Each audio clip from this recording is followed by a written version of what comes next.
I thought my life had already hit rock bottom. But there, in the lowest tier of a live stream room, I saw the person I least expected to see. Hearing that soft, gentle voice coming through the speaker, I froze instantly. My heart skipped a beat, and my breath caught. Trembling, I typed out a line, "Little fish, is that you?" A tear fell, blurring the words on the screen. A choked sob came from the other side.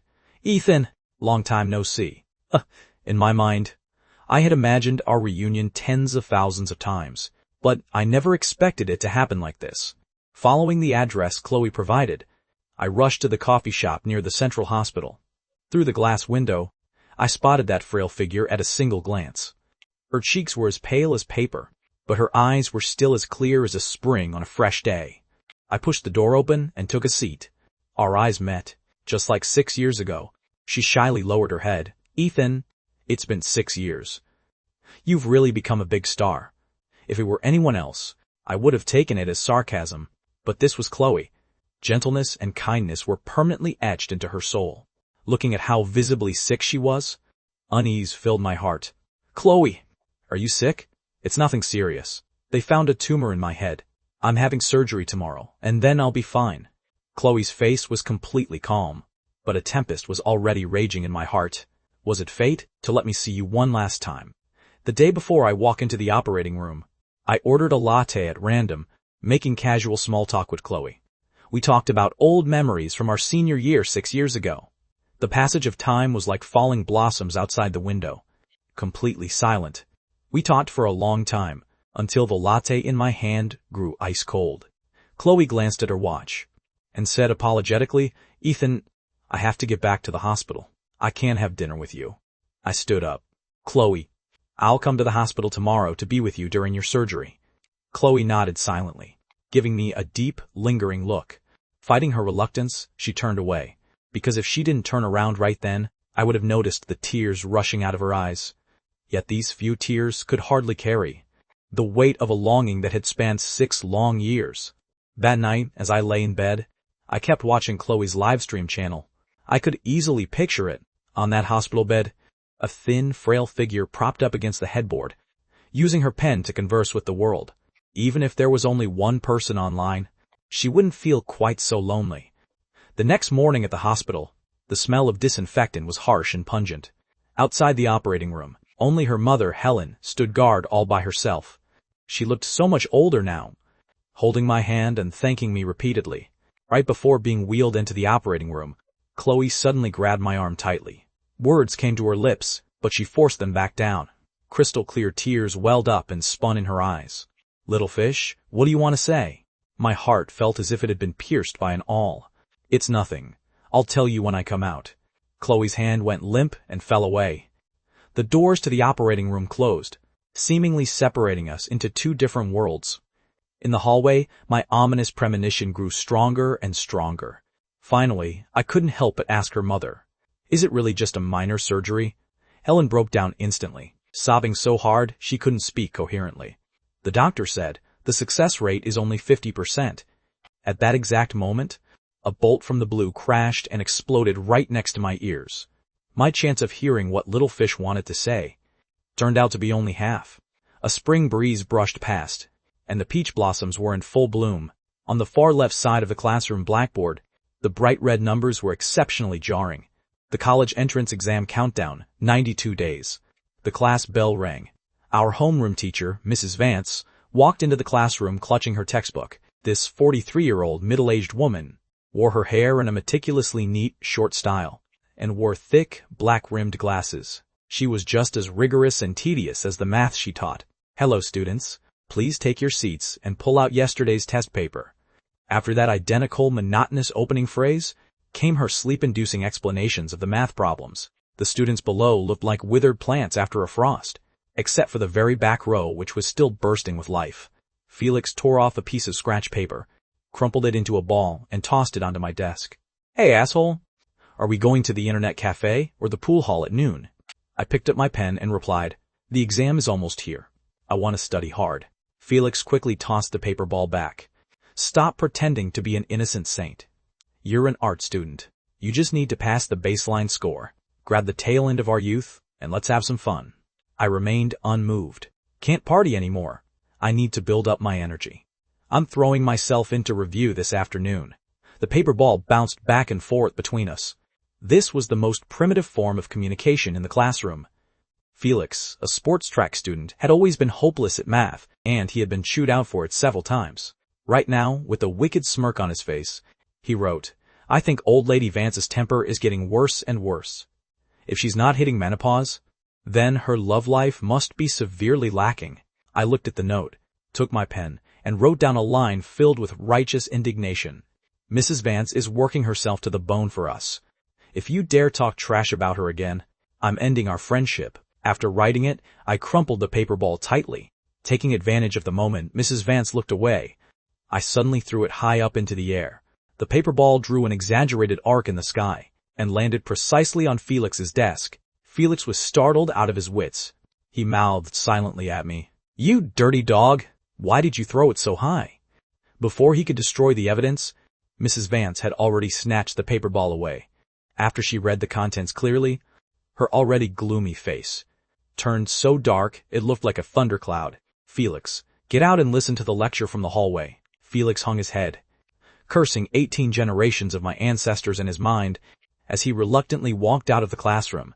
Mrs. Vance turned her head to look at me, her tone softening slightly. "Ethan, it is rare for you to be so understanding of your teacher.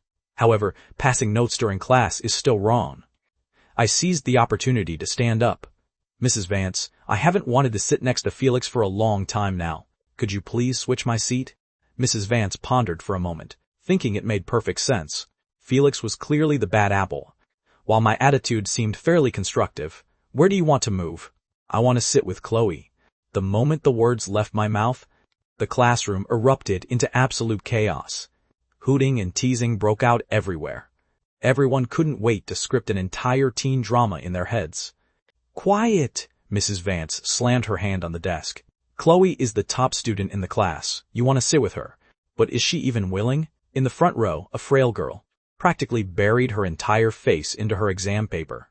Her ears were burning hot and red. Chloe could only feel her heart pounding like thunder. Ethan was a celebrity at school.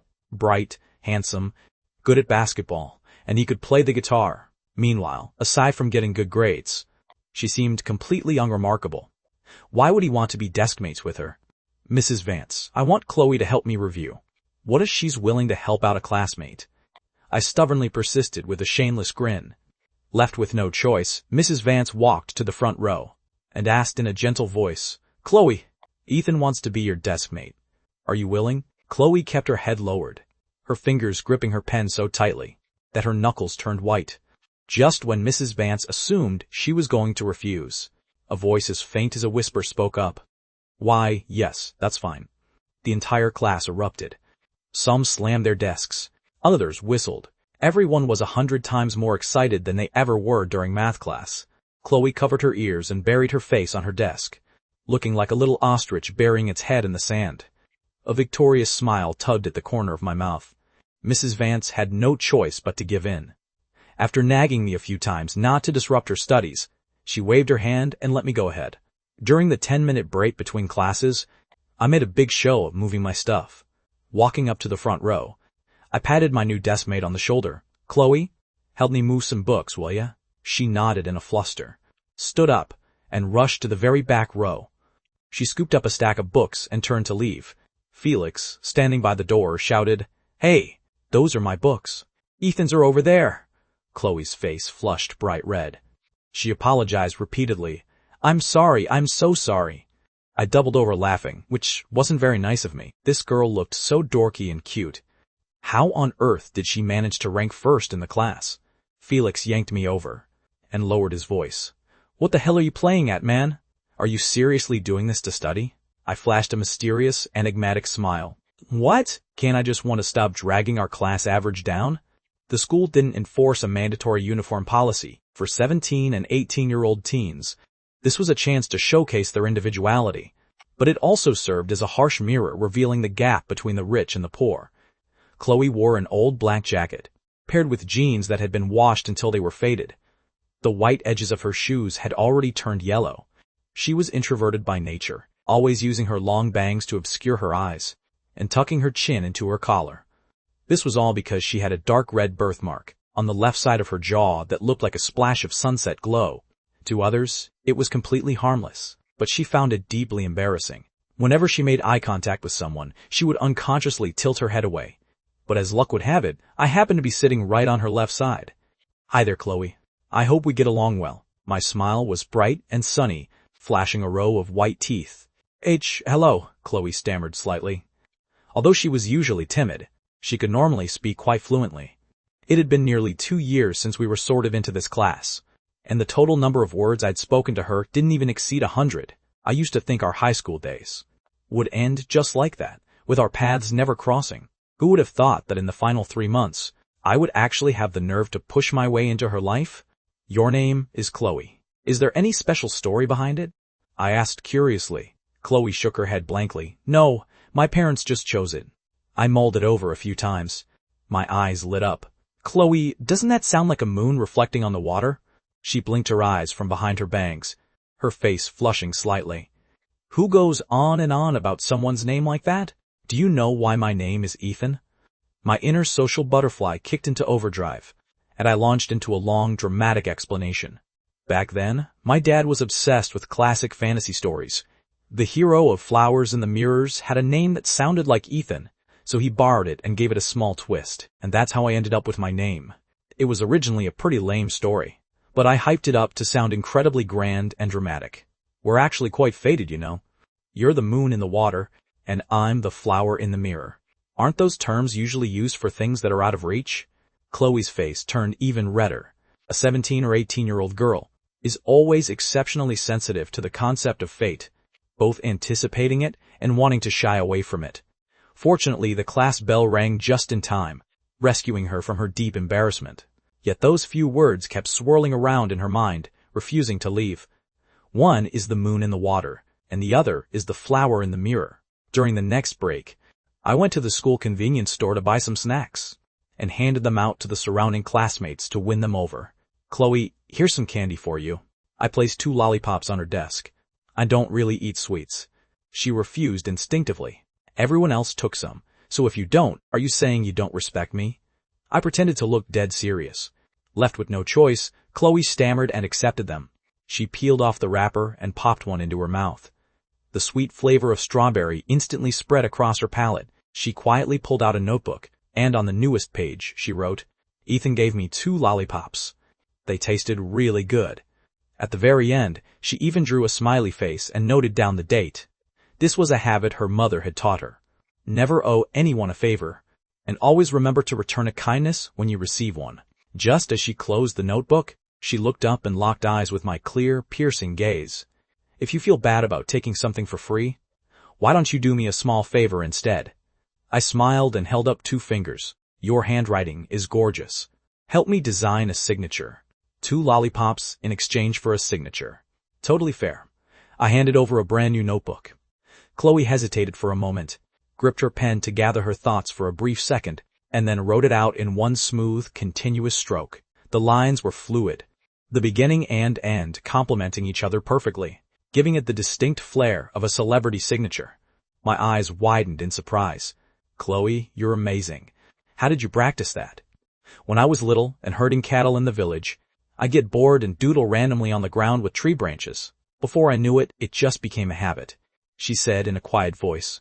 I imagined a peaceful, idyllic countryside scene, feeling nothing but a longing for that relaxed lifestyle, completely unaware of the hardships that lay behind it.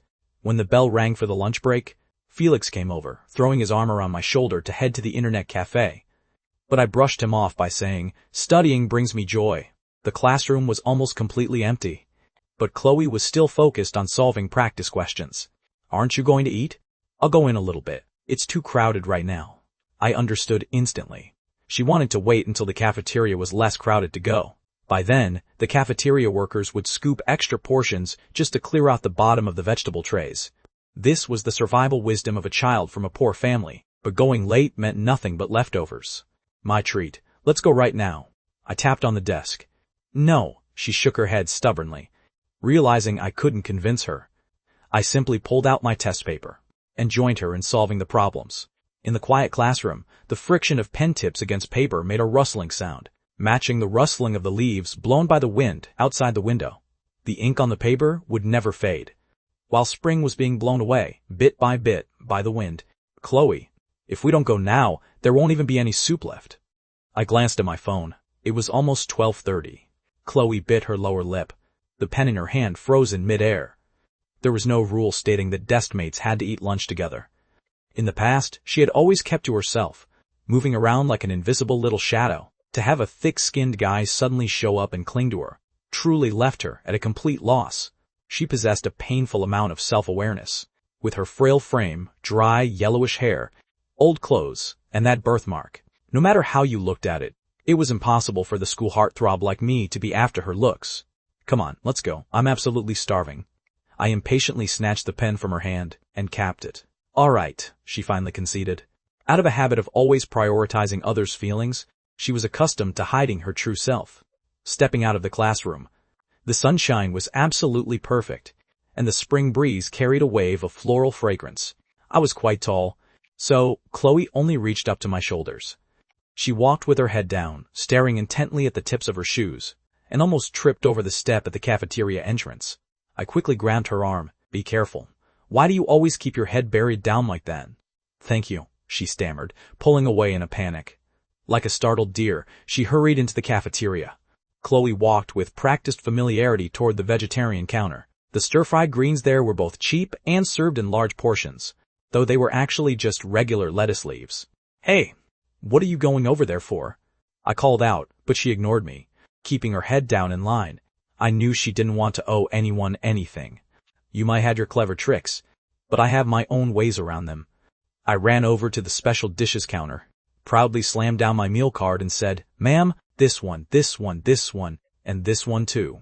When I carried the tray piled high like a mountain and sat down across from Chloe, she was startled. "Ethan, do you always eat this much?" I pointed at the plate of stir-fried shredded beef with a miserable look on my face. "Chloe, I don't eat beef. You've got to help me out. Why did you buy it if you don't eat it?" In her confusion, I quickly lied. My eyes played tricks on me. I thought it was braised chicken with mushrooms. The excuse rolled right off my tongue. Chloe lowered her head and picked at her lettuce leaves, looking like a quiet little rabbit. She wasn't stupid, so she obviously knew I was talking nonsense. I kept pleading, "There's so much food, I really can't finish it all. It would be such a waste to throw it away. Wasting food is a crime." This single phrase precisely hit the soft spot of a kid from a poor family. Taking advantage of her hesitation, I quickly scooped all the shredded beef into her plate. "Don't give me so much. I can't finish it." "It's fine, I'll help you eat some of your greens." I picked up my chopsticks, stuffed the lettuce leaf into my mouth, and a bitter taste instantly exploded. If I hadn't been right in front of her, I would have really wanted to spit it out. How is this stuff even edible? "Chloe, why don't you ever eat meat?" "I just don't like it." I noticed that whenever she spoke, her head always tilted to the left, trying to hide the red birthmark on her jaw inside her collar. But this only made it more conspicuous. "I think that mark looks pretty nice," I blurted out mindlessly. "Which one?" She froze, and I pointed at her jaw with my chopsticks. Chloe's face flushed bright red instantly, and tears rushed into her eyes.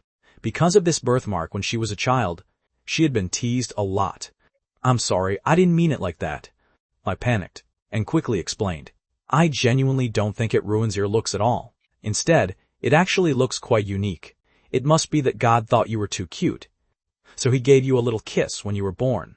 Although this way of coaxing a child was pretty clumsy, a wave of warmth still welled up deep in Chloe's heart. At least the boy sitting across from her was genuinely trying to comfort her.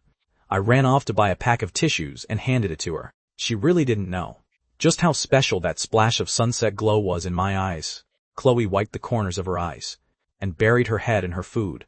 I racked my brain to tell a few corny jokes and finally managed to make her laugh. All right. It's not like I'm blaming you. Maybe having a noisy deskmate wasn't so bad after all."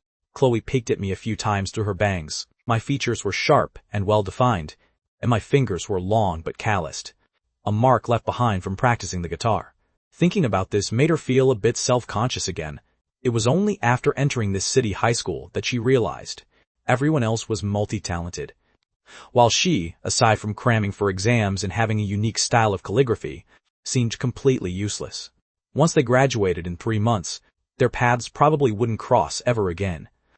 On the way back to the classroom after lunch, I stuck both hands in my pockets and asked with feigned nonchalance, "Hey Chloe, I heard you're friends with Hannah from class 3.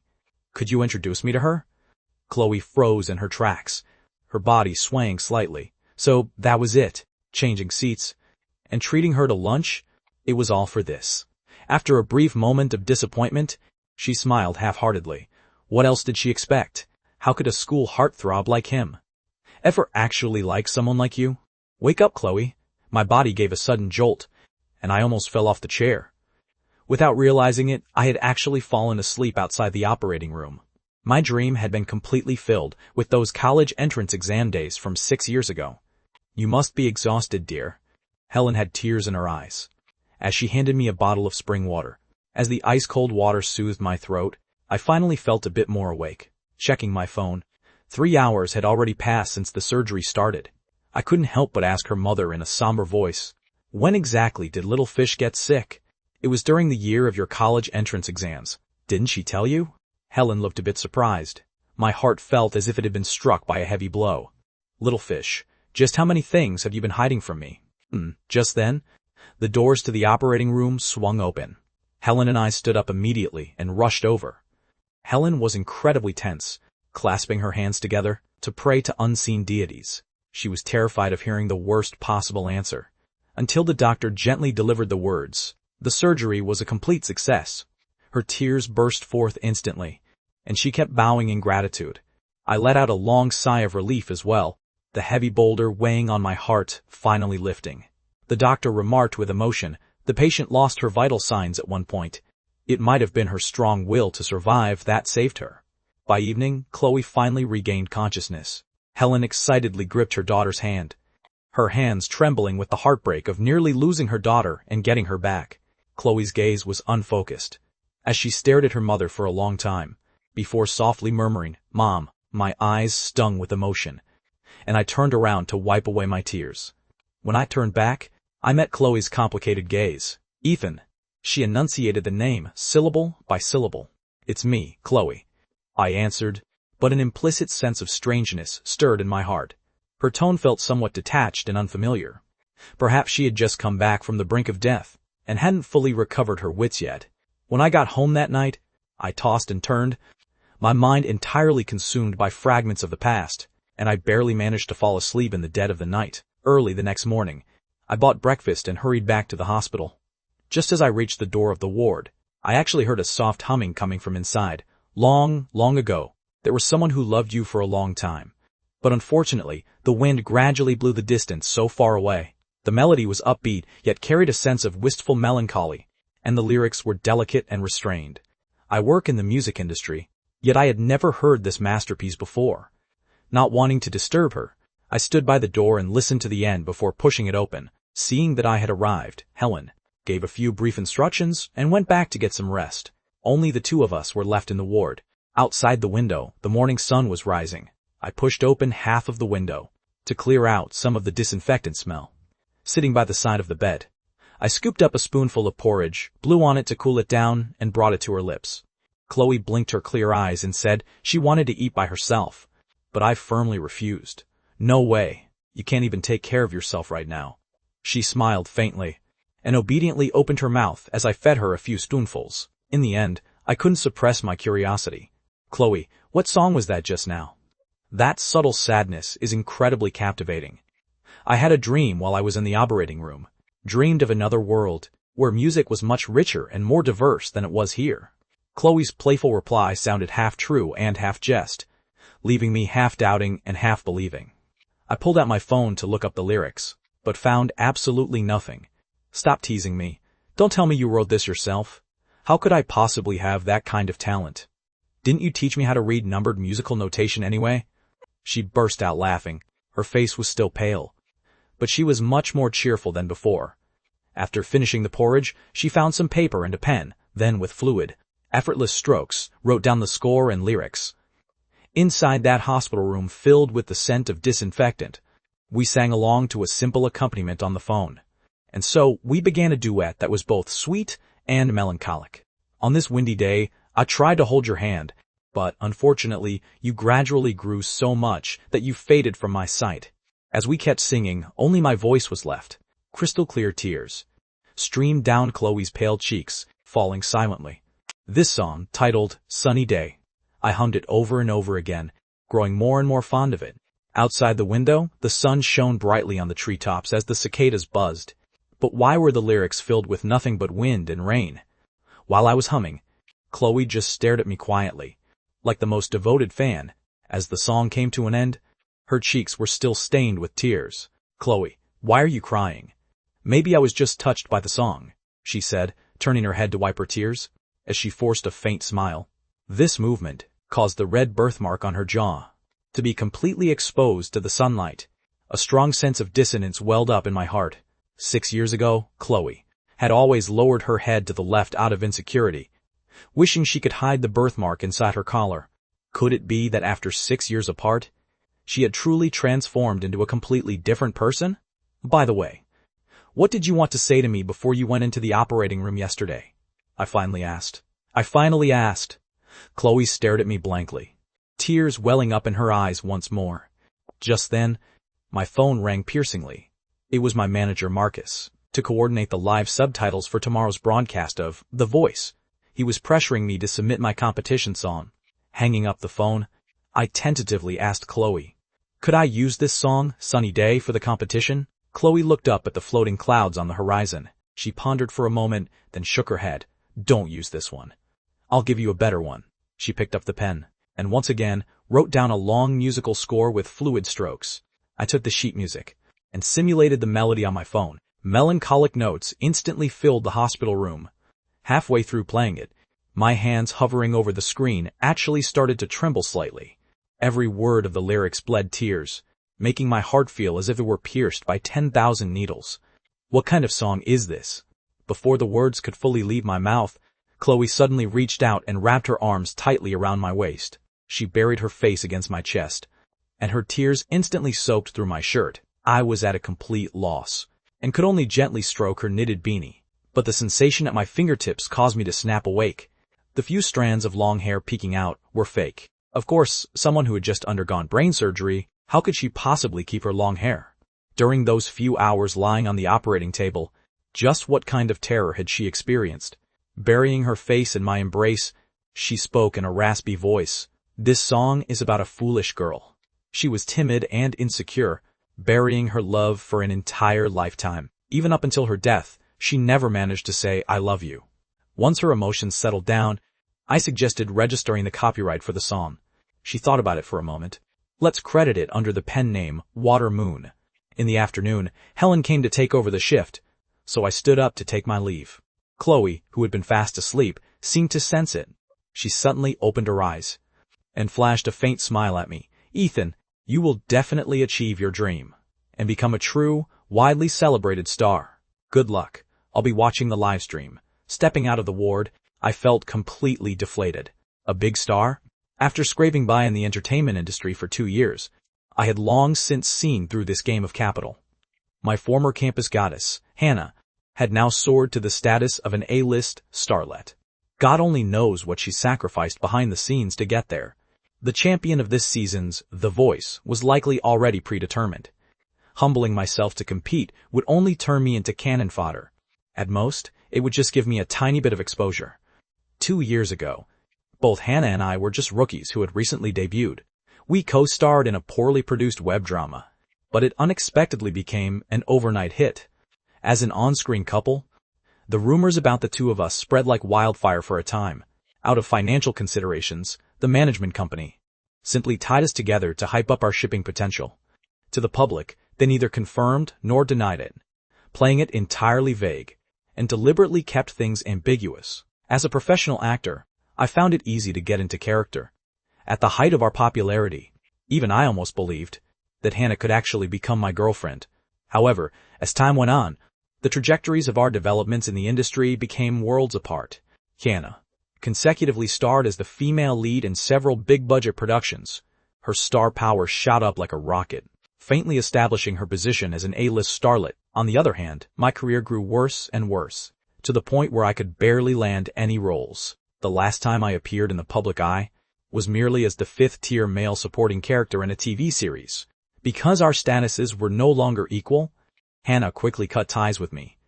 The management company took decisive action, wiping out all traces of our rumors from the internet.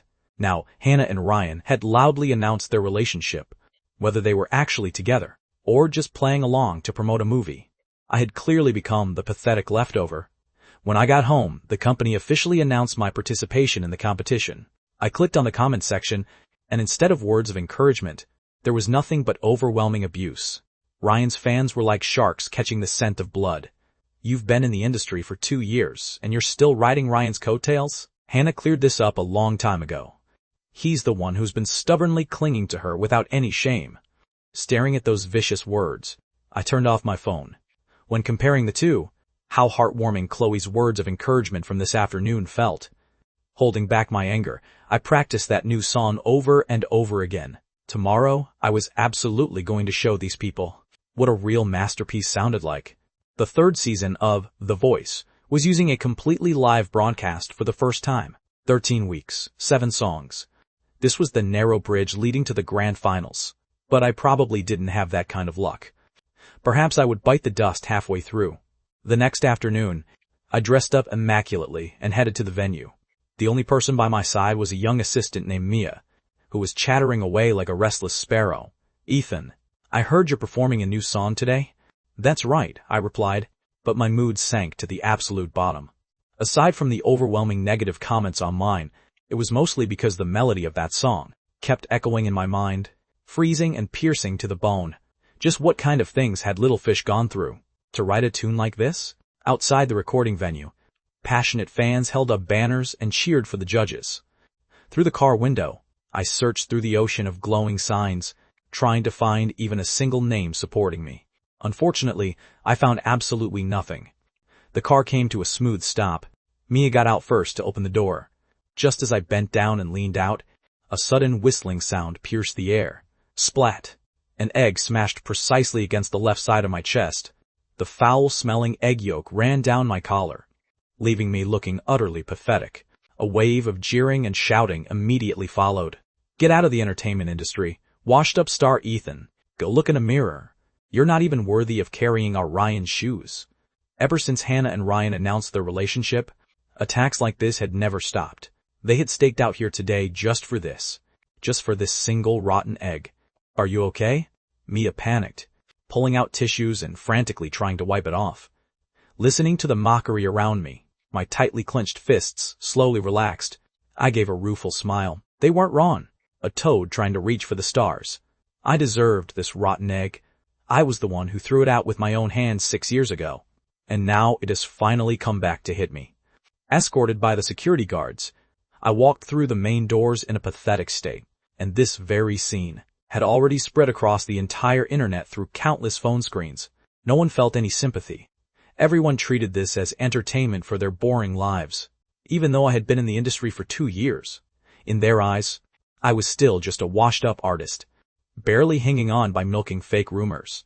In the recording studio hall, the other contestants' eyes gathered on me instantly. It was unvarnished rejection and hostility. He's basically a celebrity already, and he's still coming to steal our spotlight? Can't land acting gigs, so he comes to leech off his seniors. The whispers drifted into my ears, but I pretended not to hear them. I picked a corner and sat down. Mia wanted to find the production crew to get a change of clothes, but I waved my hand. No need, just leave it like this. If clothes get dirty, they can be changed. But how do you wash off the mud slung at you? My only path now is to use my voice to fight for a sliver of hope. My phone vibrated. It was a message from Chloe. Ethan, are you okay? Did you get hurt? My heart gave a violent jolt. I typed a reply. I'm fine. I'll come back to see you as soon as I'm done singing. Chloe replied almost instantly. Okay. Good luck. I will always support you. Don't listen to the nonsense people say online. This long-lost warmth, just like 6 years ago, wrapped around me gently. At 2000 p.m., the live broadcast officially began. The number of online viewers instantly broke 100,000. After the host's long-winded opening monologue, the 4 judges made their entrance. On the big screen, That leading figure of the music industry who wasn't even 30 yet. Lucas was absolutely radiant. Looking at this senior alumnus from my school, my eyes were filled with envy. I used to think I could bring honor to our alma mater just like him, but reality taught me that not everyone is meant to be the center of attention. After the tedious procedures concluded, the competition officially got underway. The first contestant stepped onto the stage with confident strides, accompanied by a dynamic melody.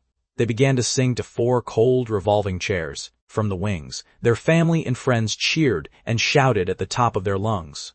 During these moments of glory, amateurs usually brought out their entire families, whereas I only had a young assistant, Mia, by my side, along with, across the screen, that frail girl lying on a hospital bed. I didn't even dare to tell my parents, but I had fallen to such a pathetic state. That contestant won 3 chair turns, joining the team of the musical godfather, Arthur. He was a musical authority to whom even Lucas had to show the utmost respect. Backstage waiting area, Mia rested her chin in her hands, staring at the big screen. "Ethan, whose team do you want to join?" "That depends on who is willing to take me," I said ruefully. Actually, what I wanted to verify even more was the promise my manager, Marcus, made about buying off the production crew to protect me through the auditions. Just how many turning chairs would that promise actually bring me? Being stuck in this toxic environment, I was still naively hoping that my seniors could maintain a shred of a musician's purity. The next one is a familiar face. The host's teasing tone carried a bit of an insinuation. The spotlights came down. I took a deep breath and gently closed my eyes. But I knew that in the live stream room right now, the comments were already flooded with insults. So desperate for clout. Hurry up and leave the industry. Amidst that overwhelming malice, one couldn't even find a single comment of support. No one anticipated my singing. They only anticipated my humiliation. Just then, the piano introduction began to play.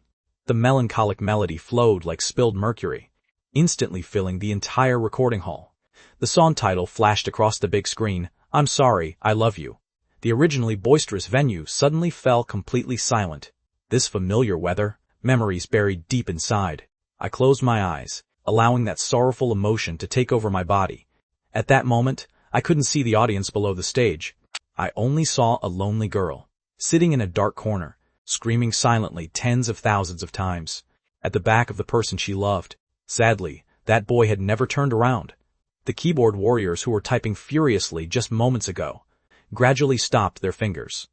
Sorrow traveled through the internet, weighing on every heart, like an enormous boulder. As the chorus hit, "I haven't told you yet, I'm sorry, I love you," my heart felt as if it were gripped tightly by an invisible hand.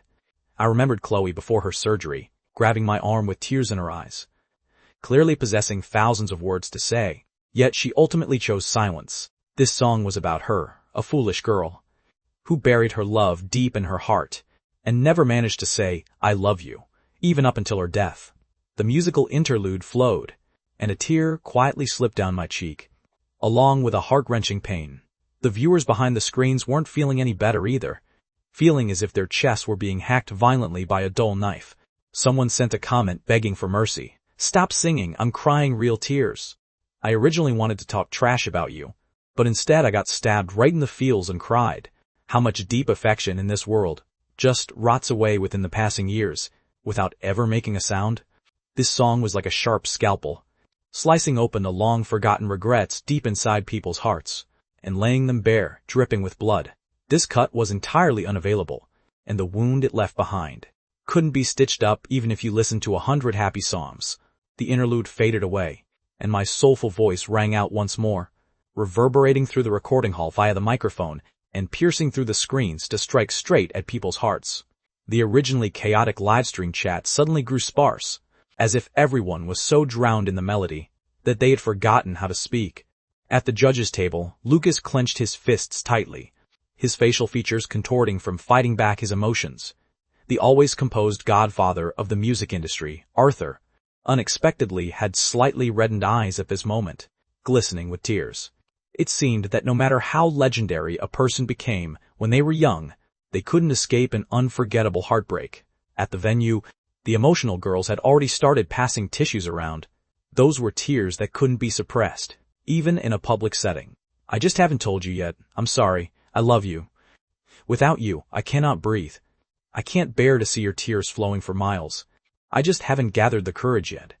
Singing this chorus once again, I, too, was already covered in tears, my voice taking on an uncontrollable, sobbing tone.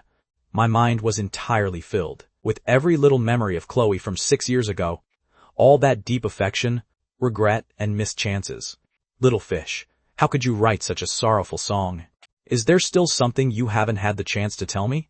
The sarcasm and mockery from before I went on stage vanished into thin air at this moment.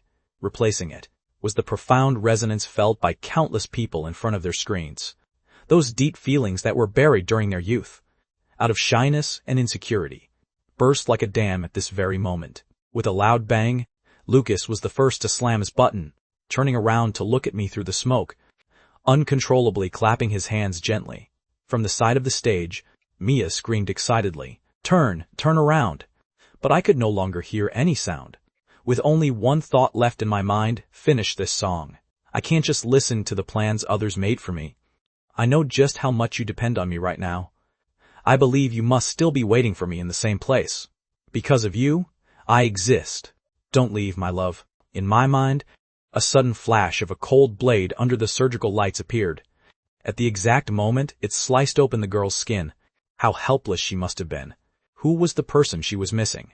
This pain was conveyed through the singing, and along with Mia's shouting from the side, it finally captivated the entire audience. Amid the audience's chants of, turn, turn, turn, Arthur's hand hovered for a long moment, before finally slamming down without hesitation. He wanted to see with his own eyes who exactly the owner of this sorrowful voice was. I haven't told you yet, I'm sorry. I love you, even if one day my soul leaves my body. To say that I love you, to you, as the final note faded, it felt as if it had drained every last bit of my energy. I lowered the microphone and bowed deeply, my tears crashing heavily onto the stage. Only at this moment did I realize that while I was singing the final section, the other 2 judges had also turned around. This was the first time since the show started broadcasting that a contestant had achieved a clean sweep of 4 chair turns.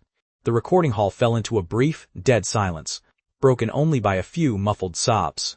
The melody truly lingered in the air. A moment later, Lucas took the lead in breaking the silence, clapping his hands forcefully. Immediately after, a thunderous applause instantly drowned out everything else. Thank you, everyone. I stood up and bowed in all directions, finally looking directly into the camera, and softly adding, thank you. The stain on my chest was still painfully obvious, but I knew she was watching me. She would definitely hear it. The people in the livestream chat who had once clamored for me to get off the stage were all spamming, I'm sorry, at this moment. Even on such a happy day, everyone had their emotional defenses completely shattered by this tear-jerking masterpiece.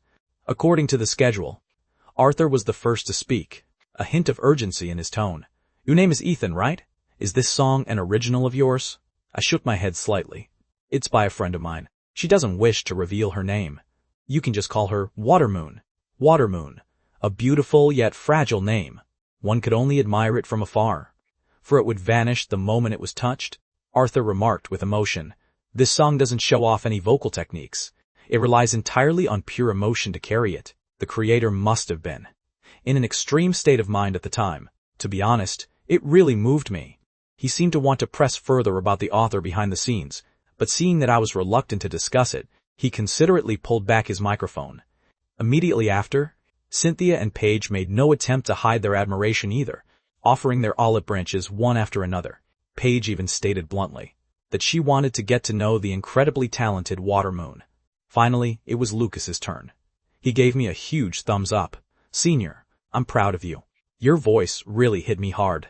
My heart feels so heavy right now. Thousands of words can be summed up into one sentence. Join my team.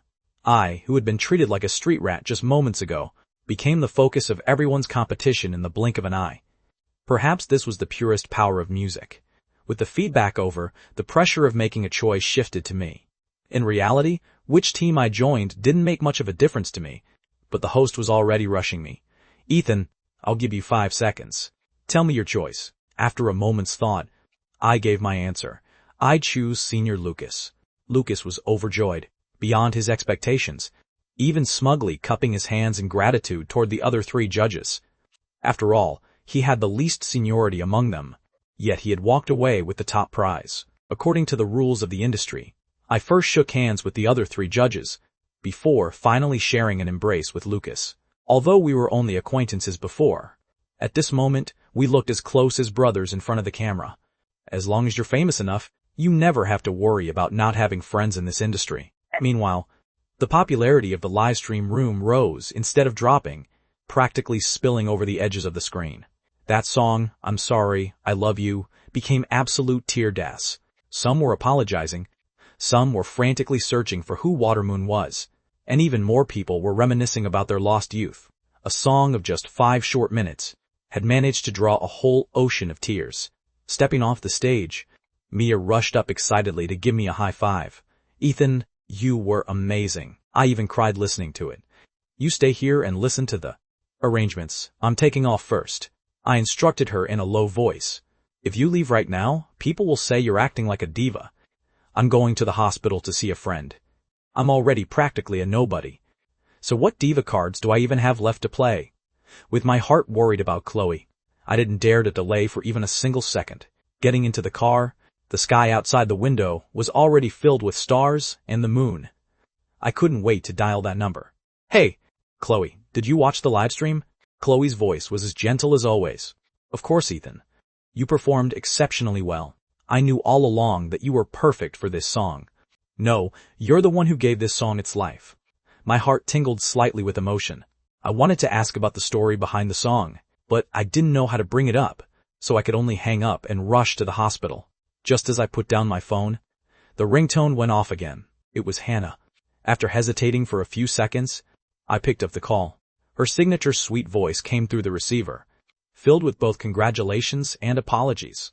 She apologized for her fans' extreme behavior, her attitude completely sincere. In reality, I had never blamed her. Our shipping back then was nothing more than a work requirement. Now that she had officially announced her relationship, I could only offer my blessings. Hannah. I suddenly cut off her pleasantries. Over all these years, have you stayed in touch with Chloe? Chloe? Hannah repeated the name, falling into a prolonged silence. Clearly, she was trying hard to recall the name. It made sense, as a massive star surrounded by adoring fans. Forgetting 1 or 2 insignificant old classmates was completely normal. The silence on the other end of the line was the most deafening answer of all. I offered a few perfunctory words and hung up the phone. A person's life is just like this car ride. Someone is always getting on, and someone is always drifting apart at a crossroads. No one can stay with anyone forever. Pushing open the door to the hospital ward, the pungent smell of disinfectant rushed over me, instantly washing away the illusory feeling brought by the stage. Aunt Helen looked at me, surprised. Ethan, weren't you recording a show? Why did you come here so late at night? Auntie, please go get some rest. I'll stay here to keep her company. On the hospital bed, Chloe was hosting her live stream using a small overbed table. She gripped her fountain pen, her pale, slender profile looking exceptionally heartbreaking under the light. If you like my content, please hit that follow button. Just 2 lollipops, and you can get a beautiful custom signature. Hearing this phrase, my eyes instantly turned red. 2 lollipops in exchange for a signature. The fairest deal from when we were desk mates 6 years ago? She actually remembered it all this time. Once she ended her live stream, those clear eyes turned toward me, carrying a hint of playfulness. I watched The Voice. None of the others sang as well as you. Looking into those eyes, I asked the question I'd been holding back the entire way over. Little fish, how on earth did you write that song? Chloe's eyes flickered, as she pleaded pitifully, can I tell you about it later? I couldn't bear to press her further, so I let it drop. She gently raised her hand, her fingertips touching the prominent stain on my chest. Her gaze suddenly turned lonely. Ethan, your clothes got dirty again. It's a pity I can't help you wash them this time. Before I knew it, I'd already been Chloe's deskmate for 3 days. During those 3 days, she was forced to get used to having an overly energetic boy by her side. One moment it was, let me copy your English test paper. The next it was, keep an eye out for the teacher. I need to catch up on sleep. Or perhaps shoving an extra bottle of milk into her hands. Faced with these intentional or unintentional gestures of kindness, Chloe just kept reminding herself over and over, he's only here for Hannah, not for you, Chloe. Stop daydreaming. Actually, back in their freshman year, Hannah and Chloe had also been deskmates. One was the radiant school beauty, while the other was a timid, gentle wallflower.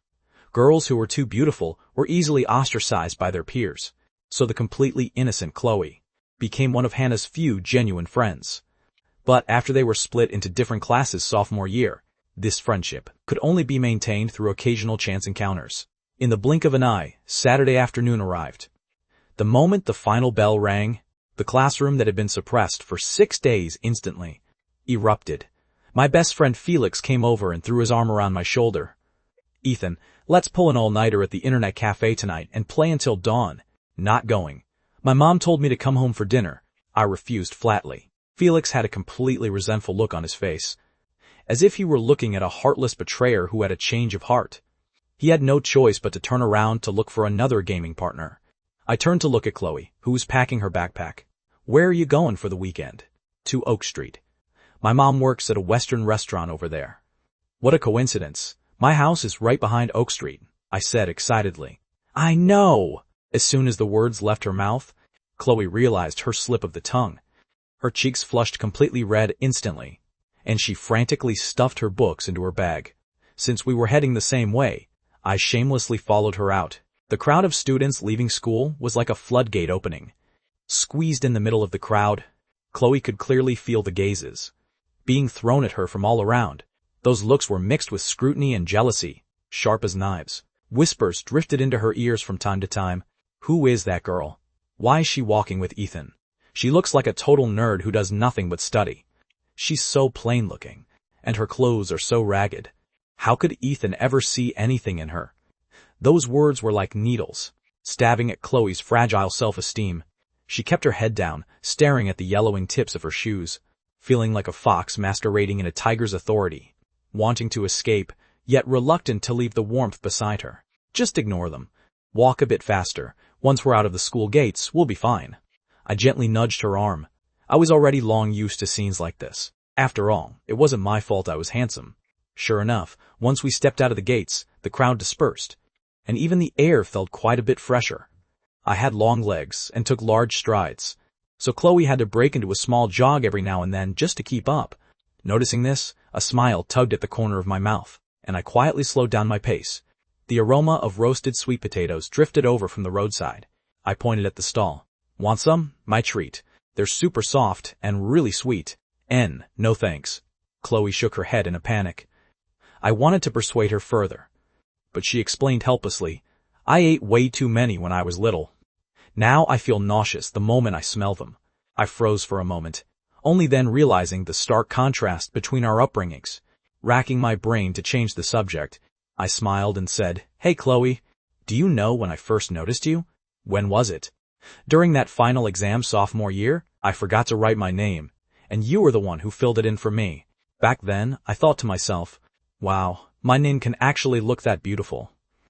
I was chattering away dynamically, but Chloe's thoughts drifted back to a time much further in the past. "Ethan, do you know when I first noticed you?" "When was it?" "It was right before the winter break of our freshman year.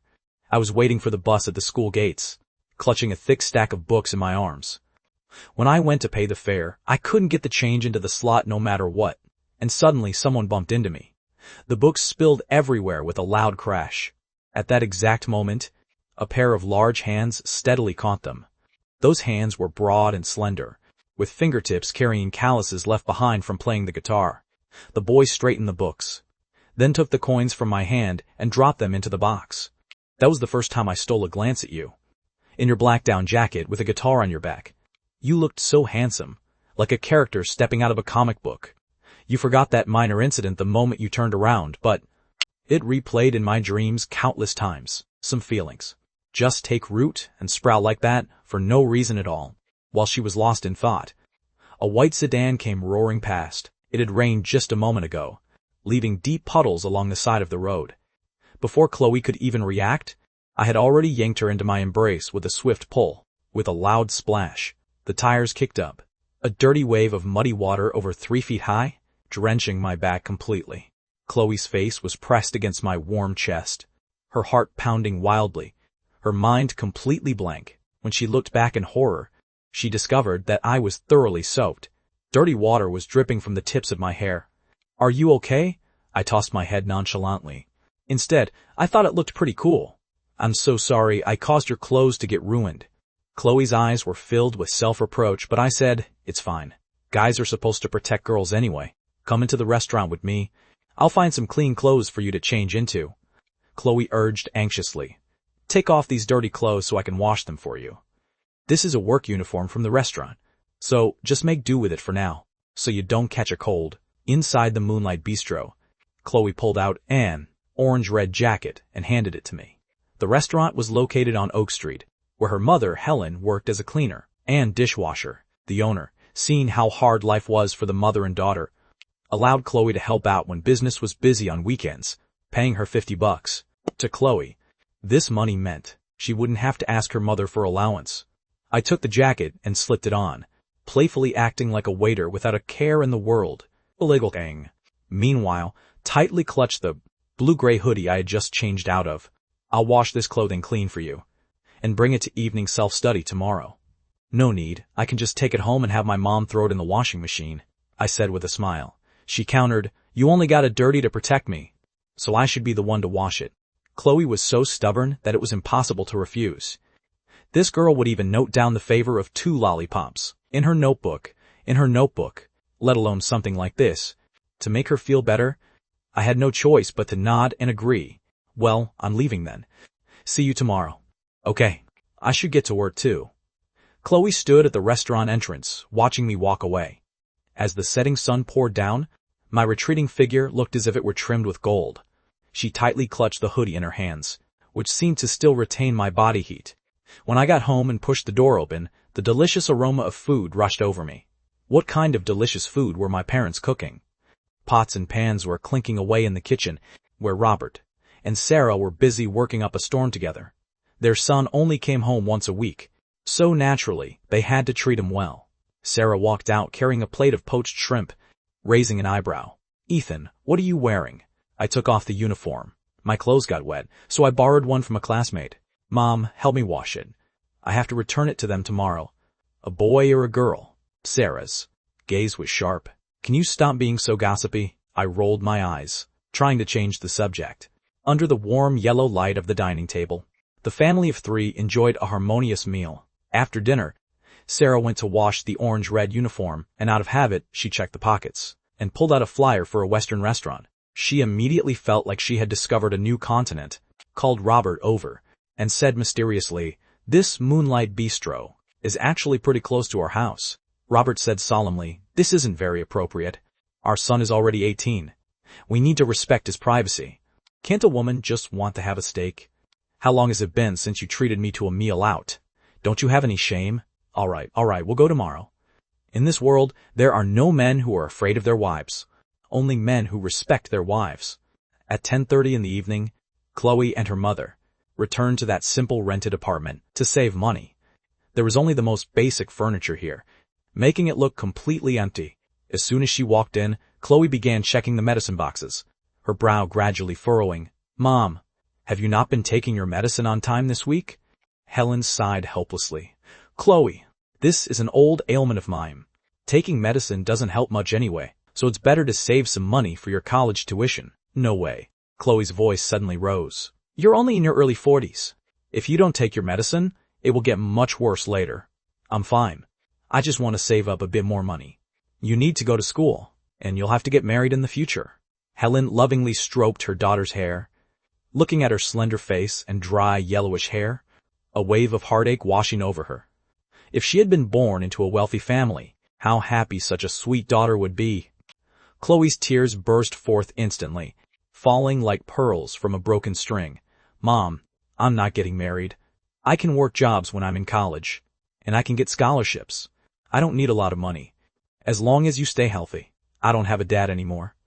I can't afford to lose you too.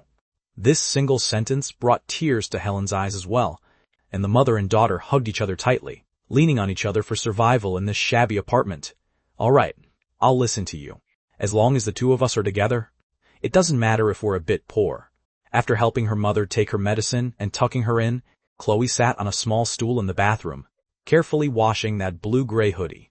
As her fingertips brushed against the soft fabric, The scene from this afternoon flashed in her mind once more. That boy had blocked the splashing muddy water without any hesitation for someone who had lost her father at a young age and was desperately lacking a sense of security. That fleeting moment possessed a fatal attraction. If someone truly walked into her heart, perhaps he could never be replaced for the rest of her life. After hanging up the clothes to dry, Chloe went back to her room and began grinding practice questions. The term small-town exam grinder might carry a hint of mockery, but for a child like her, this was the only way to change her fate, and the one with the lowest cost. The night breeze stirred the curtains and the desk lamps. Soft light spilled over the photo frame at the head of the bed. It was a photo of the family of 3 from when she was 7 years old, with a green wheat field in the background. The little girl in the photo wore pigtails, holding her parents' hands on either side, smiling completely carefree. A few days later, her father stayed forever in the north, inside a pitch-black coal mine. Ever since then, Chloe had suffered from claustrophobia. Whenever she thought about her father, being buried hundreds of meters underground away from the light, she would panic to the point of suffocation, only able to curl up into a ball and hold herself tightly. The night grew deep. Chloe put away her test papers, lay down in bed, and closed her eyes, but her mind was entirely filled with that boy's face. She tried desperately to banish the thought. Chloe, your current task is to get into college. You're not allowed to think about anything else. A girl like you has no right to like anyone. He stands among the clouds. His gentleness is just a matter of good breeding. It would be the same for anyone else. But the more she tried to tell herself this, the clearer that figure became instead. They were bound to meet in her dreams. On Sunday morning, in the end, I couldn't resist the temptation, and was called out to play basketball by Felix and his bunch of rowdy friends. Only old Robert and the Empress Dowager Sarah were left at home, who were currently bored out of their minds since they didn't have to work. That Western restaurant named Moonlight Bistro surfaced in their minds at just the right time. Robert said with a completely flattering look, "Honey, don't cook lunch today. I'll treat you to a feast." Sarah was secretly thrilled, but she still countered, "You're the one who said it. I didn't force you." When it was time to eat, the two of them took the flyer and looked up the location to find their way over. As soon as they entered, the waiters inside were indeed all wearing orange-red jackets. A young girl came forward to greet them, looking exceptionally warm and petite. Chloe originally didn't have to come over, but since she had nothing else to do, working at the restaurant could help ease her mother's burden, secure a free staff meal, and save a bit of money. Business at the restaurant was surprisingly good today. The other servers were all busy, so the couple who had just walked in could only be hosted by her. Fate truly works in mysterious ways. Chloe guided Robert and Sarah to their seats, handed them the menus, and poured some lemon water for them. She was timid by nature, and not good at dealing with strangers, so her movements appeared a little stiff, and she didn't talk much. Sarah handed the menu to Robert, smiling warmly as she looked at Chloe. "Young lady, you're working at such a young age?" Chloe replied, "Ma'am, I'm almost 18. I'm a senior in high school, and I just come to help out on weekends." "How responsible," Sarah praised, and immediately turned around to glare fiercely at Robert. "Look at your son. He's the exact same age, but he's as lazy as a pig." Robert didn't even lift his head. "He's clearly your son. Children from poor families run the household early." Those words are a compliment, but also a sign of helplessness. Much of the suffering one endures in life actually serves no purpose at all. Robert ordered 2 filet mignon steaks, a house salad, and 2 bowls of cream of mushroom soup. Chloe skillfully jotted it down. "Sir, ma'am, just a moment. It will be right out." With that, she closed the menu and headed to the kitchen. Watching her slight, frail figure walk away, Sarah took a small sip of her lemon tea, kicked under the table, and gestured to Robert with a wink. "Hey, Robert, what do you think of that girl as a daughter-in-law? She's so thin, having a baby might be dangerous, don't you think?" Robert mumbled under his breath. Then everything suddenly clicked and his eyes widened. "Honey, why are you asking about that?" Sarah smiled and said, "I saw her at the parent-teacher conference. She's in the same class as your precious son. She places first on every single exam." Everything suddenly clicked for Robert when they thought about how I was wearing that orange-red work uniform last night. The couple couldn't contain their urge to gossip. Now, looking at Chloe, their eyes automatically viewed her through a whole new lens. She is a little on the thin side, but she can always be nourished later. While her looks might not be jaw-dropping, She is very pleasant to look at. Most importantly, she's a straight A student, so she might just be a hidden gem with great potential. Even though their son is still a senior in high school, graduation is just a blink of an eye away. Once he crosses that line, he'll be an adult. Certain things can definitely be considered. The couple whispered back and forth, practically ready to decide on the names of their future grandkids. Here you go, sir, ma'am. Be careful of the sizzling oil, and please don't touch the hot skillet. Chloe served the steaks. As soon as she lifted the lids, the freshly cooked steak sizzled with juices, sending a mouth-watering aroma into the air. Sarah seized the opportunity to sneak a few more glances at Chloe. She really was a sweet, well-behaved girl. The more Sarah looked at her, the more pleasing she found her. A few minutes later, Chloe carried 2 bowls of cream of mushroom soup on a tray, walking over with extreme care. Just as she was about to set them down, her arm was suddenly bumped by another waiter rushing past. She stumbled forward, and the thick white soup instantly splashed onto the hem of Sarah's light blue jacket. I'm so sorry, ma'am. Chloe's small face turned stark white with fright.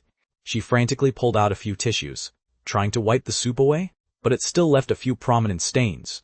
As a server, this was the thing she feared the most. If the customer had a bad temper, it would turn into a huge mess. Sarah could see how anxious she was, and gently comforted her. It's all right. This jacket is very cheap. I'll just wash it when I get back home. Chloe apologized over and over again, tears welling up in her eyes. When she usually came to the restaurant, it was mostly just to help her mother clean up, so she wasn't good at serving dishes. Right now, she appeared incredibly anxious. Even though Sarah repeatedly insisted she didn't mind, Chloe stubbornly went to the back kitchen to find some detergent, crouched down on the floor, and tried to scrub out the stains. Sarah tried to talk her out of it for a long time, but seeing how truly stubborn the girl was, she could only let her have her way. Robert smiled quietly from the side, unconsciously thinking that his foolish boy really had exceptional taste. After a while, Chloe looked up and said with tearful eyes, "Ma'am, I'm sorry. I still can't get it completely clean." Sarah reached out to help her up. "I told you it's fine. Don't take it to heart. Go on and get back to work." The manager further away had already witnessed the entire scene and gestured to Chloe. "Chloe, come over here." Chloe hung her head and walked over dejectedly, even though it wasn't actually her fault, but rather the server who had bumped into her. The manager grabbed 2 bottles of juice from the bar counter. "Give these to the guests and apologize to them properly." Chloe took them. "I understand. The cost will be deducted from your mother's pay," the manager added. The 2 bottles of juice cost over $10, which made Chloe feel incredibly upset. She had clearly come to ease her mother's burden, but ended up only causing more trouble. Returning to the table, she offered another sincere round of apologies. After observing her earlier, Sarah already had a good grasp of Chloe's personality, so she happily accepted the juice. Otherwise, the silly girl would only feel more guilty. Once Chloe walked away, Sarah lowered her voice and said, "Robert, tuck $20 under the plate." Robert nodded and did as told. That way, when Chloe clears the table and finds the money, she can cover the loss. Once that little episode passed, the couple had a very pleasant dining experience. The food tasted great, and the service was attentive. Even the final bill was quite reasonable. Stepping out of the Moonlight Bistro, the couple took a leisurely stroll and chatted. "Robert, what did you think of that young girl?" "She's a great girl. Whoever gets to marry her in the future will be incredibly blessed. Our son's taste is definitely spot on. He's clearly my son." Before they had even walked 50 meters, a shout came from behind them. Chloe came jogging all the way to catch up with them. Breathing heavily, she held out the $20 bill. Ma'am, you left your money on the table." Robert and Sarah were a bit surprised, sharing a meaningful look with each other. They had truly struck gold with her. "Thank you, you really are a good kid." Sarah took it back naturally. After all, she had to respect the young girl's pride. Insisting on leaving the money would have been impolite. Chloe waved goodbye to them and turned back toward the restaurant. At the entrance, her mother, Helen, was waiting for her daughter with a warm smile. "Mom, you found out? I caused your salary to get deducted." "Silly girl, how could Mom ever blame you?" Helen gave Chloe a gentle hug, lovingly stroking her hair. "Even though we are poor, we never take unfair advantage of anyone." The high-stakes school week always kicked off with Sunday evening self-study. As long as it doesn't kill you, study like your life depends on it. Chloe was sitting at her desk, buried deep in practice questions, when a bottle of juice was suddenly placed right on her desk. She looked up. The setting sun happened to be illuminating my profile, casting dynamic shadows across my well-defined features. "Chloe, here's some juice for you. My mom gave it to me." This bottle of juice looked a bit familiar. The brand was actually quite common, but the price was way too high. So she had never tried it before. Chloe instinctively refused. "Thanks, but I'll just stick to plain water from the cooler. Do me a favor, it's going to expire soon if nobody drinks it." I pushed the bottle a little closer to her again. Chloe picked up the bottle and checked the expiration date carefully. There were clearly 9 months left on it. These guys don't even blush when they lie to girls. Being completely shameless, I just reached out, twisted the cap open, and handed it right back to her. "Now that it's open, it'll spoil fast if you don't drink it," Chloe muttered with a look of mock disdain. "So childish." Then, she pulled the blue-gray hoodie out from her backpack. The fabric wasn't completely dry yet. I took it from her and caught a faint scent of mint on it. The collar and cuffs had been washed exceptionally clean. I also pulled out the orange-red work uniform to return to her. Just then, Felix walked into the classroom, bouncing a basketball. Seeing this, Felix immediately yelled at the top of his lungs, "Oh wow, look at you two. Is there something going on between you two?" Chloe and I spoke in unison, turning our focus entirely on him. Finding himself snubbed, Felix had no choice but to awkwardly head back to his seat. The bell rang, and evening self-study officially began. Though it was called self-study, it really wasn't any different from a regular class. Our English teacher, Ms. Summers, walked in with her textbook. The lesson was still focused on reviewing the test papers. Over 70% of them were multiple-choice questions, which made the lecture incredibly tedious. Since A, B, and D are all incorrect, the answer must be C. She noticed the students were nodding off. To liven up the atmosphere, she decided to call on a student to read a reading comprehension passage aloud. At moments like this, the smart kids instinctively buried their heads as low as possible, terrified of making eye contact with her.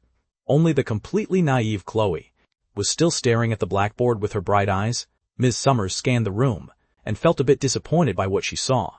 "All right, Chloe, why don't you do it?" Chloe's heart dropped instantly. Although her grades were excellent, spoken English was her absolute biggest weakness. Unlike the city kids who started learning English in kindergarten, her path had been different. The teachers at her small-town middle school had heavy local accents themselves, so there was no way they could teach a standard accent.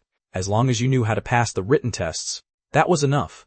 Whether your pronunciation made sense didn't really matter. Having been called on, Chloe had no choice but to bite the bullet and stand up, to read the passage out loud.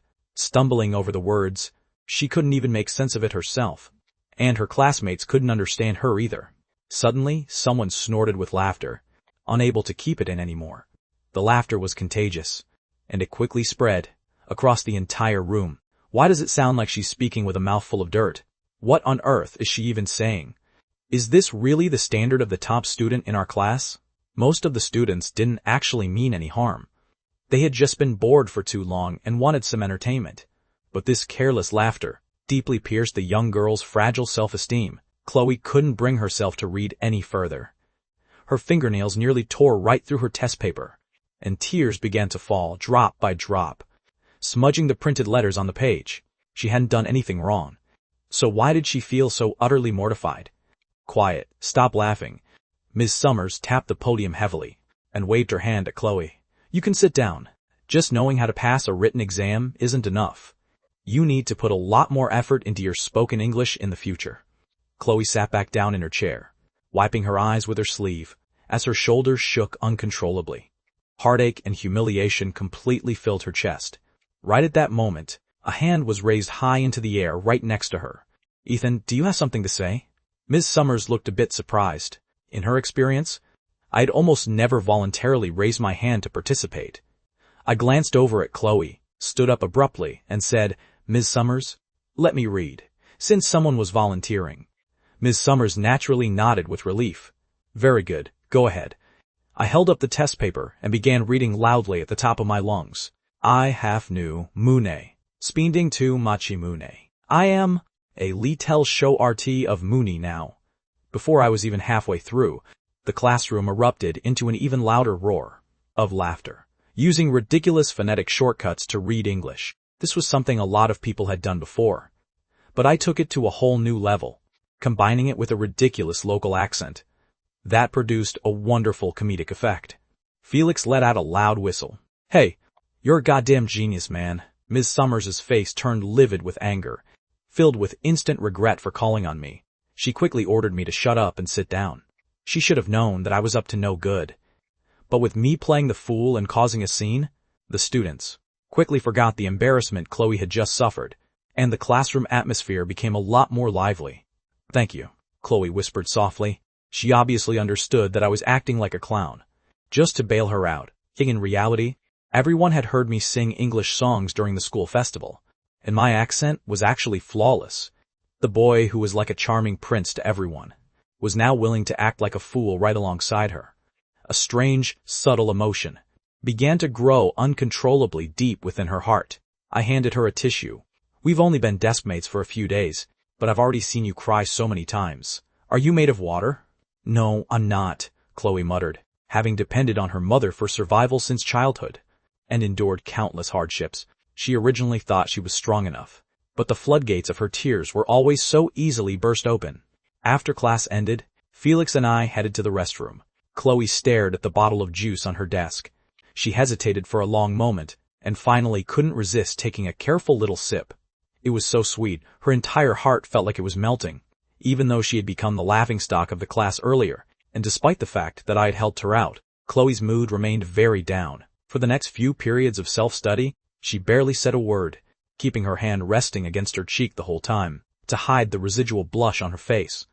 I tried to tease her a bit during the breaks, but it had very little effect. At 10:30 in the evening, the final bell echoed through the campus, stirring the leaves in the night breeze. After a quick wash and a late-night snack, midnight was quickly approaching. After all, at 6:30 the next morning, the dorm manager's ring of keys would rattle against the doors right on time. "Chloe, go wait for me by the north gate of the soccer field for a minute. I need to run back to my dorm real quick." I stuffed my books into my desk and dashed out of the classroom. "Hey," Chloe only managed to utter a single syllable before my figure disappeared into the night. "How can he be like this? Who said I agreed to go with you? I'm a good student. Is it really appropriate to go to a place like that in the middle of the night?" Though her mind said no, her body was completely honest. Clutching that bottle of juice, she left the classroom as if guided by some unseen force, and walked in the direction of the soccer field. It was the middle of the lunar month, and a round moon like a clear mirror hung high in the sky. The cool, clear moonlight poured down, draping a thin veil over the girl's petite figure. On the grass of the school soccer field, students were often found lying around, scattered after self-study. For students who craved freedom, perhaps only by gazing at stars billions of light years away, could they wash away the exhaustion of their confined souls. In the past, Chloe would always walk past this place quickly at night, terrified of disturbing the secret couples, whispering sweet nothings in the grass. She had never imagined that one day she would receive an invitation herself and come out to this romantic green lawn, sitting on the slightly cool grass, leaning against the goalpost and looking up at the night sky. The girl couldn't help but ask herself, "Chloe, what exactly are you expecting? Sorry, have you been waiting long?" I ran over across the plastic track, panting heavily, with a guitar slung across my back. "No, I just got here too." Chloe tried her best to adjust her sitting position, to make herself look a bit more elegant. I plopped down right next to her, and casually plucked the strings. A few pleasant notes rippled across the empty lawn. "Why did you go back to the dorm to get a guitar?" "I saw you were in a bad mood, so I wanted to sing a song for you," I replied with a smile. Chloe's heartstrings seemed to be gently plucked right along with the instrument. At this moment, the boy in front of her seemed incredibly gentle. I strummed the guitar skillfully and began singing a classic, old English song. "Goodbye to you, my trusty friend. We've known each other since we were 9 or 10. Together, we've climbed hills and trees, learned of love and ABCs. This song, Seasons in the Sun, also known as Seasons in the Sun." My pronunciation was perfect, and my diction was clear, completely different from when I was making a fool of myself in class earlier. Chloe's English listening skills weren't great, so she couldn't understand the lyrics. Judging solely by the melody, she actually thought it was a bright, cheerful song. In reality, this song was about a terminally ill patient making a final farewell to their closest and dearest loved ones. On a school campus, a boy who can play the guitar automatically gets bonus points. The singing drifted far away with the wind, causing the surrounding girls' hearts to flutter with romance. The boys, however, cast intensely envious glances. Once the song ended, I asked Chloe with a smile, "Feeling any better now?" Chloe pouted, "Your English is obviously so good. Why did you act like that in class?" "Because I know that when sorrow is shared, it's cut in half," I said without a second thought. This was genuinely true. Just like when you didn't do your homework as a kid and felt incredibly anxious, the moment you heard your deskmate didn't do it either, your tension was instantly halved. If nobody did it, then it was practically the happiest thing ever. "Thank you," Chloe said, her vision blurring slightly again. "This guy's really annoying. He can always make people cry so easily." I nudged closer to her side. "Do you want to try?" Chloe shook her head in a hurry. "I don't know how." I placed the guitar on her lap. "It's super simple. You just strum the strings from top to bottom. I'll hold down the chords for you."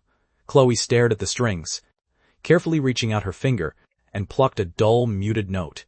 She only dared to pluck the thickest one, terrified that if she broke it, she wouldn't be able to afford a replacement. "Just like that. Try it again. You're so talented. Way better than my first time."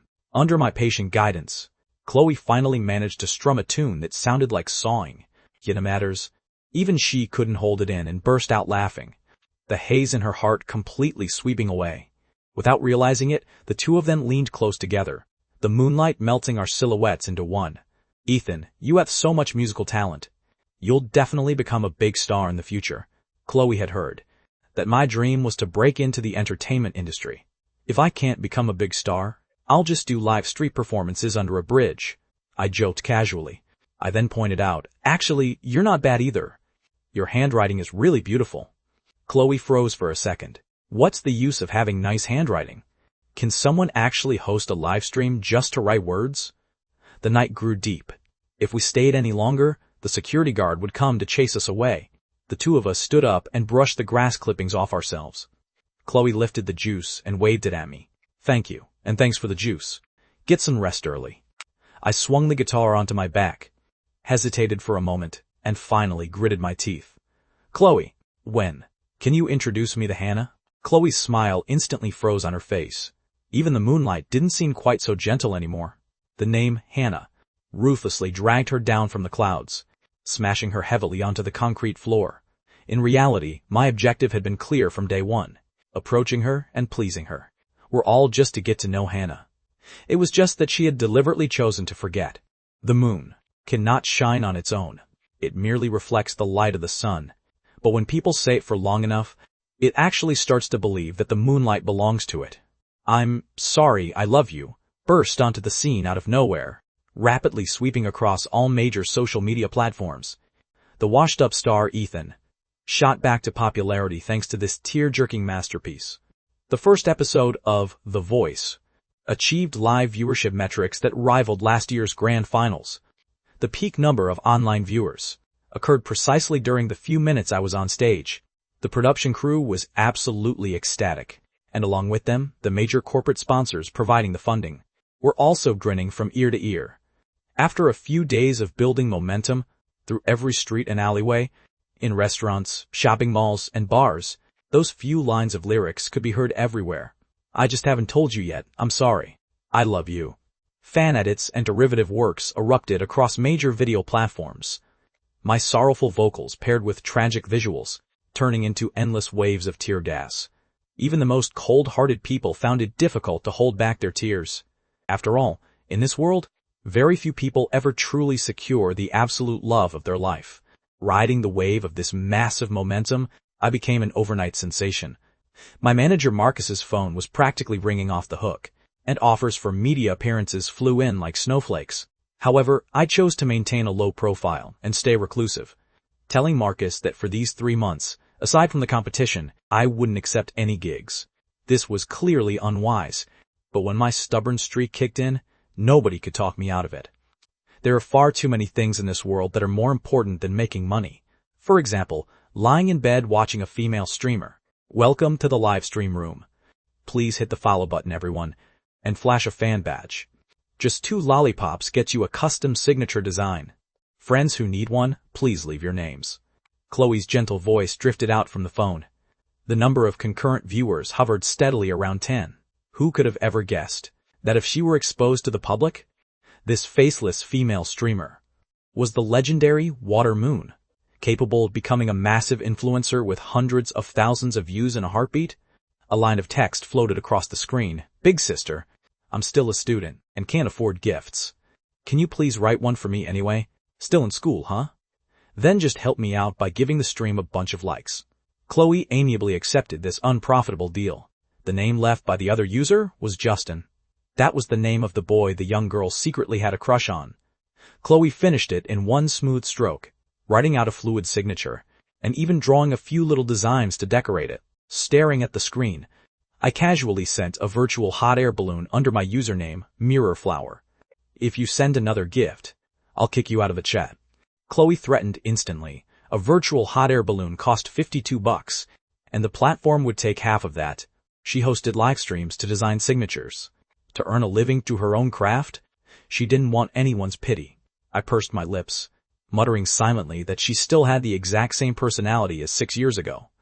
These days, I went to the hospital to take care of Chloe during the day, and swapped shifts with her mother, Helen, at night.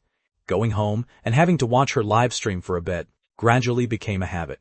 Being in the deceitful entertainment industry, only when I came here could I find my inner peace again. Marcus's phone call came again. This time, it was for the copyright. After the song went viral, the 3 major music platforms all came knocking on the door, requesting to record an official version.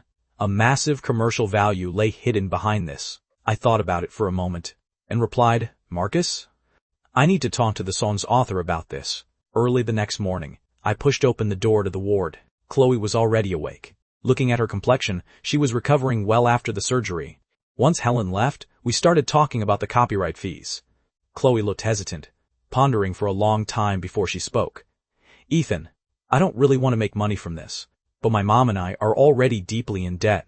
The astronomical medical bills had long since overwhelmed them. I comforted her, little fish. You wrote this song in the first place. You earned this money with a completely clear conscience. No, you don't understand. Chloe shook her head. After getting the money, I'll pay off the debts and leave a portion for my mom. I want to donate the rest to children in the mountains. She hoped those children from impoverished backgrounds could have an equal opportunity to receive an education, so they wouldn't be mocked anymore for speaking broken English. As I looked at her, a mix of emotions welled up in my heart. All this time, she had possessed a heart as crystal clear and transparent as glass. The weather today was beautiful, with sunshine piercing through the clouds and pouring down. Chloe asked me to help her walk over to the small garden. Looking at the vibrant plants and flowers in the garden, she said she was recovering very well and should be able to get discharged before long. I was very happy, filled with anticipation for the future. Ethan, sing Seasons in the Sun for me. I didn't understand it back then, but now I seem to understand it a little. Chloe narrowed her eyes and looked up at the sun. Goodbye, my friend. It's hard to die when all the birds are singing in the sky. Now that spring is in the air. Pretty girls are everywhere. Chloe stretched out her arms, as if embracing the sunshine, while her stubborn tears kept trying to spill out. To ride the wave of the song's popularity, Marcus contacted a recording studio overnight and arranged for me to go record the song the very next day. Seeking profit is the nature of a businessman, which is completely understandable. After receiving the news, I dialed Chloe's number. Chloe, I'll be tied up for half the day tomorrow, so I'll come to the hospital to see you in the afternoon. Hearing this, Chloe asked excitedly, Can you take me along with you? I felt a bit worried. Are you allowed to leave the hospital right now? In a soft, sweet voice, she pleaded, I'll talk to the doctor. Please take me with you. Lying in bed every single day? I'm about to grow mushrooms. I couldn't help but smile. All right. As long as the doctor agrees, I'll take you. Early the next morning, Mia brought the driver to pick me up. The moment we met, this little sparrow started chattering again. Ethan, you are seriously so famous right now. Even I'm basking in your glory. Those brain-dead fans of Ryan online all shut their mouths overnight. And that video of you getting an egg thrown at you. So many people are speaking up to defend you. I replied flatly, I don't have time to pay attention to that stuff. Let's make a trip to the central hospital first. After getting in the car, I napped in the back seat for a while. Now, I could dream of my high school days almost every day. In the prime of our youth. During those green and innocent years. How wonderful it would be if time could turn back. Chloe was looking forward to going out immensely, finally able to escape that awful smell of disinfectant. She got out of bed very early, staring out the window expectantly. The moment she saw me, a brilliant smile instantly blossomed on her face. "Chloe, what did the doctor say?" I asked as soon as I walked through the door. "The doctor said I can go out, but I must be back by tonight." She was as happy as a child. Still feeling uneasy? I double-checked with Helen. Helen nodded with a complicated expression, telling me to take good care of her. I helped Chloe adjust her knitted beanie. "Let's go then." Stepping into the elevator, Chloe suddenly grabbed my hand tightly, her entire demeanor turning uneasy and restless. "It's okay, we'll be downstairs in just a second." I comforted her softly. Almost everyone riding an elevator has probably imagined a scenario where it plummets, but because of her father, Chloe's panic was far more intense than an ordinary person's. I could feel that her palm was ice cold, and her fingers were slender. I really wanted to warm them up using the heat of my own palm, but the elevator reached the basement very quickly, and she timidly pulled her hand back. By the car door, Mia came forward to greet us. Who is this older sister? As an assistant, this was part of her duty. Once a celebrity falls into the lens of a paparazzi, it means big trouble. To avoid any unnecessary complications, I simply said she was an old classmate who was curious and wanted to visit the recording studio. Mia could see that Chloe was in poor health, so she immediately promised, "Ethan, focus on recording your song with peace of mind. I'll take good care of her." Chloe flashed a warm, friendly smile. "Thank you. Young girls always have plenty of topics in common," and since Mia was a total chatterbox, she kept turning her head along the way to fish for gossip. "Sister, was my brother this handsome back when he was in school? Did a lot of girls have a crush on him? Did he ever receive any love letters? Since you two are such good friends, how come I've never heard him mention you before?" Chloe barely managed to handle the questions. "Yeah, he was very handsome back then too. A lot of girls had crushes on him." Unable to get a word in, I repeatedly blinked at Mia to get her to tone it down, but she completely ignored me and started digging for embarrassing stories about me.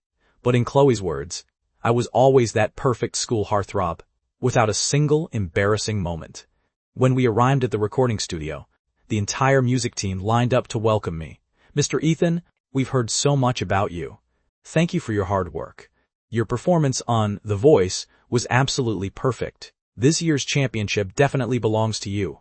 We will definitely have plenty of opportunities to collaborate in the future." I networked with a fake smile, unable to help but feel emotional in my heart. Just a few days ago, I was still an absolute nobody, someone who might be mistaken for a driver when going out. Now, it was Mr. Ethan left, and Mr. Ethan, right, making me blush from their smiles. A teacher is meant to transmit knowledge, teach, and dispel doubts. Exactly which day did such a sacred title start being used? So that any random nobody could be called it? The equipment had long since been calibrated. Putting on my in-ear monitors, I stood in front of the microphone, and through the soundproof glass, smiled and waved at Chloe. Chloe clenched her fists, returning a gesture of encouragement to Ethan. "You will definitely become a widely celebrated big star." The music started playing. I closed my eyes. This familiar weather, the memories buried deep inside. It seems that time we met was the accumulation of fate from past lives, but that past melody cannot play once more. Are we unable to escape the already predestined ending? My unique voice echoed through the recording studio, instantly pulling everyone back into a sorrowful mood. Every lyric felt like a heavy hammer pounding on the heart.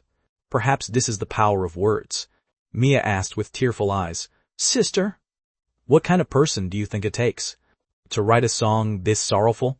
Chloe stared at me without blinking, wondering to herself, "Have you ever had a crush on a boy, but never told him?"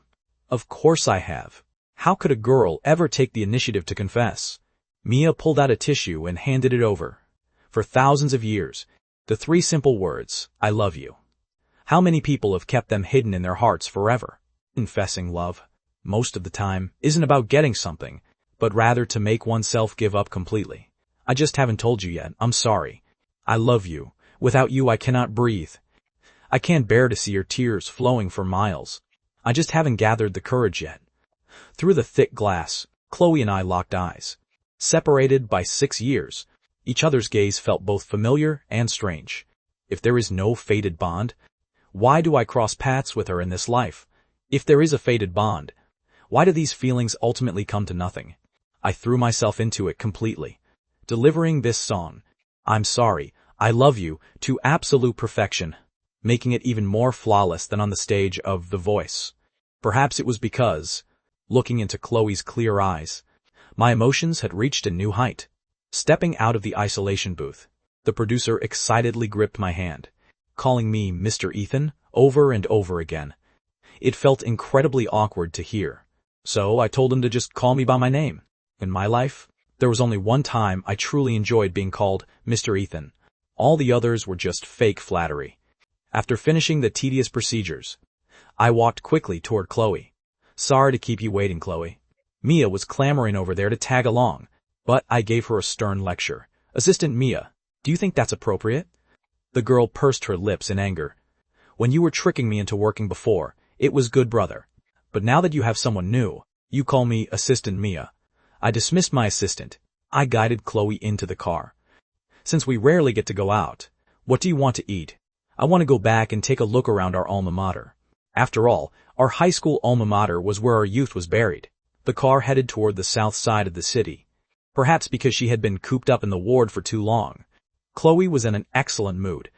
Like a bird released from its cage, she rolled down the car window, letting a warm spring breeze blow over her, humming a song the entire way. Confirming it with a look, "I've met the right person. The sky is waiting for the rain. And I am waiting for you." As I drove, my mind was full of questions. I graduated from the music department, yet these beautiful lyrics and melodies, I had actually never heard a single line of them before.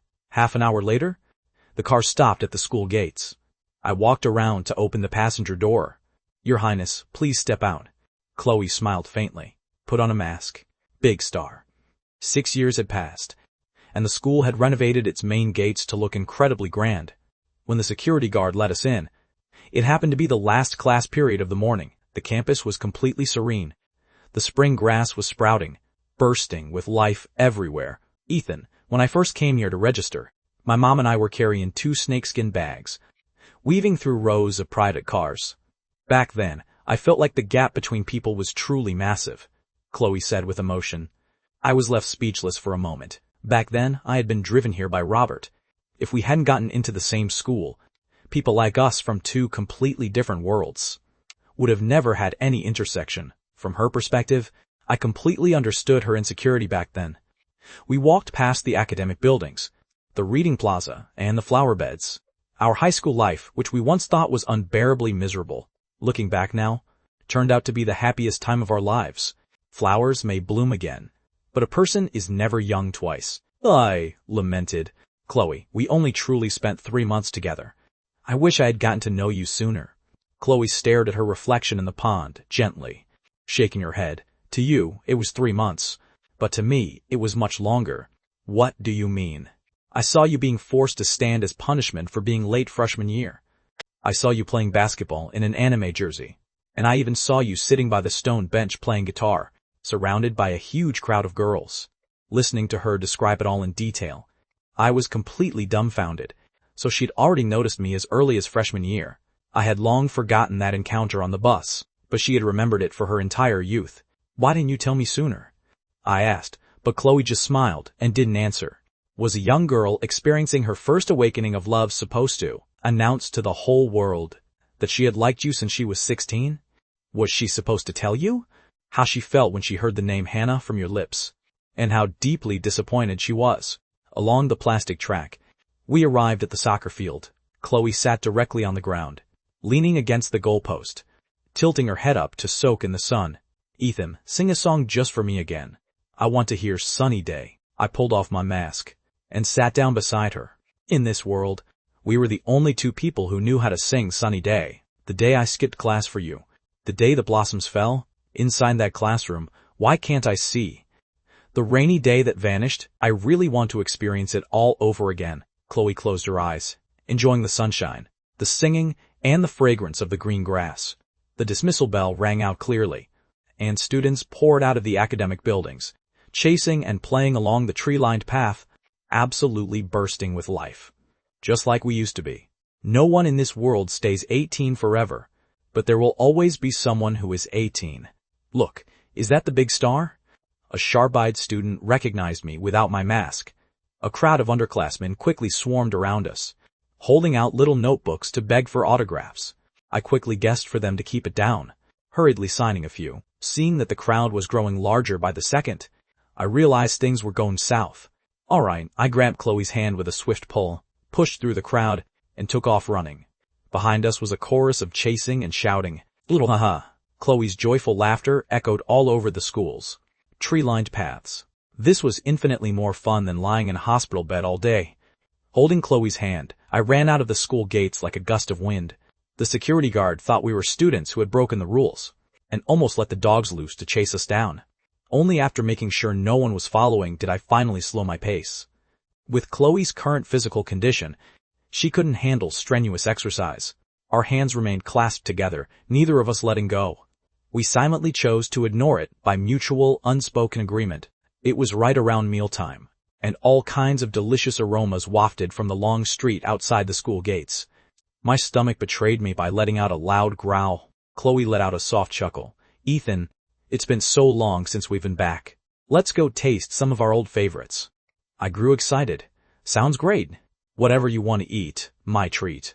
Chloe pointed her finger toward the roadside. That chemical weapon, stinky tofu, of course. This stuff was an absolute weapon. The moment it appeared, it could overpower any other aroma. A crowd of drooling foodies surrounded the stall. People who couldn't stand the smell pinched their noses and stayed far away. I furrowed my brow.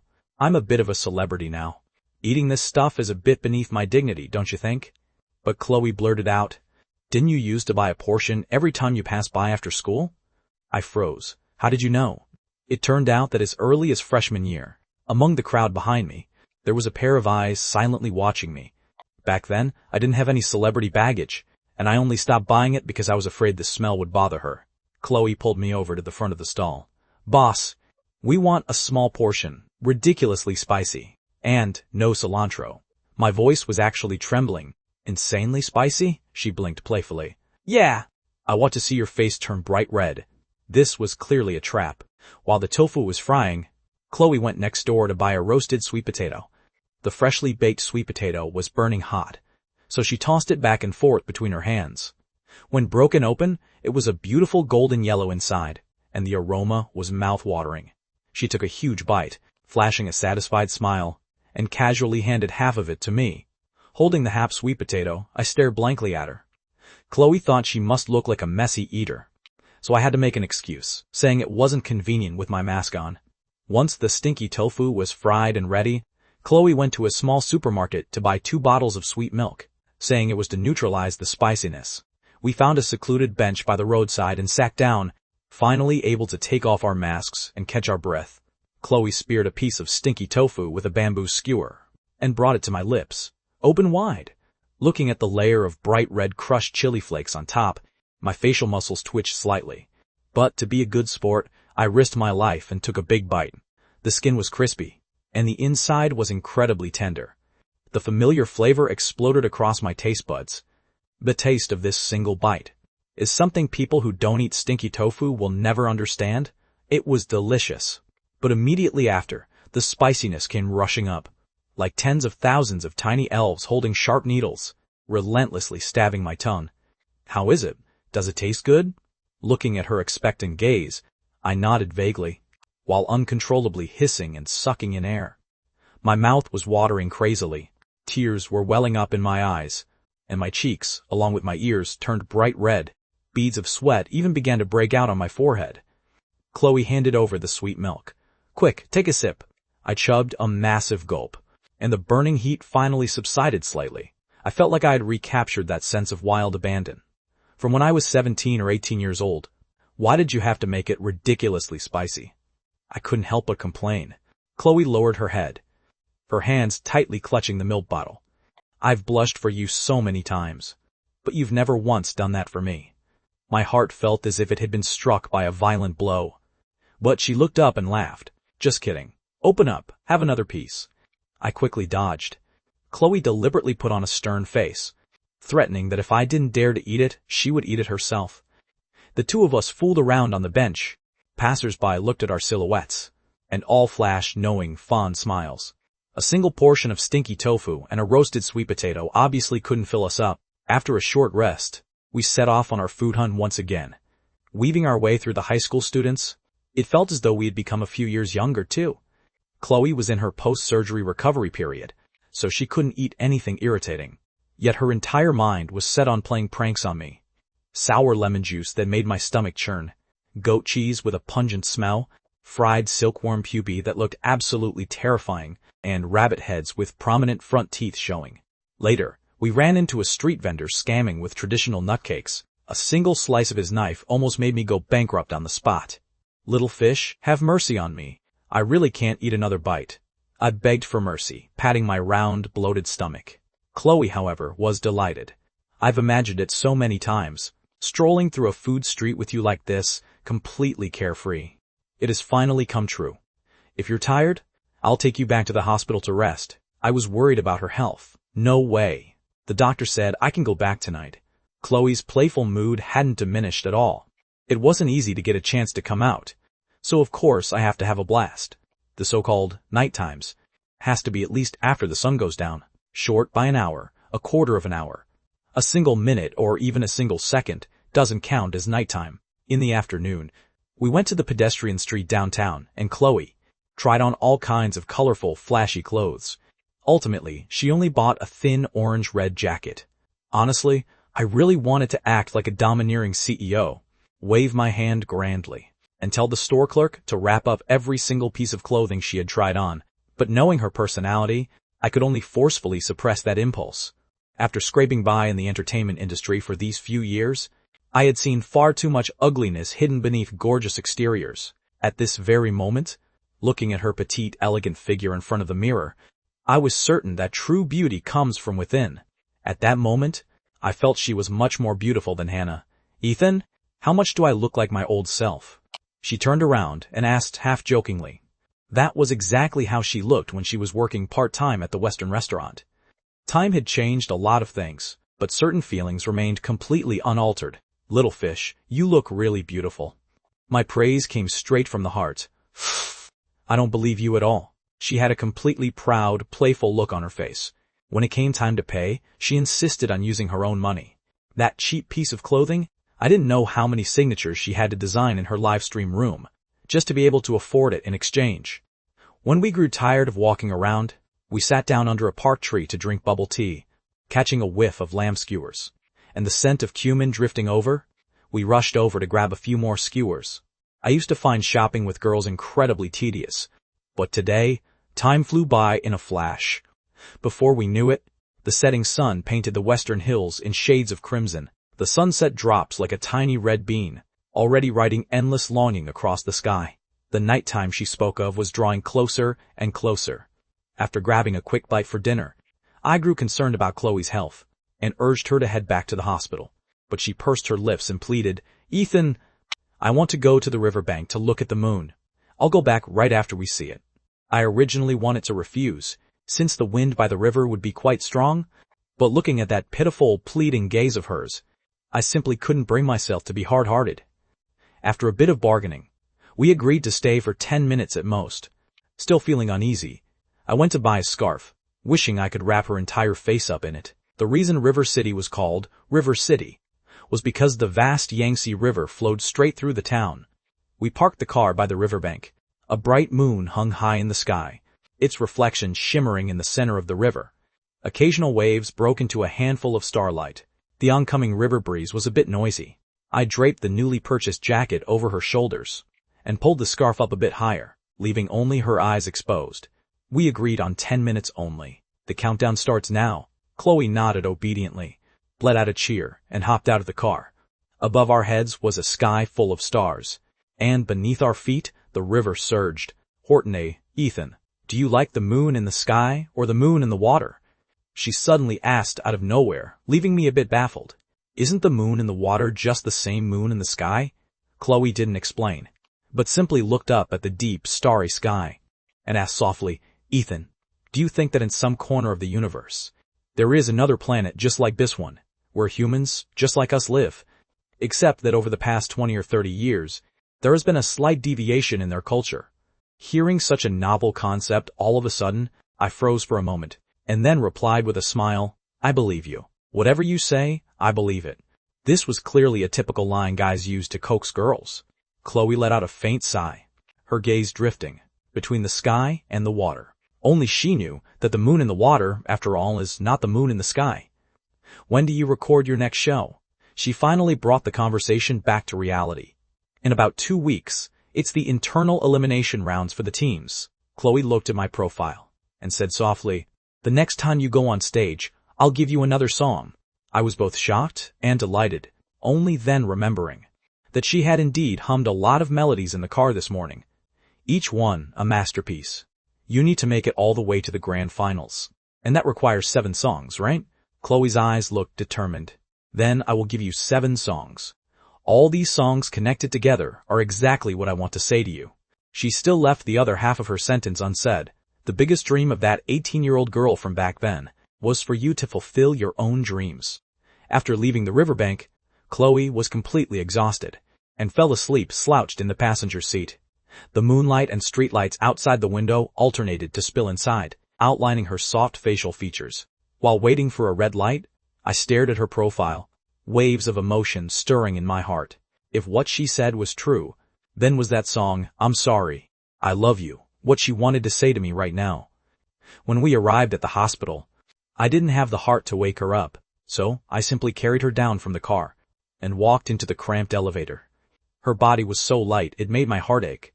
Chloe was half awake and half asleep, wrapping her arms around my neck in a daze and murmuring into my ear, "Ethan, do you know? This is something I only ever dared to imagine in my dreams before." Chloe snapped her eyes open and bolted up from her school desk, her cheeks instantly flushing bright red like a sunset. She had actually just dreamed that Ethan was holding her, and it was that sweet kind of bridal carry too. How absolutely mortifying. Had a nightmare? I turned my face to ask her, and she hurriedly wiped the corner of her mouth, terrified she had drooled while asleep. "No, I didn't." Only then did she realize my jacket was draped over her shoulders, still carrying a faint scent of mint. "I was afraid you'd catch a cold while sleeping. I just got back from playing basketball. So I'm not cold," I explained. "Thank you," Chloe said, quickly handing the jacket back. High school seniors were generally sleep-deprived. After dinner, she had originally just wanted to catch a quick nap to save time. Never expecting to have such a strange dream, she stood up and went to the restroom, wanting to wash her face to wake herself up. "Chloe, there's a girl outside looking for you," a classmate by the door yelled out. Chloe looked up and saw the undisputed goddess of every boy in school, Hannah, with bright eyes and pearly white teeth and skin as fair as snow. She wore a simple long dress and looked as elegant as a white swan. The boys in the class instantly perked up, pressing themselves against the windows one after another, practically drooling. So this is the school beauty, Hannah. She definitely lives up to her reputation. The official sponsor of my tissues. The dorm is going to be restless again tonight. Tomorrow I'm buying a copy of the Penal Code to study up. Your boy wants to do something absolutely earth-shattering." Felix and I were naturally squeezed into the crowd as well. Spring had arrived, and all the male animals had entered their restless phase. "Chloe!" Hannah flashed a sweet smile and waved her hand. "Hannah, what brings you here?" Chloe rather awkwardly tugged at her crumpled school uniform. Hannah made a few pleasantries first, before subtly bringing up that she wanted to borrow her English notes. She was an art student, so her academic grades were a bit lacking. Fortunately, she had a straight-A friend like Chloe. Chloe wasn't good at spoken English, but she was excellent at written tests. It was a bit funny, yet also a bit tragic. Inside the classroom, my face was pressed against the window glass, as I marveled at how Hannah truly looked perfect from every angle. Felix, however, murmured quietly, "I actually think Chloe looks better than Hannah. When exactly did you go blind?" I rolled my eyes at him. "I think the school beauty, Hannah, is a bit fake. A simple girl like Chloe is so much better." Felix stroked his chin, pretending to look profound. I let out a scoff. After spending the past week together, I had been moved by Chloe's gentleness and sensitivity, but Hannah's place in my heart remained completely unshakable. My history with Hannah could be traced back to many years ago.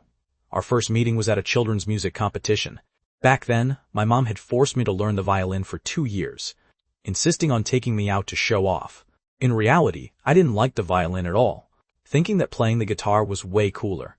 As a result, I completely botched my performance on stage. Did I slink down from the stage in embarrassment? The next person to step up and perform on the piano was Hannah, dressed in a white princess gown. Exquisite and flawless, she was as beautiful as a porcelain doll. That day, my mom was nagging and grumbling right beside me, but I didn't hear a single word. Only that melodious piano piece echoed in my ears, and my mind was entirely filled with that elegant figure. Feelings are the most irrational things. Some people fall for someone because of a chance encounter on a bus, falling completely in love, and naturally, others fall hard because of a piano piece. It's just that people often chase after the beauty right in front of them, while completely ignoring the deep affection right behind them. Once Chloe finished lending her notes and returned to the classroom, I excitedly leaned over. "Well, did you mention me to her?" Chloe bit her lower lip and said awkwardly, "I'm sorry, I forgot." "What? Your memory is so terrible. How do you manage to score first place every time?" I was utterly disappointed. "I'm sorry. Maybe next time," she replied half-heartedly. Ever since she became deskmates with me, her memory had become incredibly poor. She would often forget the purpose behind my approaching her, and always found reasons to lie to herself. Is it true that every girl harboring a secret crush acts the same way? The evening self-study bell rang. Our homeroom teacher, Mrs. Vance, had originally planned to review the test papers, but unfortunately, she was called away to a meeting by the administration office, leaving us to do self-study first. I looked at my math paper for less than 3 minutes, before my upper and lower eyelids began to fight each other. Glancing over at Chloe next to me, she was writing furiously in her notebook, looking exactly like an absolute merciless exam-grinding machine. I pulled out a composition notebook, nudged her arm, and said, "Take a break." "What is it?" Chloe stopped her pen and shook her hand. Since she had been writing far too much, the knuckle of her right middle finger had a thick callus worn into it by her pen. That was a student's badge of honor. I pointed at the notebook. "Let's play Gomoku. We're in the middle of class right now," Chloe said with a frown. I offered a twisted bit of logic. "You always grind practice questions during breaks too." If it were before, she wouldn't have paid me any attention, but today, by some strange twist of fate, she agreed. She picked up her pen and drew a circle in a grid square, and I drew an X right next to it. Such a good, obedient girl, completely led astray by a bad boy just like that. Before long, the game became incredibly intense, with circles and crosses locked in a fierce, inseparable battle. After Chloe made a brilliant move, my brow furrowed deeply, and I fell into deep thought. Suddenly, a voice drifted over from beside me. "Quick, block him. He's about to make an open 4. I said impatiently. "No shit. It's not like I'm blind. Your gameplay is absolutely terrible. Playing pure defense, you don't stand a single chance at a comeback." The person threw in another insult. "A true gentleman stays silent while watching a game. Are you the one playing, or am I?" I slammed my pen heavily onto the desk and snapped my head up. I locked eyes right with a pair of thick glasses, like the bottoms of beer bottles. My heart instantly skipped a beat. "Heh, Mrs. Vance. Your meeting finished so quickly?" Mrs. Vance stared with wide, furious eyes. "Ethan, I knew you couldn't stay quiet for more than a few days. You've even corrupted Chloe." I stammered an explanation. "We're just balancing work and play, taking a little break." The always timid Chloe actually gathered her courage at this moment. "Mrs. Vance, I was the one who made a mistake. It's not entirely his fault." Mrs. Vance saw right through the young girl's inner thoughts and let out a long sigh, although she looked like an absolute tyrant right now, who hadn't been young once. In the end, out of respect for Chloe, Mrs. Vance forcefully suppressed her anger. The graded test papers were handed back. Looking at the bright red 92s on mine, I let out a long sigh of relief, as long as it's a passing grade. But Mrs. Vance wasn't about to let me off the hook. "Look at that score yourself. And you still have the nerve to play Gomoku during class? Leaving so many easy questions completely blank." Not daring to talk back directly, I complained in a low voice. The final question was so hard. What kind of freak could actually solve it? The moment the words left my mouth, Chloe's test paper was handed down. A 147 practically blinded my eyes. I ground her test paper, staring at her step-by-step solution for the final problem, as if I were reading a book of alien hieroglyphs. Chloe, how on earth is your brain wired? You actually know how to do a problem this hard? Thinking I genuinely wanted to learn, she pointed her pen tip at the question and patiently began to explain. Assume the common ratio is Q, and after verifying it, we subtract to get the expression, then use proof by contradiction to derive the general term. I listened with a completely blank expression. Who am I? Where am I? What am I doing? Once she finished explaining, she asked considerately, "Did you understand?" "Isn't it pretty simple?" I snapped out of it, and nodded calmly. "It's not that hard, I guess." From the podium, Mrs. Vance ruthlessly exposed me. "Stop pretending. There's only 1 month left until the 3rd mock exam.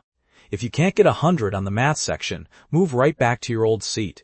She genuinely regretted agreeing to let me switch seats. Chloe's entire family relied on the college entrance exam to change their fate. If she got dragged down by me, that would be an absolute sin. I stubbornly countered, "Mrs. Vance, if I actually get serious, I don't have a single rival." But to be completely honest in my heart, I was a bit reluctant to leave Chloe. This girl didn't really stand out before, but after spending the past few days together, she was quite cute.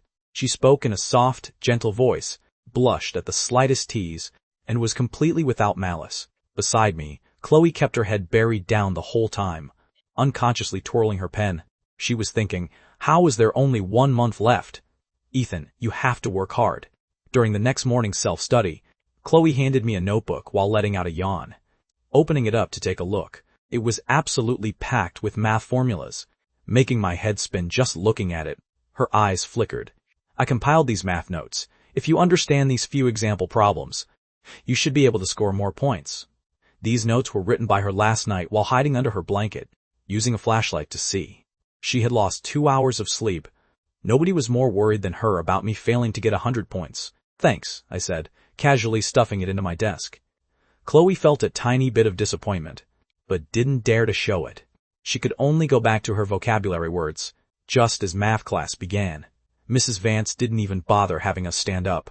She turned around to pour some water. "Pull out last night's test papers. Let's get right into reviewing the problems." Chloe reached out to check her desk, and her heart dropped instantly. Oh no! She had been so focused on compiling the notes that she had left her test paper back in the dorm. Seeing her awful expression, I immediately slid my own test paper over to her and casually spread an English test paper out in front of myself. Mrs. Vance came back with her water and instantly noticed something was off. "Ethan, where is your test paper?" "I stayed up late doing the problems last night and forgot to bring it this morning," I said, using my usual excuse. Mrs. Vance looked completely unconvinced. She stared at Felix. "You sleep on the bunk above him." "What was he doing last night?" Felix had a wicked smirk on his face. "Mrs. Vance, is that kind of thing really appropriate to say in front of the whole class?" Every single boy in the class burst into breathless laughter, and the girls were struggling hard to hold it in as well. Mrs. Vance pointed at me in a fit of rage. "Why didn't you just forget your own head back in the dorm? Go stand outside and listen to the lecture from the hallway." I turned back and gave Felix a fierce glare. When will this cycle of petty revenge ever end? Then, with a smooth toss of my hair, I walked out into the hallway. Chloe watched my retreating figure, her heart completely consumed by regret. On the test paper in front of her, the final 2 problems were left blank, and a line was written in crooked handwriting right next to them. Only a freak like Chloe could actually solve a problem this hard. She was completely restless for the entire period, only seeing Mrs. Vance's lips moving, but failing to hear a single word she said. She glanced out the window from time to time, looking at that hyperactive figure. The sunshine was perfect at that moment, and out of utter boredom, I pulled out the small mirror I used to fix my bangs, reflecting the sunlight directly onto Felix's eyes to blind him. The two of us communicated across the distance using lip reading, trading insults with an exceptionally high density of profanity. Chloe's eyes kept chasing after that beam of light, her heart fluctuating right along with it. Just like over these past 2 years, she had always been silently chasing after me, even though I had never turned around to cast a single glance at her. Once class ended, I returned to my seat and stretched out. Chloe handed the test paper back to me, the step-by-step solutions for the final 2 problems already fully written out. "Ethan, thank you. It's fine. You're thin-skinned, so it doesn't matter to me." I truly didn't care. Chloe seemed to have come to some sort of decision. In a couple of days, I'll help you set up a dinner with Hannah. I was absolutely overjoyed, thanking her repeatedly. But Chloe suddenly stood up and ran all the way to the restroom. If she didn't run fast, she would have looked utterly pathetic. Chloe, why are your eyes so red? The moment I walked into the hospital room, I noticed that Chloe looked as though she had just been crying. I placed a pot of blooming white lilacs on the balcony, and the faint floral fragrance drifted through the air, instantly making one feel completely refreshed. It's nothing, I just rubbed them a few times earlier. Chloe casually changed the subject. Did you practice that song I gave you yesterday? I nodded. But whenever I thought of that song, my heart grew incredibly heavy. Today was the day of the 4th episode of The Voice. Before heading to the venue, I made a special trip to the hospital to see her. Lately, I had turned down almost all work opportunities, simply moving back and forth between home and the hospital. This simple lifestyle, paradoxically, allowed me to enjoy a rare sense of peace. I gradually realized that the fame, wealth, and status I used to chase so desperately might just be cages and shackles in the end. On the internet, however, my name was absolutely blowing up. Ever since the first episode aired, I had achieved legendary status with the song I'm Sorry, I Love You, completely reversing my decline as a washed-up little star. Once the studio version went up on the music platform, it immediately became the most popular healing masterpiece of the moment. The comment section was a vast ocean formed entirely of tears. Ethan, you jerk. Why did you make this song so heartbreaking? I listened to it on repeat all day. When I went downstairs to buy a pack of cigarettes, I didn't take the stairs or the elevator. I just wanted to stand there and cry for a bit. If I had said, I love you when I was 18, would my life be different now? In every street and alley, even little kids who were still wet behind the ears were humming that line, haven't told you yet. 2 weeks had passed, and my social media followers had increased by nearly 10 million. Before, it was filled with nothing but insults. Now, it was filled with nothing but confessions of love. Mia was so busy replying to comments every day that her hands were about to fall off. Under this massive wave of popularity, Ryan's fans had no choice but to shut their mouths. If anyone dared to utter another insult against me, they would instantly be slammed by passers-by so hard they wouldn't dare go online for 3 months. The tone of Hannah's comment section had shifted too. Short-sighted woman, you dropped a watermelon just to pick up a sesame seed. Do you regret it, big sister? In a fit of rage, Hannah disabled her comments. Making matters even worse, the video of me getting an egg thrown at me before was dug up yet again. Filled with righteous indignation, netizens boycotted Ryan and Hannah's new movie. Only 3 days after its release, its box office performance bit the dust. The production company was forced to pull it from theaters. A blockbuster that had spent over $100 million on promotion and had the hype of a real-life romance to back it up, was ultimately left utterly defenseless against a single song. During this period, Ryan, Letty, wished he could completely eliminate those brain-dead fans who had provoked me. Of course, music fans still had one massive unsolved mystery. Who exactly was the legendary Water Moon? Who had created I'm Sorry, I Love You? I kept Chloe very well protected. At this time, she was on her hospital bed, working on her handwriting. The number of concurrent viewers in her livestream room stayed steady at around 10. Yet she deeply enjoyed the simple pleasure of her pen gliding across the paper. Welcome. This is a positive livestream room for signature designs. Just 2 lollipops gets you a signature. If you don't have any, just hit that little heart button. It was just about time. Mia called to urge me to head downstairs. Get some good rest, little fish. I'll be right back as soon as I'm done recording. Good luck, Ethan. I'll be watching your performance. I turned and left. The sunshine spilled down at an angle, painting my retreating figure in warm colors.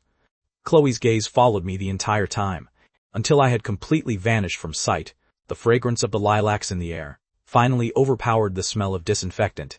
In the car, Mia was chattering away to report on the updates of the competition.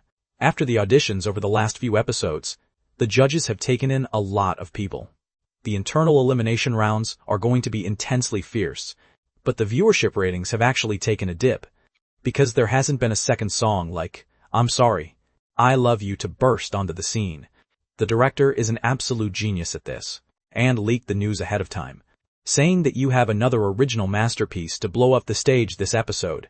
The fans instantly went wild, staking out the live stream room with their seats early on. The moment I got out of the car, I was utterly stunned by the massive crowd before me. Drums were rolling, horns were blaring, and there was an absolute sea of people. Banners and glowing signs were flashing so brightly it made my head spin. "Ethan, I love you. I love you to death."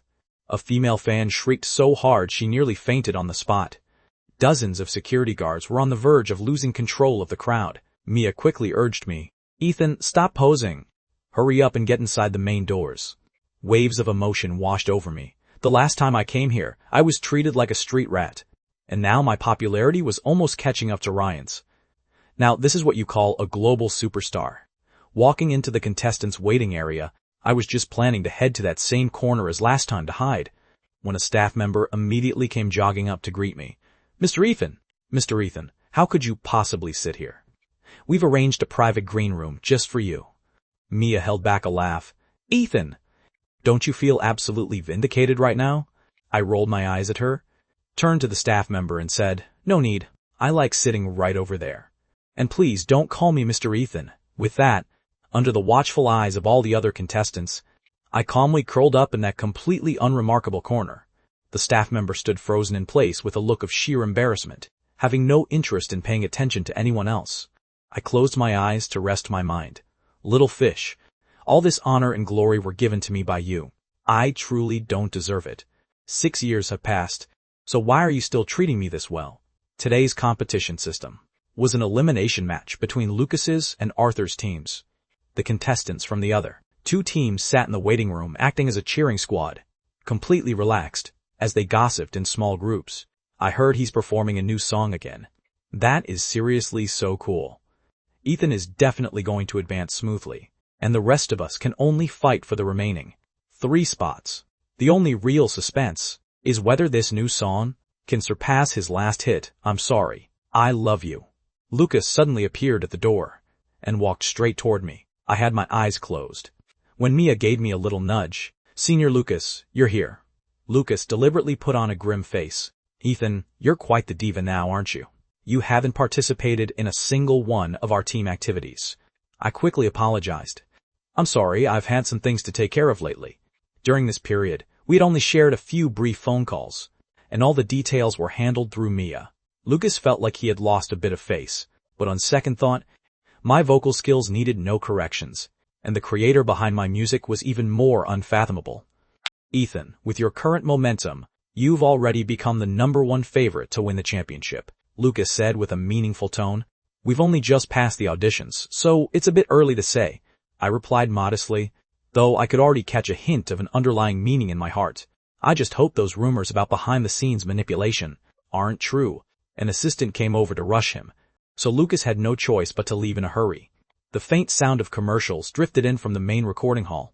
The 4th episode of The Voice had officially gotten underway. The number of concurrent viewers in the livestream room had already reached millions, and the chat comments were completely blanketed with my name. I can't get stabbed in the feels twice by the same person. Don't pity me just because I'm a delicate flower. Come on, hit harder. I've already built magic cloak and spiked armor. There's no way you can still deal true damage. To hype up the show, the production crew simply arranged for me to perform first. This suited me perfectly. I could head back to keep Chloe company right after I finished. The host built up the suspense to the maximum and finally shouted, "Please welcome our first contestant of the night, the highly anticipated Ethan." Thunderous applause erupted throughout the venue. The 4 judges sat up straight in surprise. As the introduction began to play, the audience stopped clapping. It was a piano piece, sounding quite bright and upbeat at first touch, but harboring a subtle melancholy upon closer inspection. I began to sing along with the music, and the lyrics flashed across the massive screen behind me, accompanied by a clean, soothing melody. The first verse described beautifully a piece of subtle, restrained affection, buried deep inside one's heart, laying it bare before millions of viewers. Perhaps everyone has had an experience like this. In an inadvertent moment, being illuminated by the brilliance of someone nearby, and chasing after that retreating figure ever since, yet never daring to speak up. The live audience was completely immersed, but the netizens' fingers were already restless. Holy crap, this kid. I can already hear the sound of the knives echoing. Aim straight for my heart, and stab it hard. Please don't hold back. I lowered the microphone after finishing the chorus and entered the interlude. I put down the microphone, my breathing a little uneven. As a professional singer, I shouldn't have been like this. But Chloe's words suddenly echoed in my ears. I saw you being forced to stand as punishment for being late freshman year. I saw you playing basketball in an anime jersey, and I even saw you sitting by the pond playing guitar. I suddenly recalled that since our sophomore year, several times when going to or leaving school, I had crossed paths with Chloe on the street. As classmates, I would always offer a polite greeting, and she would always nod shyly before walking away. Looking back on it now, were those encounters truly accidental? Are there really that many coincidences in this world? If you are the fireflies of a summer night, and the children sing songs for you, then I am the hand that wants to pain you. Look at how small I am. Yet because of you, I have dreams to dream. Perhaps you will not stay for me, so just let me stand behind your back. When you have a crush on someone, no matter how excellent you are, you still feel insecure. You fear you aren't good enough. You fear you don't measure up, and you fear that if you speak up, you won't even be able to stay friends. So, too many people choose silence, willingly becoming a chaser of the light. Someone in the audience wiped the corner of their eyes. Compared to the heart-wrenching emotional release of the last song, this song was like boiling a frog in warm water, making people slowly sink into sorrow without even realizing it. One of the 8 sufferings of life is not getting what you desire. The chat room was filled with absolute wailing. Brothers, he built full armor penetration. I admit my defenses are completely shattered. I can follow behind you, like a shadow chasing the light in a daydream. Some love is like a torrential downpour, yet still believes in the rainbow. My voice managed to heal and comfort the audience, who heard the unspeakable emotions of innocent, youthful love, and were dragged right back into reminiscing about their youth. That sense of insignificance, evasion, and hesitation had once taken root in everyone's heart. Yet this song wasn't entirely hopeless. It gave people a tiny glimmer of hope at the very end, like a shooting star in the pitch-black night sky, wishing everyone could catch the light in their hearts. If I'm sorry, I love you was a tragic torrent like surging river waves, crashing violently against the shore. Then this song, The Light Chaser, was more like a mountain glens, murmuring stream. Listening to it just once from afar would leave it echoing in your heart, completely unforgettable. Just like that person you secretly loved during your innocent youth. They will ultimately be remembered for a lifetime. Bringing them to mind on occasion still brings a dull ache. In the audience, people weren't weeping uncontrollably, but their eyes glistened with starlight, tears hovering right on the edge of falling. Was the most excruciating feeling of all. The online viewer comments flared up with activity once more. Ethan, I'm going to risk my life fighting you. Look, I was just a random guy listening to a song. Why do you keep ripping open my old scars? Just to walk to school with him. I waited at the intersection 10 minutes early every single day, just to say, what a coincidence. Clutching the microphone tightly, I bowed deeply to the audience, a mix of emotions welling up in my heart. The scene of that math class back then, standing outside the classroom, and playing with the mirror resurfaced in my mind. I had been so focused on fooling around with Felix that I completely ignored Chloe. So she had been chasing that light all along, little fish. Just how long did you hide behind my back, acting as my light chaser? It must have been so incredibly heartbreaking when you wrote this song, right? During the judge's feedback session, the highly esteemed Arthur was the first to speak. Although I am old now, I was once young too. This song speaks of the hazy, innocent emotions of youth. That kind of longing paired with cautious restraint. The balance was executed exceptionally well. It's deeply moving. His precise critique won a round of applause from the entire hall. I noticed that from beginning to end, he was praising the song, rather than praising my performance. Chloe, you've won the approval of the godfather of music. The only female judge, Cynthia, clapped and said, "It was excellent. I really like you. Why didn't you choose me last time?" By comparison, Paige was far more professional. If I had to describe this song in one word, it would be clean. The lyrics are simple and clear, striking straight at the heart. The instrumentation relies primarily on acoustic guitar, which is exceptionally quiet and soft. Finally, it was Lucas's turn. He was my mentor, holding the power to decide which contestant stayed or left. Over the first 3 episodes, he had recruited 9 contestants, and now he could only keep 4. The competition was exceptionally fierce, but since I was the crowd favorite, I was obviously guaranteed to secure one of the spots. "Thank you for delivering yet another incredible song," Lucas said. From a songwriting perspective, it's already received plenty of praise. But your vocal performance shouldn't be overlooked either. Whether in terms of pure emotion or technique, your execution was practically flawless. Then, his tone completely shifted. Were you thinking of someone specific while you were singing? This was a total trap. Lucas was deliberately trying to dig for some juicy gossip. A lot of people knew about my high school history with Hannah and how we later debuted together to push a fake romance. When she officially announced her relationship, I was ridiculed in every possible way. Now, I had made a massive comeback with a hit song, making the plot twist more dramatic than a movie. Since I had just sung The Light Chaser with such profound emotion, people would naturally make the connection. Could this song be the true reflection of his secret crush on Hannah? I picked up the microphone and took a deep breath right into the camera lens. I knew that behind a certain phone screen, those clear eyes were definitely watching. Yes, I was indeed thinking of someone just now. I deeply regret why I didn't turn around sooner. Perhaps you are the true light that illuminates my life. After uttering these completely ambiguous words, I decisively turned around and walked off the stage. The audience was left completely dumbfounded, not yet processing what had just happened. Lucas yelled out in a panic, "Hey! I haven't told you to go down yet." Following Chloe's wishes, the credits on the massive screen didn't display the songwriter or lyricist, so that "You from My Mouth" became a massive cliffhanger. He can't still be hung up on Hannah, right? No shit. Hannah is so beautiful. Who wouldn't be hung up on her? Anyone who has ever been a light chaser knows that some people can never forget that light for the rest of their lives. The production crew was shocked to find that in just a few short minutes, the number of concurrent viewers in the live stream room broke 10 million. This was real data without any exaggeration. The light chaser will definitely spread through every street and alley tomorrow. It looks like after the show finishes recording, the production crew will have to hold an emergency meeting to tailor a brand new plan just for me. Back in the green room, Mia nudged me and gave me a high five. "Bro, nicely done. We're making a comeback this time." I smiled. "I'm heading back to the hospital. Stay here and coordinate with the production crew." "You're leaving right now?" Mia's eyes widened. "Isn't that a bit too reckless?" At the end of the show, all the contestants who advanced have to return to the stage. And Lucas is even planning a celebratory dinner. I pointed at the life-sized cardboard cutout next to us. "When the time comes, just carry this up on stage." The effect should be pretty much the same. The moment I thought of the lyrics to The Light Chaser, I was eager to fly back. This time, it's my turn to be your light chaser.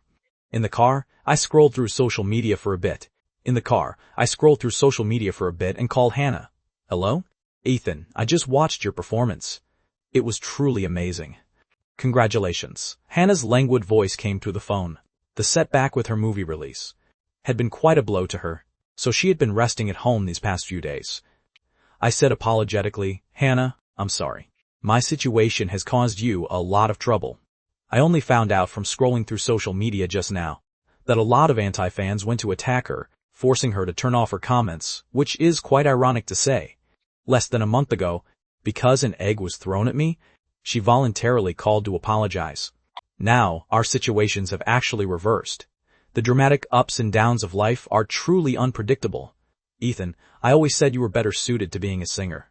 It was only a matter of time before you made it big." Hannah didn't want to bring up the frustrating matters and changed the subject. "When we first met, you said I was cut out to be an actor." "Horbrew," I teased. "Did I say that? It was so long ago. Who remembers?" Hannah felt a bit awkward. Is 6 years a long time? To some people, those are things they will remember for a lifetime. At noon, the school cafeteria was bustling with noise. With the aroma of food drifting around, the 3 students dining in the corner were exceptionally eye-catching, simply because one of them was named Hannah. Her beautiful long hair cascaded down like a waterfall, and her flawless face was completely unforgettable. If she entered the entertainment industry, she could likely secure a spot on the A-list. "Hannah, this is Ethan. He's my desk mate now," Chloe said, introducing me to Hannah. Hannah smiled at her. "Chloe, this is the first time I've ever seen you come to the cafeteria with a boy." Hannah winked at Chloe, then politely greeted me. I stammered with excitement, unable to even speak coherently. Even a handsome guy loses his cool when meeting his goddess. Chloe pouted. "Oh, stop it. Why do you keep calling me Clo-Clo? It makes me sound like a little kid." Hannah giggled. Doesn't your mom call you that? I nudged Chloe's arm. So your nickname is Chloe. It sounds really nice. Chloe glared at me. You're not allowed to call me that. After starting high school, I had tried to take the initiative to approach Hannah, even shamelessly trying to chat her up during the school anniversary, but she completely ignored me. She had seen far too many boring guys like that. But now, with Chloe playing matchmaker, getting to know each other went much more smoothly. Hannah played the piano, and I played the guitar. Music gave us plenty of topics in common. Hannah, I've heard you play before.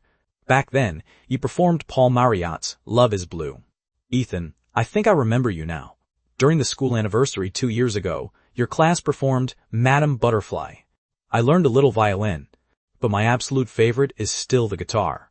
My idol is Eddie Van Halen. Once the conversation started, the two couldn't seem to stop. Chloe silently ate her food on the side, completely unable to get a word in. All the pieces. By those classical musicians they talked about, she hadn't heard a single one. She had barely taken any proper music classes growing up, and she only listened to generic pop songs found everywhere. The air became absolutely suffocating, and the food lost all its flavor as she chewed it. Across the tiny dining table, an invisible chasm stretched out widely, separating them into two completely different kinds of people. Hannah and I are the ones who belong together. Her sitting here with us is just an accident. My only purpose was to introduce them to each other. And after that, will I just become a discarded pawn? Once the meal concluded, I successfully added Hannah as a contact, and we agreed to meet up again next time. Little fish, you don't seem very happy. Hannah finally noticed that Chloe hadn't spoken for a long time. And no, I was just thinking about a math problem from the last class. Chloe offered a clumsy excuse. Don't think about math problems all day. I really can't understand the world of a straight-A student, Hannah teased. Then she turned to me and said, I think you've got a great look. Besides singing, you could be an actor too. A surge of secret delight washed over me. The goddess was praising my looks. Becoming an actor was definitely something to consider. After finishing lunch, Hannah needed to head back to her classroom. After saying goodbye to us, she left carrying her tray. A faint, delicate fragrance still lingered in the air. Chloe had heard Hannah mention that it was an expensive imported perfume, so costly that she might never be able to afford it in her lifetime. Having secured the goddess's contact information, I was in an excellent mood. Even the rowdy, buzzing noise of the cafeteria sounded just like a melodious piano piece to my ears. I asked Chloe with a wide smile, how about I treat you to some ice cream? Chloe shook her head. No thanks. Who eats ice cream in freezing weather? Then let me buy you some bubble tea. I failed to notice the girl's low mood at all. No bubble tea? Then how about apple juice? I said, I don't want anything. I'm going back to the dorm for a nap. Chloe picked up her tray and practically ran out of there. I sat in my original spot, a bit at a loss. Having known her for so long, she had always been sweet, well-behaved, and gentle, speaking in a soft, lovely voice. Why was she suddenly throwing a temper tantrum out of nowhere? It wasn't like anyone had provoked her. With her eyes wide and completely red, right before she pushed open the dorm door, her roommate Katie asked in surprise, Chloe, why are you crying?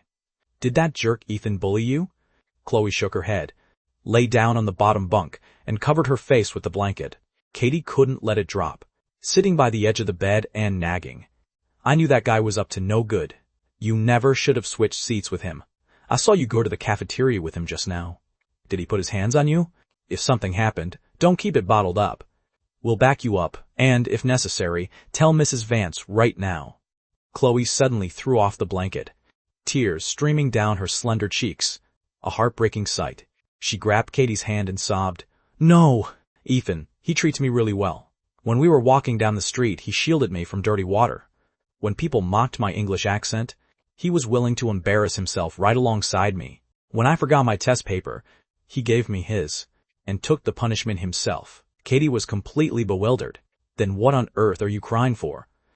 If it were any other girl, having such a handsome and attentive male deskmate, they'd be absolutely thrilled. But Chloe's tears just wouldn't stop, her heart aching as if pierced by needles. Perhaps it was precisely because I couldn't be faulted at all, that she felt even more miserable. From the very first day we became deskmates, I had clearly told her that I hoped to get to know Hannah through her. All the kindness I showed her afterward never crossed the boundaries of a classmate relationship. I never lied to her, and I never flirted with her. She was the one greedily enjoying this gentleness, deliberately choosing to forget my initial purpose. This is the bitter fruit of a youthful, unrequited crush, which one can only taste alone. Before classes started that afternoon, Chloe walked into the classroom with red eyes and buried her face on her desk, not daring to cast a single glance at me. I handed over a cup of bubble tea and gently nudged her arm.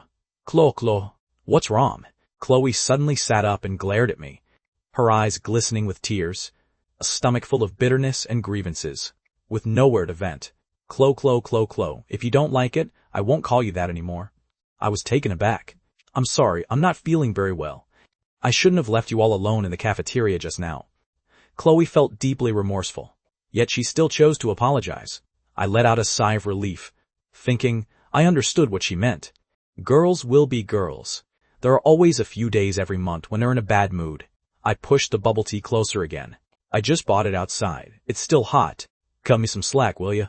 Chloe bit her lip and asked, Are you this nice to every girl? How could I be? I said without a second thought. We've been desk mates for so long now, so we should count as good friends, right? Chloe picked up the bubble tea, violently stabbed the straw into it, and took several large gulps of the extra sweet tea, somehow tasting a hint of bitterness. I don't want to be your good friend at all. After adding Hannah as a friend, I started pondering how to strike up a conversation. Are you there? Have you eaten?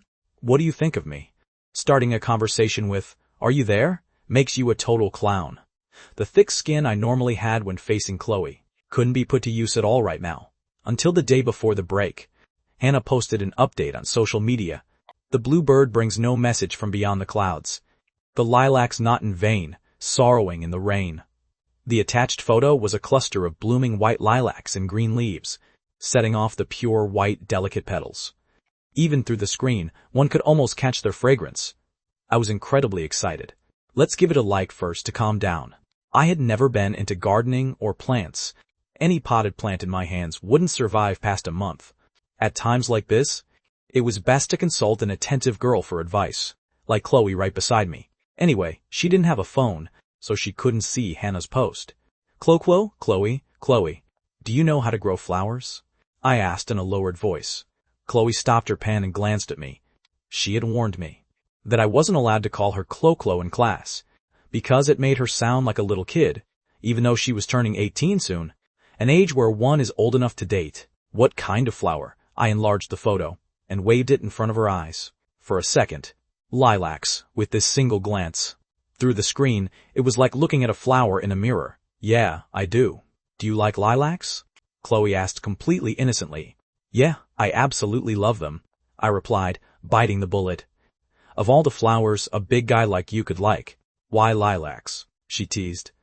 The imagery of lilacs often symbolized melancholy in classical poetry, making people think of delicate, frail women. The most famous example was exactly that caption Hannah used. Having grown up in the countryside, Chloe knew a great deal about plants and flowers. She patiently shared the habits of lilacs with me. The white lilacs in the photo were a variation of the common lilac, blooming slightly earlier, so right now happened to be their blooming season. Seeing her mouth moving non-stop, it felt as if she had suddenly entered her intense mode again. How could that tiny brain of hers hold so much information? Did you understand all that? Chloe stopped to take a sip of water. Probably, mostly, maybe, pretty much, yeah. I scratched my head. She pouted. Show off. There's a plant market near my place. If you like them, I can help you buy a potted one and bring it to evening self-study tomorrow. I nodded repeatedly. Awesome. Chloe, you really are a great person. I told you not to call me Chloe. Chloe held out her hand. You have to pay for it. I hurriedly handed over some cash, secretly thrilled in my heart. I had already begun imagining the conversation with my goddess, Hannah. What a coincidence. You like lilacs too? Then let me give you a potted one. With all this back and forth, things would be smooth sailing, and in the end, it would be an absolute certainty. When school let out that afternoon, I walked Chloe to the Moonlight Bistro as usual, and then headed home myself. Along the way, Chloe's heart was thumping wildly. She had never felt this road was so short before, or that time went by so fast. Horses, Ethan, what are you doing this weekend? She racked her brain to ask a tedious question. If you're calling my name, just call my name. Can you not add classmate to it? It makes us sound so distant. I said with dissatisfaction. I'll be careful next time, Chloe replied like someone who had done something wrong. Tomorrow, I'm not going anywhere. I'll stay home and study your math notes. I flashed a sunny smile and patted my backpack. Because I want to score 100 points and keep being deskmates with you. After saying that, I turned around and took confident strides, walking off into the setting sun. At that moment, I looked absolutely radiant, the light reflecting in the young girl's eyes and shining deep into her heart. On Sunday, I genuinely locked myself inside the house all day, locking horns with the math problems. I even bit through 3 pens. In the afternoon, the weather suddenly turned, and a drizzling spring rain began to fall. Even by dusk, there was still no sign of it letting up. Old Robert was worried his precious son would melt in the rain, so he drove me right to the school gates. After getting out of the car, I noticed he wasn't leaving, craning his neck to look all around. Dad, what are you looking at? Nothing, just checking if I'm lucky enough to catch another glimpse of my daughter-in-law. Robert muttered under his breath, hit the gas, and drove off. I found it completely baffling. What daughter-in-law? When I walked into the classroom, most of the students were completely drenched and looked miserable, complaining endlessly about the weather. But Chloe's seat was still empty. I felt a faint sense of unease. Could it really be because I wanted lilacs that this continuous spring rain was brought on? That silly girl. She should know to bring an umbrella when it rains, right? Felix rushed into the classroom, half of his body completely soaked. He was cursing the damn weather. So I yanked him over. Did you see Chloe on your way here? Felix said, thoroughly annoyed. I'm literally looking like a drowned rat right now, and you don't offer a single word of concern, only worrying about a girl. I couldn't sit still anymore. Snatched up my umbrella, I rushed straight into the curtain of rain. Hey, class is about to start. Felix shouted from behind me. Where are you going? I turned a deaf ear to him, my mind completely filled with Chloe.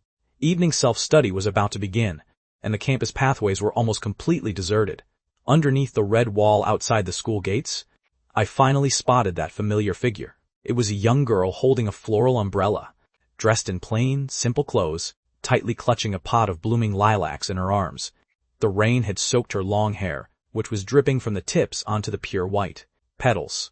The hazy mist of the rain looked exactly like melancholy personified. This was a painting, and also a poem, holding an oil paper umbrella, wandering alone down a long and desolate rainy alleyway. I hope to cross paths with a girl like a lilac, who harbors a deep, sorrowful knot. At that exact moment, the famous lines of the poem took on a real-life form. Chloe, are you an idiot? It's raining so hard. Stop clutching that stupid pot of flowers, I shouted, my eyes feeling a bit stinging. A sorrowful heart became a lilac knot. Chloe jogged up to me, held up the pot of flowers, and asked, Ethan, do you like it? I spent a long time picking it out. A rich fragrance drifted through the curtain of rain, as clear raindrops slid down her cheeks. At this moment, she looked so beautiful. Because of the rain, Chloe and I were late. However, the teacher didn't say much about it. There was no lecture during this evening self-study period, allowing everyone to work on practice questions freely. The raindrops of the spring night tapped rhythmically against the glass windows, full of rhythm, and also beat after beat against the young boys' and girls' hearts. The fluorescent lamps cast a soft white light, and the moths threw themselves into it without a backward glance, having no regrets even if they ended up battered and bleeding. I quietly pulled out my phone and left a comment under Hannah's post. If you like lilacs, I grow a lot of them at home. I can give you a potted one. I waited for 3 full periods of evening self-study, refreshing repeatedly until a little red notification dot finally appeared. With an excited heart and trembling hands, I clicked to open it and look, only for my heart to sink completely. I'm sorry. I just posted that for fun. I'm actually allergic to pollen. What a self-indulgent clown I was. Achoo! Chloe sneezed. Snapped me out of my depression. I asked with concern, did you catch a cold? You knew it was raining, so you shouldn't have gone to buy flowers. Chloe pouted, but I promised you, and I couldn't break my word. This was also the principle her mother had taught her since childhood. A promise is worth more than 100 pounds of gold. Keeping one's word is the most basic quality of a person. I took her cup, went to the water dispenser to fill it halfway with hot water, tested it, and mixed in a bit of cold water with the hot water to balance it out. Although this gesture had practically been joked to death, Drinking more hot water after getting caught in the rain was never a bad idea. Let's keep an eye on it for a bit. If you catch a cold, I'll take you to the clinic. Chloe's head throbbed with a dull ache. She took a sip of water and shook her head stubbornly. I'm fine. A minor illness like a cold takes 7 days to recover if you take medicine, but it takes a week to get better without it. I was amused by her. To call her silly, yet she still had the mood to make jokes. In reality, growing up, whenever Chloe ran into minor ailments like this, she always just toughed it out. Medicine was so expensive and bitter, and the effects weren't even that noticeable. The money saved could cover several days of living expenses. Over the next few days, since my lilacs hadn't been gifted, I let Chloe raise them on the balcony at the back of the classroom. That was the cleaning corner, right by Felix's seat near the door. Chloe took careful care of it every single day, because she assumed this was a flower I liked. The entire classroom carried a faint, lingering fragrance. She discovered that if the first window on the south side of the classroom was open, she could look through the reflection on the glass to see that pure white lilac. It wasn't very clear, possessing a bit of a hazy beauty, exactly like looking at a flower in a mirror. When she didn't dare to look at my profile directly, she would also steal glances at my reflection through the window glass.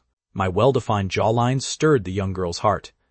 Ever since drinking that cup of bubble tea, Chloe had already made peace with herself. So what if I liked Hannah? It didn't stop her from continuing to like me. Just like liking a flower, you don't necessarily have to pluck it. Standing at a comfortable distance to admire the petals, catching a faint whiff of the fragrance, or even just catching a single glimpse of its reflection in a mirror, would be enough to bring satisfaction. While someone was trying to let go, someone else was starting to hold on. These past few days, I hadn't been sleeping soundly. The moment I closed my eyes, I would think of that long, rainy alleyway, and that girl who was just like a lilac. I had lied to Chloe. I didn't care about flowers at all, and only wanted to please another girl. Every single time I saw Chloe happily watering the flowers, a profound sense of guilt would completely fill my heart. Only a monster would deceive a girl this pure. Tossing and turning for several nights in a row, pushed Felix on the top bunk to the brink of a breakdown. Unable to take it anymore, he poked his head out. How many fucking times are you going to roll over in one night? Are you going to let me sleep or what? We still have morning self-study at 7 tomorrow. During the daytime classes, I completely abandoned my usual slacker attitude and sat exceptionally straight. Even looking at Mrs. Vance, who was going through menopause, she started to look quite pleasant and charming. I thought to myself that I must be absolutely losing my mind. To stay and keep being deskmates with Chloe, I could actually push myself this hard. Chloe, I've been studying this problem for ages. How on earth do you solve it? It's actually not that hard. You just need to draw 4 auxiliary lines. Chloe, I wanted to buy stir-fried tomatoes with eggs, but this turned out to be beef stew with potatoes. I'll have to trouble you to help me out again. I really don't know whether you should go see an eye doctor or a psychiatrist. Spring slipped away quietly, and the college entrance exam countdown on the blackboard shrunk day by day. In the blink of an eye, the weekend arrived once more. Carrying that pot of lilacs, I left school together with Chloe. Why are you bringing it back home? Chloe felt a bit reluctant. Felix said the smell was suffocating him, but she still preferred its original spot in the cleaning corner. I said with a smile, well, then you'll have to take good care of it in the future. Chloe said dejectedly, from now on, even looking at the flower in the mirror will become a luxury. I suddenly stopped in my tracks, hesitated for a moment before speaking. Little fish, if you want to look at the flower, you can come to my house tomorrow. Chloe's cheeks flushed red at a speed visible to the naked eye. Gee, go to your house for what? Putting on a completely shameless face, I said, my math is way too terrible, so I need you to help tutor me again. You're just going to be solving problems at home anyway, so what difference does it make where you do them? Who else is at your house? She started to feel all conflicted and overthink again. My dad and my mom. I'm not going. Why on earth should I go meet his parents when we have no official status? What if they try to stuff a massive red envelope of cash into my hands? Should I accept it or refuse it? In for a penny, in for a pound. Since the words had already been spoken, I simply decided to take my shamelessness to the absolute end. Playing the emotional card the entire way, I expressed how much I truly wanted to score 100 points. In reality, Chloe's heart had long since wavered. How could she not want to go? Standing at the entrance of the Moonlight Bistro, She felt she had played hard to get long enough. If she kept turning him down, she might really lose her chance. Give me the address. I'll think about it. I hurriedly wrote down my home address. Precise, right down to the apartment number. Chloe snatched it away. I might not actually come. Don't get your hopes too high. With that, she immediately turned around and ran back into the restaurant. Sure enough, when a timid girl truly falls in love, she becomes exceptionally brave. I smiled faintly, holding the pot of lilacs as I headed home against the setting sun. Passing by the plant market at the next intersection from the Western restaurant, I suddenly felt a spontaneous urge today, and strolled inside. Right at the first shop by the main entrance, several pots of lilacs were on display. Their pots looked exactly like the one in my hands. Huh, isn't this the one that young girl bought last week? The owner was a middle-aged man, who recognized the flower in my hand at a single glance. She bought this flower from you? I asked curiously. The owner was incredibly warm, launching into a non-stop chat the moment he opened his mouth. It was raining so hard, yet that girl still came to buy flowers. She came to my shop first, then went to browse the entire market, before finally coming back here, saying she wanted to buy the absolute best-looking pot to give to someone very important. The flower pot in my hands suddenly felt incredibly heavy. How could there be such a foolish girl? On Sunday morning, I slept in until the sun was high in the sky. The fragrance of the lilacs drifted over from the windowsill, making my small bedroom feel a lot cozier. I walked out sporting a handsome bedhead, only to see old Robert and Empress Dowager Sarah each occupying a side of the sofa, thoroughly engrossed in a high school teen drama. After those two old goofballs finished washing up, I noticed a fried dough stick left on the table, picked it up, and started munching. Sarah cast a look of utter disdain. All you know how to do is sleep in. We already finished all the breakfast. I offered a placating smile, thanking my mom for leaving me one. Robert flatly tossed out a sentence. That one fell on the floor. I instantly stopped chewing, unable to spit it out or swallow it. Mom, Dad, a classmate is coming over to visit in a little bit.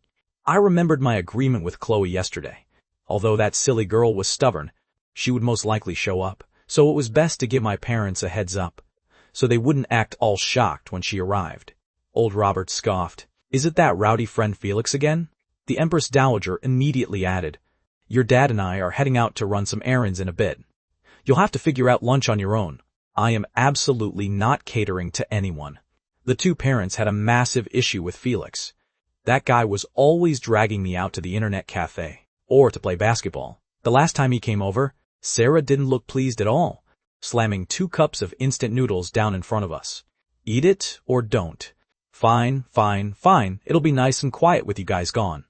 I rolled my eyes. Worst case scenario, I'd just take Chloe out to a restaurant for lunch, and order 8 or 10 hearty dishes to get some good nutrition into her. Looking at how thin she was, a gust of wind could knock her over. Pulling out my phone to check the time, it was almost 10 o'clock, but nobody had knocked on the door yet. I didn't feel like waiting around anymore, so I simply went downstairs to check. In the little garden downstairs, pink and white crabapple flowers were blooming. Whenever the wind blew, the petals fluttered down rapidly like snowflakes. A bunch of kids often played hide-and-seek here on weekends, their happy laughter echoing constantly.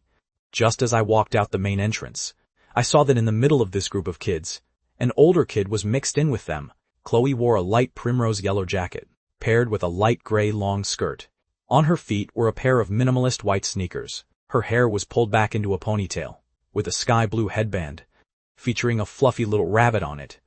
Compared to her usual school look, she had clearly dressed up with extra care. The sunlight spilled onto her through the crabapple trees, leaving mottled shadows of light. Her clean, pure smile was incredibly infectious. Although she was introverted by nature, she seemed to be exceptionally good at dealing with children. That group of kids liked her immensely, calling her Big Sister as they kept her company, looking as if they had known each other for a long time. Chloe, since you're here, why didn't you come upstream to find me? My tone carried a hint of mild reproach. The address I gave her yesterday was precise right down to the apartment number. Judging by her current state, she had clearly been playing with the kids for quite a while. I was a little scared. The moment Chloe saw me, her face flushed red, and her speech turned bashful, completely losing the confidence she possessed as the ringleader just moments ago. Seeing her slightly sheepish, pouty expression, I instantly regretted my tone. It was a girl's first time visiting a male classmate's house, so she was bound to be shy. It was clearly my fault. I was too busy sleeping in instead of coming down earlier to pick her up. My voice softened. All right, come on up with me. Chloe picked up her backpack and said goodbye to the kids. The kids reluctantly followed her to the stairwell. I cast a glance over at Littlefish. We've been classmates for almost 2 years, but I think this is the first time I've ever seen you wear a skirt. Does it look nice? Chloe asked shyly. This is the only new outfit I have, and I usually only wear it to visit relatives. I was just worried you'd be cold. I broadened my smile. I wore leggings underneath anyway, she muttered in a low voice. With every step up the stairs, her heart tightened a fraction more. What kind of people are his parents? Will they think that a girl who visits a boy's house is inappropriate? Should I greet his dad or his mom first when I walk in? She was so anxious, her palms were sweating, and her mind slowly went completely blank. Opening the door, I stepped into the living room first. Mom, Dad, my classmate is here. Sarah offered a completely listless response. Old Robert cast a casual glance toward the doorway. The moment he clearly recognized Chloe standing behind me, his body acted as if it were fitted with springs, bouncing right off the sofa. He frantically blinked and gestured with his chin toward Sarah. What's wrong with you, Robert? Is your face twitching?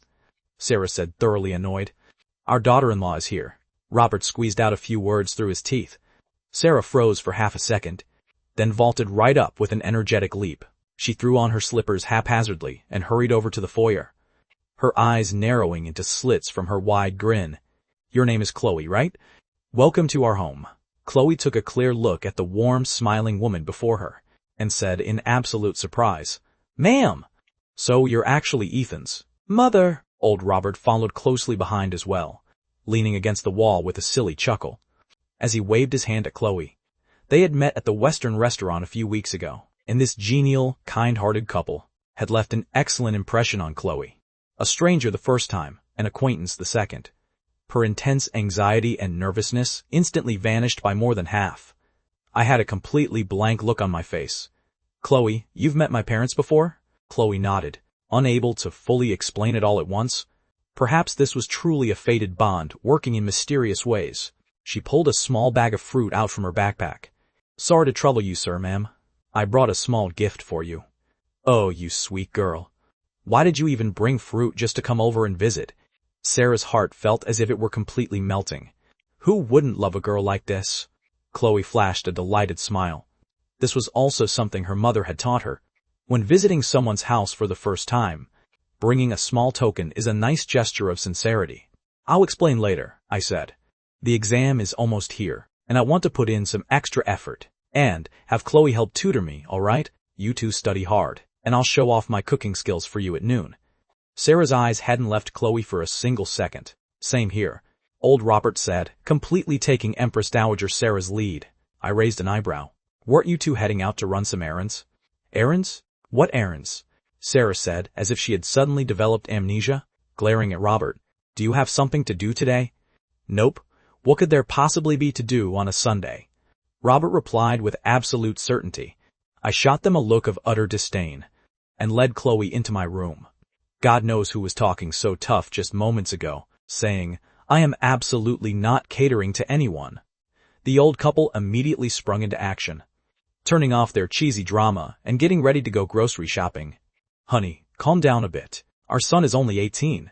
What are you getting so worked up for?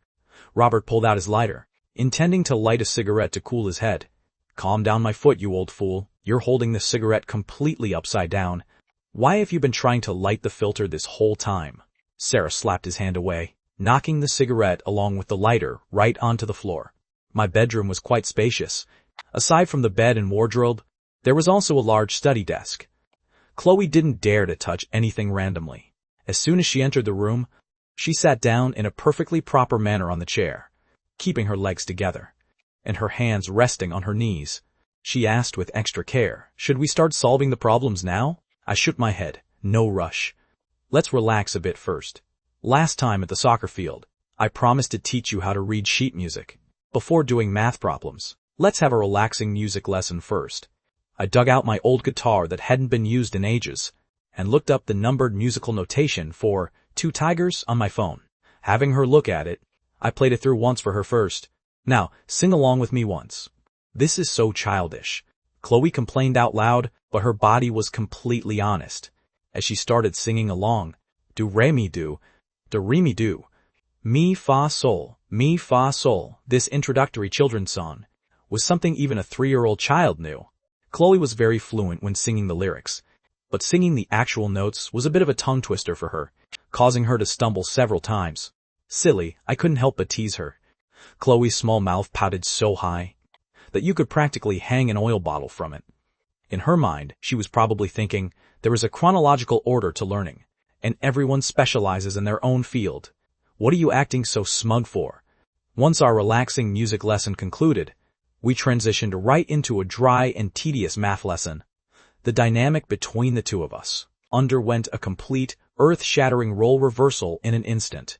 I bit down on the end of my pen, staring at those mathematical symbols one after another, feeling nothing but a profound sense of drowsiness. With my brow furrowed deeply, Chloe, how on earth do you solve this cosine value? It's actually not that hard. It's pretty similar to middle school problems. Chloe picked up her pen and began doing the calculations on a piece of scratch paper. According to the law of cosines, inside this triangle's properties, before we knew it, a single sheet of scratch paper was completely filled to the brim. I looked up to glance at the lilacs on the windowsill, and by the time I lowered my head again, my brain had already turned into absolute mush. What on earth is all this gibberish? Did you understand? Isn't it super simple? Chloe put down her pen, blinking those lively eyes of hers. Chloe, could you please explain it one more time? Just a little bit slower. I pleaded pitifully. Chloe gave me a sideways glance and said with a drawn-out voice, silly. What goes around, comes around. Karma spares absolutely nobody. The muscles on my face twitched violently. My retribution had come way too fast. At this moment, I could only slouch my head down, looking exactly like a withered plant after a frost. The sunshine spilled onto the white lilacs on the windowsill, making the petals look dazzlingly white, while the emerald green leaves shimmered with a moist luster. I could catch a faint whiff of a delicate fragrance at the tip of my nose. That was the scent of the flowers, blended with the smell of the shampoo from the girl's hair, which didn't seem inferior to Hannah's imported perfume at all. Whenever Chloe bent over the desk to write, the little rabbit on her headband would bob up and down, looking incredibly lifelike and exceptionally cute. In the kitchen on the other side of the house, old Robert and Empress Dowager Sarah each occupied a stove, exhausting every bit of knowledge they had acquired in their entire lives to whip up over a dozen home-cooked dishes. Honey, are we making a bit too much food? This is a necessary show of respect. Worst-case scenario, you'll just be eating leftovers for the next 3 days. Makes sense. We can't look bad in front of her. Besides, a guy like me just loves having a few bites of leftovers anyway. Right around noon, Sarah came to knock on the door. Son, wash your hands and let's eat. I led Chloe out of my room, and the moment we saw the table completely packed with food, the two of us gasped in unison. Sweet and sour ribs, poached prawns, steamed sea bass, beef salad, and braised giant meatballs. Robert opened a bottle of apple juice and said amiably to Chloe, just a casual meal, apologies for the poor hospitality. My jaw practically dropped straight to the floor. You call this a casual meal? Even on New Year's Eve. We had never seen a spread this extravagant. Exactly what kind of family background permits eating and drinking like royalty like this? Chloe was left completely at a loss by this profound display of hospitality. Just how incredibly wealthy is his family? Whichever girl gets to marry in here in the future is bound to live a life of absolute luxury. After washing our hands, the four of us took our seats. Sarah scooped a piece of beef into Chloe's bowl. Don't be shy. Make yourself right at home. And try some of my cooking. Chloe hurriedly replied, Thank you, ma'am. I can get it myself. Not wanting to be left out, Robert scooped a piece of braised pork over as well. This is a unique secret recipe from our family, passed down from generation to generation. We don't easily cook this for just anyone. Chloe said once more. Thank you, sir. Poor at small talk, she was already curling her toes inside her shoes from sheer awkwardness. Old Robert and Empress Dowager Sarah shared a brief look. Their over-the-top enthusiasm was scaring the poor girl. Only then did they tone it down a little. I gripped my chopsticks and was just reaching for my favorite sweet and sour ribs when my mom smacked the back of my hand with a sharp slap. What's your hurry? Tears practically welled up in my eyes.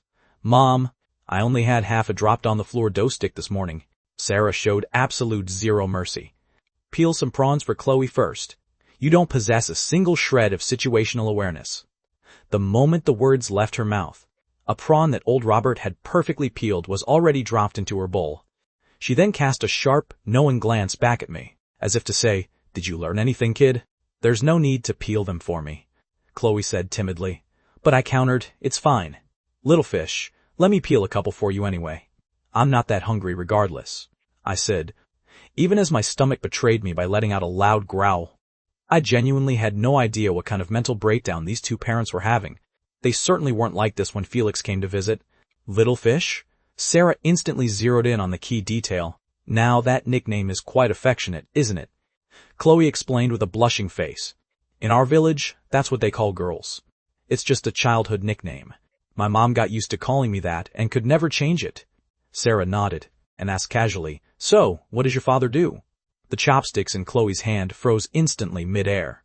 She struggled to hold it in for a long moment, before finally replying with a sobbing tone, "My dad passed away when I was 7 years old." The air froze solid in an instant. "I'm so sorry, little fish. I shouldn't have been asking you about things like that carelessly." Sarah felt exceptionally remorseful, while Robert let out a heavy sigh as well. "Ah, what a truly responsible, sensible child. Hearing that you place first every single time." The two of them instantly liked Chloe as much as possible. She was truly a treasure of a girl. Whoever gets to marry her and bring her home in the future must have earned that blessing in a past life. Suddenly, Sarah slammed the table and yelled at me, "You brat! If you dare bully Clo-Clo at school, I'll skin you alive," I let out. A violent shiver, and the prawn in my hand almost dropped to the floor. Staring at my mom, my face was full of confusion. "You're the one who made her cry. So, why are you taking your temper out on me? I've been sitting here peeling prawns diligently, without eating a single bite of food, so who did I cross?" Sarah ignored me, turning her head to soothe Chloe in a soft, gentle voice. "Clo-Clo, you are truly so sensible. Unlike this pig of ours. He was still wetting the bed at 5 years old. When he found out, he was too embarrassed and pretended to be sick so he wouldn't have to go to kindergarten. When he was 7, I asked him to wash 3 bowls, and he somehow managed to smash 8 of them. So I pulled down his pants and gave him a good spanking." Listening to the embarrassing stories of my childhood, Chloe finally broke into a smile through her tears. She never expected that a handsome guy who looked like a charming prince could have such a hilarious side. "Mom, that happened so many years ago. Why do you keep bringing it up?" I was utterly mortified. My handsome and dashing image completely ruined in an instant. At this very moment, it felt like Chloe was the one who belonged to their family, while I was just a pathetic, prawn-peeling tool. My head must have been kicked by a donkey yesterday to invite Chloe over to visit my house. After finishing lunch, just as Chloe reached out to help clear the dishes, she was firmly stopped as Sarah pressed down on the back of her hand. "Clo-Clo, this is absolutely not a job for you." Chloe smiled and explained, "Ma'am, I'm not a spoiled girl. I've been helping my mom with chores since I was very little." But Sarah said with a dead serious face, "According to our family rules, all the chores must be done by men." With that, she glared at old Robert, a sharp gleam flashing in her eyes. Old Robert knew exactly what to do, picking up a rag and busying himself right away, while cheerfully humming a tune under his breath. Chloe was completely dumbfounded by the sight. In her hometown, hard-working, simple women spent their entire lives working around the stove. Right now, this sight of a strong woman and a submissive man was truly a rare sight to behold. She asked in confusion, "Mom, then what do the women in your family do?" Sarah pulled her down to sit on the sofa. "The women don't have to do a single thing. Just sit around, crack melon seeds, and watch TV." Chloe sat down, stealing a glance at me, her eyes seemingly asking, "Is it really like that?" My eyelid twitched. An ominous premonition welled up inside me. Sure enough, the Empress Dowager Sarah bellowed out, "You brat! What are you still standing there for? Go slice some fruit for little fish to eat, and then go help your dad wash the dishes." Seeing that a slipper was about to come flying over, I quickly scurried into the kitchen and obediently started peeling apples. Old Robert stood in front of the sink, sticking his rear end out, with a half-smoked cigarette dangling from his mouth, happily washing the dishes. "Dad, how did your status in this household take such a massive nosedive?" Today is a special circumstance. I'm just giving your mom a bit of face. On regular days, whenever a major matter comes up, I'm always the one who calls the shots," Robert said defensively. I knew he wasn't bragging at all with these words. Major matters like the U.S. presidential elections, the launching of aircraft carriers, or global oil trade. Robert was strictly the one who called the shots on those. As for minor things like financial investments, buying home appliances, or visiting relatives and friends, the Empress Dowager handled those with absolute full authority. The couple had a very clear division of labor.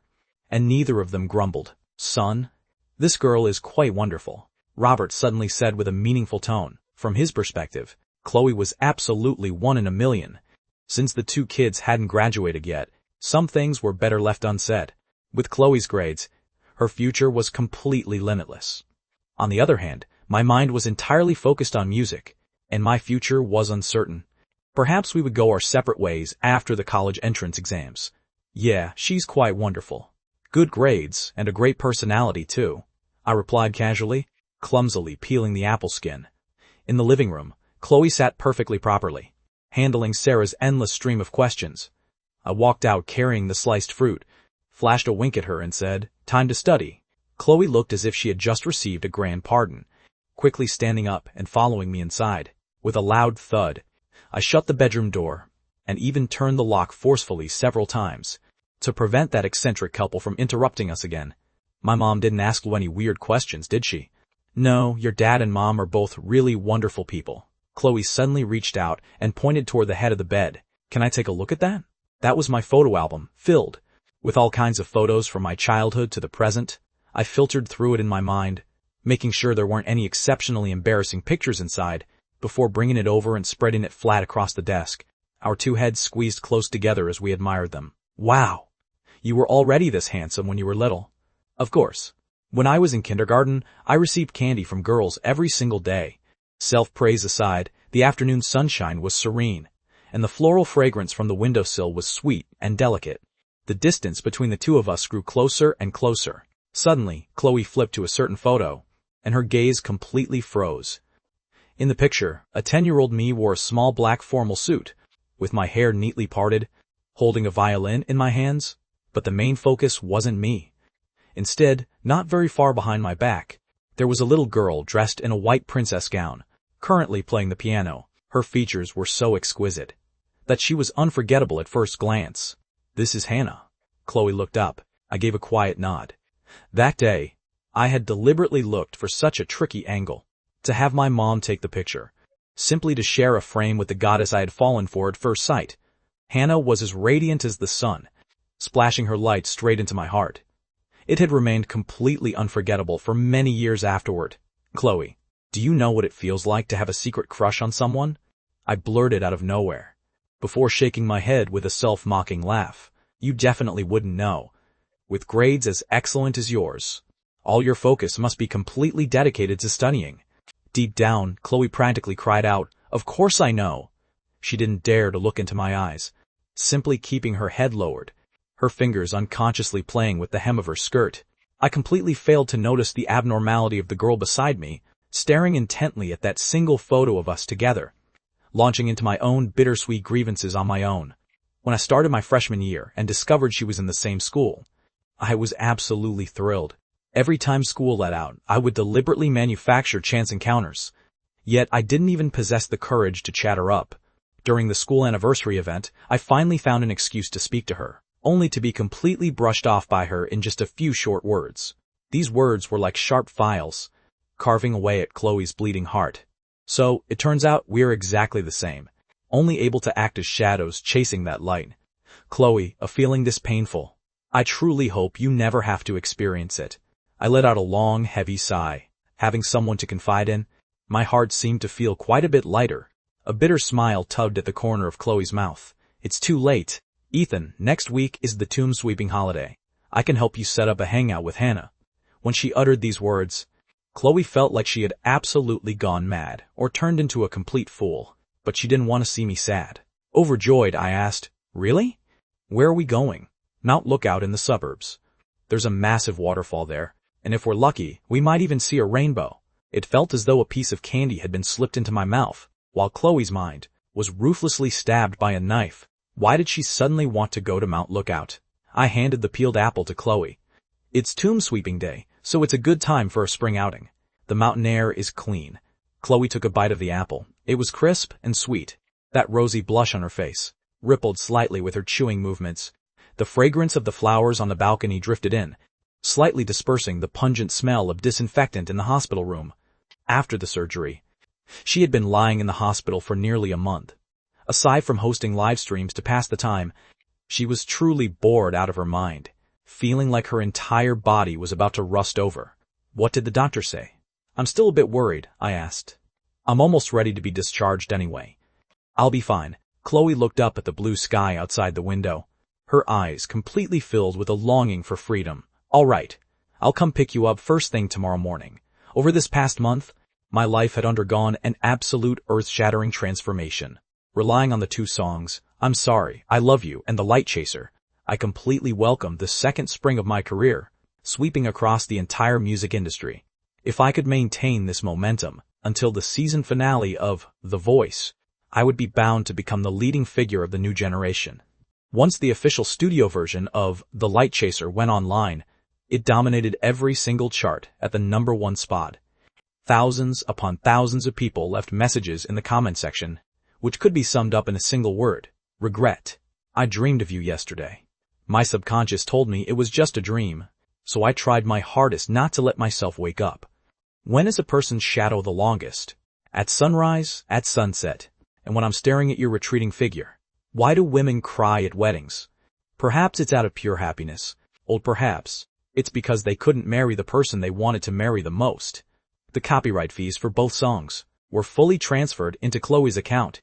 I never asked about it. She and her mother depended on each other for survival and were burdened with astronomical surgery bills, so this money was exactly the timely help they needed. Perhaps God had finally opened his eyes for once, refusing to drive this poor mother and daughter to absolute ruin. Returning to my apartment in the evening, I discovered that Chloe was hosting her live stream again. In reality, even with a handsome amount of copyright fees in her hands, her lifestyle hadn't changed in the slightest. Just for virtual gifts worth a few dimes or pennies, she carefully wrote down stroke by stroke every single person's name, received absolute respect under her pen. My name is John Smith. Can you make a generic name like this look good? A viewer asked in the chat. It must be because it's a beautiful name that everyone wants to have it, right? Chloe replied gently, as a sharp vertical stroke took shape beneath her hand, its fluid elegance practically spilling off the page. A lot of people felt insecure because their names were too common, causing them to feel self-conscious. This was likely the best answer they had ever heard in their lives. I smiled through the screen, followed immediately by a profound sense of deep regret. My 18-year-old self had been completely, utterly foolish. And a phone call from the Empress Dowager came through. Mom, aren't you out line dancing tonight? I turned on the speakerphone. I got into a massive fight with Aunt Brenda. I wanted to use your song, The Light Chasers, as our background music, but she insisted it wasn't appropriate, and even mocked me for just trying to show off. Sarah said, thorough huffing in anger. Well, The Light Chaser really isn't suitable for line dancing. And besides, you actually were just showing off. I ruthlessly exposed her. Are you even my own son? Always taking someone else's side. Sarah was absolutely furious. If this brat were standing right in front of her, she would have been bound to kick him a couple of times. Ever since breaking into the entertainment industry, I was still living in River City, but for the convenience of work, I had rented an apartment. I only went back home once every month or two, without causing them any annoyance. So the old couple lived quite a carefree and blissful life. Completely in perfect harmony. Robert snatched the phone away. Son, is that stuff about Hannah and that young pretty boy actually true? I said, thoroughly annoyed. How on earth should I know? Maybe it's true. Or maybe they're just playing along to promote the movie. Your industry is an absolute mess, Robert complained. I told you a long time ago, you wouldn't be able to handle someone like Hannah. Yet your mind just had to be completely blinded by infatuation. Sarah took over the conversation. Look at that little fish from back when you were a senior.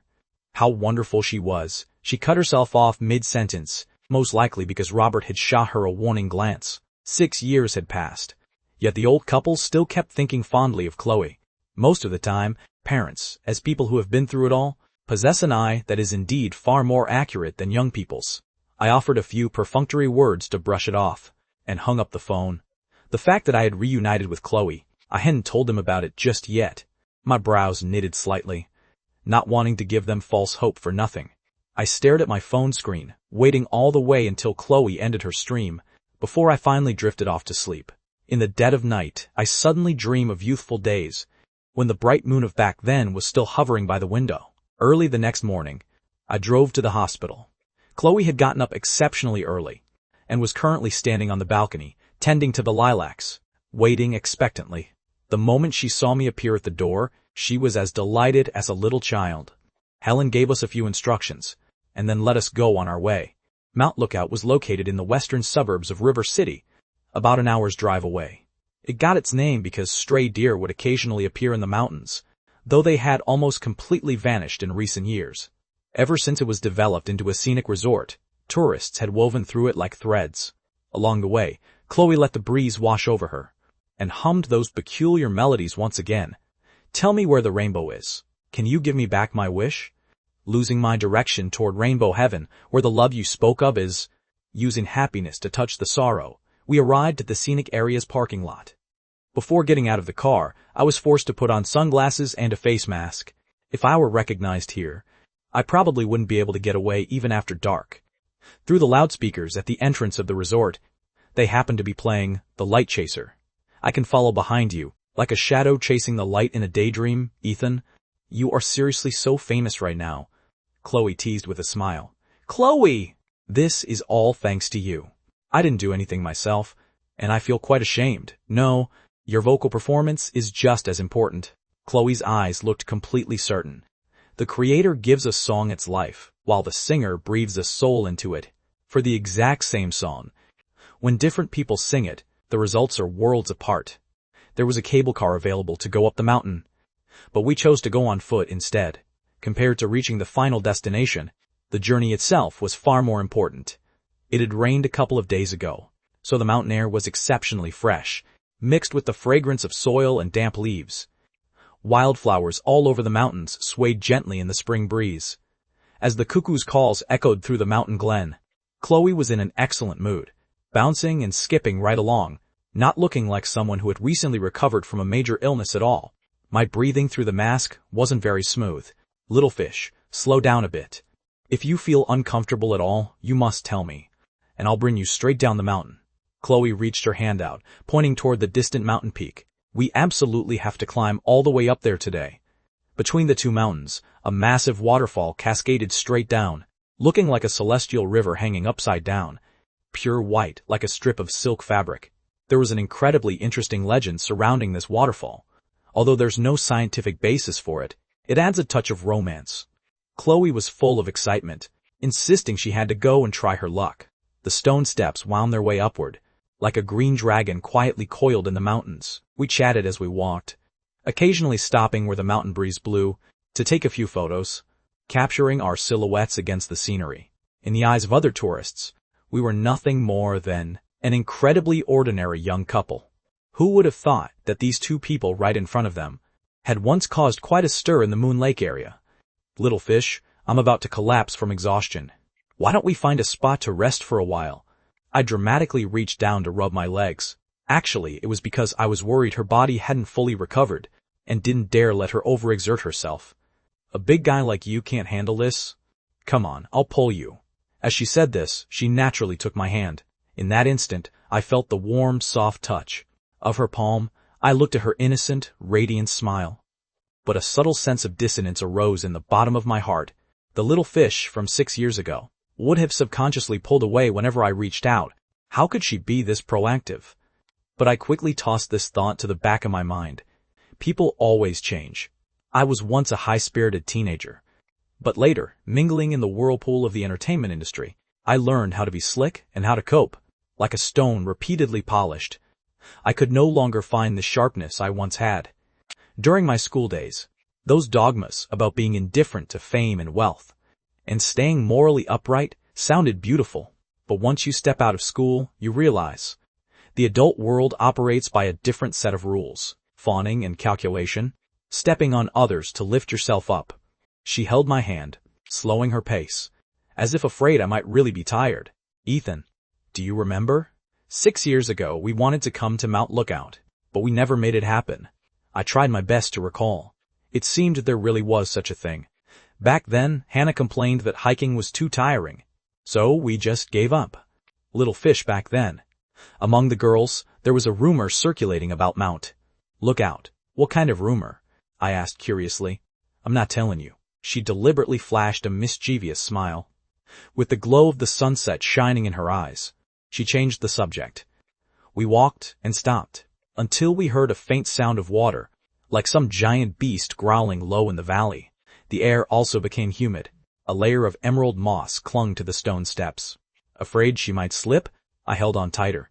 A drop of water landed on the tip of her brow. Ethan, it's starting to rain. I reached out my other hand, and sure enough, I caught a few raindrops that felt cool and refreshing. Not far away was a pavilion, perfect for taking shelter from the rain. Strange, the weather forecast didn't mention rain today. I grumbled under my breath. The rain is actually quite pretty. How beautiful. She reached out to catch the rainwater from the eaves like a child.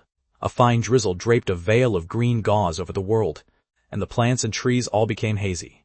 Raindrops fell onto the blue stone slab, splashing up little tiny water blossoms. In the distance, the lilacs were washed by the rain to a snowy white. The scene from 6 years ago by the red wall of the school gate floated through my mind. The rain, like the oil paper umbrella, the girl like a lilac. She turned her face to gaze at the rain, a few strands of long, fine hair peeking out from beneath her black knitted beanie. Her slender face was tinged with a faint pallor.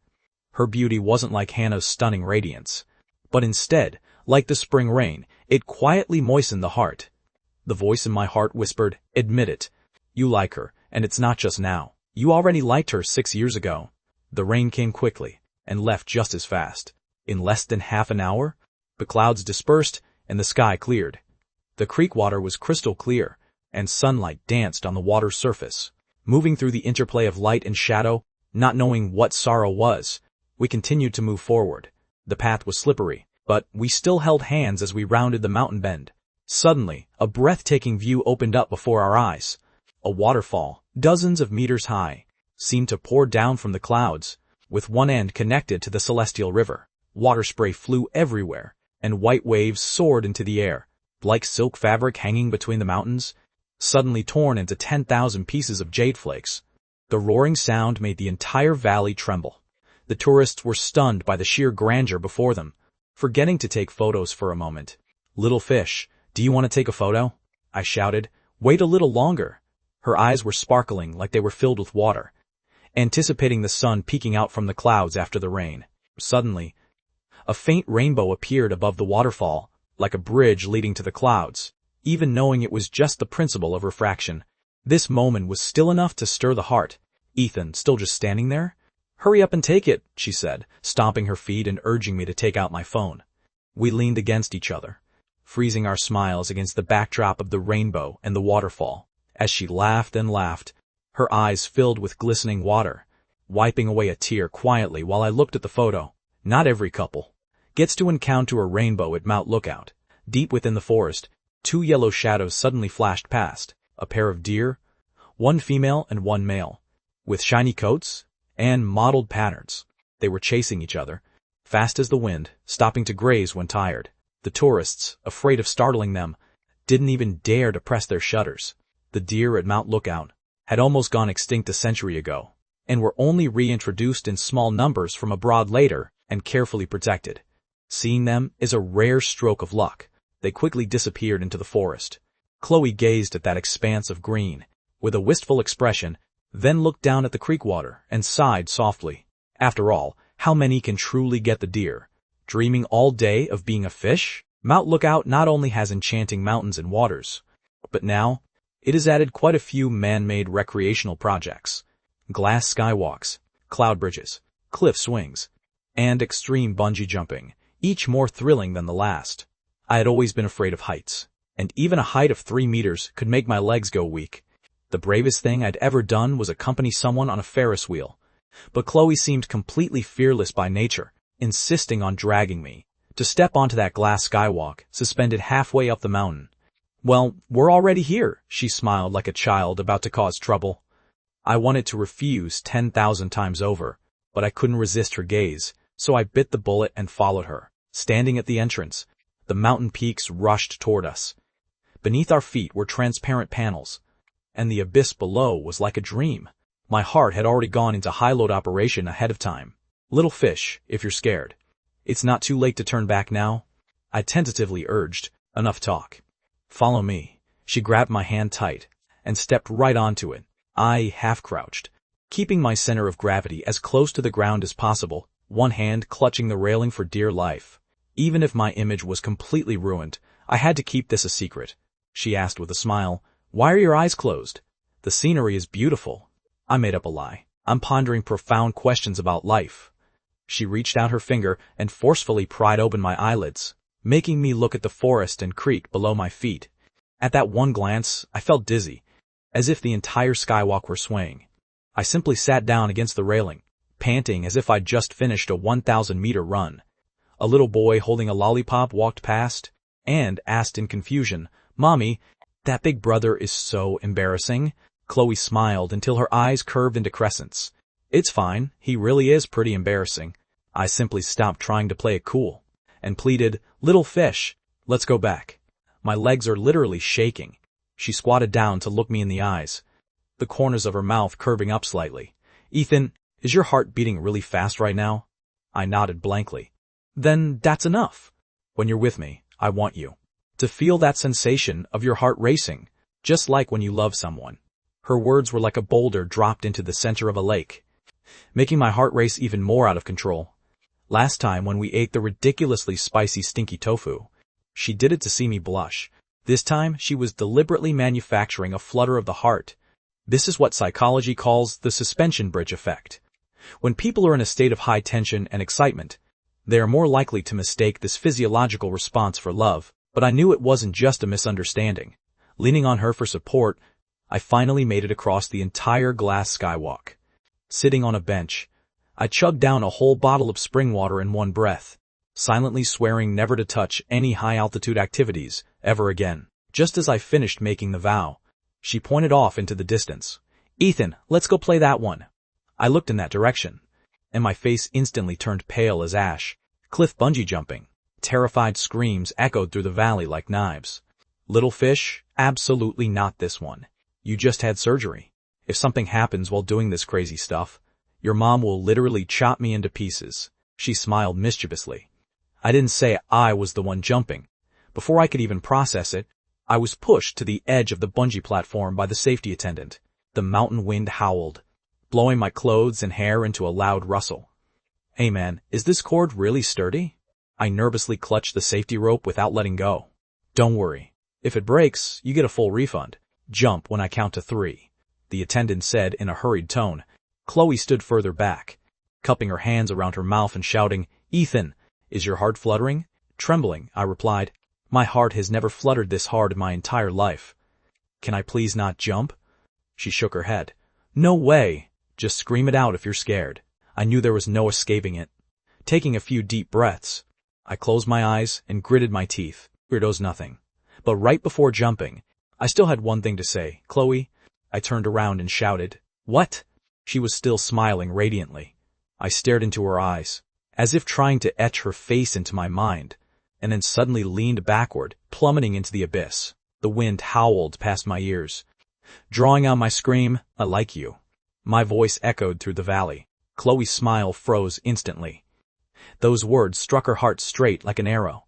Tears broke through her eyes, sliding down her cheeks and shattering on the ground. I plunged rapidly mid-air, my heart beating so fast it was about to burst from my chest. Just as I reached the lowest limit, the cord suddenly snapped taut, bouncing my body up and down a few times, before gradually coming to a stop. When I was pulled back up, I was gasping for air like a lifeless bug. I saw her wipe away her tears and rush over, but she stopped exactly one step away from me. I felt a bit awkward. Did that count as a confession? How could it have absolutely zero sense of ceremony? She pretended to look casual. "You just said you liked me?" I stammered, trying to change the subject. "I also like old Mr. Davis from the next ward. And the head nurse, Ms. Lee." She raised her fist and gave me a light punch. I let out an exaggerated cry, trying to hide my inner fluster. Oh, by the way, you said there was a very popular rumor about Mount Lookout. What exactly is it? She turned her face away and said proudly, I'm not telling you.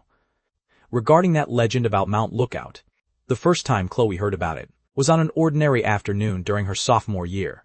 The sunshine was perfect that day, and the classroom was filled with the scent of chalk and leaves. Her deskmate, Katie, used the tip of her pen to poke her arm gently, asking mysteriously, Do you know about Mount Lookout? Chloe didn't even lift her head. Yeah, I do. Isn't it just a scenic resort? It's far more than just a scenic resort. Katie rested her chin in her hands, her eyes shining brightly.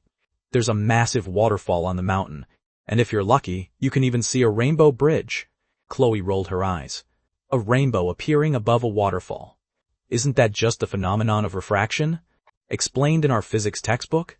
But rumor has it, Katie lowered her voice, if a couple climbs Mount Lookout together and happens to see the rainbow, they will stay together for a lifetime. Chloe couldn't help but laugh. You actually believe something so unreliable? I do. Katie's expression was dead serious. Love is meant to be something romantic, isn't it? Chloe didn't reply further, burying her head to continue grinding problems in her test book. She didn't want to admit it, but even though her logic told her, this was mostly just marketing from the resort, or a story made up by idle people. Yet at that moment, deep down in her heart, a tiny little seed seemed to have been gently planted. Later, during their late-night chats in the dorm, she discovered that almost all the girls talked about this legend with absolute relish, and some even said they definitely had to go try it out when they dated someone in the future. Someone suddenly asked Chloe with a gossipy grin, Do you have someone you like? No, she said without looking up, keeping the flashlight beam focused on her book, appearing exceptionally focused. But that night, she quietly borrowed her mother's phone and searched through travel guides for Mount Lookout. She had thought about it. If she could go there together with Ethan, and they happened to see the rainbow, would it actually come true? But this thought rolled over and over in her mind, and she never gathered the courage to utter it out loud. By the time she finally made up her mind, it was actually to give this opportunity up to someone else. One noon right before the spring holiday, only a scattered few people were left in the classroom. I stayed behind to solve problems with her, preparing to head to the cafeteria a bit later. It was almost 12:30, and just as we were packing up our books to leave, we discovered that, over by the cleaning corner, a tall figure was standing there. Felix, it's the middle of the day. What are you hiding here to scare people for? I shouted deliberately. Did your family buy this classroom? You two get to act all lovey-dovey. So why can't I just have some quiet time for a bit? Felix looked thoroughly disdainful. Chloe's face flushed bright red in an instant. I, however, knew exactly what was going on. This guy was most likely short on cash, since it was the end of the month. What? No money for food? I asked with a smile. He stubbornly claimed, I'm dieting lately, so I don't have an appetite. The moment the words left his mouth, his stomach let out a thunderous roar of protest. I waved my hand. All right, stop pretending. Come have lunch with us. I treat. To our surprise, he shook his head with a dead serious face. 3 people walking. Together? What, are we going to play cards? It took me a long moment to process what he meant. This guy was actually pulling that kind of attitude. Wow, forget it then. I turned around and said to Chloe, Let's go, just ignore him. Hey, lend me $10 in a bit. I'm going to buy some instant noodles. In the end, Felix abandoned his so-called pride. In the cafeteria, Chloe's tray was still filled entirely with vegetarian dishes, looking like a quiet little rabbit munching on grass. I casually took the meat dishes from my own plate and scooped them onto hers, saying it was to thank her for helping me review when she tried to push it back. I threw the guilt trip of wasting food at her halfway through the meal. She suddenly lifted her eyes. Ethan, I'll help you set up a hangout with Hannah in the next couple of days.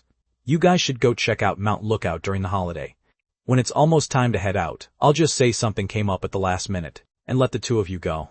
She said it very casually, as if she were arranging a completely ordinary little matter, but I could faintly hear the fragility behind that voice. If you see a rainbow, remember to take a picture and bring it back for me to see. She lowered her head, picking at the leaves in her plate with her chopsticks. I put down my chopsticks and stared at the top of her head. Why be like this? The 3 of us can go together. She fell silent for a few seconds, before murmuring softly, 3 people walking together? What, are we going to play cards? I slapped my thigh hard. Why are you listening to that idiot's nonsense? No, I think what he said makes perfect sense. Her voice choked up slightly. It wasn't that she didn't want to go, but rather, she felt someone always has to know when to bow out. The tickets aren't cheap, and money doesn't come easy for her family. She didn't want to add to the burden. I'll cover the money. I kept trying to persuade her. It's not like you don't know no need. I don't really like hiking anyway. And I don't care about seeing any rainbows. Isn't it just a prism thing anyway? She forced a smile, but there was no light in her eyes.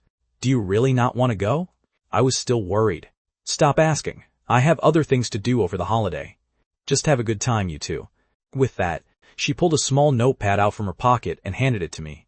Opening it up to look, it was packed with essential items for the trip, transportation routes, and schedules, detailed exactly like a professional tour guide manual.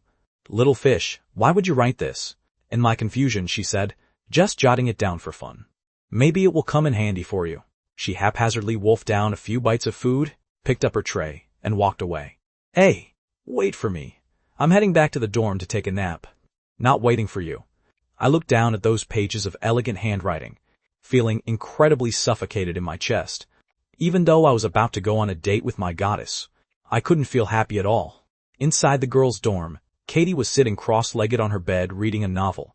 The door was suddenly pushed open, and Chloe rushed in, throwing herself face down onto her bed, and began to weep muffled tears. What's wrong? Who bullied you? Katie was so startled she slammed her book shut and jumped down from the top bunk. Katie, if a couple goes to Mount Lookout and sees a rainbow, will they really stay together forever? She lifted her tear-stained face. Of course, I believe it, Katie said without any hesitation. Chloe let out a loud sob, crying even harder. Everyone in the dorm was completely stunned. Who would have thought that the top student who got a nearly perfect score in physics would actually, for a legend like this, cry so completely out of control? Chloe, I'm a bit lazy, and I don't like hiking. After dinner on Wednesday, Chloe specially asked Hannah to meet by the Lotus Pond on campus to tell her about the travel plans for the holiday. The night was gentle, and the surface of the lake reflected the starry lights, but Hannah's attitude was as cold as a clear mirror, turning her down swiftly and cleanly. Hannah, aren't you usually quite fond of going out to play? Chloe asked tentatively with a smile. Mount Lookout is really beautiful. Going in the spring is perfect. There's a waterfall on the mountain. And if we're lucky, we can even see a rainbow. Hannah just smiled faintly. What luck is there? Isn't a rainbow just a phenomenon caused by light refraction? Chloe's smile froze slightly. She said in a low voice, but some people want to see a rainbow and never get the chance in their entire lives. She thought to herself that in science, the moon is just a cold, cratered satellite. Yet, when people see its light, they still can't help but harbor romantic imaginations. She wasn't sad for herself, but rather because she thought that when Ethan found out Hannah wasn't going, he might be disappointed. Does this kind of feeling count as unhealthy? Probably she wasn't the only one foolish to this extent. In order to make the person she liked happy, pushing him towards someone else with her own hands. I don't want to go hiking, but we can do something else. Hannah suddenly shifted her tone. Like what? Chloe immediately pressed further. Shopping, eating street food, and watching a movie, Hannah said with a gentle smile. Chloe nodded and agreed, terrified that she would back out. As long as she could get her to come out, her mission was accomplished. Before they parted, she couldn't help but turn back to ask Hannah, what do you think of Ethan? Hannah blurted out, he's pretty good. He suits you perfectly. At that moment, Chloe was stunned. Her heart felt like a startled deer fluttering around. So Hannah had thought all along that the main characters of this trip were her and Ethan, and that she was just too timid to spend time alone with him, which was why she asked her to keep them company. On the way back to the classroom, her mood was as complicated as a spilled palette. Since Hannah wasn't going to Mount Lookout, there wouldn't be a rainbow. She even felt a secret surge of delight in her heart. In the end, she was just an ordinary girl, not noble enough to perfectly fulfill everything with absolute selflessness. Who will be the one accompanying you to watch the rainbow in the future? Returning to the classroom, she told me what had just happened. The plan changed, hiking was canceled, and turned into strolling along the pedestrian street. That's great. The 3 of us can hang out together for a day, I said with a smile. Not 3 people, just the 2 of you. Her eyes looked determined. She had already planned it out. The three of them would meet at the pedestrian street in the afternoon, stroll around casually first, and grab some snacks. And when it was about time, they would go watch a movie. Halfway through the movie, she would find an excuse to leave first, leaving me and Hannah to have dinner alone. Little fish, there's really no need for this. We can watch the movie together, have dinner together, and head back together too. No way, I'm afraid of the dark. I can't sit in a movie theater for 2 hours. I shut my mouth. I knew she was afraid of the dark, a shadow left behind after her father passed away. I couldn't bear to persuade her further. On the day of the holiday, the spring rain fell lightly for a short while. Once the sun came out, the air carried a clean crispness. At 2000 p.m., we met at the entrance of the pedestrian street. Hannah wore a beautifully designed long dress, looking like a Venus stepping right out of a painting. Simply standing there, she was a piece of scenery. I wore a white shirt, looking clean and sharp, like a tennis boy straight out of a comic book. Chloe, however, dressed very ordinarily, walking beside us with her head lowered, feeling deep down like an accompanying little maid-servant. Little fish, why aren't you wearing that outfit from last time? I asked. That's only for visiting relatives.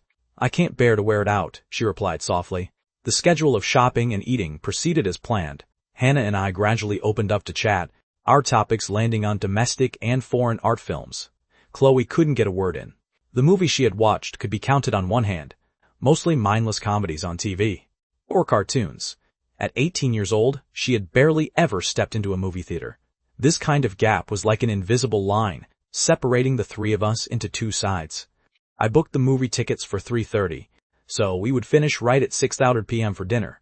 Arriving at the theater, Chloe and I went to pick up the tickets and buy drinks and snacks. Hannah sat on the side, quiet and elegant. After entering the theater, according to the seating arrangement, Chloe sat in the middle.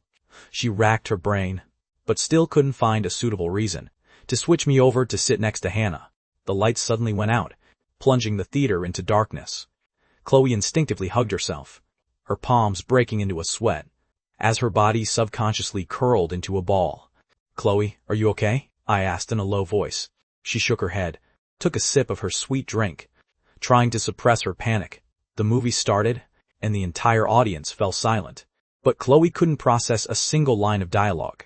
The light and shadow of the screen flickered in her eyes, but deep down she only felt an ever-growing sense of oppression. 20 minutes later, she turned her head to look at me, an unspoken message in her eyes. "Little fish, you don't have to do this." I reached out and gently pulled her. She pursed her lips and forced a faint smile, but still turned to Hannah. "Hannah, I forgot something very important, so I need to step out for a bit. I'm not sure when I'll be back, so go ahead and watch without me." As she stood up, she accidentally spilled half a cup of drink near my feet. While I dodged it, she used the chance to push me into her seat. "You sit here." Only then did I understand her intentions. Except, sitting next to my goddess, my heart couldn't feel relaxed at all. I watched that petite figure leave in the darkness, my heart feeling as if it were tightly squeezed. Chloe stumbled out of the theater hall, her tears falling like broken strings of pearls. Am I really the only person who would do something this foolish? After coming out of the theater, Chloe stood all alone by the bus stop, untamed tears still hanging from the corners of her eyes. Her entire body looked like a little blade of grass swaying gently in the wind. A kind passerby stopped in their tracks to ask if she needed any help. She simply shook her head gently. No one would have ever guessed that a single short movie could actually make her use up half a pack of tissues. The bus rolled up slowly, and she joined the very end of the line. The moment she boarded through the front door and dropped in her coin, her heart let out a violent shiver. That year, she had been just like this, crossing paths on a bus with a young boy carrying a guitar. From then on, she fell into a secret crush she could never escape. A secret crush holds no sweetness, only endless bitterness. There were empty seats on the bus, so she sat down and leaned her head against the ice-cold window pane, letting her tears fall silently. The 1 month of being deskmates played back in her mind scene by scene like a movie. "Hey, we're quite fated. You're the moon in the water, and I'm the flower in the mirror. 2 lollipops for a signature. Is very fair. Chloe, I don't eat beef. Help me out here." She clearly knew that Ethan only approached her to get to know Hannah, yet she still couldn't help but sink in deeper. He would protect her on the street, cover for her during class, and sing to her on the soccer field. He had warm parents and a happy home. While all of that seemed like it would never have anything to do with her, now that his goal had been achieved, should I just exit the stage on my own accord? If they really do end up together, will I have to pretend to ignore it while facing their affection? That wouldn't be life. It would be torture. But if she didn't do that, would he actually fall for me? After a chaotic flurry of thoughts, by the time she snapped back to reality, the bus had already driven right up to the school gates. She had missed her stop. From the Moonlight Bistro where she was supposed to go, she was still 3 stops away. When she got off, the aromas of street snacks rushed at her face. The scent of stinky tofu was still just as distinct. She remembered that on many weekends, Ethan would eat here with absolute relish. Boss, a small portion, ridiculously spicy. The man selling stinky tofu looked up at her, red, swollen eyes, and couldn't help but ask, "Little girl, can you really handle this much heat?" "It's fine. I like strong flavors." Red chili peppers completely covered the fried tofu, the rising steam carrying a pungent kick. She took a bite out of a piece, the tip of her tongue burning with intense pain, gradually turning numb as her face grew bright red from the spice. Sweat broke out on the tip of her nose. But none of this could compare to the aching pain in her heart. The reason she did this was so that when she returned to the restaurant, and her mother asked about her appearance, she could use being crying from the spice as an excuse, getting scolded at most for being a glutton, without giving away the real reason.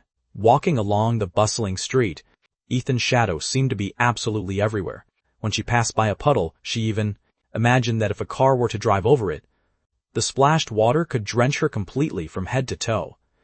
The movie ended, and Hannah and I walked out of the theater hall. "Why hasn't Chloe come back yet?" "She doesn't have a phone either, so I can't reach her," Hannah said. Looking all around, I knew perfectly well in my heart that she wouldn't be coming back. All we could do was continue as planned. "Let's find a restaurant downstairs. If she comes back, she'll be able to find us." Hannah nodded. Having met twice now, we were no longer formal or restrained. After sitting down, the conversation flowed naturally, from poetry to movies, and then to our mutual friend Chloe. She's quite interesting. Even giving her a lollipop has to be noted down in a little booklet. She only eats vegetables in the cafeteria, just like a little rabbit. She gags the moment she smells a sweet potato. As I spoke of Chloe's quirks, it felt like flipping open a familiar record log, chatting away non-stop. Hannah leaned forward. "You seem to know her really well. A lot of the things you mentioned, I didn't even know." I froze for a second. Really? I only just realized that in a mere single month, I had already memorized so many little details about her. Yet Hannah had been deskmates with her for over half a year. The atmosphere of the dinner was pleasant, and our relationship gradually transitioned from strangers to friends. As art students, we might even have the chance to get into the same college. By the time we walked out of the pedestrian street, the night had grown deep, and the neon lights were flashing. I hailed a cab to send Hannah off. "I had a really good time today. Let's hang out again when we get a chance." She smiled and waved. "Sure." I gave a brief reply. The taxi merged into the traffic, and as I stared at the taillights, my heart felt as if it were weighed down by a boulder. Going on a date with the goddess of my dreams should have been a long-awaited event, but when it actually happened, it didn't bring as much joy as imagined. Instead, the sight of Chloe's retreating figure kept gently floating around in my mind, like a thorn that didn't really hurt but was impossible to remove. On the way home, I had the driver stop on Tokyo Road. The sign for the Moonlight Bistro was exceptionally conspicuous in the night. Business wasn't good today, so Chloe didn't need to work as a part-time waitress, and was assigned by the boss to pass out flyers at the entrance. She kept her head lowered, not daring to look into the eyes of the passers-by, simply handing them out mechanically, without uttering a single extra word, her efficiency pitifully low. Many people found it a nuisance and refused to take them, and those who did quickly tossed them into the trash can. Handing them out like this is a bit too perfunctory, don't you think? I spoke up beside her. She lifted her head to meet my gaze, then rapidly lowered her head again, terrified that I would see the traces of her crying. Ethan, you're here." This was the nickname that had slipped out when she spilled the drink this afternoon, sounding as if it brought us closer. I said with mild reproach, "I told you before that the 3 of us could have gone together. Yet you just had to make decisions on your own, even wasting a movie ticket of mine." She stared down at the tips of her toes and murmured, "Did you guys have a good time? Was the movie good?" I took the stack of flyers from her hands, and while helping her hand them out, I described the plot of the movie to her in precise detail. He was actually very interested, listening very closely, just like his feelings for me, quiet yet persistent, never loud, but always there. That song called "It's Always Been Quiet" has recently sparked a massive discussion online. The production team clearly knew how to build hype, leaking the song title ahead of time. At this moment, with my popularity at its peak, this was no different from dropping a bomb into calm waters, sending the show's official comment section into a frenzy. Judging by the name, it must be a sweet love song. It's always been quiet. No way. If he sings another heartbreaking one, I'll have to get my tissues reimbursed. Ethan, I've tolerated you for the first 2 songs. Please show some mercy this time. For the upcoming recording of the 7th episode, I became the focus of the entire venue, the catalyst for the viewership ratings. The contestants of other teams also basked in the glory, while Lucas, as the mentor, was grinning so wide the corners of his eyes were about to split. Ethan, you have to save some face for Mr. Lucas this time. Go take the team photo, and don't make me carry your cardboard cutout to take photos anymore. On the way to the recording studio, Mia wore a pleading expression. I had turned down all team activities, just to spend more time with Chloe. Lucas didn't say it out loud, but he still held a grudge in his heart. Mia was trapped in the middle, unable to complain to either side. I finally nodded, and casually asked her about the progress of the competition. After several rounds of elimination, only 4 people remained in each team. Starting today, they officially entered the team battles, with their fate left to the 50-plus audience judges on site. Our opponent was Arthur's team. Those poor contestants could only pray they wouldn't draw me. Arriving backstage, I subconsciously wanted to find a corner to sit in, but Mia grabbed me and pulled me forward. Ethan, stop hiding. Your teammates are all here. I looked completely blank. I actually have teammates? The young contestants beside me smiled awkwardly. Because I was absent for the last 2 episodes, they could only take photos with my cardboard cutout. Mia quickly introduced them by name. I instantly put on a professional smile. I've heard so much about you, and I've heard your songs. I noticed your unique voice during the first episode. It's truly an honor to be on the same team. Let's keep in touch from now on. Mia rolled her eyes helplessly. Could anyone in the entertainment industry be more fake? That night, the production crew deliberately built up suspense, scheduling me for the final slot. Netizens waited anxiously just to hear that song. It's Always Been Quiet.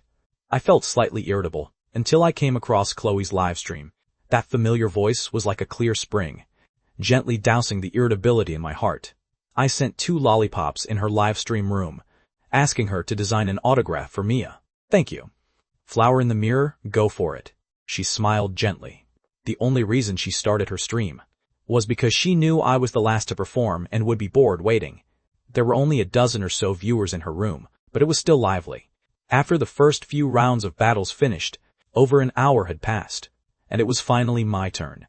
My opponent was the youngest contestant on Arthur's team, not even 20 years old yet, with a very green look. Drawing me as an opponent, his expression looked as if he had just been sentenced to death. He backed into the corner to wait for the result after finishing his song. The online comments flooded in. It's coming, it's coming. Get your tissues ready. If my defenses aren't shattered tonight, I lose. If he sings another heartbreaking one, I'm going to report him. The studio lights focused, and I walked onto the stage holding the microphone. Every step felt like stepping on my own heart. I had practiced this song countless times, and every single note was etched into my memory. It wasn't joyful. It was actually quite sorrowful. The intro began to play, and the venue fell completely silent instantly. The melody was soft, like a breeze blowing through an empty street. As I opened my mouth to sing, her shadow appeared right along with it. The sight of her waiting for the bus on that street, that spilled cup of drink, that movie she walked out of early, every image was like a slow needle stabbing into my chest.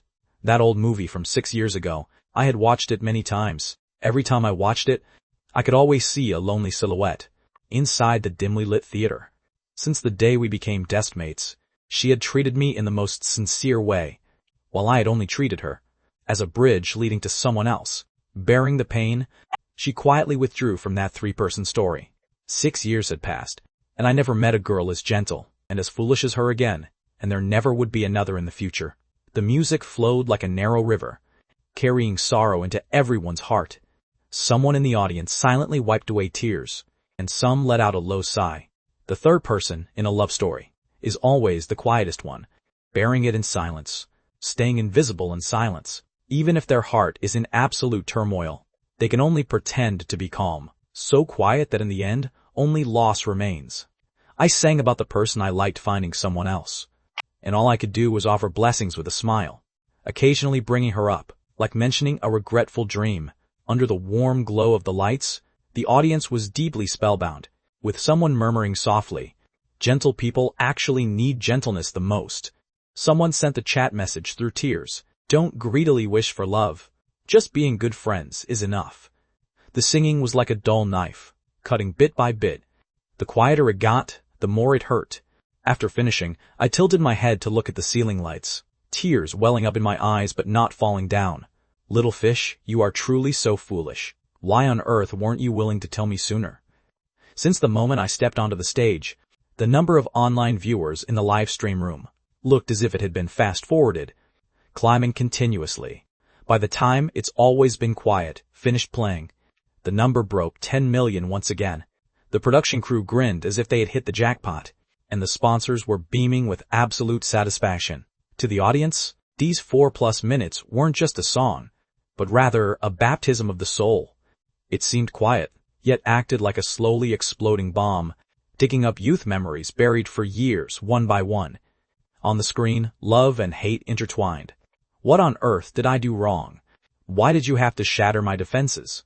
Just watching a show on the weekend, only to end up weeping from the sadness. I'm already devastated by the knife, yet he still won't let me off the hook. They loved that I could bring such beautiful songs, but hated that I made them cry as if they went through a breakup. But the most heartbroken person in the entire venue was actually me. In that theater 6 years ago, the sight of Chloe turning around to walk away was etched into my mind like a brand. The lyrics she wrote were as precise as a knife. "My love for you has always been quiet, exchanging it for your occasional concern." It's clearly a movie for three, yet I can never have a name.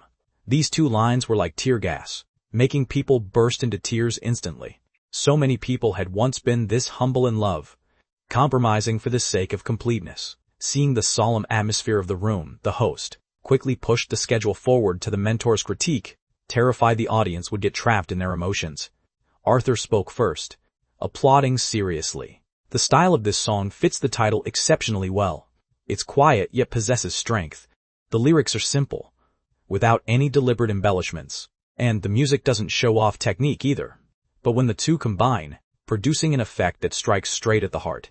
Cynthia's critique was short and sweet, beautiful, heart-wrenching. I love it. Paige, on the other hand, continued her usual style, analyzing everything from the songwriting to the vocal performance, dissecting in detail the role of the third person in love. This perspective is very clever. The arrangement of the piano, guitar, and bass perfectly blends with the melody. Your voice possesses a natural sorrow, pulling the emotion to the absolute limit.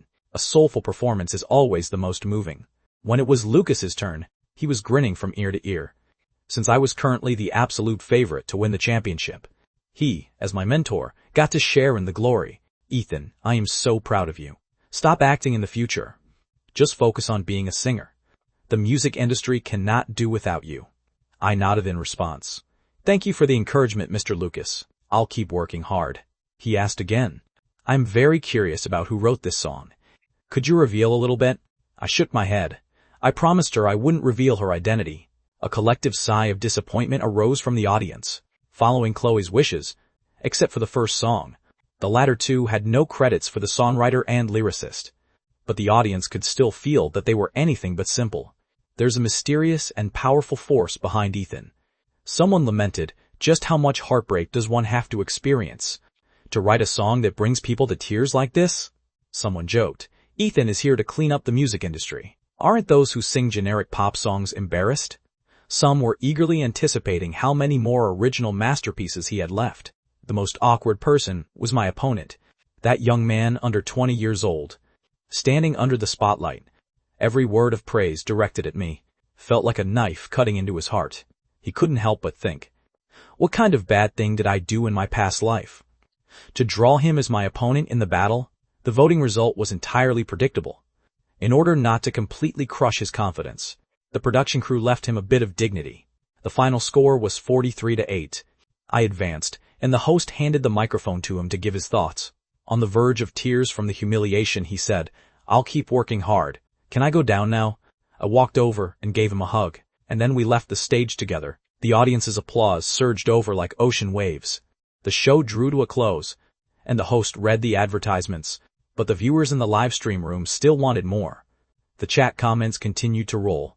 I was planning on sleeping after watching this, but how can I sleep now? I've liked a lot of people in my life. The only thing they have in common is that none of them liked me back. After listening to this song, I called the girl I used to have a crush on, only for her son to answer. After the show ended, I didn't slip away this time, staying with Lucas and the other team members to discuss the plan for the next step. Only 2 people were left in each team. In order to extend the season, the elimination rate would decrease. I had already calculated that if I advanced all the way to the grand finals, I would still have to participate in episodes 9, 11, 12, and 13. Chloe had promised me by the river that she would give me 7 songs. Now, even I was curious about what the next 4 songs would be. Under the night sky, the bright moon hung high, and the stars sparkled.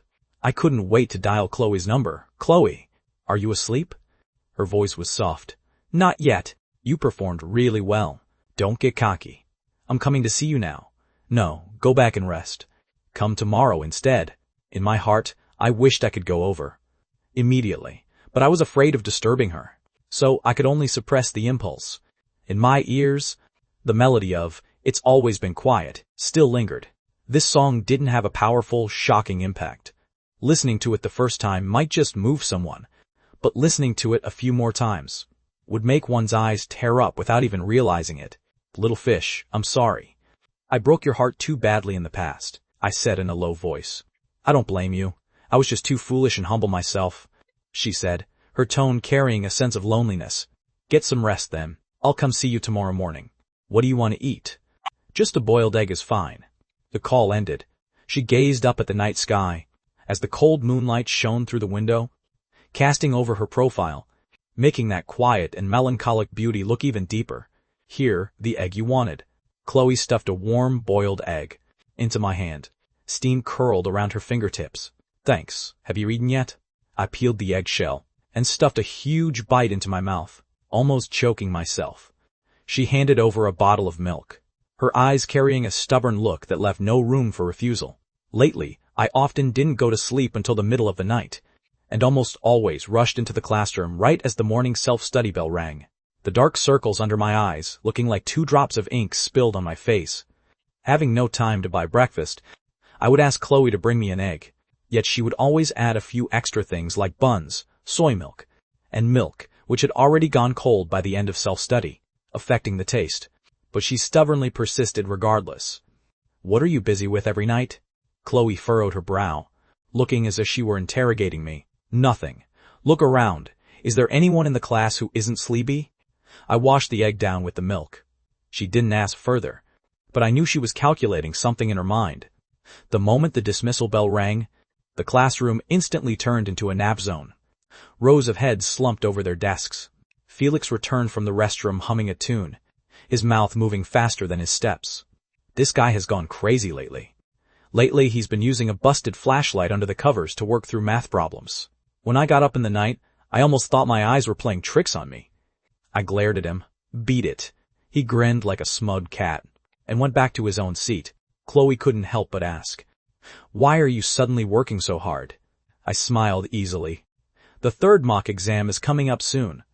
I want to score over 100 on the math section." Her heart skipped a beat. Last time, Mrs. Vance had said that if I didn't reach 100, we would have to switch seats. Are you really that afraid of switching seats? "It's not about being afraid. I just want to keep being desk mates with you until graduation." Her vision instantly grew blurry, silently scolding herself in her heart for being so weak. Clearly, after watching that movie, she had sworn to stop letting her mind wander and focus entirely on preparing for the college entrance exam. Yet this gentleness I occasionally showed could always easily breach her defenses.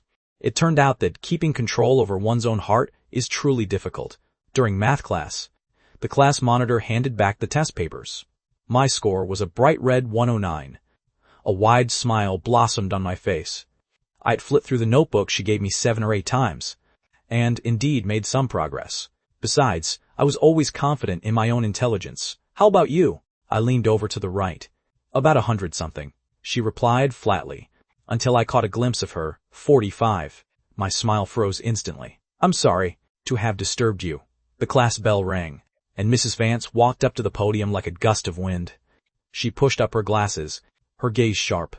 You've made quite a bit of progress. Did you copy Chloe's paper? I raised my voice. Mrs. Vance, this is an insult to my hard work, she said coldly. Go up to the blackboard and write out the steps for the second-to-last problem. I strolled over leisurely, chalk in hand. My train of thought flowed as smoothly as water. The formulas were derived, and every step was laid out clean and neat. In the end, the piece of chalk drew a beautiful arc through the air and dropped into the box. Any more questions? I looked at her. Stay humble. If you mess up the third mock, don't forget what I said. She gestured for me to return to my seat. Darn, she caught me. All of the scoldings she had prepared went completely down the drain. Felix muttered from the back row. He really is doing this just to study. Others whispered in hushed tones, too. The way he threw that piece of chalk just now was absolutely badass. It looks like being deskmates with a straight-A student really improves your grades. I guess Mrs. Vance's plan to tear the lovebirds apart is going to fail. The moment Chloe heard, tear the lovebirds apart, her face flushed red, and she lowered her head in silence. She knew how others teased them, but she knew in her heart that I didn't like her in that way, and that she was a good friend at most. Suddenly, her head throbbed with a dull ache, and her vision grew a bit dizzy. She swayed slightly, but didn't think much of it. Late spring petals fluttered down one after another, and in the blink of an eye, the third mock exam arrived. This was the last major mock exam before the college entrance exam.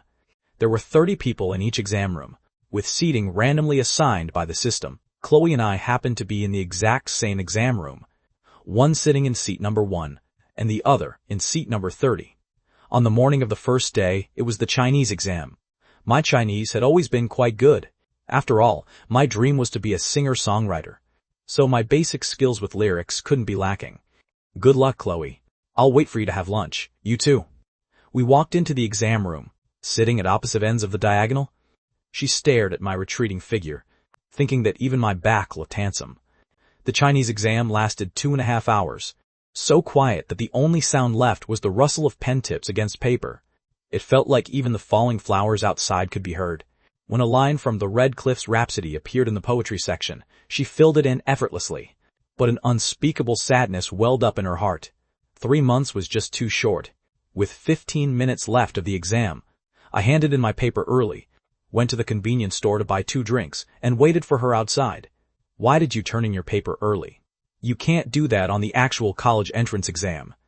She scolded me the moment she came out. This isn't the real exam anyway. I stubbornly argued, but she said, you need to build good habits in your daily life. All right, my bad. I noticed her face was pale, her lips completely bloodless. She ate much less than usual during lunch. Little fish, are you not feeling well? I'm fine, just had a headache these past couple of days.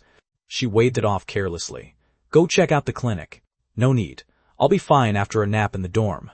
She hated hospitals and feared the smell of disinfectant, always believing her body had natural immunity, and there was no need to get shots or take medicine over every little thing. Still, I couldn't set my mind at ease, walking her all the way to her dorm entrance, and only leaving after her figure disappeared up the stairwell. The midday sun was suddenly blocked by clouds, casting a heavy shadow over the entire campus. At 3:00 p.m., the math exam began right on time. During the lunch break, the students had finally managed to catch a peaceful nap, but the dark clouds in the sky had brewed all afternoon, ultimately turning into a fine, dense spring rain, gently tapping against the leaves in front of the dormitory building, making a quiet and damp sound. I held up my umbrella, yet the drizzle still seeped into my sleeves, making half of my clothes damp and cold, and my shoes filled with water, letting out squishing sounds with every step. When I arrived at the exam room looking thoroughly disheveled, Chloe was already sitting in the corner, as quiet as a painting. Her face was still pale, with a few damp strands of bangs hanging over her eyes. Little fish, are you okay? I walked over quickly. "I'm fine, hurry back to your seat. The exam is about to start." Her voice sounded as calm as if nothing had happened. I casually picked up her water cup and refilled it with hot water for her, so she could warm her body when she drank water during the exam. Yet a faint sense of unease lingered in my heart. A cold draft slipped through the doorway, causing the temperature in the entire exam room to plummet. The bell rang, and the proctor handed out the test papers expressionlessly. Once we were allowed to write, I rapidly got into the zone. My pen tip flew across the paper. My recent late-night studying had not been in vain. I practically breezed through all the initial questions. Mrs. Vance's words were right. These were all 3-point questions. The dense symbols and formulas on the scratch paper were like an orderly, methodical performance. Inequalities, trigonometric functions, and solid geometry. All this knowledge I knew as clearly as reciting my own name. 2 years later, they might completely disappear from my memory. But at this very moment, they decided my future. In the past, whenever I did a free response question, I'd just write down solution, and then fall into the agony of biting my pen. But the notebook Chloe gave me had become my secret weapon. The classic example problems and clear logic allowed me to quickly map out my solution path and even leave some time to double-check my answers. Of course, that final boss of a question was still my weakness. Becoming a master is not achieved overnight, unless one is a born genius, and such people are 1 in 10,000. Just as I was burying my head, solving the third problem, and was halfway through it, a loud crash suddenly shattered the silence of the room, the sound of desks and chairs colliding, accompanied by the dull thud of a body falling to the floor. My heart clenched violently. Every gaze in the room swept toward the source of the noise. In the distance, the candidate at seat number 30 was lying on the ground, her petite figure curled into a ball, completely motionless. The proctor's face turned pale. He hurried over. "Chloe." I practically bolted upright, rushing to the corner 2 steps faster than the teacher. Her eyes were tightly shut, and her face was completely devoid of color.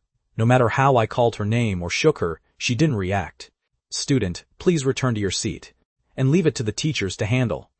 The proctor tried to stop me. "Teacher, we're in the same class. Both of us are turning in our papers early. I'm taking her to the clinic." I had already slid my hand under her knees, scooping up her entire body. The teacher didn't have time to argue either, nodding in approval and telling me to be careful on the way. I carried her and rushed out of the exam room, rain and cold wind lashing against my face. Although she wasn't very heavy, an unconscious person is like a limp rag doll, feeling much heavier to carry than expected. I gritted my teeth and kept going the entire way. "Chloe, can you hear me? Don't push yourself so hard next time. If you're sick, get treated. When you wake up, you have to treat me to a big meal." This kind of scene was practically a textbook-level hero saving the beauty. The other students in the exam room instantly went into an uproar. When she wakes up, does she have to promise herself to him? That's Ethan, the crush of so many girls. If someone treated me that well, I'd be willing to faint 8 times a day. The proctor quickly restored order in the exam room and notified Chloe's homeroom teacher, Mrs. Vance. In high school, it wasn't uncommon for girls to suddenly faint. Long hours of exhausting studying, a lack of sleep and exercise. The body was bound to have issues eventually. Especially during the morning assemblies, they'd suddenly collapse. The pressure of the college entrance exam ran the students absolutely ragged. As I rushed down the stairs from the 3rd floor, I was panting like a bull. The spring rain was still falling, and the cold wind slipped down my neck. I finally arrived at the school clinic. Handing Chloe over to the doctor, I collapsed completely onto a chair, my breathing sounding like a broken bellows. Thinking back to my own math test paper, I had only finished half of the 3rd free response question, leaving a massive blank space behind it. My goal of getting 100 points had completely flown away. I muttered, "It was an emergency. Surely Mrs. Vance won't be that cold-blooded, right?" Just as the words left my mouth, I let out a sneeze and looked up only to lock eyes right with Mrs. Vance's furious glare. Mrs. Vance? What brings you here?" Actually, she was originally proctoring the exam, but after receiving the news, she found someone to cover for her shift and rushed over. Stern as she was truly a responsible and good teacher. Chloe had outstanding grades and came from a difficult family background, so she naturally cared about her extra much. "Go back and change your clothes. Don't catch a cold. I'll handle things here." Seeing that I looked like a drowned rat, her tone softened a bit. It's fine, I'll wait for her to wake up. I shook my head, but she wouldn't have it. Go change your clothes first. One is already down. Don't you go causing more trouble. She shoved the umbrella into my hand and chased me out of the clinic. I had no choice but to go back to the dorm, dry my hair, and change into clean clothes. By the time I came out again, the exam had already ended. I bumped right into the school beauty Hannah. I heard Little Fish fainted. How is she? I don't know. She's still in the clinic. Hannah insisted on visiting her. So we went together. Inside the clinic, beside Mrs. Vance stood a haggard-looking, middle-aged woman. Chloe's mother, Helen. She was pacing restlessly back and forth, taking anxious steps, wiping away her tears continuously. Chloe's mom? This boy is Ethan. He was the one who brought Chloe here. Mrs. Vance introduced us. Thank you so much. Helen thanked me repeatedly. Don't worry, ma'am. She will get better. I offered words of comfort, but my heart felt heavy and bitter. The doctor walked out of the room. The student is awake now. The family can go in. Inside the ward, Chloe opened her eyes and propped herself up to sit halfway up. The very first thing she saw was Hannah and me standing side by side. The striking sight of us together stabbed at her heart. She even felt that she would rather have remained unconscious, so she at least wouldn't have to face this sharp pain. I was practically the first to rush to her bedside. Leaning down to stare at her, my eyes burning with anxiety. How are you feeling? Do you feel uncomfortable anywhere?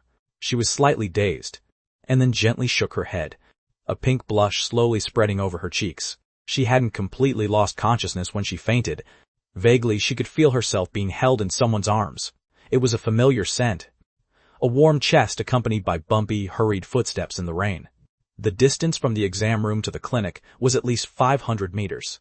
A lap around the running track is only 400 meters, and running that during gym class left everyone gasping for air, let alone carrying a limp and powerless person while running through the rain. Thank you. A hint of sweetness welled up in her heart. Mrs. Vance and Hannah followed behind me, offering her a few kind words of concern.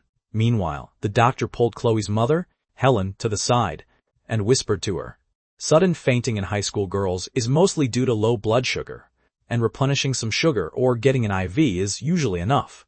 But Chloe's situation wasn't that simple. The clinic's equipment was limited and couldn't perform a thorough examination. The doctor recommended going to a proper hospital within 2 days. Helen nodded with tears in her eyes. After her condition stabilized, the doctor prescribed some medicine for her and told her to change out of her wet clothes and go back to rest. Just as we reached the entrance, the rain had already stopped. Several girls from her dorm rushed over upon hearing the news, crowding tightly around Chloe. Are you okay? How did you faint? Hannah was the only student from another class and was squeezed to the side. Standing beside her, I couldn't get a word in and could only watch Chloe being ushered away by the crowd. When she looked back, her gaze lingered on Hannah and me. The scene made us look like a perfect couple, so incredibly well matched. Her roommates assumed it was just low blood sugar and weren't too worried, instead eagerly sizing up Hannah. Her skin is so pale. Does she bathe in milk every day? How does Ethan know her? They look so much like a couple standing together. Both of them are art students. Maybe they'll become big stars in the future. No one knew that these idle words stabbed painfully at Chloe's heart. Back in the dorm, Helen repeated the doctor's words. One more time, Mom. I'll be fine after taking some medicine and sleeping. She tried her best to look like she was fine. No, you have to listen to the doctor. Her mother's tone was very firm. Chloe took a step back and proposed, let me finish the exams first, then I'll go to the hospital during a holiday. Helen hesitated for a moment and reluctantly agreed. Both mother and daughter understood that going to the hospital was a major expense, but it was better to be safe than sorry. This money couldn't be saved. They had once said that as long as they were together, it didn't matter if they were poor. Helen had to go work at the Western restaurant in the evening, so she could only entrust her to her roommates. Don't worry, ma'am. We will take good care of her. Thank you. You are all good kids. After her mother left, Chloe's tears finally fell. She felt she was truly useless, making everyone worry and causing trouble. Don't cry. Anyone can get sick. You've helped us a lot on regular days, so let us repay you this time. We still have exams tomorrow, and you're the pillar of our class. Her roommates comforted her for a while, before she slowly drifted off to sleep. When sick, people are always exceptionally fragile and sensitive.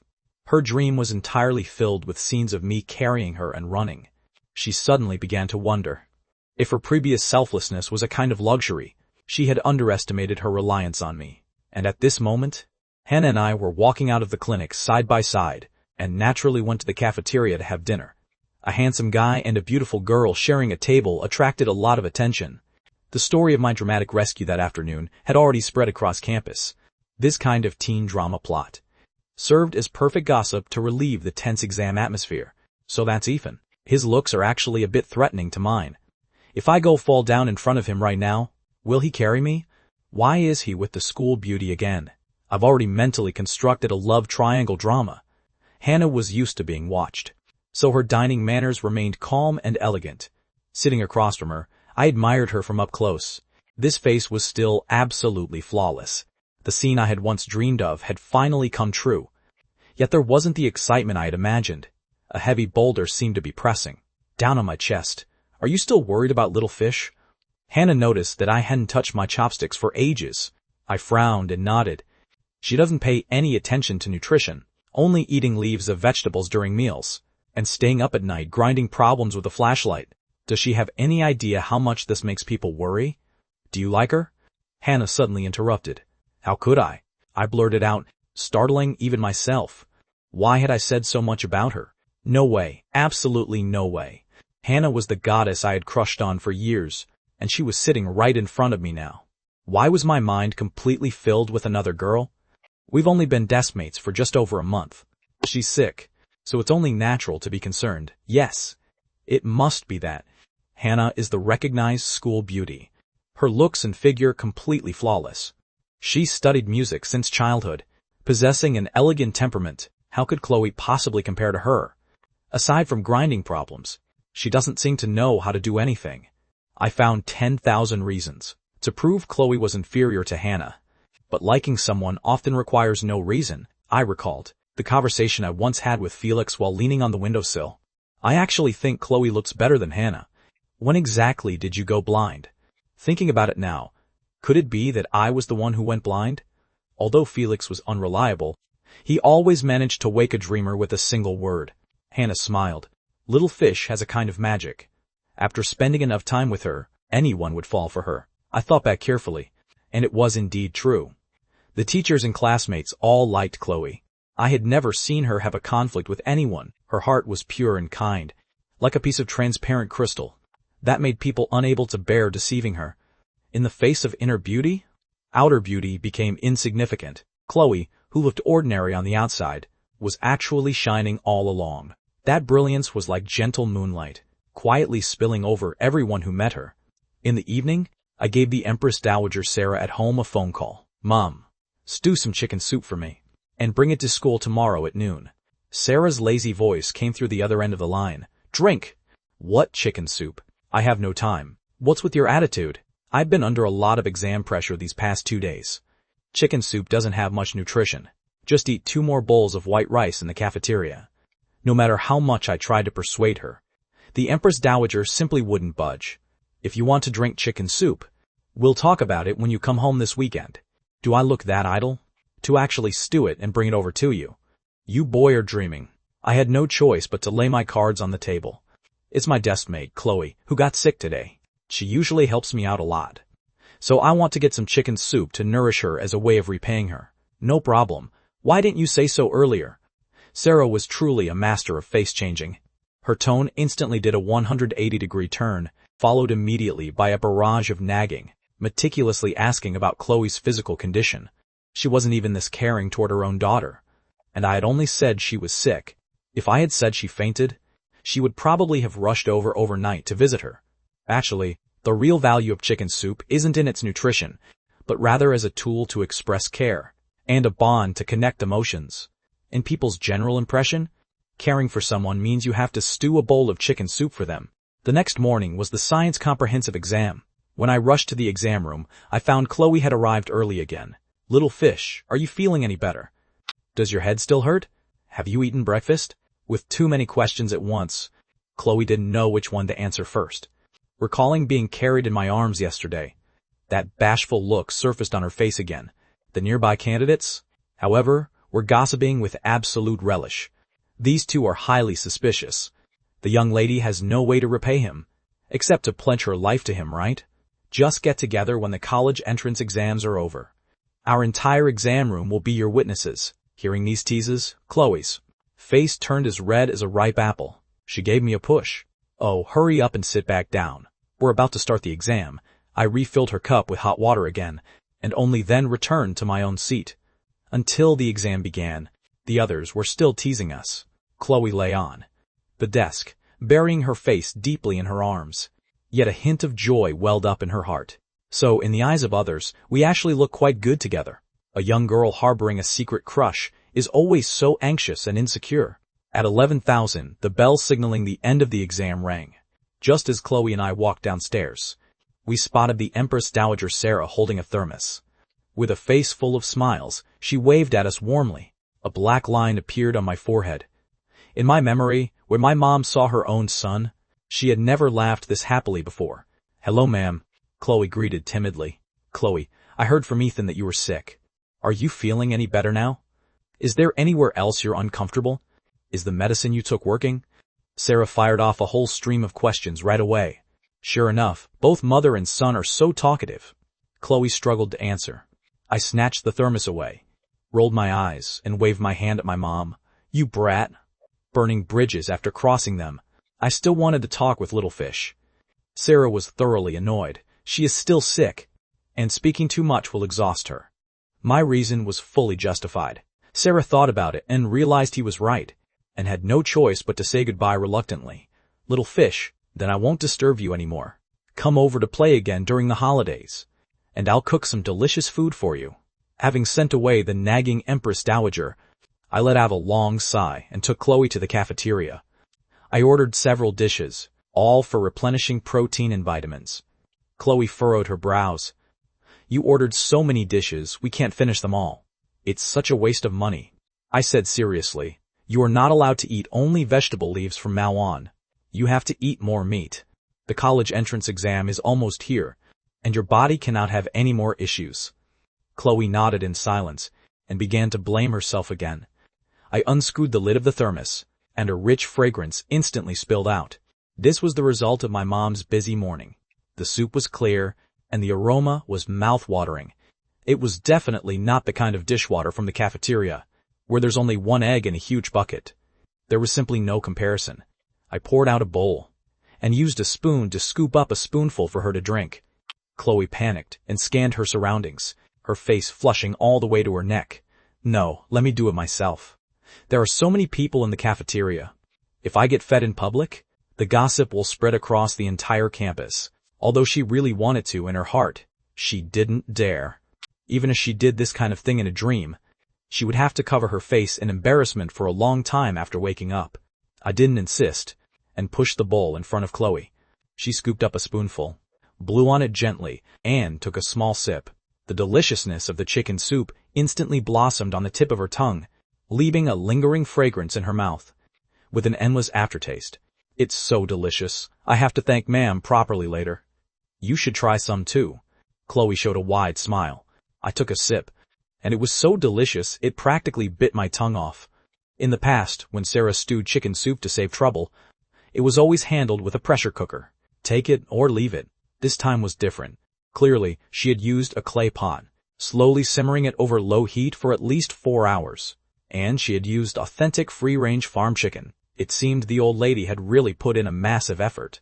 This was a typical chicken soup made with true love. I couldn't help but complain silently. "This old lady is so weird. Didn't she say she had no time in the beginning? Hurry up and eat. Why do you keep staring at me?" Chloe felt embarrassed. "You eat too. Eat a bit more." I lowered my head and shoveled a big mouthful of rice.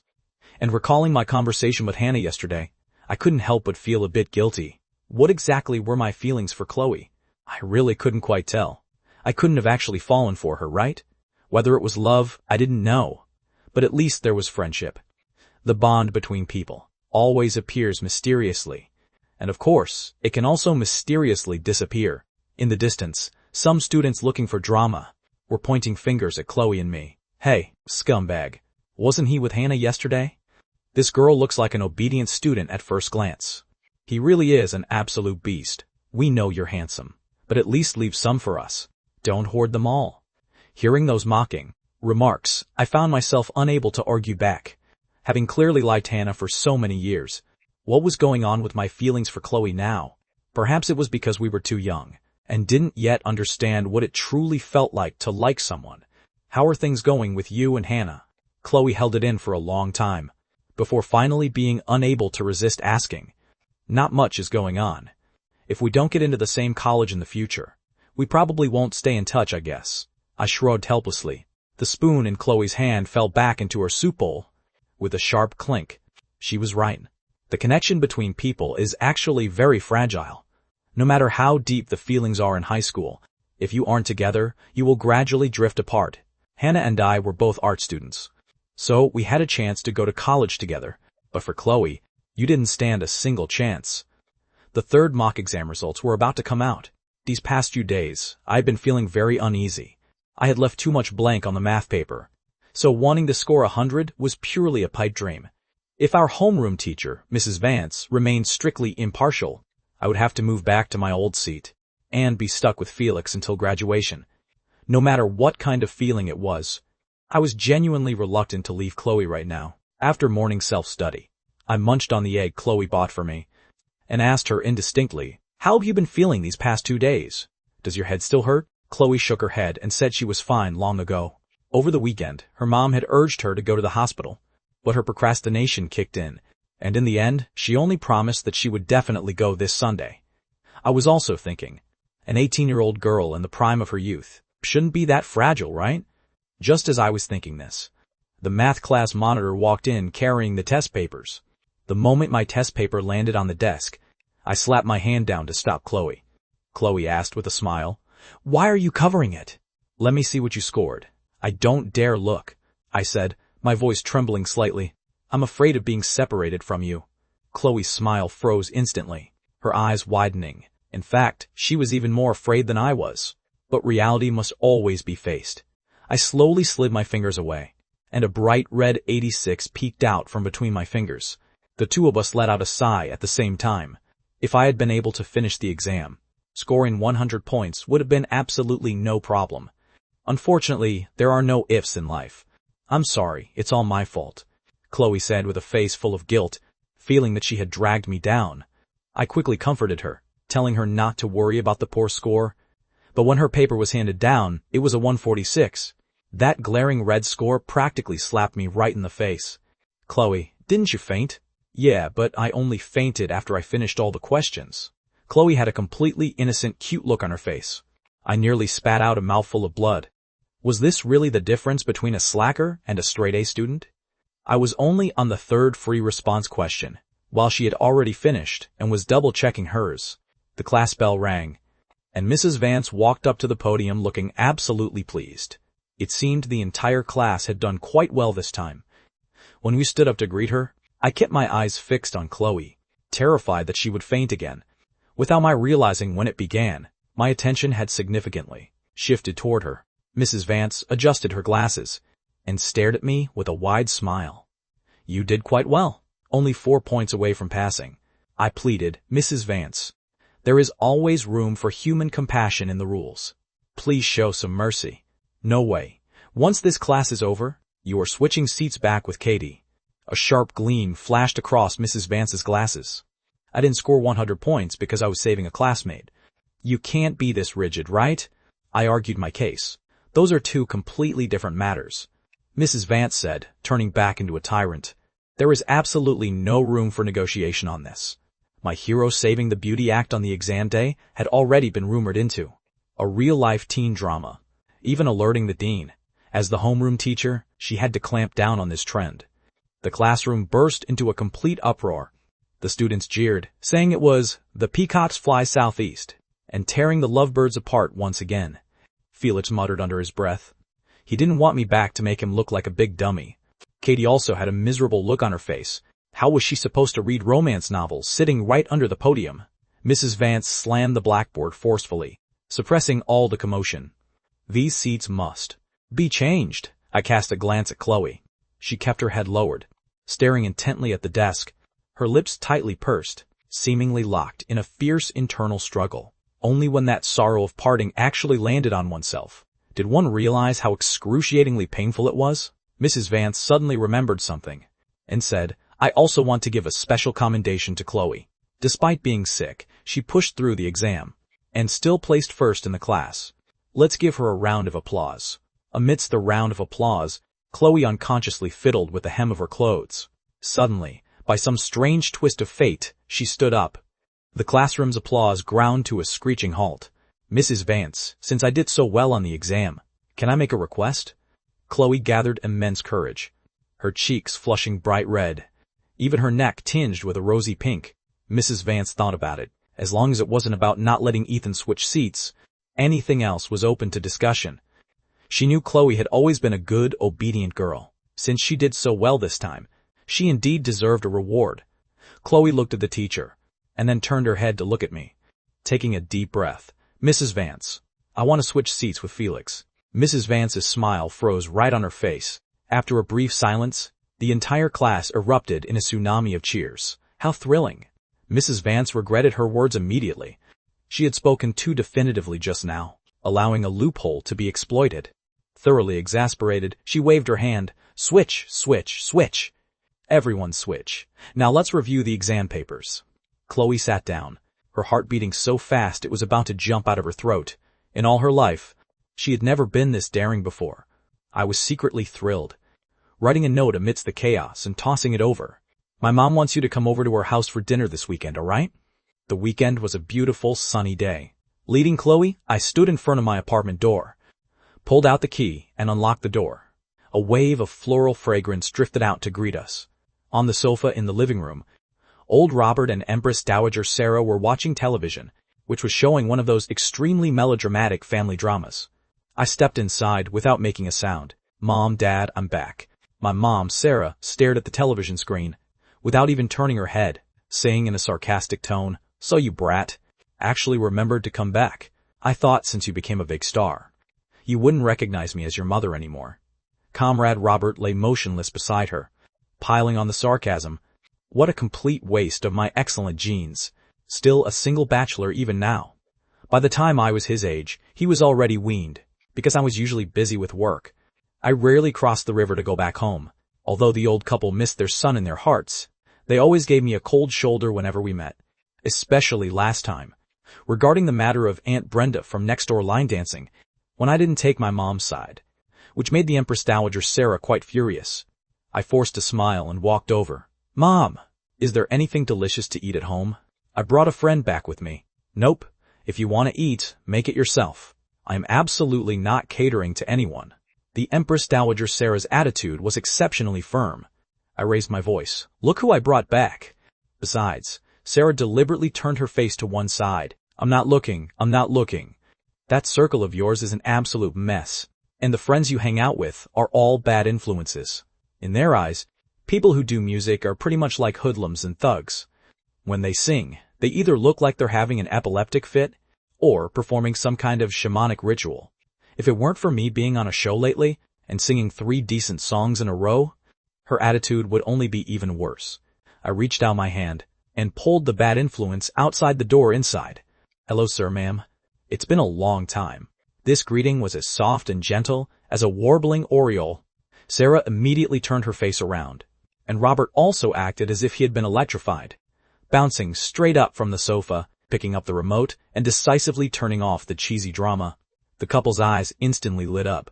Sarah quickly stepped forward to greet her, crying out in pleasant surprise, "Chloe, are you Chloe?" Chloe smiled faintly. "Ma'am, it's already been 6 years. Do you still remember me?" Sarah felt a lump in her throat, and tears almost fell from her eyes. "Of course I remember. How could I not? We've always been thinking of you, and we've never forgotten you." Perhaps because she was petite, Chloe's appearance hadn't changed much, looking just like the innocent and kind-hearted little girl of back then. An entire 6 years had passed, and the old couple had never found a more suitable daughter-in-law candidate than her. Robert patted my shoulder with relief. "Son, you have finally grown up." A sharp gleam flashed in Sarah's eyes, and she grabbed her husband. "Old man, come downstairs with me to buy groceries. We'll just have a simple lunch." Robert nodded obediently. "It's been a long time since I cooked." Today I absolutely must show off my skills for you. Looking at the backs of the two heading out in sheer delight, I winked at Chloe. Sure enough, no one can escape the law of sweet irony. Chloe noticed that several pots of white lilacs were sitting on the living room balcony, and as the breeze blew, a wave of faint, delicate fragrance drifted over. I felt a bit guilty, saying in a low voice, "I'm sorry." Chloe gave a subtle shake of her head. "It's fine. I forgot about it long ago." The girl holding lilacs in the rainy alleyway was a memory I could never wash away for the rest of my life. The source of that beautiful lilac scene, however, was a lie. Later on, I grew several pots of lilacs at home, and had my mom tend to them on regular days. I brought her into my bedroom, where the layout was exactly the same as 6 years ago. Inside the photo frame on the desk sat our high school graduation photo, with 2 lines of poetry written on it. "Chloe, let us part for now, and we shall meet again in the season of falling blossoms."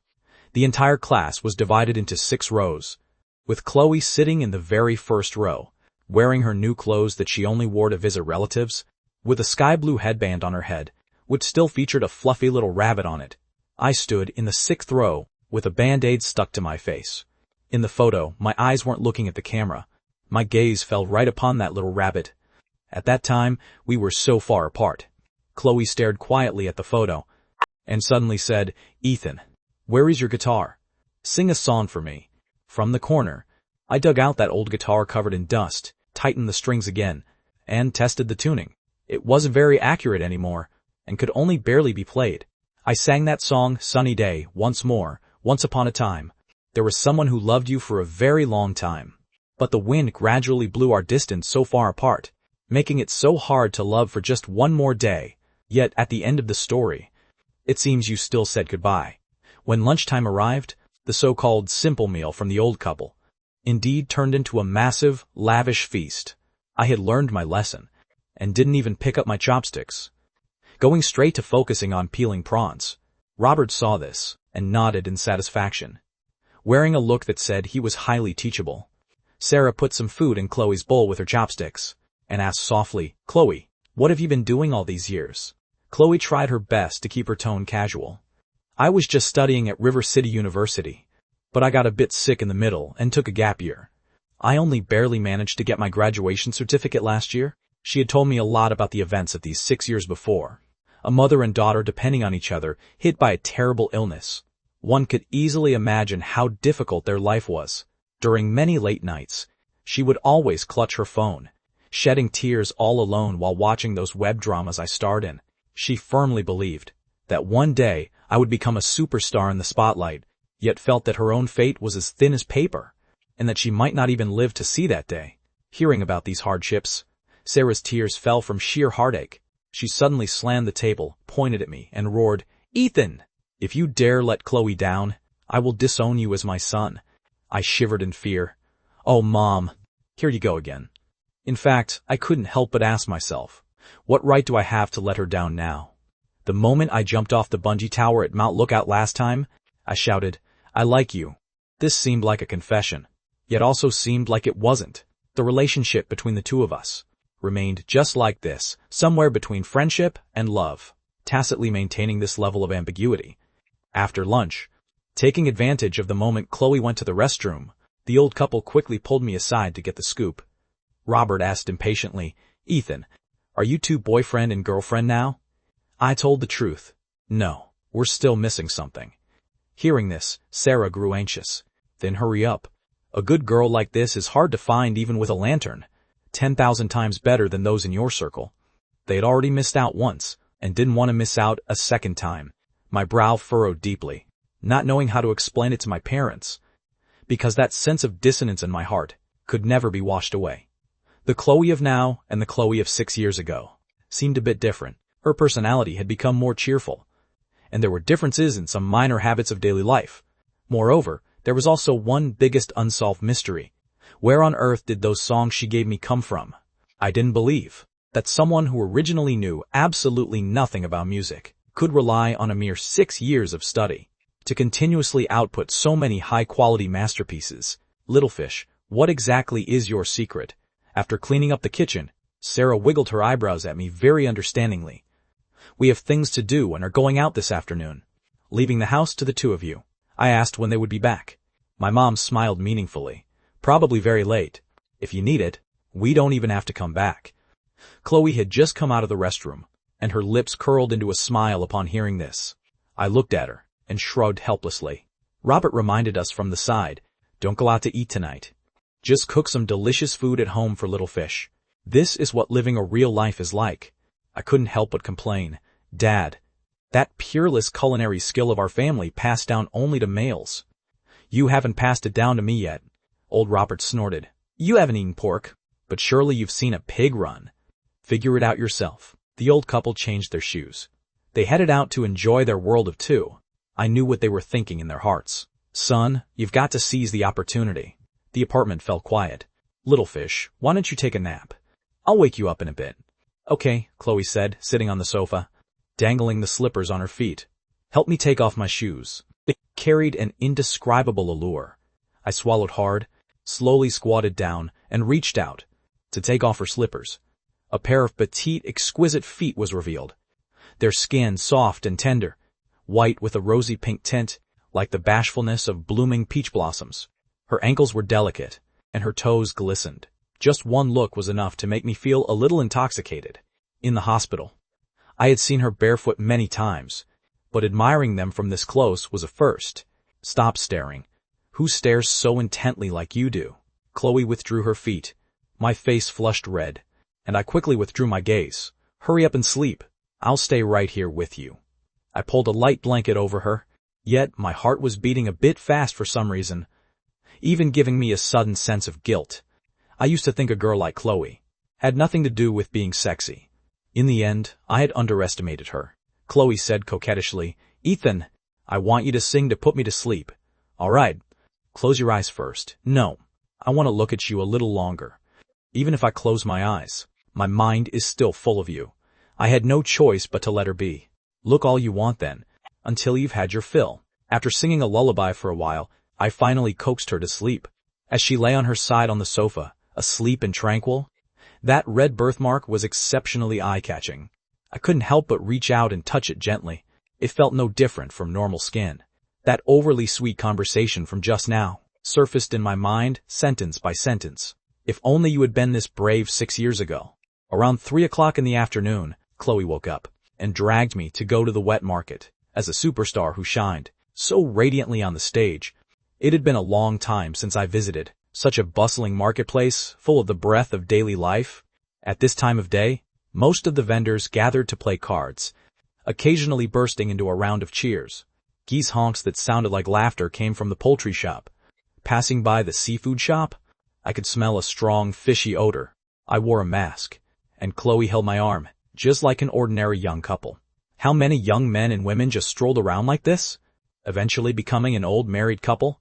Chloe had come from a poor background and felt right at home once she entered the wet market, directing me with confidence, buy a hen to stew chicken soup, go to the butcher to buy a pound of pork leg, and we also need mushrooms, cucumbers, carrots, green onions, ginger, and garlic. I could only eagerly act as a runner.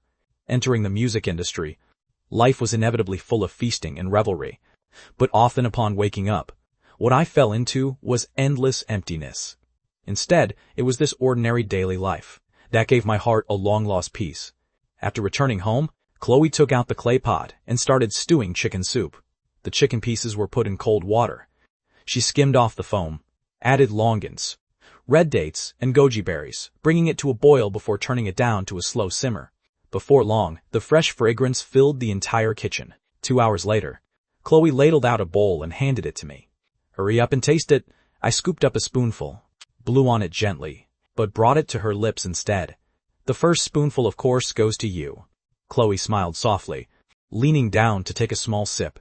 The rich, fresh flavor filled her mouth. Remarkably, like that bowl of chicken soup in the cafeteria 6 years ago, the difference was that she finally had the courage to accept my feeding. Little fish, I'll go get another spoon.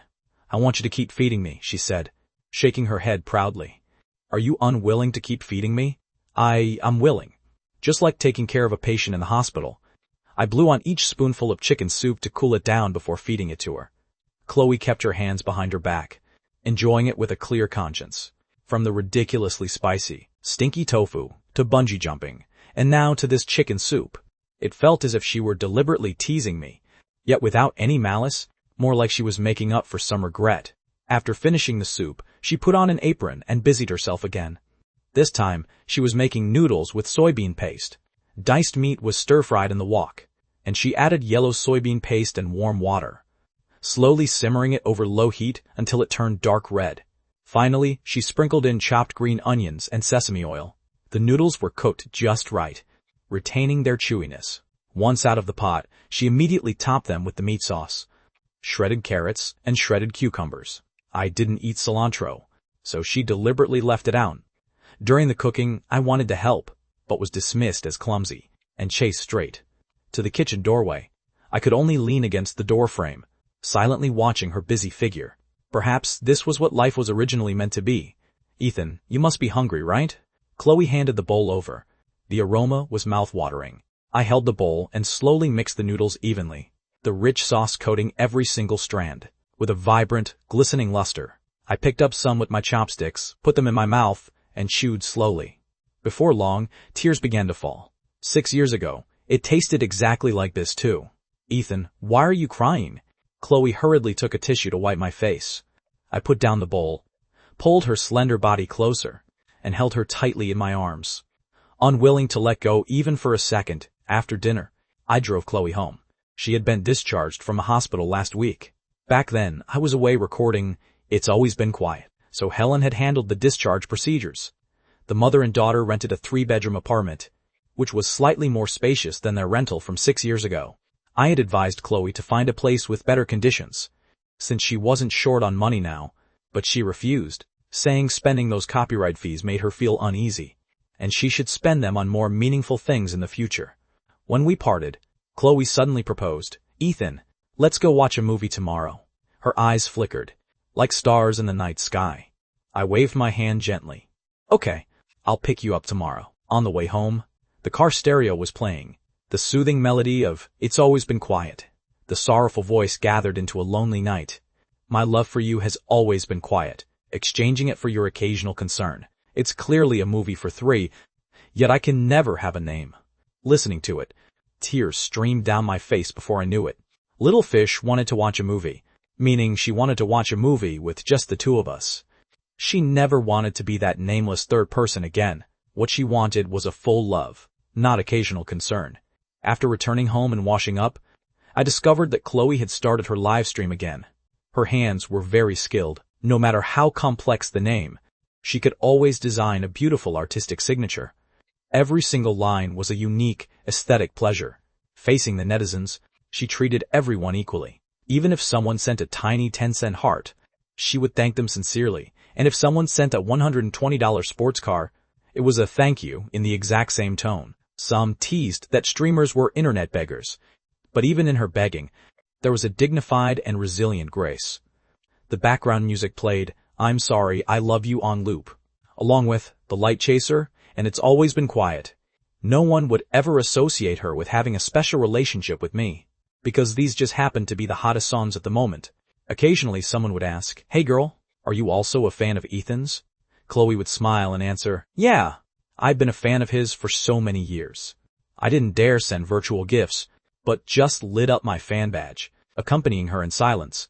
The night gradually grew deeper, and my yearnings stretched all the way into my dreams. The next afternoon, I took Chloe to the movie theater on the pedestrian street. She didn't choose those deep art films, but instead picked a comedy with zero depth, saying it was perfect for a summer, Coke and popcorn. Walking into the theater hall, I asked in a low voice, Chloe, are you still afraid of the dark? Chloe pouted. Then hold my hand. I quickly freed up a hand to hold her soft little hand, our palms pressing against each other, as her warmth gradually transferred over. A few couples were scattered around the theater hall. Friendly tip: never make overly intimate gestures at times like this, because, actually, everyone can see you crystal clear. After sitting down, Chloe started barking orders. I'll be responsible for watching the movie. At 20-second intervals, feed popcorn into my mouth. I was taken aback. What about the Coke? I'll drink the Coke myself, so you don't get too exhausted, she said with a grin. I smiled too. A grand superstar being ordered around like a servant? Yet I was unexpectedly quite happy about it. Perhaps men are just naturally a bit submissive deep down inside. If only the little fish from 6 years ago could have been this competent and cheerful. After the movie started, sure enough, it was a total piece of trash. The plot had zero logic. The acting was awkward, and the dialogue was stiff. But Chloe watched it with absolute relish, rocking back and forth with laughter from time to time. I couldn't help but complain, is it really that funny? This trope is way too cliché. Really? I've never heard it before. Chloe laughed until there were tears in the corners of her eyes. I thought to myself that since she barely watched movies growing up, it was understandable that she didn't know these terrible clichés. Another set of words inexplicably popped up in my mind. If I told you that in a certain corner of the universe, there is also a planet like this, where humans just like us live, sharing the same civilizational progress, except in the past 20 or 30 years, there is a slight deviation in culture. That was what she told me while admiring the moon by the river. At the time, I thought it was complete nonsense. I really couldn't bring up any interest in this trash movie, and could only diligently feed her popcorn.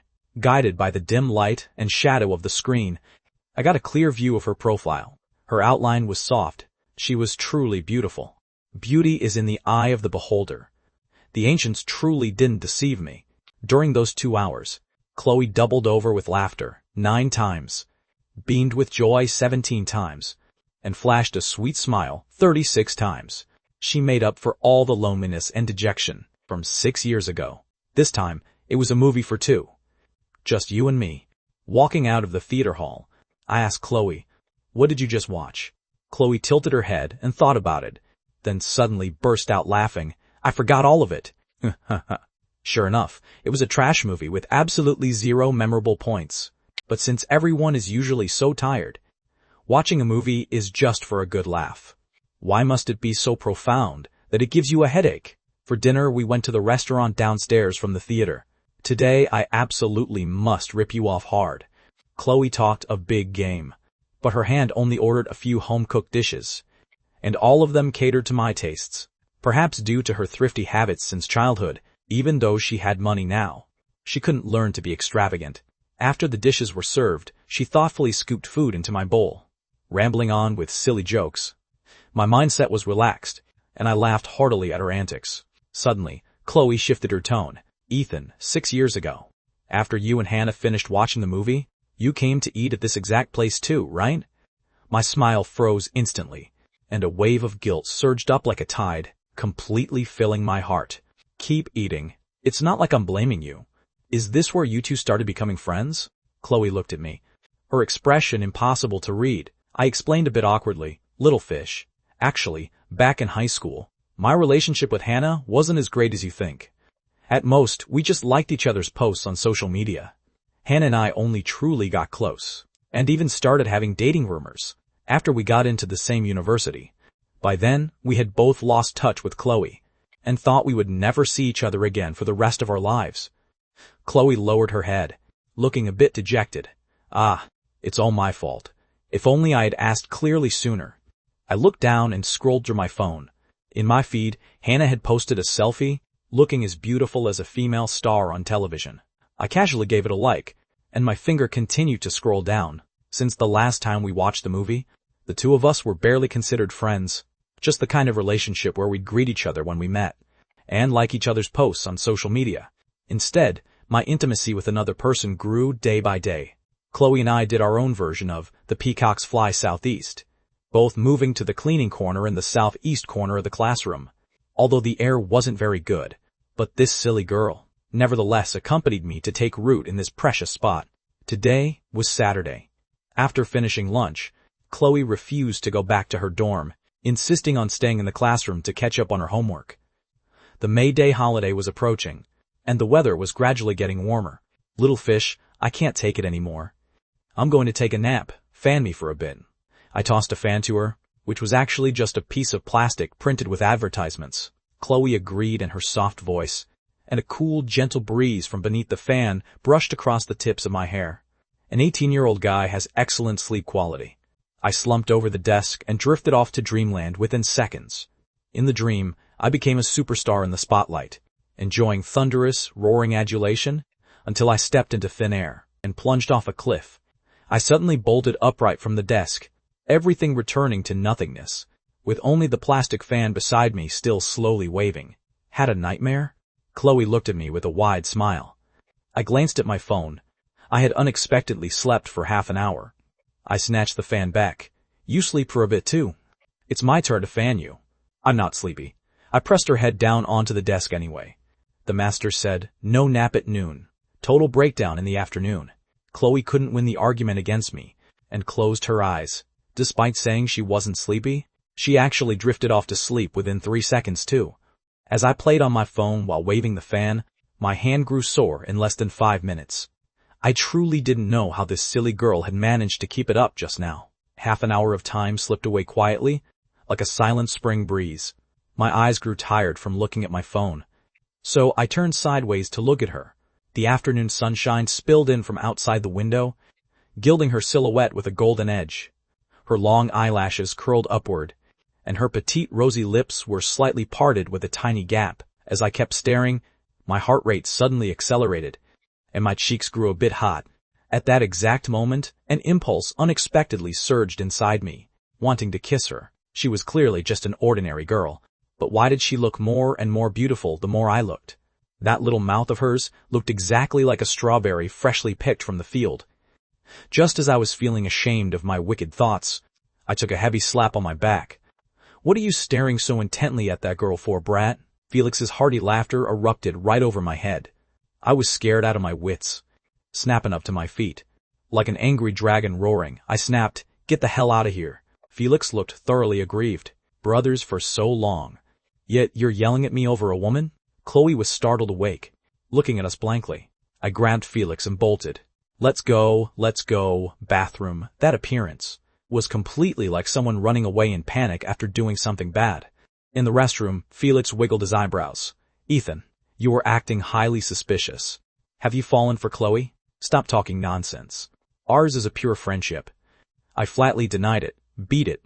If you play with her feelings, you're literally a monster. How could I? I forcefully cut off the topic, but my heart rate just wouldn't drop, like a traveling wanderer who went through 1,000 storms to reach the other shore, only to discover at the exact moment he was about to step ashore, that he had fallen in love with the ship itself. When school let out in the afternoon and we parted ways at the entrance of the Western restaurant, I hesitated for a long moment and asked, Chloe, do you want to come over to my house to hang out tomorrow? Next time, I have things to do tomorrow. She turned me down. Staring at her retreating figure, I felt a bit disappointed. That was the final May Day holiday before the college entrance exam. What would the future be like? Right on that Sunday, Chloe accompanied Helen to the hospital. After going through a long wait to register, the doctor asked with a furrowed brow, has there only been one sudden fainting spell? Do you experience persistent headaches on regular days? Chloe answered truthfully, but in order to keep her mother from worrying, she deliberately played down the severity of the pain. Consultation, examinations, and finally an MRI costing several $100s. The doctor's words were like a bolt from the blue. The cause of the illness is currently unclear. If it's serious, there is a risk of a brain tumor, so periodic follow-up checks are recommended. Coming out of the hospital, the mood of the mother and daughter was heavy to the absolute extreme. Life was already this difficult, yet God still refused to let them off the hook. Mom, don't worry. I'll be fine. Helen could no longer hold it in, pulling her daughter tightly into her arms and weeping aloud, Chloe, if anything happens to you, what am I supposed to do? In order to save money for college, they had already pushed their living conditions to the absolute limit. If she really came down with a major illness, where on earth would they find the money for the astronomical medical bills? Helen cupped her daughter's face, wiping away the tears from her cheeks, her heart aching as if pierced by knives. Little fish, you must take good care of yourself at school. Eat your meals on time. You're not allowed to stay up late, and don't worry about anything else. Mom will find a way. In just a single short day, the mother looked as if she had aged 10 years, perhaps because her emotions were too sorrowful. Chloe's head began to throb with a dull ache again. She wiped her eyes and forced out a smile. Mom, don't overthink it. I'm craving your cooking. Helen nodded forcefully. Okay, Mom will make whatever you want to eat. Under the setting sun, the profiles of the mother and daughter looked exceptionally frail. For unfortunate people, as long as they can be together, it doesn't matter if their life is a bit poor, but sometimes, even a wish this simple could turn out to be a total luxury. Just past 5 o'clock, Felix and I walked out of the pool hall with our arms around each other's shoulders. Like two donkeys turning a grindstone, the two of us spent the whole afternoon playing snooker around the pool table. We barely sank any balls, but the soles of our feet were nearly blistered from all the walking, commonly known as having terrible skills but a huge addiction. Felix jumped up and plucked a leaf, suddenly blurring out, "I think I've fallen in love with someone." "No way, an old iron tree like you can actually blossom?" I teased him. "Be serious, I'm for real." A spring breeze of romance rippled across Felix's face. "Come to think of it, I actually have to thank you for this." I was taken aback at first, before instantly catching on, yanking his sleeve. "You scoundrel, are you hitting on Katie?" Felix's grin grew more and more mischievous. During the time I was building a bond with Chloe, spring grass was sprouting up in other places as well. Felix was a simple-minded guy with big muscles. In the past, aside from playing sports, all he did was hit the internet cafe, showing absolutely zero interest in girls. However, the gears of fate began to turn on the day we switched seats. Katie was a girl with a fierce personality and a blunt, outspoken tongue. She usually wore a high ponytail, giving off a gloomy, defeated air from head to toe. A girl like that perfectly matched Felix's temperament, and the two of them quickly hit it off. This 1,000-year-old iron tree had blossomed just like that for some mysterious reason. "Are you serious?" I was highly skeptical. "Of course, I like her," Felix admitted shamelessly. "Bullshit. You call that liking someone? You're just lusting after her body. You're just perverted." I ruthlessly exposed Felix, who rolled his eyes. "I'll confess to her as soon as the college entrance exam is over. If it succeeds, we'll be together. If it fails, at least I'll have closure. I'm not like some cowards who don't dare speak up when they like someone. What's so hard to say out loud?" I was once again unintentionally touched by this guy's words. But my own feelings right now? Even I couldn't fully figure them out. Having had a secret crush on Hannah for so many years, how could I simply let those feelings go? Yet being desk mates with Chloe, all things considered, it hadn't even been 2 months. Can it truly not be measured by time? Just as we walked out of the snack street, we saw a few boys with frivolous behavior, blocking a girl's path. Taking a closer look, it was precisely the famous school beauty, Hannah. The boy leading them was named Kyle, who had a well-connected family background. He was a rich second-generation kid, acting somewhat like a school bully. Right now, he was using a pair of lecherous eyes to let his eyes roam all over Hannah, while the gang of lackeys behind him jeered along. Felix nudged me. "See that? Now that is what you call perverted." I had no time to exchange wisecracks, rushing forward with swift strides, shielding Hannah behind me. No matter what, this was still the goddess I had crushed on for years. Encountering a situation like this, it was impossible for me to just stand by and watch. Hannah saw her savior, a flash of hope flitting through her eyes, as she gently tugged my sleeve. "Ethan, hurry and get me out of here. These people are so annoying." "Hey man, mind moving out of the way? I don't want to cause trouble." My words were still considered polite. "Who the hell are you?" "Get lost," Kyle barked furiously. "Hannah is my friend. She doesn't want to get to know you, so stop bothering her from now on." I grabbed Hannah's wrist, attempting to bypass them, but Kyle stepped out to block our way. "If I just let you take her away like this, I'd lose a lot of face, wouldn't I?" That gang of lackeys began cracking their knuckles. In their eyes, the fact that I looked excessively handsome simply meant I was asking for a beating. "If we're talking about a fight, count me in." Felix rushed up and rolled up his sleeves, revealing his solid, toned muscles. He had been on the varsity basketball team for 2 years. That tall and bulky build of his was indeed intimidating. Kyle was somewhat wary of Felix. "Are you trying to stick your neck out?" Felix said in a relaxed tone. "Actually, I don't like fighting. Why don't I just go to the school gate and call the security guards?" A wise man submits to fate. Kyle weighed his options. Although he chickened out, his mouth was still tough. "You guys are in trouble now. We'll settle this score slowly." Throwing down these harsh words, he dispersed with that rabble of his. Felix was completely dismissive, tucking a dead rat into his waistband, pretending to be a hunter.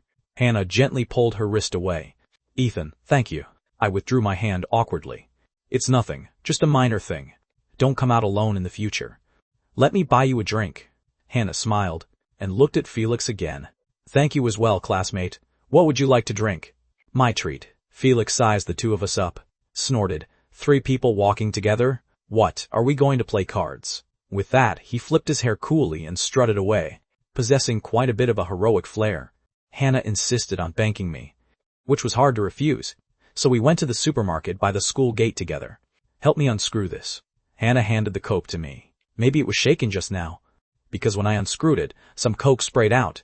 We both instinctively dodged back, locking eyes, and both burst out laughing. Suddenly, Hannah waved behind me. Chloe! My laughter ground to a screeching halt. Turning around, Chloe was standing under the honey locust tree not far away, staring straight at us. There seemed to be a layer of misty tears in her eyes. In her backpack, she was still carrying that stack of medical records and a massive pile of colorful pills. She was filled with absolute regret. Why did she have to happen to walk by here and witness this scene? Even though she clearly knew I liked Hannah, witnessing it with her own eyes, she still felt the sense of abandonment. Chloe, have a drink.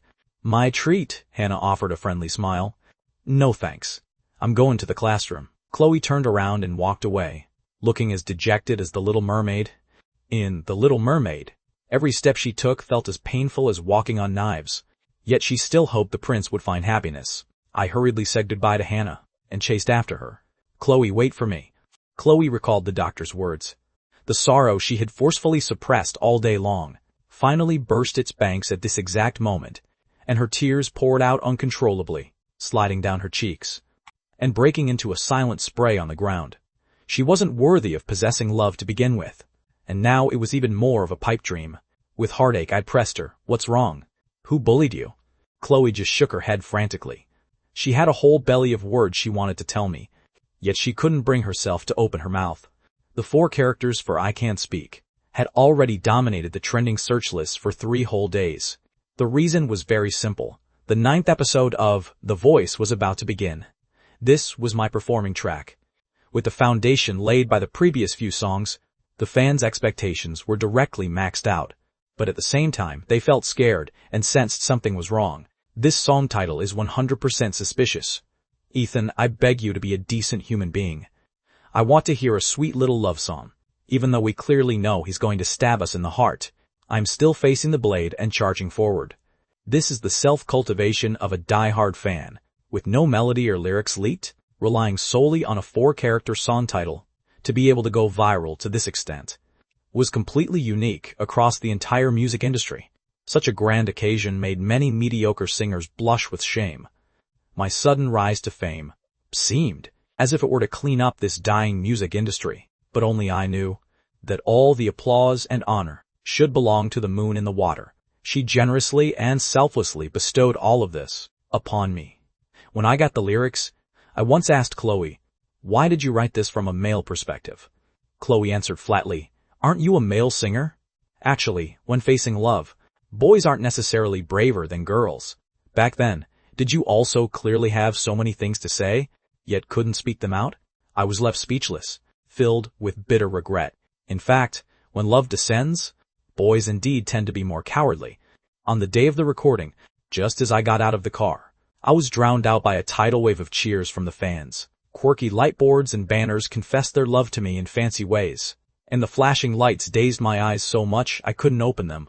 My popularity as a mere contestant even eclipsed that of the 4 mentors. Under the arrangement of the crew, a few lucky fans came up to present flowers and take photos with me. Such glory was simply like night and day compared to the first episode. The dream of stardom I had chased for years was finally realized, yet I wasn't happy at all. Every song Chloe gave me felt like a massive boulder pressing on my heart, constantly piling up. When the 7th song comes, I don't know if it will be an unbearable weight of life. After entering the lounge, Mia handed me a bottle of water. Ethan, you are performing 3rd today. Rest up first. I took a sip. What has Lucas been busy with lately? Mia shook her head. I don't know. He told me to take good care of you. Advance to the finals and firmly secure 2nd place. 2nd place? I raised an eyebrow. Mia looked a bit troubled. Don't ask any more. This isn't something we should talk about blindly. My lips curled into a smile, and I nodded calmly. After all, having hung around the industry for a few years, I've seen this kind of thing all the time. If it's second place, so be it. As long as I can finish singing the 7 songs, it's fine. At 7:30 p.m., the live broadcast began right on time. The sound of the host reading advertisements echoed from the studio hall, and the number of online viewers instantly skyrocketed to several million. No one had the patience to listen to nonsense, as the army of comments flooded the screen frantically, with just one question: when is Ethan going on stage? I've been in isolation for 10 years, hearing that your blade skills are unmatched, so I have specially come to test them. I was too happy today, so I felt like I didn't deserve it, which is why I specifically came to listen to Ethan's love songs. Finally, my silhouette appeared on the stage, and the entire venue erupted. The intro began to play, an R&B style blended with some classical charm, creating a mysterious and engaging atmosphere. A complete departure from the previous gloominess. My voice became light and cheerful. Not long after leaving, I already start to worry about how you are doing today. The whole picture is of me missing you so much I can't sleep. Your cute pouting lips, and that sweet scent on your body. My happiness is of me missing you so much I can't help but smile. It sounded highly like a sweet little love song, and the tense heartstrings instantly relaxed. The audience members swayed gently to the rhythm, waving their glow sticks, and the comments were also peaceful. Ethan, you finally acted like a decent human being for once. In front of the phone screen, I cracked an affectionate smile. I took a sip, and it's sweet. You can listen with peace of mind, brothers. However, how hard it is for me without you here. How hard and how troubled it is for me without you here. Without you nagging me, how troubled I am. How troubled and how hard it is for me without you nagging me. Passing through the clouds, I try my hardest to run toward you. Just as the love is delivered, you are already in someone else's embrace.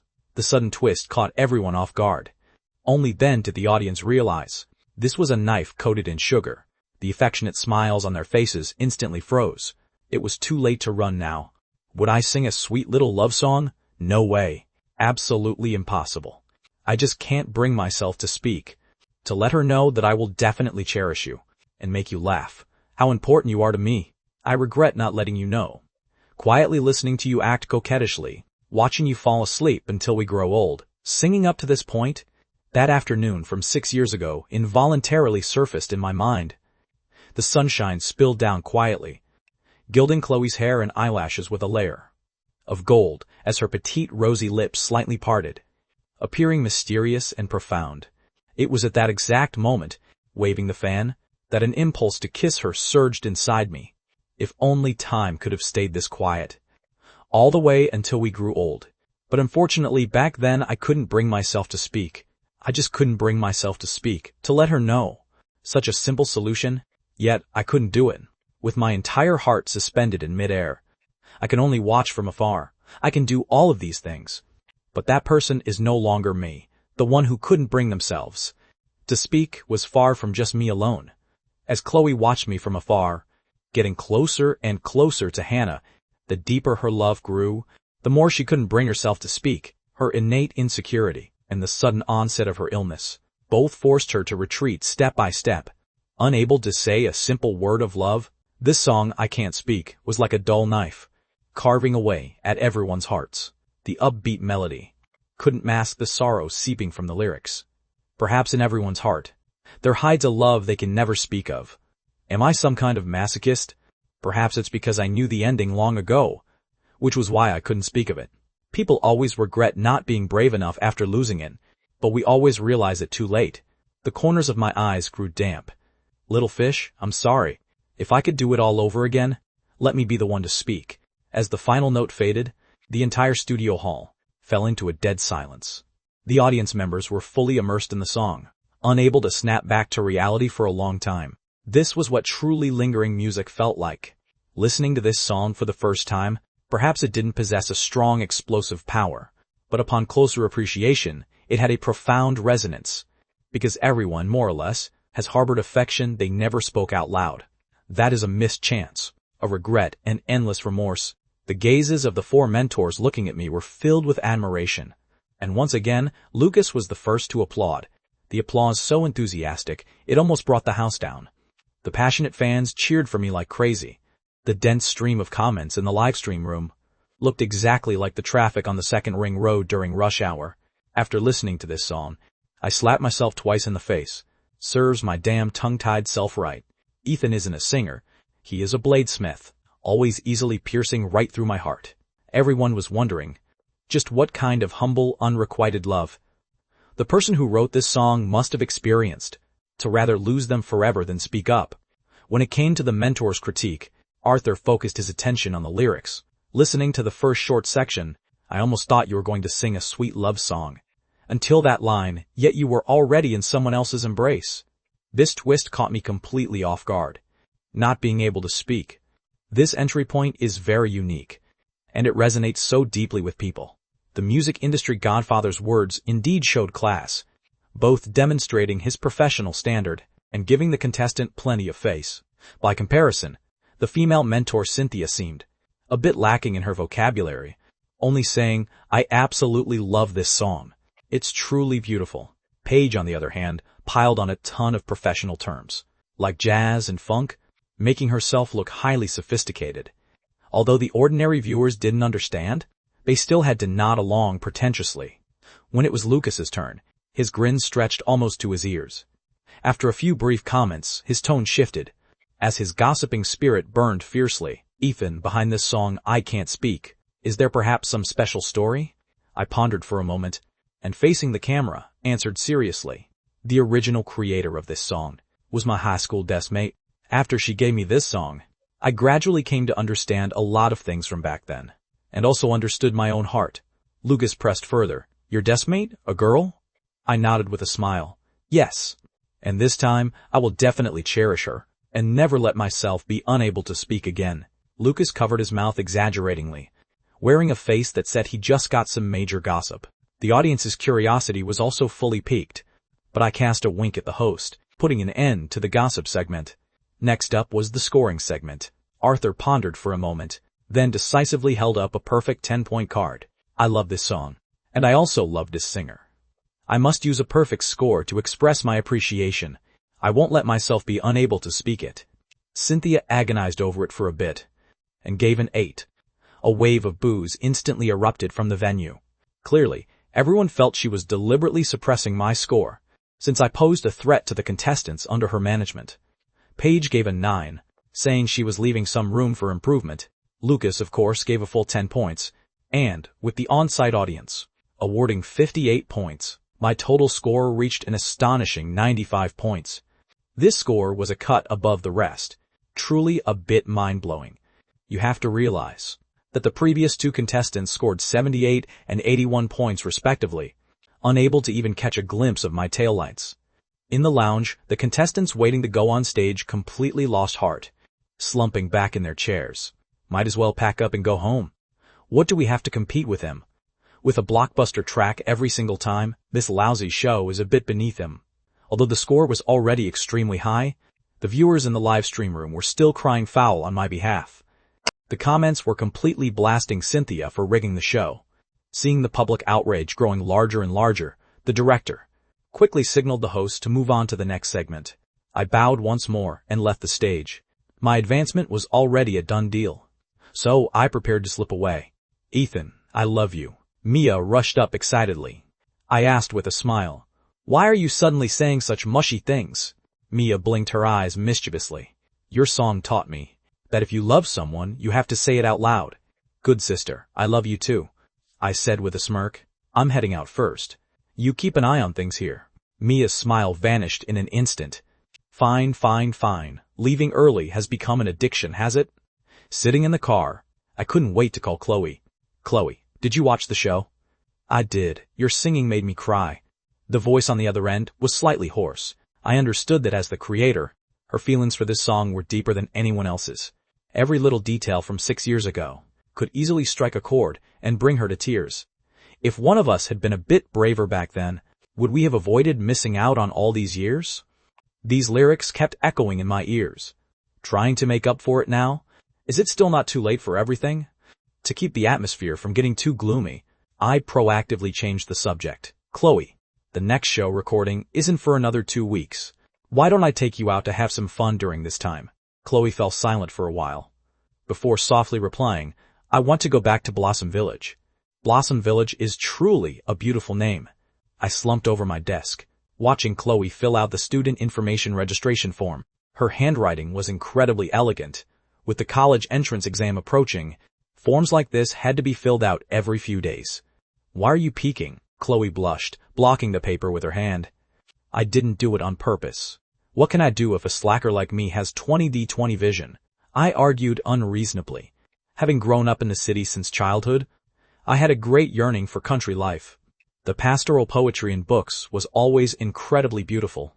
A low thatched roof, green grass by the stream, the setting sun shines on the village, cattle and sheep return to the deep lane. I pestered Chloe to tell me about her hometown. Pestered until she lost her temper. She had no choice but to describe a beautified version of Blossom Village. The village lived up to its name. Once spring arrived, all kinds of flowers bloomed across the hills and fields. Dandelions, morning glories, and wild chrysanthemums swayed in the spring breeze. That kind of vigorous vitality carried a wild freedom that potted plants could never express. Aside from flowers, there were also wild vegetables. Shepherd's purse and Chinese tune shoots were gifts from nature. Whether served cold or stir-fried, they were flavors unique to spring. After the rain, all kinds of wild mushrooms would grow in the damp woods. Stir-fried with some cured pork, the fragrance could drift for miles. Orioles and cuckoos sang in the mountains, their melodies soft and clear. During the rice planting season, the crystal-clear stream was full of little tadpoles. When it came to the wheat harvest season, hand-pulled noodles made from fresh flour could make the neighbor's kid drool with envy. Listening to her vivid description, my mouth was practically watering. In all my years growing up, the only pastoral scenery I had seen was on spring outings in the suburbs. Just a superficial taste of it. Why was fate so unfair, making me grow up in a cold concrete jungle? But Chloe had only told half the story. Beautiful pastoral scenery was a poet's romance, but ordinary folks cared more about practical transportation, healthcare, and education.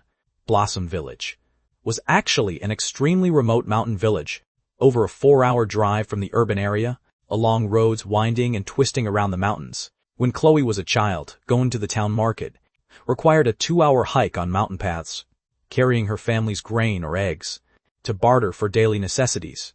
The altitude there was high. The climate was cold, and grain yields were extremely low.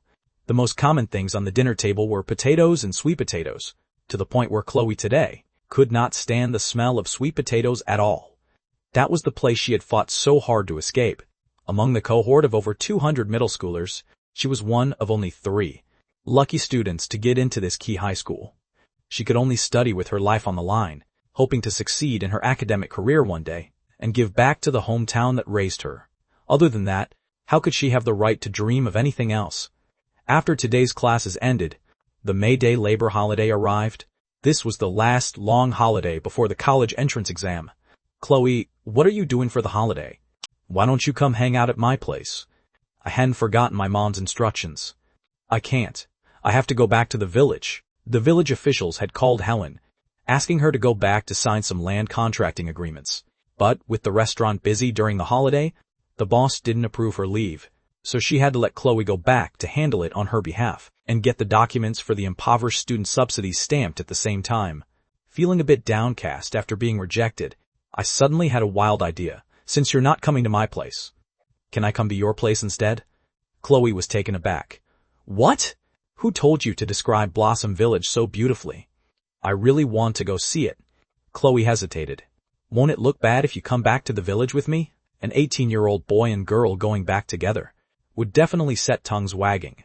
If those old men at the village entrance spiced it up with details, there was no telling what rumors would spread. She was thin-skinned and feared she wouldn't be able to face anyone later. But with only 1 month left until the college entrance exam, their time together was just too precious. She didn't want to waste these precious 2 days for nothing. After some relentless pestering from me, she finally relented bashfully. "Then you have to wake up early tomorrow. We need to catch the first bus." "No problem. When I was a kid, whenever I heard we were going on a spring trip, I wouldn't be able to sleep starting at 3 in the morning. I was filled with anticipation for the legendary Blossom Village. It was bound to be an absolute ocean of flowers, just like a wonderland. Returning home that night, I held out my hand to Sarah. "Mom, give me some money. I'm going out to play for 2 days during the holiday. Money? None. Just an old life. Take it, Sarah flatly refused. The exam is right around the corner. Stay home and study quietly for 2 days. I grumbled in dissatisfaction. I've been reviewing for a whole week. Can't I enjoy myself a little? Sarah rolled her eyes. All you know is going to internet cafes with those bad influences. If you want money, there's absolutely no way. Beside her, Robert looked thoroughly exasperated. You're already 18. Can't you be a little more sensible? Seeing their attitude, I realized I had to tell the truth. Chloe is going back to her hometown. I'm worried about her safety traveling alone as a girl. So I want to accompany her. Sarah turned her face toward me, drawing out a skeptical sound. I nodded with absolute certainty, guaranteeing that I wasn't lying.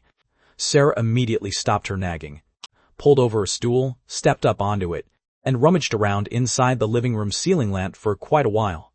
Ultimately, she pulled out a roll of 100-yuan bills. Robert turned pale with fright. Honey, how did you know where I hid my secret stash?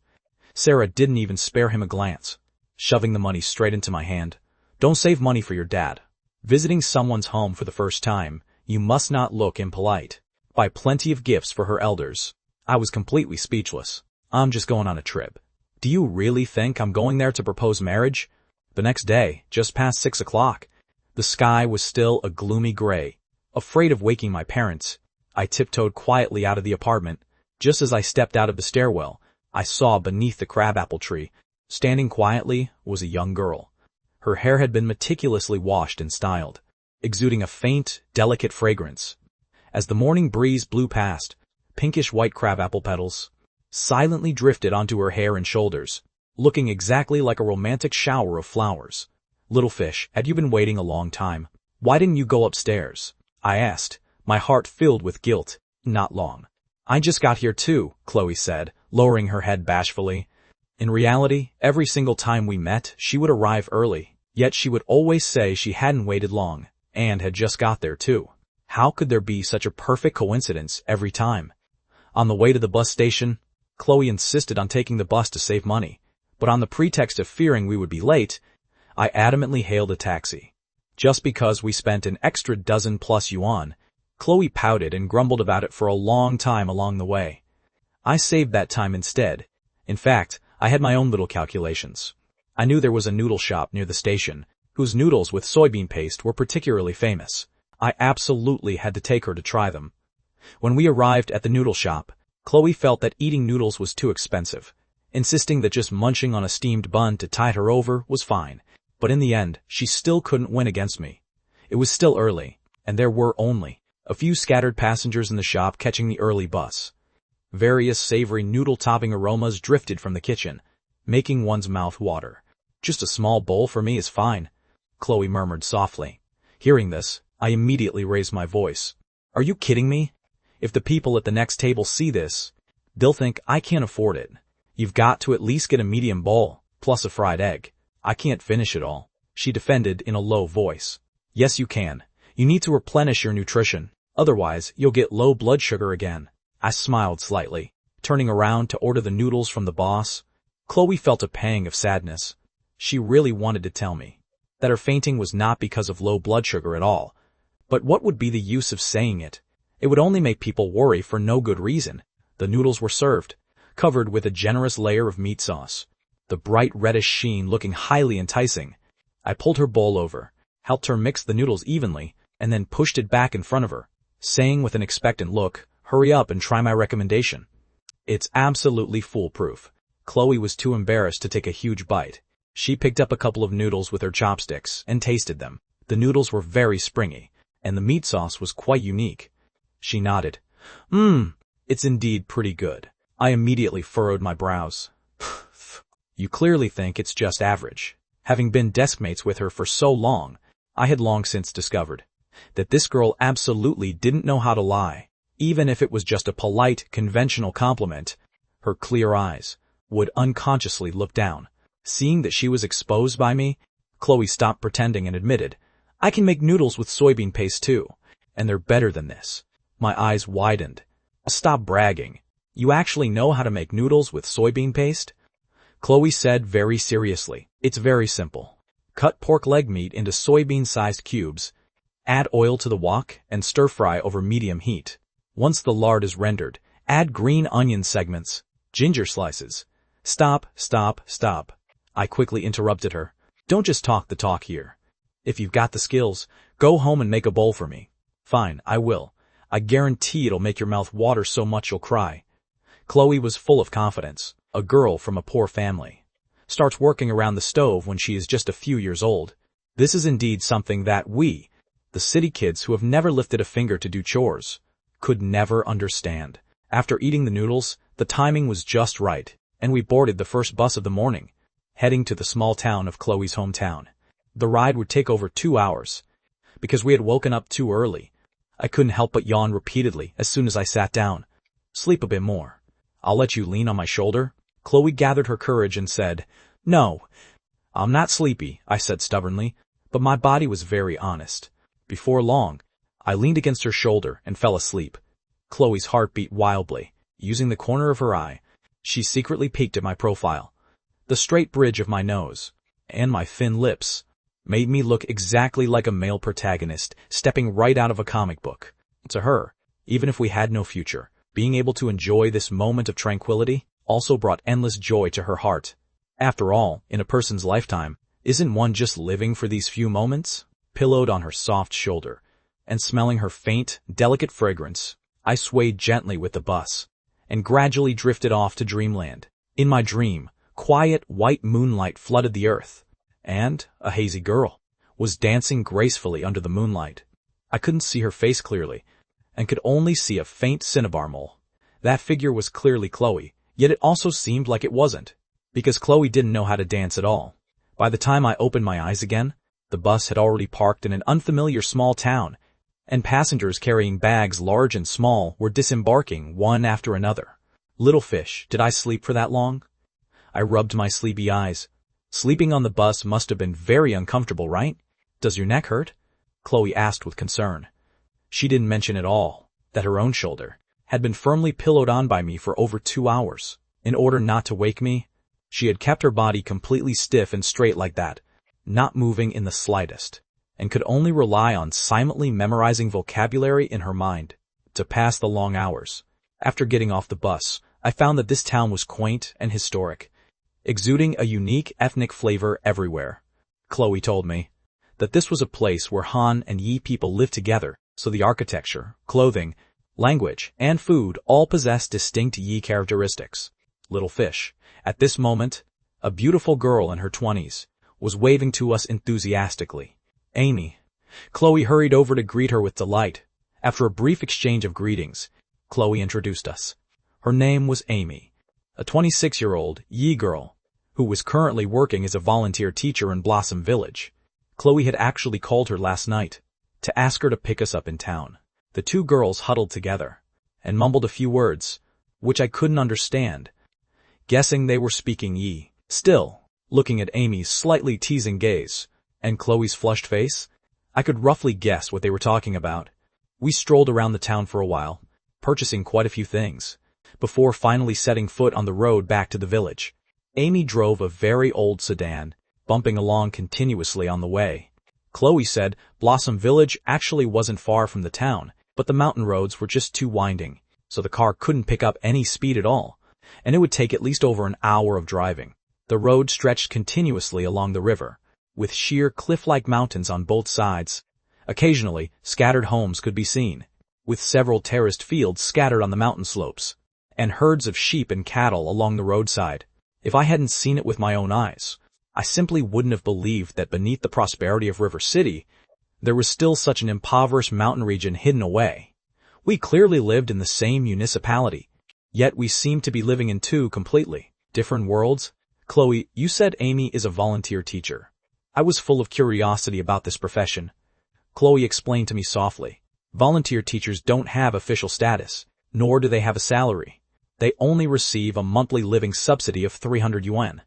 The more remote the area is, the lower their academic requirements are. Driven by compassion, these young volunteers pour all their passion into these remote mountains. Their greatest wish is to help more children make it beyond the mountains, and once they have seen the world and gained knowledge, then return and help transform their underdeveloped hometowns. And Chloe was one of the brightest of those children. Looking at the continuous mountains outside the car window, I finally understood. No wonder she always studied as if her life depended on it. It turned out that her young shoulders, what she carried wasn't just her own future, but also the most earnest expectations of countless fellow villagers. I was shaken up, completely disoriented on the bus, having long lost any mood to appreciate the scenery. After the car turned into an ordinary village, it stopped in front of a small farmhouse courtyard. Fruit trees were planted in front of and behind the house, covered in green vines. Cucumbers were grown in front of the fence, along with keltis and cabbage. A few dog barks drifted from the courtyard from time to time, as well as the crowing of roosters. The main door opened, and a little girl of 7 or 8 rushed out, wearing her hair in 2 pigtails, her cheeks rosy and pink. "Sister Chloe, you're back." Chloe pulled her into a hug. "Daisy, did you miss me?" Most nicknames for girls were like this. Chloe was called Little Moon, so naturally there would be Daisy, Little Flower, and Little Fish. Just now on the road, Chloe had briefly introduced them to me. This family was her neighbor, and the host's surname was Harris. There were only an elderly couple in their 60s. And this little granddaughter in elementary school? When Daisy was 3 years old, her mother thought the family was too poor, left the mountains, and never came back. Her father had gone to work in another province, only able to come home for the new year. Chloe had specially reminded me to watch my words, so as not to bring up their painful past. Daisy's grandmother was busy in the kitchen, and her grandfather came out to greet the guests. His hair was graying, and his face was full of wrinkles, looking much older than his peers in the city. "Grandpa, how has your health been lately?" Chloe said, carrying bags large and small from the trunk. "All good. And how is your mother?" Grandpa Harris quickly came up to help. Chloe pointed at me and said, "This is my classmate. He grew up in the city, and wanted to come visit the village." I greeted politely, "Hello, Grandpa." Grandpa Harris sized me up, nodding continuously with satisfaction. He put down the things, turned around to grab a bottle of beer, pried it open with a clink, and handed it straight to me. I was stunned, looking at Chloe, my face filled with question marks. Chloe let out a chuckle. "The people of Blossom Village are simple and honest. This is the local custom. When a guest arrives, there's no rush for anything else. Open a bottle of beer first. Take it, young man." Grandpa Harris pushed it forward again. Amy also chimed in from the side. "Just drink it. Beer won't get you drunk anyway." I couldn't bear to offend him, so I reached out and took it. White foam was still bubbling at the mouth of the bottle. People aren't particular about drinking here. They just chug straight from the bottle. I took a large gulp, almost choking on it. Grandma Harris couldn't manage everything alone, so Chloe and Amy went to the kitchen to help, leaving Daisy to keep me company in the courtyard. The little girl had very pretty features, her skin white with a rosy glow, especially that pair of watery, large eyes that made anyone feel tender affection at a glance. Looking at her, I felt as if I were seeing what Chloe looked like as a child. "Big brother, are you and sister Chloe dating?" Daisy lowered her voice and asked mysteriously. I put on a stern face. "Don't talk nonsense. What does a little girl like you know?" "I know everything." Daisy was very good at drawing inferences. "Sister, Amy brought a boy back last time, and Grandpa and Grandma said that's called dating." I launched into a long-winded explanation, in an effort to prove my innocence. I wanted to say we were just friends, but it just so happened that the local dialect called dating being friends, making the explanation more and more tangled. Daisy blinked her eyes, seemingly understanding, yet not quite. To change the subject, I pulled out a phone app to teach Daisy how to sing children's songs. After 2 songs, Daisy was deeply impressed. "Ethan, you're amazing. You can play the instrument and your singing sounds beautiful too." I waved my hand and casually complained about the bitter past of my practice. "It's all because my mom insisted on signing me up for interest classes.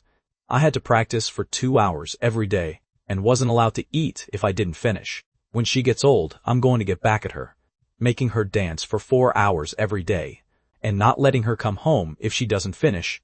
Once the chatterbox was opened, I couldn't stop it, until I noticed Daisy's eyes were welling up with tears, and my heart suddenly skipped a beat. "Oh no, could this not be mentioned either?" "Big brother, do you know where Hangzhou is?" Daisy suddenly asked. "I know, it's very far from here." I felt increasingly uneasy in my heart. "I'm going to study hard, so I can get into a university there in the future." Daisy said with a choke. I heard from others that my mom is in Hangzhou. I want to go ask her why she didn't want me anymore. If I'm just a little more obedient and can make money in the future, she can come back. She told me between her sobs. A volunteer teacher used to teach a song called Only Mothers Are Good in This World. It says a child without a mother is like a blade of grass. Daisy cried there for a whole afternoon. Later, the teacher never allowed anyone to sing this song again. But in private, there were always classmates humming a couple of lines. Daisy's fragile inner heart was repeatedly hurt like this. She didn't understand what she had done wrong, or why she had to be abandoned by her mother.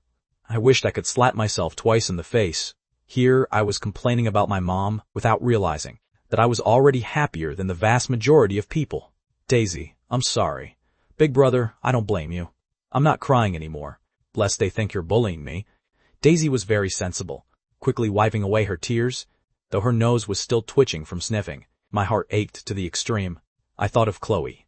She was also a child who had lost her father at a young age.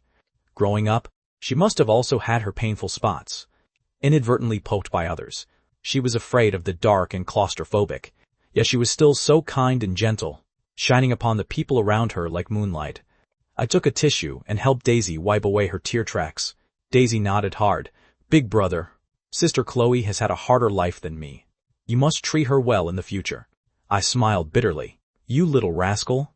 I told you we're not dating. I didn't expect that a 7-year-old little girl could make my mood feel so heavy. This trip to Blossom Village was truly not in vain. When lunchtime arrived, several large plates of fragrant dishes were set out on the table.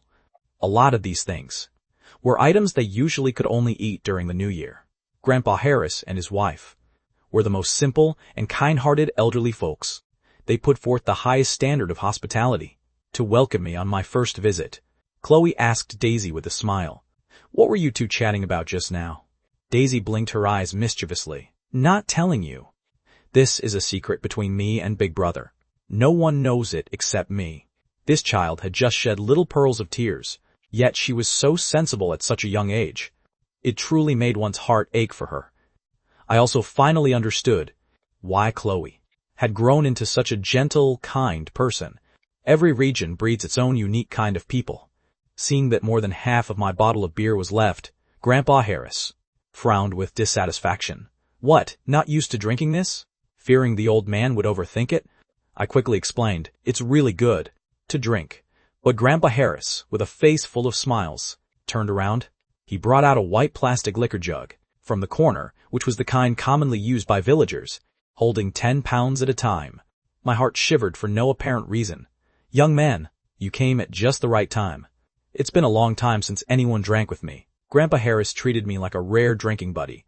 In the city, high school students my age aren't at the stage of drinking yet, but in the eyes of country folks, this is precisely the prime of youth. A newborn calf is not afraid of tigers. If an 18-year-old boy pushes his limits, he could drink a whole table of elders under the table. I hurriedly declined. "Grandpa, I don't really know how to drink liquor." But brooking no refusal, Grandpa directly poured 2 bowls. "This liquor is home-brewed. It doesn't have much alcohol content."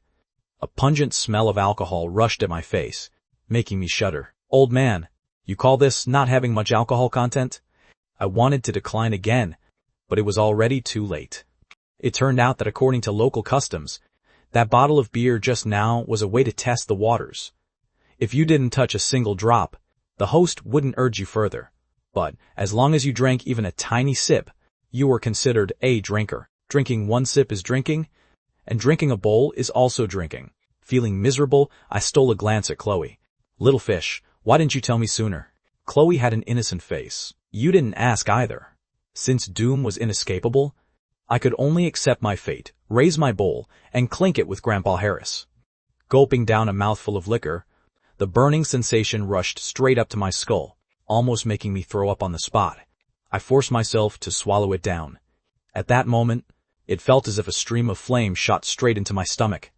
I quickly took a couple of bites of food to suppress it. Dishes cooked on a rural wood-burning stove are indeed much more fragrant than those in the city. Grandpa Harris didn't forget to ask me, "Pure grain liquor is delicious, isn't it?" My eyebrows were knitted tightly together, and I could only bite the bullet and force it down. "Not bad. Good, good, good." We'll each drink 3 bowls. No overindulging, Amy said with a smile from the side. Last time she brought her boyfriend back. He was also dragged by Grandpa to drink. As a result, he slept from noon until midnight, and was so scared he drove away overnight. Everyone at the table burst out laughing. It was plain to see that in their eyes, they had already regarded me as Chloe's boyfriend. Grandma Harris was full of praise for me, praising me for being tall, fair-skinned, educated, and well-mannered. He looks much more pleasing to the eye than the boys in the village. Grandpa Harris also subtly dropped hints to warn me, telling me to take good care of Chloe, and not to bully her. I had no way to explain myself, and could only be forced to take a few more gulps. Chloe's face was flushed, focusing only on putting food into Daisy's bowl, without uttering a single word. As we kept drinking, I felt my eyelids growing heavier and heavier, and my mind turned into complete mush. The single Grandpa Harris beside me split into 2. I heard Chloe talking by my ear, asking if I was all right, or if I was going to throw up, but I couldn't hear anything clearly anymore. Finally, swaying unsteadily, I collapsed right into a warm embrace. Vaguely, I only heard Grandpa Harris shaking his head and sighing with regret. Sigh. Young people nowadays, each generation is worse than the last. By the time I opened my eyes again, it was already 4:00 p.m. The golden setting sun flooded the small courtyard. Chloe had gone to the village party secretary's house and finished her official business. Right now, she was tutoring Daisy with her homework, and there was an additional bowl cut, little boy beside them. Chloe saw me walking out, stood up and asked, "You're awake? Are you okay?" I shook my head. "I'm fine. Although this liquor has a high alcohol content, it's indeed brewed from pure grain. Even if you get drunk, it doesn't give you a headache." After drinking a couple of sips of water, I was perfectly fine. That bowl-cut boy suddenly leaped up from his chair, sizing me up with hostility. "Are you Sister Chloe's boyfriend?" I was taken aback, turning my head to ask Chloe, "Who is this kid?" "He's from next door. Just call him Aiden," Chloe replied with a smile. Aiden brandished his fist at me. "You'd better not be. Otherwise, the 2 of us are love rivals." "What?" My jaw almost dropped out of shock. "Little kid, how old are you anyway?" 8. "When I grow up to 18, I'm going to marry Sister Chloe as my wife." Aiden looked completely confident. Chloe tapped him on the head. "Your nose is still running. Aren't you ashamed?" Aiden sniffed his nose, raised his head, and said with a serious face, "Sister Chloe, my feelings for you are true. You will definitely be happy if you are with me." I looked at Chloe, unable to suppress a laugh. I didn't expect her to have such a young suitor. Aiden, however, wasn't joking at all. He told me very seriously that Chloe was the goddess of all the boys in the village, and her suitors could line up from here all the way to the village entrance. Because she was the first person in the village to get into a key high school, and was about to take the entrance exam for a prestigious university. She was the role model used by all the village parents to educate their kids. I looked at Chloe, a myriad of emotions welling up in my heart. It turned out that this girl, who was completely unremarkable at school on regular days, when returning to her own world, she shined just as radiantly as Hannah. I asked Aiden in a teasing tone, "Marrying a wife costs a lot of money. What do you want to do when you grow up?"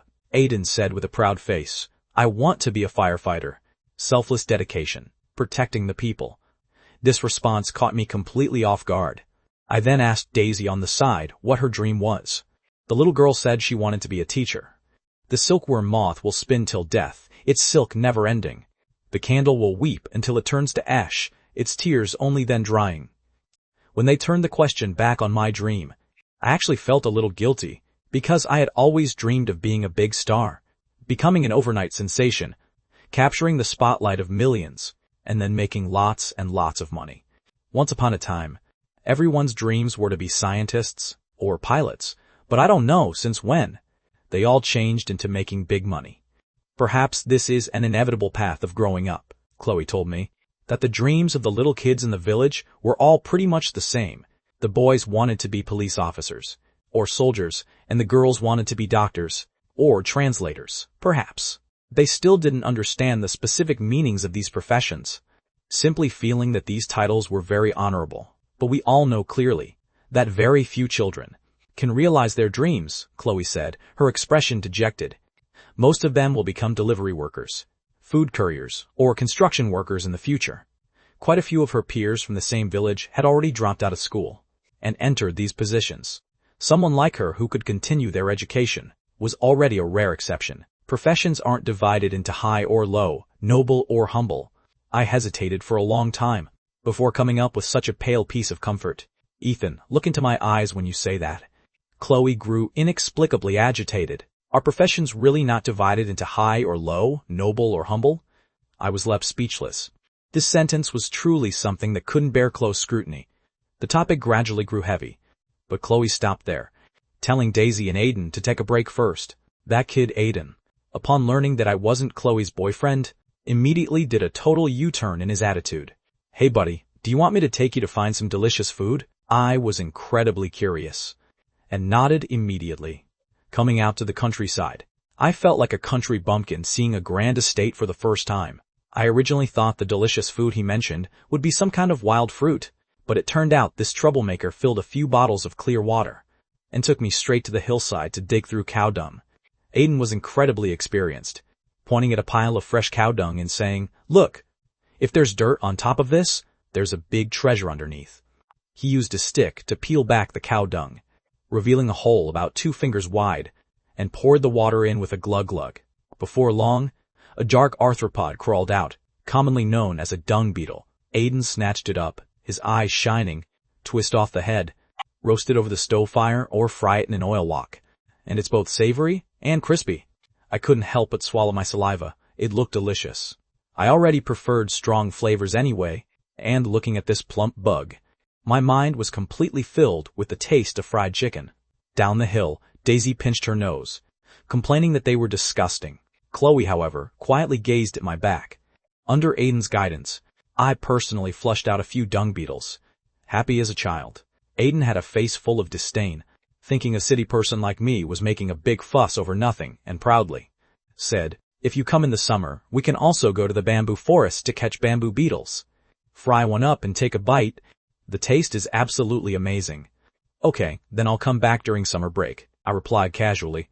Chloe heard it from not far away, a hint of anticipation flashing in her eyes. Having caught a dozen or so trophies, Aiden generously invited me to his house to fry them, only to be chased out of the courtyard by his mom wielding a broom. We went to Grandpa Harris's house, but were firmly blocked outside the door by Daisy. Sigh, women are just trouble. Only Sister Chloe is pleasing to the eye. Aiden sighed like a world-weary little adult. He simply found some broken bricks and tiles to start a fire on the spot. I helped clumsily, getting a face full of soot from the smoke. As the sun set in the west, the dancing flames reflected on Aiden's dark, shiny face. We ate the half-baked dung beetles, tasting the chicken flavor that carried a hint of cow dung fragrance. Suddenly, this 8-year-old brat, out of nowhere, dropped a line, "Promise me you'll take good care of Sister Chloe." I was taken aback. "What did you say?" Aiden tilted his head up to gaze at the fiery red sunset, his tone deep. "Since she was willing to bring you back to the village, she must like you. I can let you have her, but you are not allowed to let her down." I simply couldn't believe my ears. Aiden stood up, the setting sun stretching his shadow very long, his back unexpectedly appearing somewhat tall and grand.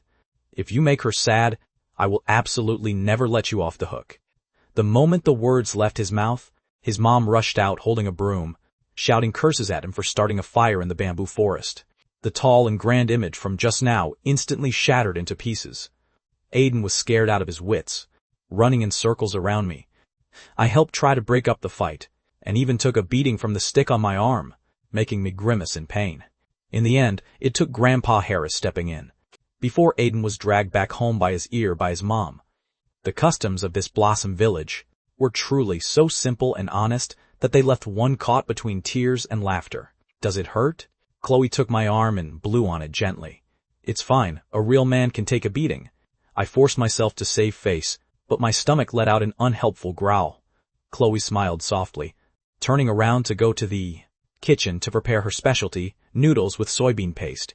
"The noodles Sister Chloe makes are so delicious, they make you want to cry." Daisy leaned into my ear and said secretly, "How could it be that exaggerated?" I was half believing, half doubting. The kitchen was steaming hot, the rich fragrance of lard mixed with yellow soybean paste, gradually drifting across the courtyard. The hand-pulled noodles came out of the pot, topped with the bright red, rich meat sauce, and layered with refreshing shredded carrots and shredded cucumbers. Because she understood my tastes, Chloe deliberately didn't put cilantro in my bowl. I couldn't wait to mix it evenly, and took a huge slurp. The savory meat sauce blossomed on the tip of my tongue, the noodles smooth and springy, and the refreshing toppings perfectly cut through the greasiness. Wow, it really was this delicious. Ignoring my table manners, I shoveled the noodles into my mouth like a whirlwind. Chloe smiled and handed over a tissue, telling me to wipe the sauce from the corner of my mouth. After devouring a bowl and a half in a row, I finally patted my now round belly and put down the bowl with absolute satisfaction. How about it? Is it so delicious you want to cry? Daisy leaned over again. It's delicious, all right. But not to the point of crying, surely. I raised my eyebrows. Daisy looked at me thoughtfully. Well, if you can't eat it in the future, you'll definitely want to cry. After dinner, night descended, and the cold moonlight spilled over the peaceful Blossom Village. The rolling mountain ranges looked like giant beasts lurking in the darkness. When the lights weren't on inside, it truly was pitch black. Accustomed to living in the city, I found all of this exceptionally novel. Because there were no extra beds at Grandpa Harris's house, Chloe took me to the village's Hope Primary School to stay overnight. The teacher, Amy, had already prepared the room for me in advance. If I hadn't seen it with my own eyes, I really wouldn't have believed there could be such a dilapidated school. The playground was only the size of a basketball court, with a 2-story small building made of red bricks on either side, and a row of whitewashed adobe houses at the back. Amy told me that there were only 81 students in total here, and once they finished 4th grade, they had to go to the central school in the township.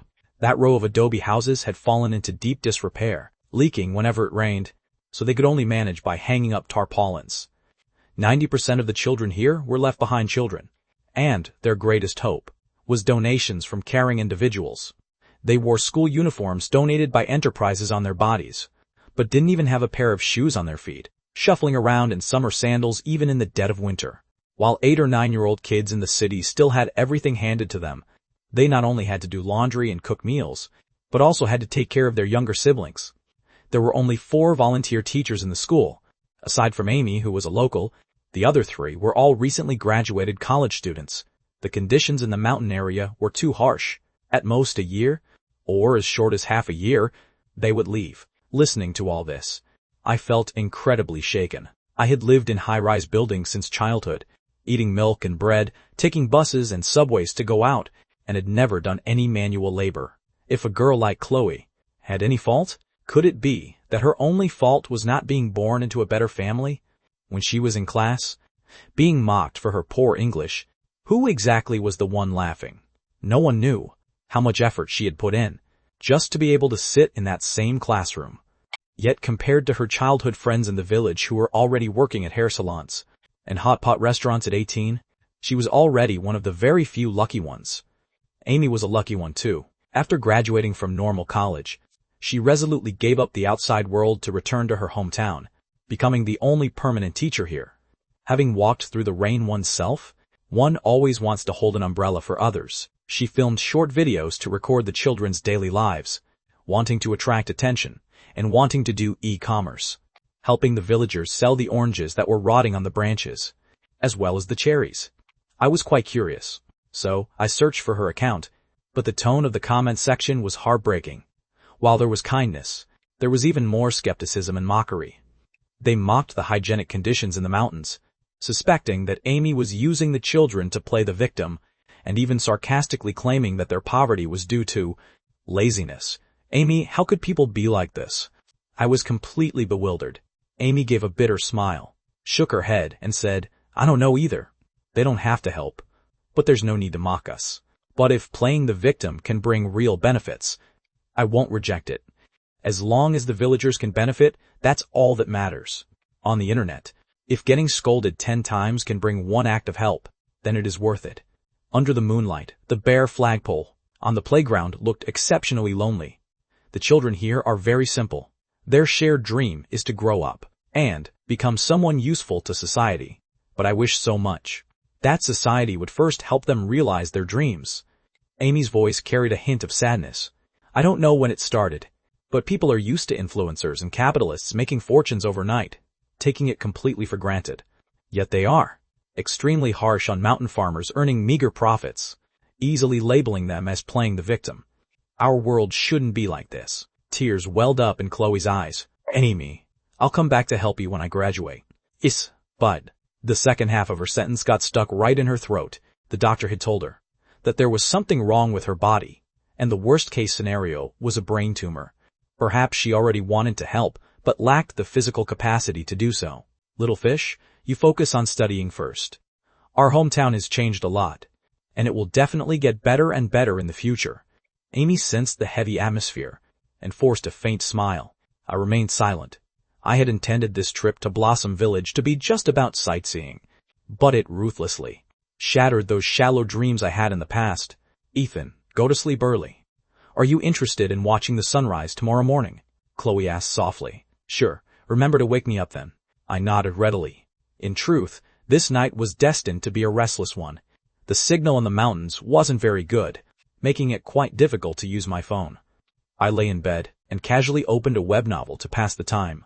I had planned to sleep after reading a few chapters, but out of all the books to choose from, I just had to pick a highly depressing novel. I couldn't resist finishing it in one go. Crying my eyes out over the angst, I ended up using half a pack of tissues and became completely unable to sleep. I silently fumed in my heart and decisively blocked this damn author. I'll never read his books again. If you write this again, I'll smash your keyboard. After tossing and turning until the dead of night, sleepiness finally hit me. An 18-year-old boy, full of surging hormones, is bound to have some very strange dreams. The female protagonist of my dream turned out to be Chloe. Her long hair draped over her shoulders, her eyes full of passion. She possessed flawless and pure skin, and her usually unremarkable appearance was unexpectedly as beautiful as a celestial being in my dream. She cast aside her usual bashfulness and became 100 times more charming. Her entire body exuded a captivating aura. I was completely infatuated and unable to control myself. The images made my face flush and my heart race. Ethan. I don't know how long the passion lasted. Before Chloe's voice broke from the dream into reality, I opened my eyes, and recalling the scenes from my dream, my cheeks burned hot, and my heart thudded wildly. Damn it, I'm not some kind of pervert, am I? I quickly whipped off the blanket and checked. Phew, thank goodness. After all, I was staying at someone else's place. If I had made that kind of embarrassing mess, it would have been incredibly mortifying. Chloe knocked on the door from outside again. Ethan, hurry up and get out of bed. We'll miss the sunrise if you're late. I quickly replied, Okay, I'm getting up right now. Give me a second. In my panic, I even bumped my forehead hard on the bed frame. It was just past 5 o'clock. The ground was still shrouded in gray, with only a pale glow on the horizon. I splashed some cold water on my face, followed Chloe out of the school, and walked along the path to climb the mountain behind.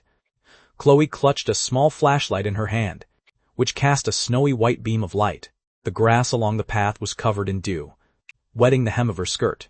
Whenever we encountered steep sections, I would reach out to give her a hand, and then quickly let go. This brief physical contact made Chloe's heart beat so fast it felt like it would leap out of her chest. She was thinking, how wonderful it would be if we could climb the mountain holding hands like this forever. What a joy that would be. As we climbed, Chloe told me about her childhood. When she was in primary school, the conditions were even harsher than now. The school didn't even have a red brick building, only 2 rows of adobe houses. Many classmates lived far away, having to walk for an hour along mountain paths to get to school. If they ran into a rainy day, it was almost impossible not to fall on such a steep mountain slope. By the time they entered the classroom and looked at each other, everyone had turned into a muddy little monkey. During the weekend holidays, the children would herd cattle on the mountain in groups of 3 to 5. Kids are naturally playful, focusing solely on picking wild fruits and raiding bird nests. The cattle would eat other people's crops if they weren't careful.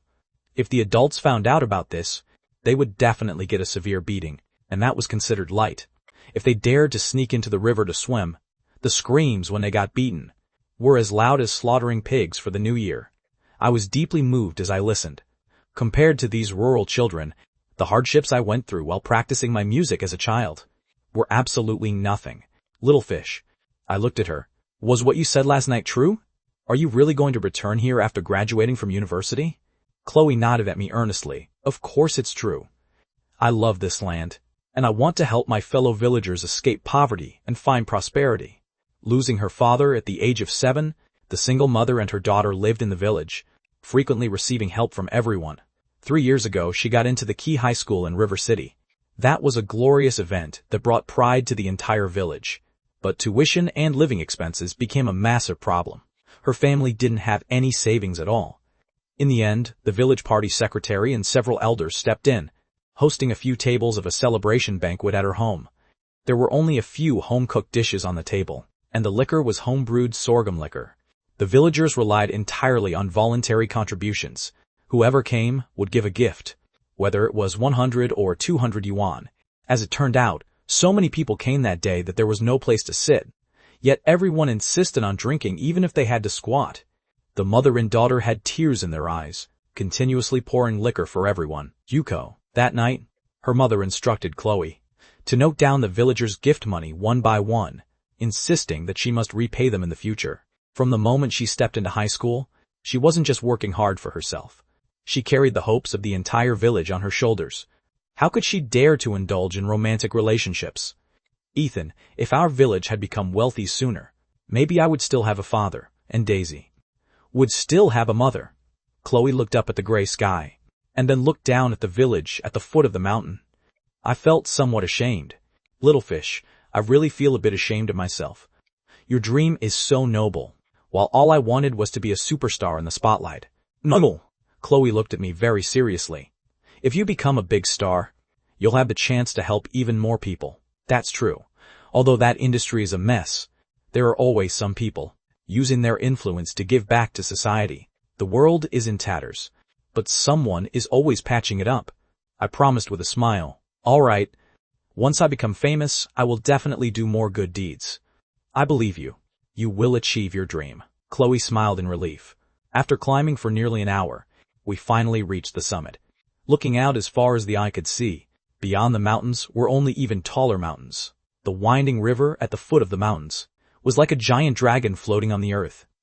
The scattered houses looked like tiny grains of sand, and the crows of roosters echoed through the valley. The eastern sky was turning white, and the morning sun was about to flood the earth. The large rocks on the summit were worn smooth by the wind. We sat side by side, looking up at the starry sky. Little fish, what is that brightest star? I pointed casually. That's Venus, Chloe answered. Venus is also called the Great White Star, the brightest star besides the sun and the moon. When it appears in the east in the early morning, people also call it the morning star. I gasped in heartfelt admiration. Little fish, you know so much. Country kids don't have much entertainment. At night, we can only lie in the yard and look at the stars, she said with a self-deprecating smile. I pointed to another star whose light was slightly dimmer and asked, what about that one? That's Mercury, which is rarely seen on regular days. It takes a lot of luck to see it, Chloe said, widening her eyes to identify it carefully. While I was admiring Mercury, Chloe secretly peeked at my profile. Our relationship is actually quite similar to that. Mercury and the sun clearly orbit together, yet they can never break free from their own paths, one far, one near, never able to truly be together. The sky was filled with brilliant rays, and the clouds grew brighter and brighter. The crimson morning sun finally peeked out. The golden sunlight shone on Chloe, and at that moment, her entire being glistened with radiance. There was truly a beauty about her that transcended physical appearance. No wonder she became the goddess in the hearts of all the village boys.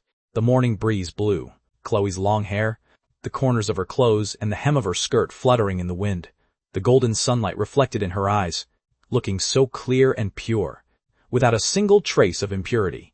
This kind of gaze wasn't unique to Chloe. In Amy, and in Daisy, I had seen it as well. It was these majestic mountains and winding rivers that nurtured such a simple and honest group of people. Chloe's gratitude and her willingness to help others seemed to find their roots here. Ethan, look quick. My hometown is so beautiful. She pointed at the distant mountain mist, turning to smile at me. I couldn't help but blurt out, little fish, you are so beautiful too. Chloe's face instantly flushed red, and she lowered her head bashfully. What are you saying? I was also secretly surprised in my heart. How could I not help but say something like that? It was truly too frivolous. But, having been classmates with her for nearly 2 years, how had I never noticed before that she could actually look this beautiful? The flowers and grass on the hillside held glistening dewdrops, and birds sang merrily in the woods. Chloe pulled me along, asking me to identify the wild flowers and fruits along the roadside.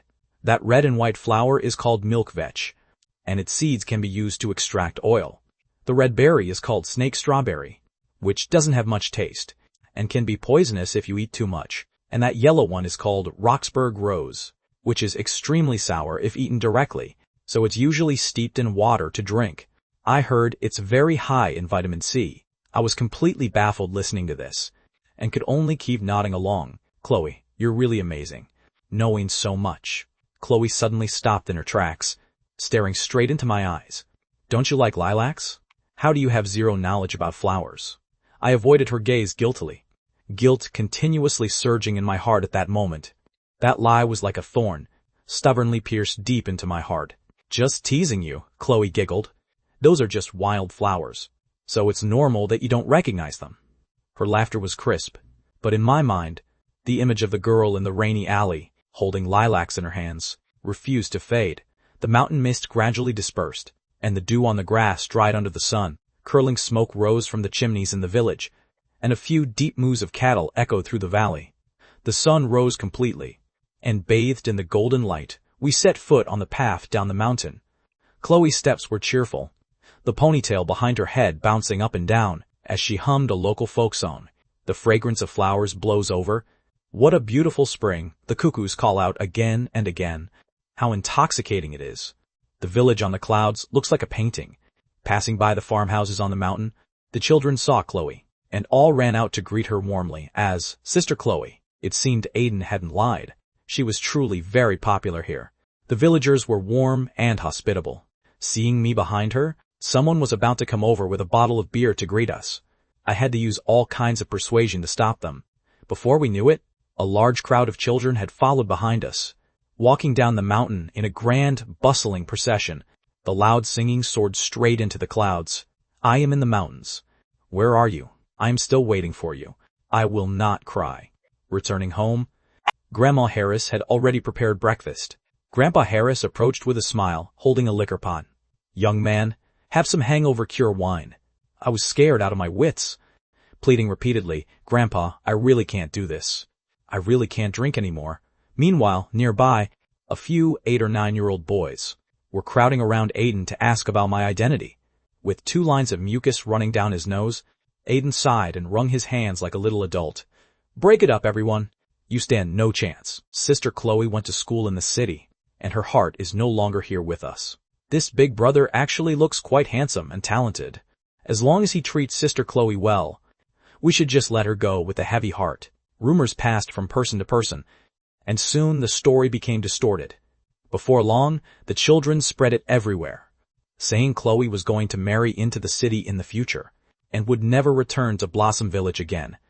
Daisy put her hands on her hips, and roared angrily, Stop talking nonsense. Sister Chloe will never leave the village. Aiden's mother heard him spreading wild rumors, and rushed out clutching a broom. Aiden bolted like a rabbit, bumping headfirst into Amy's arms. Hello, Amy. The children greeted her in unison. Amy called Chloe to the side, whispering in hushed tones for a while. Chloe nodded as she listened, glancing over at me from time to time. After a moment, she walked over and said to me, Ethan, Amy wants to ask you for a favor. I put down my rice bowl, asking with some confusion, what can I do to help? It turned out Amy had heard that I was a musical genius, and wanted to ask me to teach the children to sing a few songs. The conditions at the Hope Primary School were harsh, and the few volunteer teachers were all tone-deaf, so music classes were basically just free periods. Please help out, Chloe pleaded, her eyes blinking. Don't let them be like me in the future, being mocked by others for being old-fashioned. That is indeed no problem, but unfortunately, I didn't bring any instruments. Though I expressed regret with my mouth, in my heart, I actually really wanted to show off my guitar skills in front of these kids. Upon learning that I was going to teach them to sing, the children were each incredibly excited. A crowd of little rascals rushed into the yard, giving me a deep bow. Hello, Mr. Parker. Mr. Parker, I found this form of address highly novel, Chloe explained with a smile. Amy told them to call you that. Since you're teaching them a class, you must be Mr. Parker. A teacher passes on the way, imparts knowledge, and resolves doubts. In the village, being a teacher was a sacred profession. Yet once upon a time, this form of address had become a bit cheap on the outside, as if any random Tom, Dick, or Harry could be called a teacher. I took the children to the playground, where everyone sat in a circle on the ground. On the way here, I had already decided what to teach. If we were to talk about the absolute pinnacle of Chinese lyrics, it could only be this particular song. Looking at the children's sincere, expectant eyes, and hearing them call me Mr. Parker again and again, I actually felt an indescribable joy in my heart. At that moment, I seemed to understand why Amy and the other volunteer teachers could work under such difficult conditions and still find joy in what they did. I wrote down the lyrics, hummed around for the tune, and began to sing softly. Outside the pavilion, along the ancient path, green grass stretches to meet the sky. The evening breeze caresses the willows as the flute sound fades, and the setting sun glows over mountains, beyond mountains. The crystal-clear singing drifted out of the school, echoing in the mountains for a long time, flowing along with that rushing river far into the distance. On the spacious playground, a flagpole stood tall and straight, the red flag billowing and snapping fiercely in the wind. From inside that spacious, bright classroom came the children's orderly singing. Outside the pavilion, along the ancient path, green grass stretches to meet the sky. The evening breeze caresses the willows as the flute sound fades, and the setting sun glows over mountains beyond mountains. Hearing the schoolteachers say, this song, Farewell, had been taught by a certain Mr. Parker 6 years earlier. The upper grade students taught it to the lower grade juniors, passing it down year after year like this to the present day.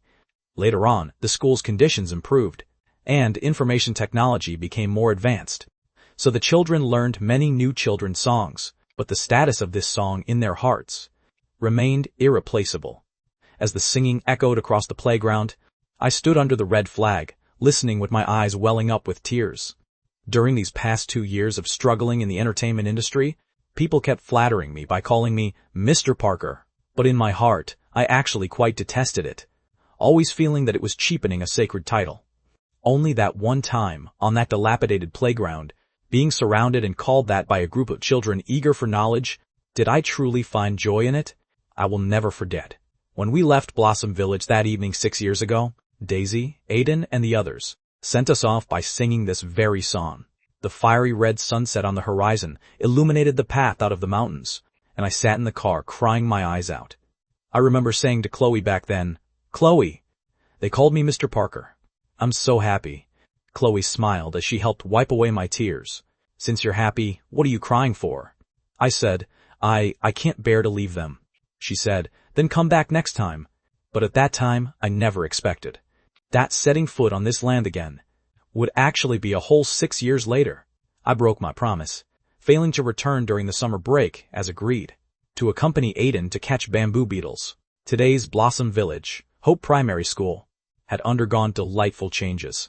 Under the care of various sectors of society, the school had relocated, building a white 2-story teaching building, with the reading room filled with donated books, and the classrooms even using multimedia, allowing standard English pronunciation to be heard. The playground was twice as large as before, so the boys could finally play a full-court basketball game. The campus was shaded by green trees, with all kinds of flowers blooming, and everything seemed to be getting better. And the children's dreams had also never changed. The boys wanted to be soldiers, or police officers, and the girls wanted to be teachers, or doctors. Chloe told me that Daisy and Aiden were studying at the junior high school in town, both getting quite good grades, and the number of students who got into the key high school had also gradually grown from the 3 back then to around 20, although the ratio still wasn't considered high, but it was progress after all. Through the glass window, I saw that in the 3rd grade classroom, Amy was lecturing her students while heavily pregnant. With pleasant surprise, I whispered, Amy is going to be a mother? Chloe replied with a smile. Her eldest daughter is already in kindergarten. This is her 2nd pregnancy. I felt extremely comforted. Chloe, your dream has been realized, and everything has gotten better. Chloe gently shook her head, however. Not that bad, but not that good either. We still have a long way to go. Indeed, compared to 6 years ago, Blossom Village was much better. But deep-rooted problems like inconvenient transportation, poor infrastructure, and backward medical facilities were definitely not things that could be resolved in a short time. Just as we were speaking, a minivan drove into the school. Those were the lunches being delivered to the children, transported over from the cafeteria of the central school in the township. I glanced at them, and the catering standards were very average, with barely any meat to be seen. Compared to city schools, it was worse by a massive margin. I couldn't help but recall how 6 years ago, Chloe had quietly eaten vegetable leaves. Villages like this, there were still countless more in the mountains. As for where Chloe had spent the copyright fees of those songs, was already very easy to guess by now. The dismissal bell rang, and the children lined up to get their food. Amy walked out with her pregnant belly, and seeing Chloe, her eyes held both joy and worry. "Chloe, how is your illness?" Chloe said with a smile. "I'm fine. You should care more about yourself. And definitely don't overexert yourself." Amy let out a sigh. "I won't be able to teach next semester, and 2 more teachers are leaving. The pressure on the Volunteer Teaching Association is very high as well." I stepped forward to greet her. "Amy, do you still remember me?" "Of course I remember." Amy looked at me with a somewhat complex expression. "You are the most popular singer now." In her eyes, when I came to Blossom Village 6 years ago, I was at least Chloe's prospective boyfriend, but the 2 of us had lost contact after the college entrance exam. Even when Chloe was seriously ill and in debt, I never appeared, until she saw this face on the screen, and only then realized I had become a big star. I opened the trunk and carried down a large pile of gifts, containing books as well as clothing and snacks. I thought, perhaps if a child read a certain line in a book, their life would change because of it. Kids nowadays watch variety shows too, and when they recognized me as that singer on television, and when they realized I was the legendary Mr. Parker, they all swarmed around me in a flash. Some even brought out notebooks asking for autographs. Chloe took the lead in teasing me. "Let Mr. Parker sing a song for everyone." The children immediately put down their rice bowls and clapped frantically. I thought to myself, if only you'd told me earlier, I would have brought a guitar. In order to pack more gifts, I hadn't brought my instrument. Amy's eyes lit up. "There's a guitar in the school. One that Little Moon brought back when she graduated from high school. It's been 6 years and no one has ever played it." I looked at Chloe in confusion. "Where did you get a guitar?" Chloe felt a lump in her throat and lowered her head. It was originally a gift she bought, but in the end, she never got to give it to me. Amy asked a student to go to the office and fetch the instrument. The gig bag was covered in dust. It was an ordinary acoustic guitar costing less than 2,000 yuan, perfect for beginners. I couldn't remember how long it had been since I last touched such a cheap instrument. I tuned it, and it was barely playable. Surrounded by the children, I played the guitar and sang, "The Light Chaser. I can follow behind you, like a shadow chasing light in a daydream. Whenever I look up for you, even my tears feel free." As the sunlight spilled over me, I felt like my entire being was glowing. This cheap acoustic guitar had gathered dust in a corner for 6 years, finally waiting for its owner. 6 years ago, that silly girl spent almost all of her savings on this gift, yet was never able to give it to me. I'm afraid there's no one in this world sillier than her. Our lunch was once again eaten at Grandpa Harris's house. The 2 elderly folks looked much older again, their hair graying, and deep wrinkles lining their faces. Grandpa Harris stared at my face, studying it carefully for a long time, before finally letting out a long sigh, and turning around to open a bottle of beer for me. That familiar white liquor jug was never brought out this time. Chloe told me that Grandpa Harris had been diagnosed with liver disease and could no longer drink. After all, 70 years of age has always been rare since ancient times, and Blossom Village's medical facilities were, after all, a bit backward. "Grandpa, if only I had known earlier. I would have drunk another bowl with you last time," I said with a tinge of sadness. Grandpa Harris, however, was quite optimistic. "My boy, life has no room for, if only. Perhaps this is just the normal state of life. When I wanted to drink, you weren't willing to join me. And when you finally wanted to join me, I could no longer drink. That's just how we humans are, always waiting until we lose something before learning to cherish it." After eating lunch, Chloe helped Grandma Harris clean up the kitchen, while Grandpa Harris and I sat in the courtyard to chat. He finally opened up to me about how difficult life had been for Chloe and her mother during those years. When she first started university, Chloe worked while studying, barely making ends meet. But after she was diagnosed with a brain tumor, the astronomical medical bills almost drove them to a dead end. It was only through donations from school teachers and students, and the support of the village folks, that she managed to pull through with great difficulty. Where were you all these years? Weren't you two best friends? Grandpa Harris questioned me with heartache. Tears streamed down my face. I only then learned. That's 6 years ago. Chloe's sudden fainting was not low blood sugar at all, but a precursor to her illness. She had kept it from me all this time, keeping it hidden so well. Grandpa Harris changed the subject and asked about the origin of my name. I told him honestly that my name was inspired by the protagonist of Flowers in the Mirror. Little Fish's name actually belongs to a star in the sky as well, Grandpa Harris said, looking up at the sky and explaining slowly. There are 28 mansions in the sky. In the 7 mansions of the east, the 5th mansion is called Heart. The full name is the Heart Moon Fox. Heart Mansion belongs to the element of fire and is shaped like a fiery fox. It loves playing games in the human world the most, often creating misunderstandings for mortal couples. And Empress Wu Zetian in Flowers in the Mirror is said to be the reincarnation of the Heart Moon Fox. I stood up abruptly, too shocked to say a word. On my first day being deskmates with Chloe, I had asked her about the origin of her name. At the time, she only said her parents had chosen it randomly. It turned out she had known all along. That right from our names. We shared countless tangled ties of destiny. But there is also a phrase in this world called destined to meet but not to be togethers. Flowers in the mirror and the moon in the water are, after all, just an illusion. What are you two, old and young, chatting about? Chloe and Grandma Harris walked out of the kitchen. I looked at her with tears in my eyes. Little Fish, you were so terribly ill. Why didn't you look for me all these years? What would I look for you for? You aren't a doctor, after all, she answered nonchalantly. With nothing to do in the afternoon, we went for a stroll around the village. Today's Blossom Village had changed a lot. Every household had built a new house. The concrete roads had been widened, and e-commerce sales were on track. When the season came, oranges and cherries could be sold all over the country. The folk song that Chloe hummed 6 years ago now had its second half. The autumn breeze brings such a beautiful autumn. The wild geese have returned. They have come back. Parting always has its time, and long is the yearning of the future. The bitter buckwheat blossoms, bringing waves of delicate fragrance. Passing by a bamboo forest, the wind rustled the bamboo leaves. Chloe suddenly got excited.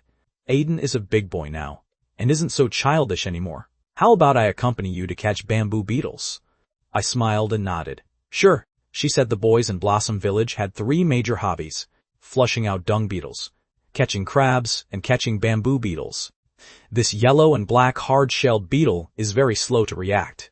Once caught, they tie it with a thin thread and can fly it like a kite to see whose flies the longest. When tired of playing, they can even roast it to eat. It tastes absolutely delicious. Ethan, watch out for the bamboo sheets on the ground. That bamboo beetle is so huge. It must have a lot of meat. Hurry up and give me a hand. Chloe's laughter echoed through the bamboo forest. She was like a child who would never grow up, looking at the light in her eyes. My heart, however, felt a wave of sadness. We clearly shared such a deep fate. Why on earth did we end up going our separate ways? Before long, the bamboo beetles we caught weren't very big, but Chloe insisted on roasting them to eat. As a result, she didn't control the heat well, roasting them into a charred, black heap.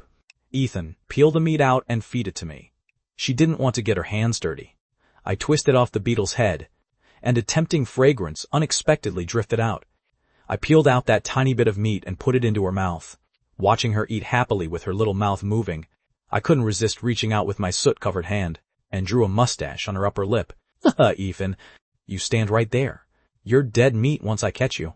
The two of us chased each other and played deep in the bamboo forest, our laughter carrying far. Brother Aiden, look how childish they are. Daisy, you mustn't learn from Sister Chloe in the future. Girls need to be a bit more reserved. Today was Friday, and the 2 middle schoolers who had just returned from school stood by the roadside, shaking their heads and sighing continuously. In their eyes, the IQ of these adults who fell in love was simply in the negatives. Daisy was 13 years old this year, her skin fair, and her features delicate. That pair of clear eyes was simply identical to Chloe's. What about Aiden? He's 14 now, and in 8th grade. He has grown a lot taller. His build is as sturdy as a young bull. His dream has never changed. which is to become a firefighter after graduation, to wear that orange-yellow uniform, and protect the mountains. Chloe and I were playing so intently in the bamboo forest that we didn't notice these two kids at all, had already been standing there for quite a while. Not until Daisy lost her patience and called out. Did Chloe quickly wipe off the mustache on her lips, glaring at me resentfully. I laughed as I plucked the bamboo leaves from her hair. Aiden stared at the charred, roasted bamboo beetles on the ground, and flatly dropped a line, "How old are you guys? Can you be a bit more mature?" Middle schoolers are at the age where they like to act deep, fearing most that others will treat them like kids, but that's just how people are. Once they actually become adults, they instead wish they could revert to being as childish as a 3-year-old. Daisy dragged me to take a photo, saying she wanted to use it as proof for her classmates, to prove that she really met a big star. We took a photo in front of the lush green bamboo forest, and the smiles of the two half-grown kids were just like ours from yesterday. When we got back home, Daisy pestered Chloe to learn how to make noodles with soybean paste, while Aiden called me over to a corner of the yard. He picked up a broom next to the fence and gave his own arm a hard whack. I was shocked. "What are you doing? 6 years ago, you blocked a stick for me. Now I've paid you back. I've always believed in keeping scores settled." Aiden stared at me, an unexpected hint of pressure in his gaze. "6 years ago, I told you to take good care of Sister Chloe. Are you deaf? She liked you so much. Why did you let her down?" Faced with this rapid-fire questioning, I was left speechless. "I don't want to scold you anymore, or Sister Chloe will feel bad." His tone suddenly softened. "I promise solemnly, Aiden, I promise you, I will definitely take good care of her from now on, and won't let her get hurt even a little bit again. If you dare break your word again, I will definitely not let you off." Aiden grabbed my hand and squeezed it hard. At that moment, I felt that this 14-year-old boy seemed even more mature than me, but this maturity didn't last long. His mom bellowed over the fence, asking if he was trying to freeload a meal at Grandpa Harris's.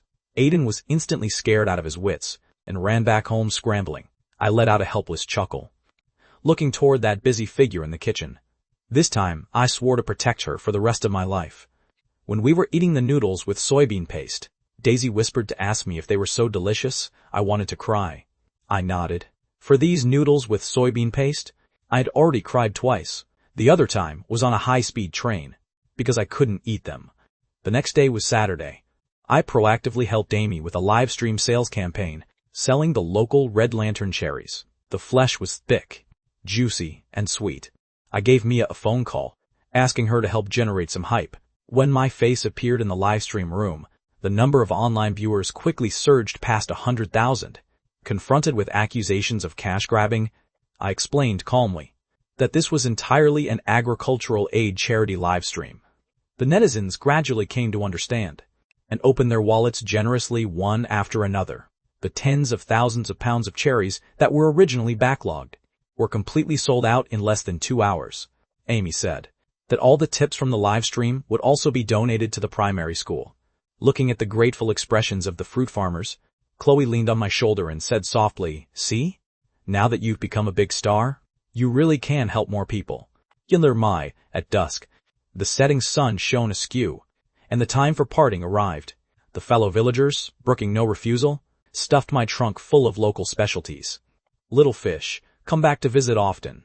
Ethan, take good care of her." These parting words rose and fell.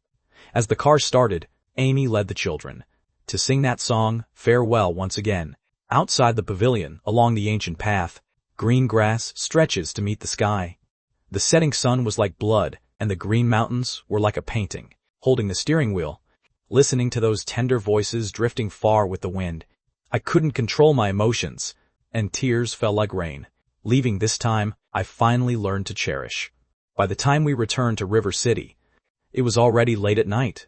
The flashing neon lights in the city illuminated the starry sky. Compared to that quiet, dark night in the mountain area, this place felt like a completely different world. My eyes were still red, and my chest felt uncomfortably tight, always feeling a sense of emptiness. Seeing me like this, Chloe couldn't help but tease me. "A big man like you keeping on sniffling like this. Aren't you ashamed?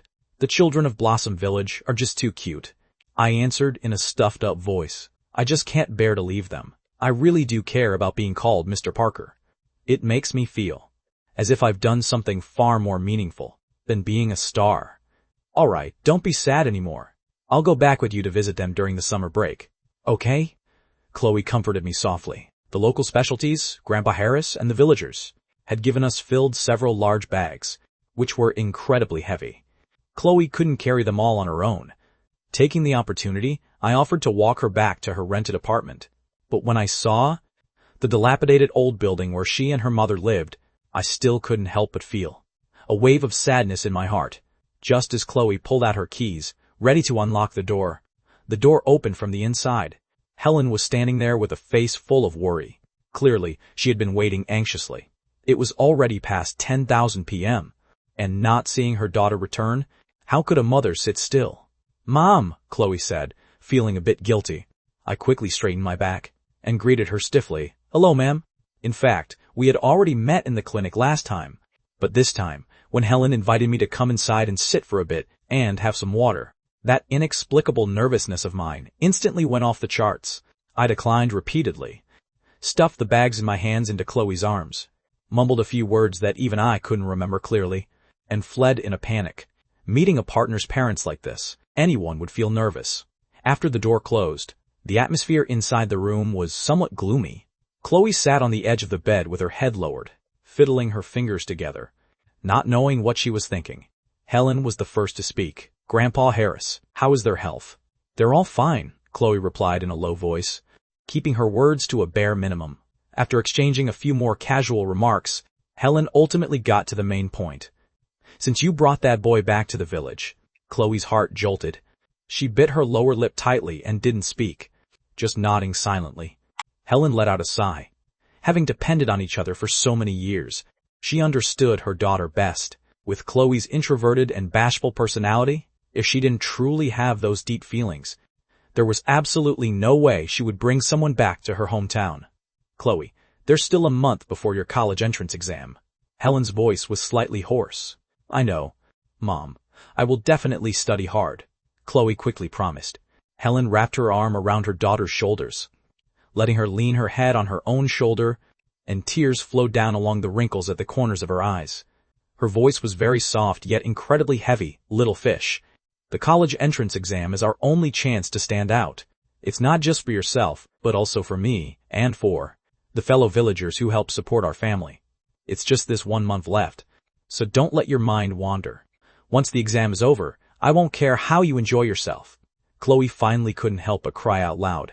"Mom, I know. Aside from the college entrance exam, I won't think about anything else." The celebration banquet from 3 years ago was still vivid in her mind. Back then, her tuition for high school was pulled together by the villagers, with 50 from you and 100 from me. She couldn't lose, and she couldn't afford to lose. Compared to these heavy expectations, did that boy named Ethan really matter that much? Couldn't she hold back for just a month? She silently told herself in her heart, it's better to hide away that seed that has just sprouted and not let it grow. The next day when we returned to school, I keenly noticed that Chloe had changed. She began to deliberately avoid my eyes and barely said a few words to me the entire day. I was completely bewildered. We were clearly so happy when we were in Blossom Village. So how did we become the most familiar strangers as soon as we got back?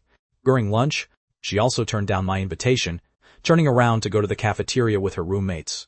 I sat in my seat alone, staring blankly at their retreating backs. Felix came over, slapped my shoulder and said, "What are you looking at? Let's go play basketball after eating." "Eat? What's there to eat?" "Let's go right now." I had a fire burning in my chest and was looking for a way to vent. On the basketball court that day, I was truly like an infuriated bull. I didn't even shoot the ball into the basket, slamming all of them fiercely against the backboard, making it rattle with loud bangs. Felix, being a sports student, actually couldn't even stop me for a moment. "Bro, did you take the wrong medicine?"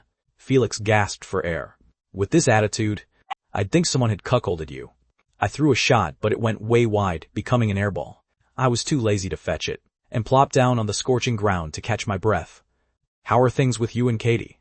I asked casually. Felix snickered. "She buries herself in romance novels all day and ignores me, probably studying some techniques on how to win me over." I let out a cold laugh.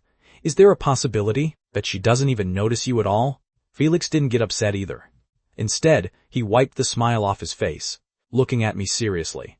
Ethan, I know you've always had Hannah on your mind, but Chloe is such an innocent girl. Don't go messing with her if you don't mean it. If you toy with her feelings, you'll regret it for the rest of your life. When it was time for evening self-study, I really couldn't hold it in anymore. Taking advantage of when no one was paying attention, I grabbed Chloe's arm. Chloe, what on earth is wrong with you? Did I do something wrong? Chloe turned her face, staring into my eyes for a long time. Her gaze was full of conflict and hesitation. Ethan, how about, maybe I should switch seats back with Felix. Why? I simply couldn't believe my ears. Didn't we agree to stay deskmates until graduation? Back then, just so we could sit together, she had openly talked back to Mrs. Vance, just to get this brief peacocks fly southeast setup. But now, the first person who wanted to run away was actually her. Faced with my questioning, Chloe lowered her eyelids, her eyes rimmed with red. She couldn't answer, because she couldn't lie to her own heart. As long as she sat next to me, she couldn't focus 100% on studying like she used to. She scolded herself in her heart. Chloe, how can you be so useless? You can't even keep your own heart in check. Chloe's request to switch seats was unconditionally rejected by me. She was sensible and didn't bring up this matter again, but an invisible rift still quietly grew between the two of us. For a whole week, our interactions were no longer as natural as before. I really wanted to press her for the reason, but how could Chloe bring herself to speak of such things? Every night, Chloe lay in bed, constantly giving herself mental suggestions. It's the last month. I must go all out to ace the college entrance exam, and absolutely no mistakes are allowed. Otherwise, she would let down her hard-working mother. She would let down her late father, and even more so, let down those eagerly expectant fellow villagers. She felt that she had absolutely no right to be distracted at this time, to worry about any personal romance. Besides, she didn't even know what my feelings for her actually were. Perhaps just a friend she got along well with. After all, I had crushed on Hannah for so many years. How could I just let it go like that?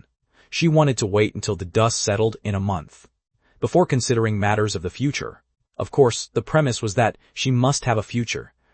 A notification came from the hospital, advising Chloe to undergo another in-depth examination. The doctor had said that she had a 20% chance of a relapse, and early prevention could minimize the risk to the greatest extent. But Chloe had her own logic when it came to things like probability. In her eyes, everything was either 0 or 100%. Either it happens, or it doesn't. An even more realistic reason was that she couldn't bear to spend the money. Working at the Western restaurant, she had painstakingly saved 2,000 yuan, but this single checkup would cost 1,800. Children who grew up in the mountains had a casual attitude toward illness. If it's a major illness, it can't be cured anyway. If it's a minor illness, it doesn't need to be cured. So whatever happens, happens. On Saturday after school, I escorted her to the Western restaurant as usual, but the atmosphere of our chat was cold to the absolute extreme. Little fish, we're taking graduation photos next week. Make sure you dress up a bit nicer. I tried to find a topic. I only have those clothes, Chloe replied in a muffled tone, her voice carrying a hint of bitterness. No matter how I dress up, I won't be as pretty as Hannah. She probably thought that every night I was still hiding under my blanket chatting with Hannah. But in fact, I discovered that I seemed to have changed my mind. I couldn't even be bothered to like Hannah's posts anymore. Arriving at the entrance of the Western restaurant, Chloe said a hasty goodbye and dashed inside like she was fleeing. As she entered, I stood on the spot feeling utterly lost. Meanwhile, she was leaning against the wall, secretly watching me walk away through the reflection in the glass window. Turning the street corner, I bumped right into Helen, who had just come back from taking out the trash. She also looked a little surprised to see me. "Hello, ma'am," I greeted politely. Helen stopped, and I also felt restless and uneasy, my mind going completely blank. "I haven't thanked you properly for what happened last time. Little fish must have caused you trouble at school, right?" she asked. "No, she has actually been helping me with my studies all along." Helen fell silent for a moment, and suddenly stared into my eyes. "Are you two really just deskmates?" I stammered. "Why, yes. We're just deskmates. There's nothing else between us." Sweat began to break out on my forehead, and my toes curled tightly inside my shoes. Every second was pure torture. "Did you know?" Helen let out a soft sigh. "From childhood until now, Little Fish has never brought a male classmate home to hang out. I understood Chloe's personality. That trip to Blossom Village had indeed caused her a lot of trouble. Helen said tactfully, "You've been to Blossom Village, and you know our family situation. For Little Fish, you should understand how important the college entrance exam is.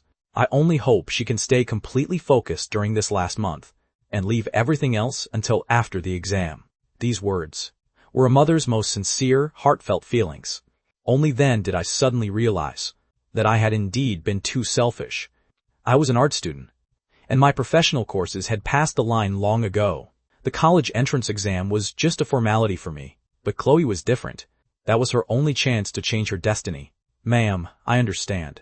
I know what to do," I promised solemnly. Helen let out a sigh of relief, and then spoke with some hesitation. "There is one more thing. Please help me persuade Chloe to go to the hospital for a checkup. She keeps putting it off because she thinks it's too expensive. Since she listens to you, please help me persuade her." I pressed further. "What kind of illness is it exactly?" Helen said she wasn't sure, and could only brush it off vaguely.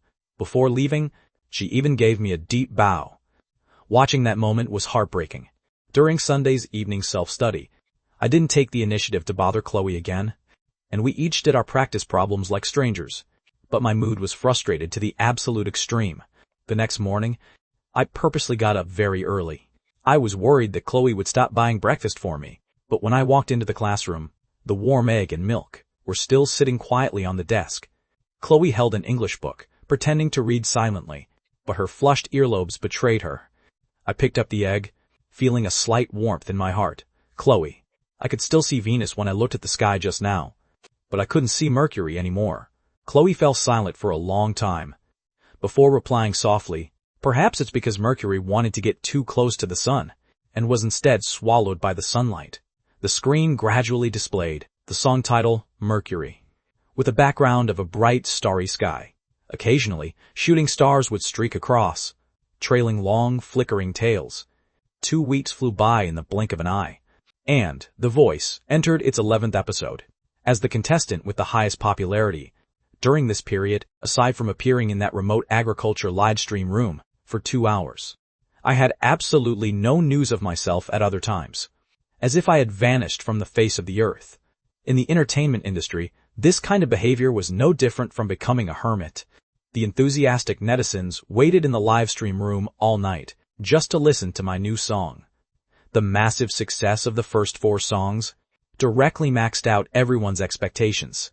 Everyone wanted to see how many hidden masterpieces I still had in store, and also wanted to know how many of their own tears had yet to be drained dry by me.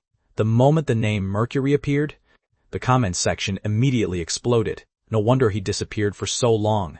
Turns out, he went on a trip to outer space. What does Mercury have to do with love? I don't believe you can play any new tricks this time.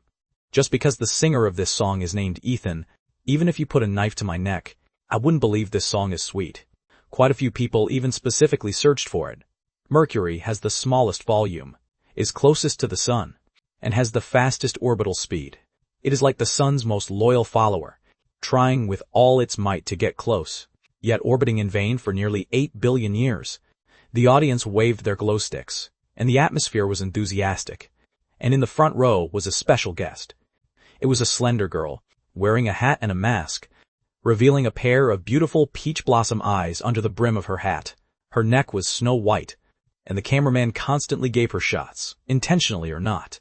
A high stool was placed in the center of the stage, with a microphone stand standing beside it.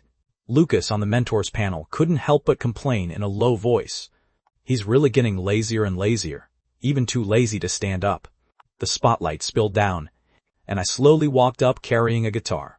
After sitting down comfortably, I casually plucked the strings. Quite a few experts in the audience saw it at a glance. That was a very ordinary acoustic guitar, with a market price of absolutely no more than 2,000 yuan, which was just for beginners to practice with. No established singer would bring such cheap stuff onto the stage, but I just had to, grandly and openly, display it in front of the national audience. I brought this guitar back from Blossom Village.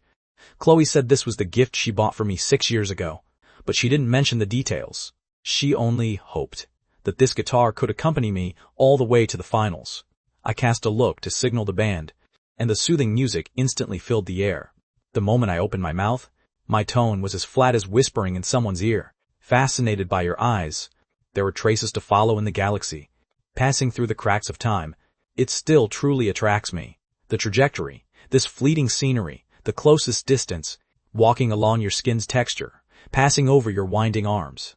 Sending a dream to you, sending a dream to you, I played and sang, completely immersed in the melody. The low voice seemed to be telling of a deeply hidden, untouchable love. The netizens in the live stream room, who were originally munching on melon seeds and chatting, gradually quieted down at this point. Just this? I've already put on my shield. I'm so scared. This is usually the calm before the storm. I don't buy it. Ethan must be holding back a killer move, waiting to cut us down in one blow. Entering the chorus, my emotions still didn't explode, still with that suppressed grief that was almost like talking to myself. How much further do I have to go to enter your heart? How much longer will it take to get close to you? The person who is so close, yet cannot be approached, is also waiting to meet you. How can an orbiting planet possess you? At that moment, I felt as if I had returned to the classroom 6 years ago. I said cheekily, "It's fine if I share a desk with Chloe too." The girl blushed and replied, "Why yes, you can." And thus we started our 3 months of destiny. Though we were deskmates, there was actually an aisle separating us, just like the distance between Mercury and the Sun. Mercury orbits around the Sun, the distance sometimes far, sometimes near. The closest time was returning to Blossom Village. That time, Chloe almost thought she could walk into my heart. But in the blink of an eye, we were forced back into our respective orbits, gradually drifting further and further apart. If the ending is destined to be separation, would we still regret our initial meeting? I think that silly girl definitely never regretted it. How much further do I have to go to enter your heart? How much longer will it take to get close to you? How lucky would I have to be to dare let you discover that you have no reservations? While I can still fly with you, orbiting is boring, but at least I can keep you company. This song, in a very unconventional way, transformed astronomical phenomena into an emotional relationship, turning the cold orbits of planets into the warmest, silent companionship. The venue fell into a faint, yet bone-deep, heart-wrenching sadness. Who hasn't been a Mercury before? Obsessing over someone else's radiance, to the point of even being swallowed by that sunlight yourself, loving someone so much that you lose yourself. The poets in the comments section started up again. A secret crush is a form of politeness. Secretly building a castle for them. What is ambiguity? It's when everyone thinks you are together, yet only you are clear about the distance between you. The sound of the band stopped, but I was still playing that old guitar by myself. Its sound quality indeed couldn't be considered good, but I just couldn't bear to stop. I knew that through the screen, a certain girl must be silently watching me. This guitar had lain lonely in a corner for 6 years, and now I was going to let the whole world hear its voice. I saw in the audience, in the very first row, that familiar figure. Even though she was wearing a mask, I could still recognize that it was Hannah. I had also been a Mercury for many years, chasing for a long time only to discover that she was not my son. Perhaps this is youth. Regrets and remorse. People always realize it too late.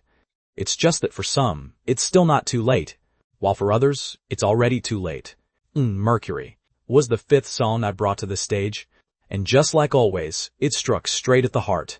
Using the relationship between Mercury and the Sun, I precisely interpreted the vulnerability and cowardice that people feel in relationships. This song moved the audience, and also made me feel extremely miserable. Like the 7 injuries fist in martial arts novels, to hurt others, one must first hurt oneself. The audience below burst into tears, as emotional applause rang out, and after millions of online netizens snapped out of it, they began expressing their love for me through the comments. I admit I'm a masochist, clearly knowing what you're capable of, yet I still insist on listening to your songs. What good does it do you to make me cry? An entire pack of tissues is completely used up. Are you happy now? That tiny bit of dignity I had left was stripped completely bare by these few songs of yours. Do I not want to save some face? In everyone's heart, there seems to live someone who is so close, yet impossible to approach. The vast majority of relationships in this world, in the end, are just unrequited love. Although the directors of the program were also moved by the song, they mostly wanted to laugh, because the data of the livestream room was simply too spectacular. I was practically a walking traffic magnet, my popularity alone being higher than all the other contestants combined. As the song ended, the viewership ratings of The Voice directly hit the peak. For someone this talented, wouldn't giving him only second place in the finals be a terrible waste? But the champions camp had offered far too much, which put them in a difficult position. Clutching my guitar, I stood up to salute the audience. I had no mind to pay attention to the scheming in the industry, as the lyrics from just now still echoed in my ears. Every single word was clearly Chloe's deep, bone-deep love for me. During the mentor critique segment, the highly composed Arthur made no secret of his appreciation. The concept is ingenious, and the perspective is unique. You are a very pure musician. The music industry today lacks people like you. As a music industry godfather, Arthur had always been strict with young people, always able to find flaws when critiquing others. Yet when facing my works alone, he felt he was a bit lacking, and shouldn't criticize. In the end, he gave a full 10 points. Among the 4 mentors, Cynthia's situation was the most awkward. There was a chosen one in her team, whose path to the championship had already been set before the show aired. Now, my explosive popularity was completely unexpected, and the investors were arguing relentlessly over this. Cynthia both wanted to protect her own, and couldn't afford to be labeled as suppressing newcomers. In the end, she reluctantly gave a 9. Paige was a guitar god, and had been staring at the acoustic guitar in my hand from the very start. On a stage like this, which instrument wasn't worth tens of thousands, or even hundreds of thousands? Ethan, does this guitar have a story? Paige couldn't help but ask for the gossip. This is a gift from a girl. I replied with a bit of regret, but unfortunately, it's 6 years late. Can you be more specific? I shook my head. She hasn't told me yet. If I can make it to the finals, perhaps I'll get the answer. As I said this, a wave of sadness hit my heart. The market price of this guitar was less than 2,000 yuan, and in the eyes of many professional musicians, it couldn't even be called an instrument. But to that girl from 6 years ago, that was her entire savings. She spent all her money to buy a useless piece of wood and left it to gather dust in a corner. Truly incredibly foolish. When it was Lucas's turn, he stood straight up. Ethan, as your mentor, I am proud of you. I'm even a bit jealous. Your achievements in music have actually already surpassed mine. I felt a bit ashamed, knowing very well that these laurels didn't truly belong to me, and that I was just a lucky porter. Lucas had a great sense of showmanship, and after praising me to high heaven, he also gave a perfect 10 points. With that, all the pressure fell on Cynthia. Netizens didn't care who the industry boss was. Typing on their keyboards, they started attacking. Everyone gave a 10, yet you gave a 9. Are you targeting him? A wild boar can't appreciate fine grain. I looked down on nitpicking women like her. Knowing public anger was hard to oppose, Cynthia simply shut up and pretended not to see. In the end, the live audience cast 57 votes, and I scored a high mark of 96 points, breaking the record and securing my advancement with ease. The contestants in the lounge wailed in despair. I suspect my opponent isn't human. Everyone, work hard to fight for second place. That chosen one was even more on pins and needles. If he were to win the championship by placing above me in the finals, it would practically be holding him over a fire. Just as I was about to step off the stage, I whispered to the host, "Can I leave?" The host quickly held me back. "No rush. We've specially prepared an Easter egg for you." My brow furrowed, feeling a bit reluctant, but since the production team had invited someone, they naturally wanted to secure maximum traffic. The camera lens was aimed at those peach blossom eyes in the audience. The girl stood up calmly and gently took off her mask, revealing a face that could captivate all living beings. The popular star Hannah. Compared to her student days, she possessed a few more degrees of maturity and charm, exuding infinite elegance in her every move. A wild cheer erupted from the venue, and comments instantly flooded the screen. "It's cheesy, but I love it. I heard Ethan is Goddess Hannah's ultimate simp." Could it be that all these songs were sung for her? I watched Hannah walking over gracefully, my pupils shrinking suddenly, as an illusory sense of past and present lives rose in my heart. Hannah's sudden appearance instantly ignited the whole venue. The production crew definitely knows how to get views. Even if some people didn't like listening to songs, they would definitely love watching the drama. Lately, the relationship between me, Hannah, and Ryan had been a huge topic on the internet, creating a huge uproar. I was originally the clown being mocked by everyone, but with my sudden explosive popularity on The Voice, public opinion completely reversed. Hannah and Ryan instead became the targets of public criticism. I heard Ryan hasn't had an easy time lately, and quite a few of my supporters carry vegetable baskets every day to wait outside his residence, just to throw a few rotten eggs at him, to settle an old score on my behalf. Ryan's comment section has completely collapsed, filled with fiercely worded condemnations. The conflict between both sides kept escalating, and had already seriously disrupted their lives. Hannah's appearance this time was probably to help her boyfriend out of a tight spot, but I was highly dissatisfied with the production crew's arrangement. I was afraid that this would cause harm to Chloe in front of the screen once again. Ethan, we haven't shared a stage in a long time. Hannah took the microphone and showed a warm smile. Thank you for coming to cheer me on. I replied calmly. Are you not happy to see me? She teased half-jokingly. Not at all? I'm very happy, I replied politely. In fact, the story between us wasn't nearly as melodramatic as the outside world imagined. When I participated in a competition as a child, I met Hannah, who was as noble as a white swan. Amazed by her heavenly beauty, I kept thinking about her ever since. You couldn't really blame me for this. Any guy with a normal sense of aesthetics would find it hard not to fall in love with her at first sight. It wasn't until our senior year of high school, with Chloe acting as a bridge, that I truly got to know her. Later, we got into the same university. I studied music, while she studied acting. Throughout the 4 years of college, she always treated me as just an ordinary friend. After graduation, she became an overnight sensation because of a web drama, and the company, to generate buzz, bundled us together as a rumored couple. It's just that later, she became a popular young starlet, while I did worse and worse, until she officially announced her relationship, making it seem as if I had gone through a breakup. But in reality, this was just a very ordinary story of one-sided love. Lucas, on the mentors panel, wiggled his eyebrows at Hannah. Junior sister, you came to cheer Ethan on. Aren't you afraid your dear Ryan will get jealous? Hannah replied with perfect poise. Not at all. Ethan and I have always been very good friends. Just friends? Lucas wouldn't let this gossiping opportunity slip by. Yes, we've been friends since high school. Hannah gave a sweet smile. No, I suddenly interjected. Actually, I've had a crush on Hannah since elementary school. As soon as these words were spoken, the entire crowd went into an uproar. Hannah was also stunned. She clearly hadn't expected me to be so straightforward. I looked straight into the camera, my tone perfectly calm. Hannah is so beautiful, and she has been the school beauty since childhood. It's not surprising that I had a crush on her. We've been friends for many years, but it is only friendship. Now that she has found her happiness, I am very happy for her. My speaking pace was neither fast nor slow, telling that history of unrequited love in detail. It was a sense of relief from letting go. Having a crush is not a crime, and there's nothing embarrassing about talking about it. The gossip-loving crowd, upon hearing this, instead found it quite boring. No cheating, no catfights, not exciting at all.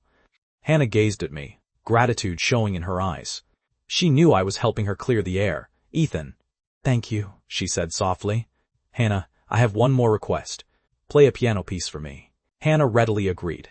She sat in front of the piano, sitting elegantly and dignified, as graceful as a swan. Her slender fingertips danced on the black and white keys, the melodious tune flowing like stream water. What she played was precisely the song from when we first met back then. Love is blue. With a smile on my face, my heart was as calm as still water. The story began with this melody, and also ended with this melody. This could be considered giving my younger self a satisfying closure. Before stepping off the stage, the host pressed relentlessly. Ethan, one last question. Were these songs you sang written for Hannah? I cleanly and decisively uttered 2 words, no, giving the audience no time to react. I walked off the stage with Hannah. It was already late, so I walked Hannah to her car. Along the way, she kept saying words of gratitude. To change the subject, I casually mentioned, Hannah, this bag of yours is pretty nice. Was it cheap? Hannah lifted the dark green handbag, shook her head and said, it's not expensive, only over 30,000 yuan. Over 30,000 is still not expensive? I remember that when you were in high school, you really wanted a 3,000 yuan bag. I cracked a smile. No way. I don't remember that. Hannah looked a bit puzzled. You don't remember?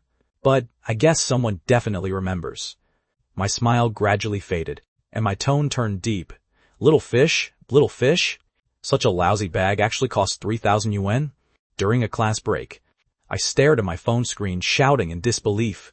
This was a post Hannah had shared on her social feed. In the photo was a dark green clutch, compact and exquisite, exuding a sense of unique craftsmanship. The caption had only 4 simple words. Beautiful. I want it. I casually searched for it on the official website. Good grief, the price was 2,909. For high school students like us, this was simply a luxury item. Chloe leaned over, took a look, and said flatly, Hannah's birthday is coming up soon. This was probably posted for her dad to see, right? I clicked my tongue. 1 bag is equal to nearly half a year of my living expenses. It equals a whole year of my living expenses, Chloe said, lowering her eyes, her voice very soft. At that moment, she was probably thinking in her heart that in her lifetime, she would probably never get to use such an expensive bag. In this world, the gap between the rich and the poor sometimes really makes one feel helpless.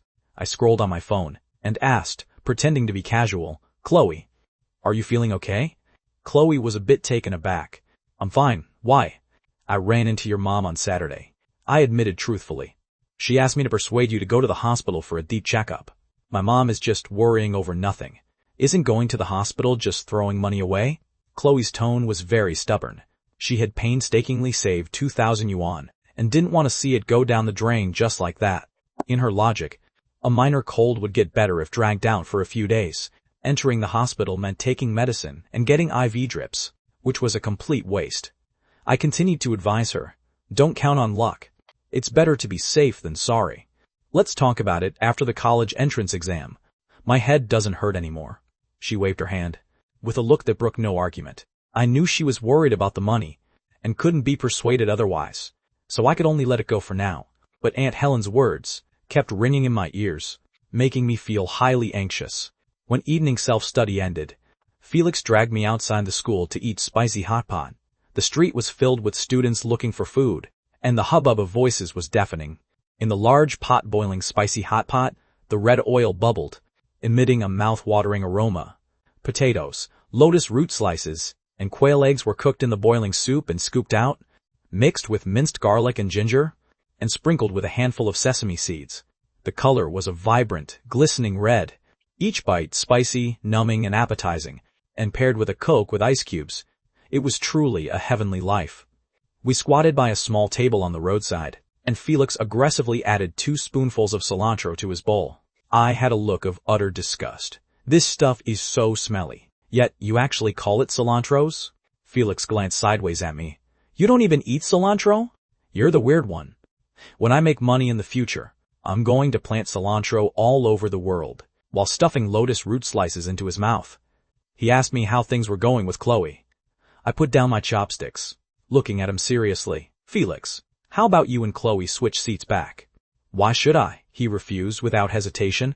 I want to be deskmates with Katie until graduation. Not a single minute or second less. You keep saying you like her, but can you not be so selfish? I began to talk endlessly. You're a sports student, so as long as you pass the academic scoreline, it's fine.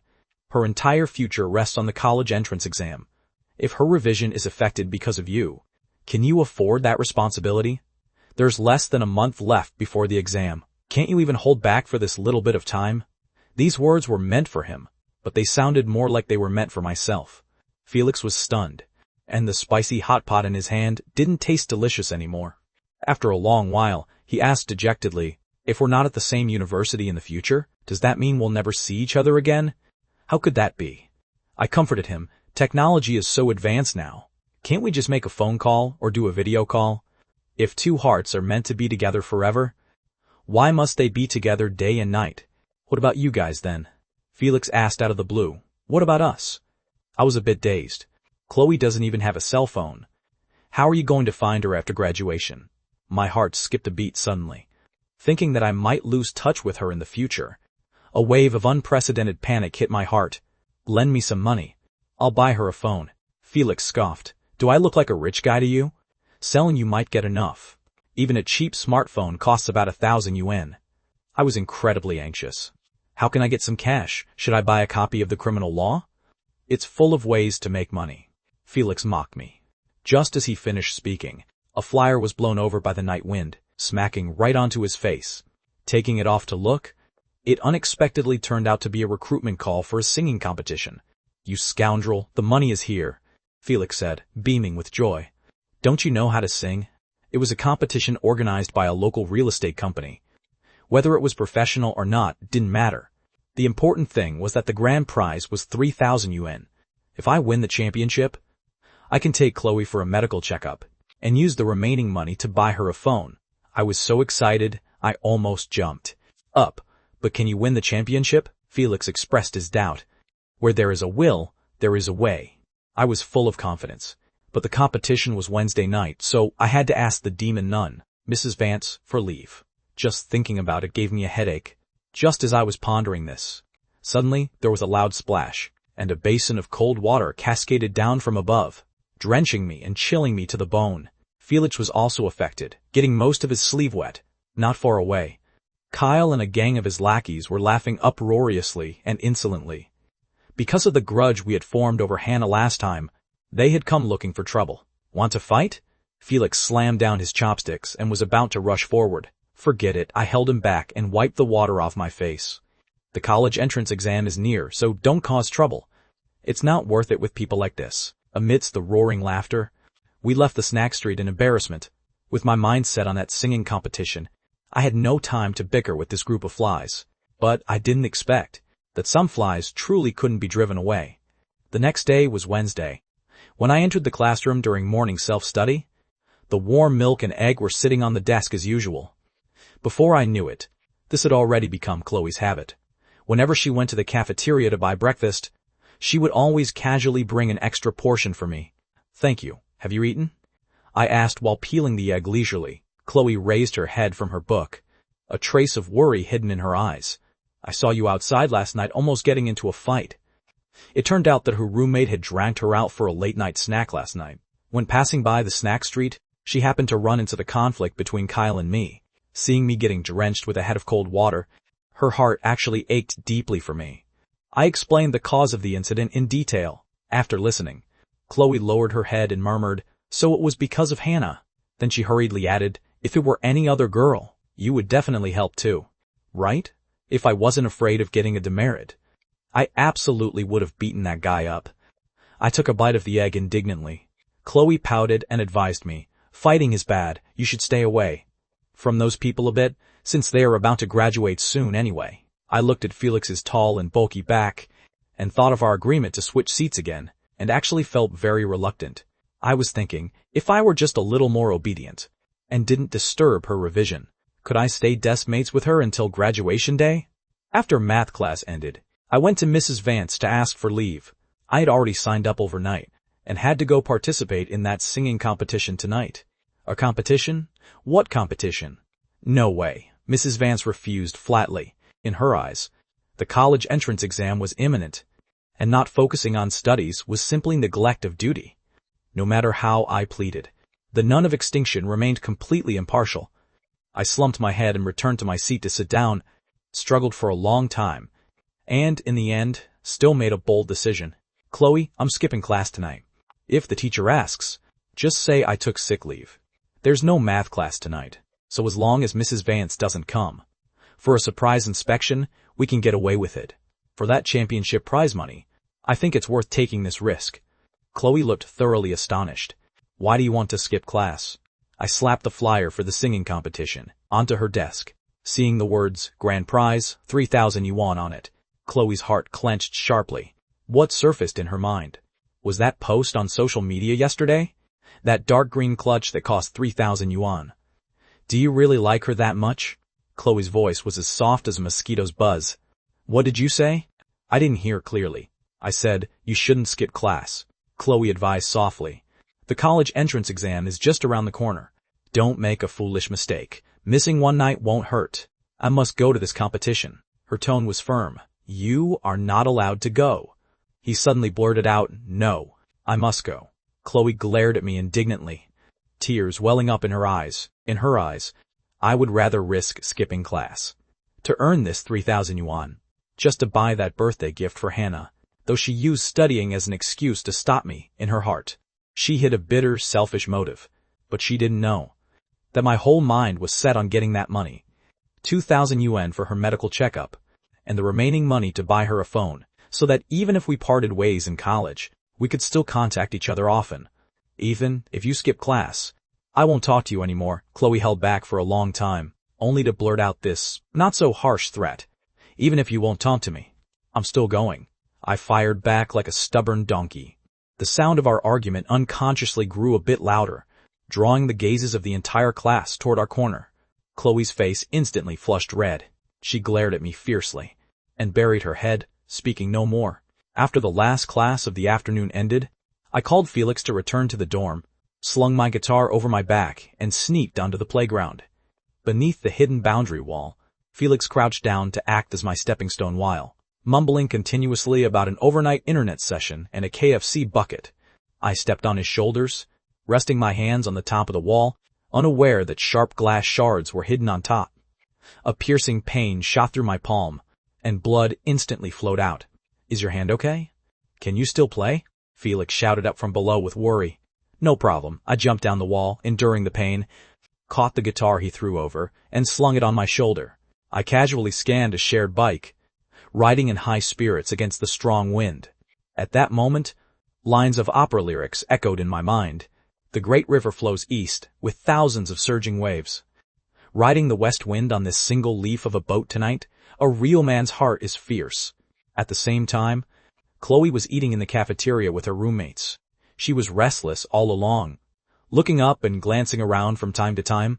"What are you looking at?" Katie asked curiously. "Nothing." Chloe lowered her head, the bitterness in her heart impossible to describe. She felt she was nobody to me. So what right did she have to control me? If someone was willing to pool money to buy a gift for the girl he liked, that was his freedom. But as soon as she thought of that empty seat, her heart felt hollow in waves. The bell for evening self-study rang, and I still hadn't appeared.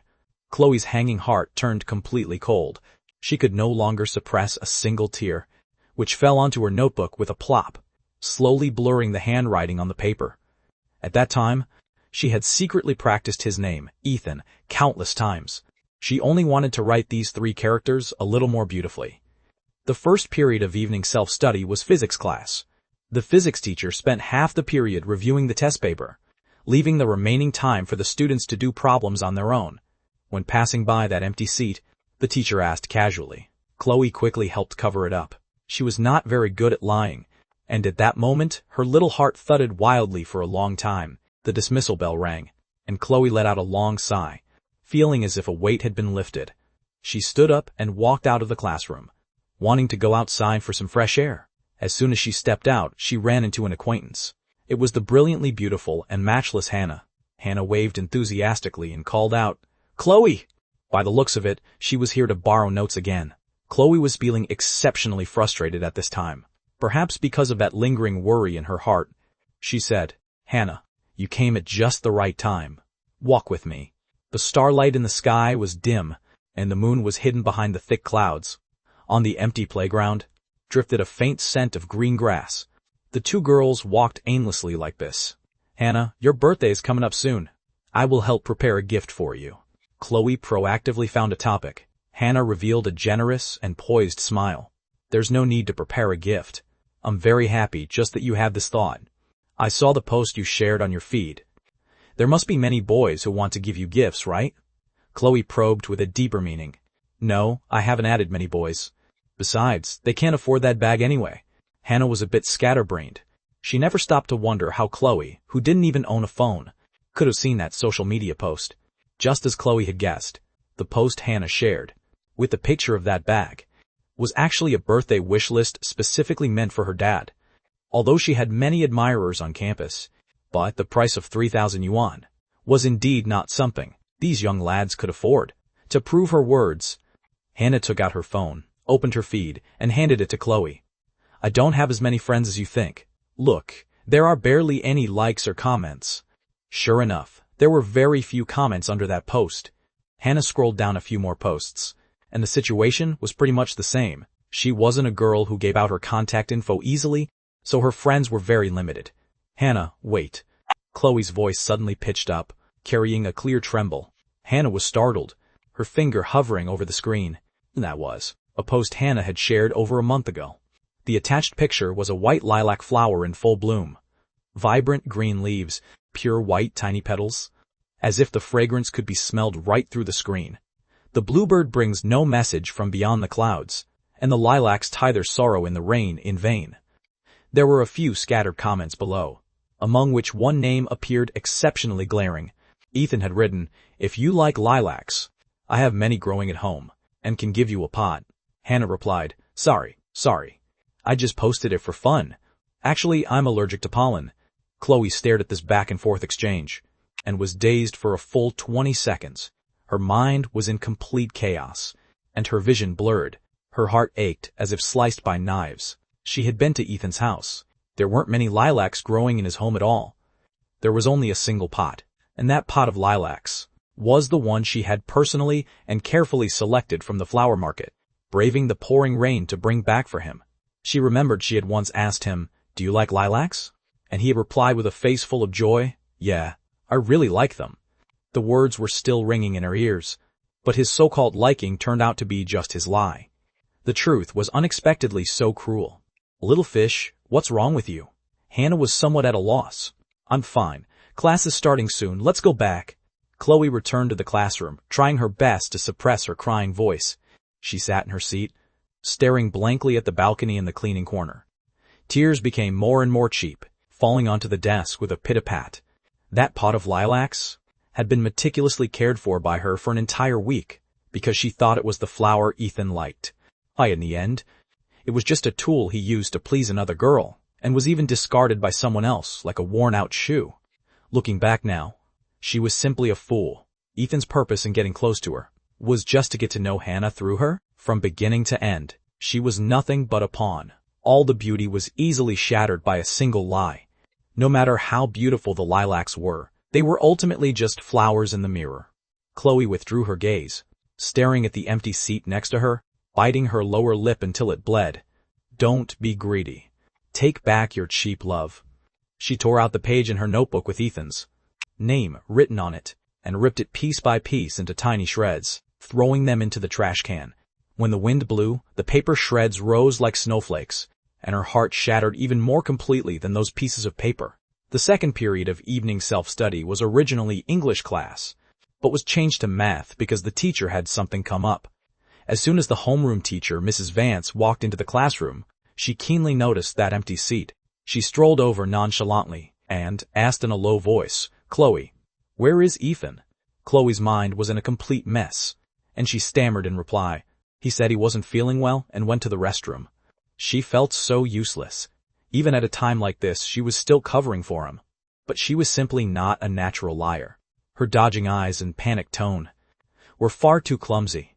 Mrs. Vance naturally knew where Ethan had gone, because I had already gone to ask for leave during the day.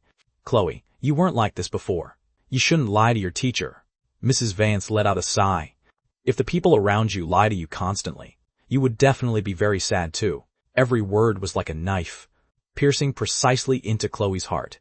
She wanted to apologize, but was already choking with emotion, unable to speak, her lower lip trembling uncontrollably. Seeing this, Mrs. Vance turned and walked toward Katie, who was sitting below the podium. Secretly wrote a note to Felix. "Where did Ethan go? If he dares to bully Chloe, the girls in our dorm won't let him off the hook." Felix replied, "He went to fight for his career and love, but according to my observation, he'll most likely end up empty-handed on both ends." In Felix's view, Ethan had simply lost his head.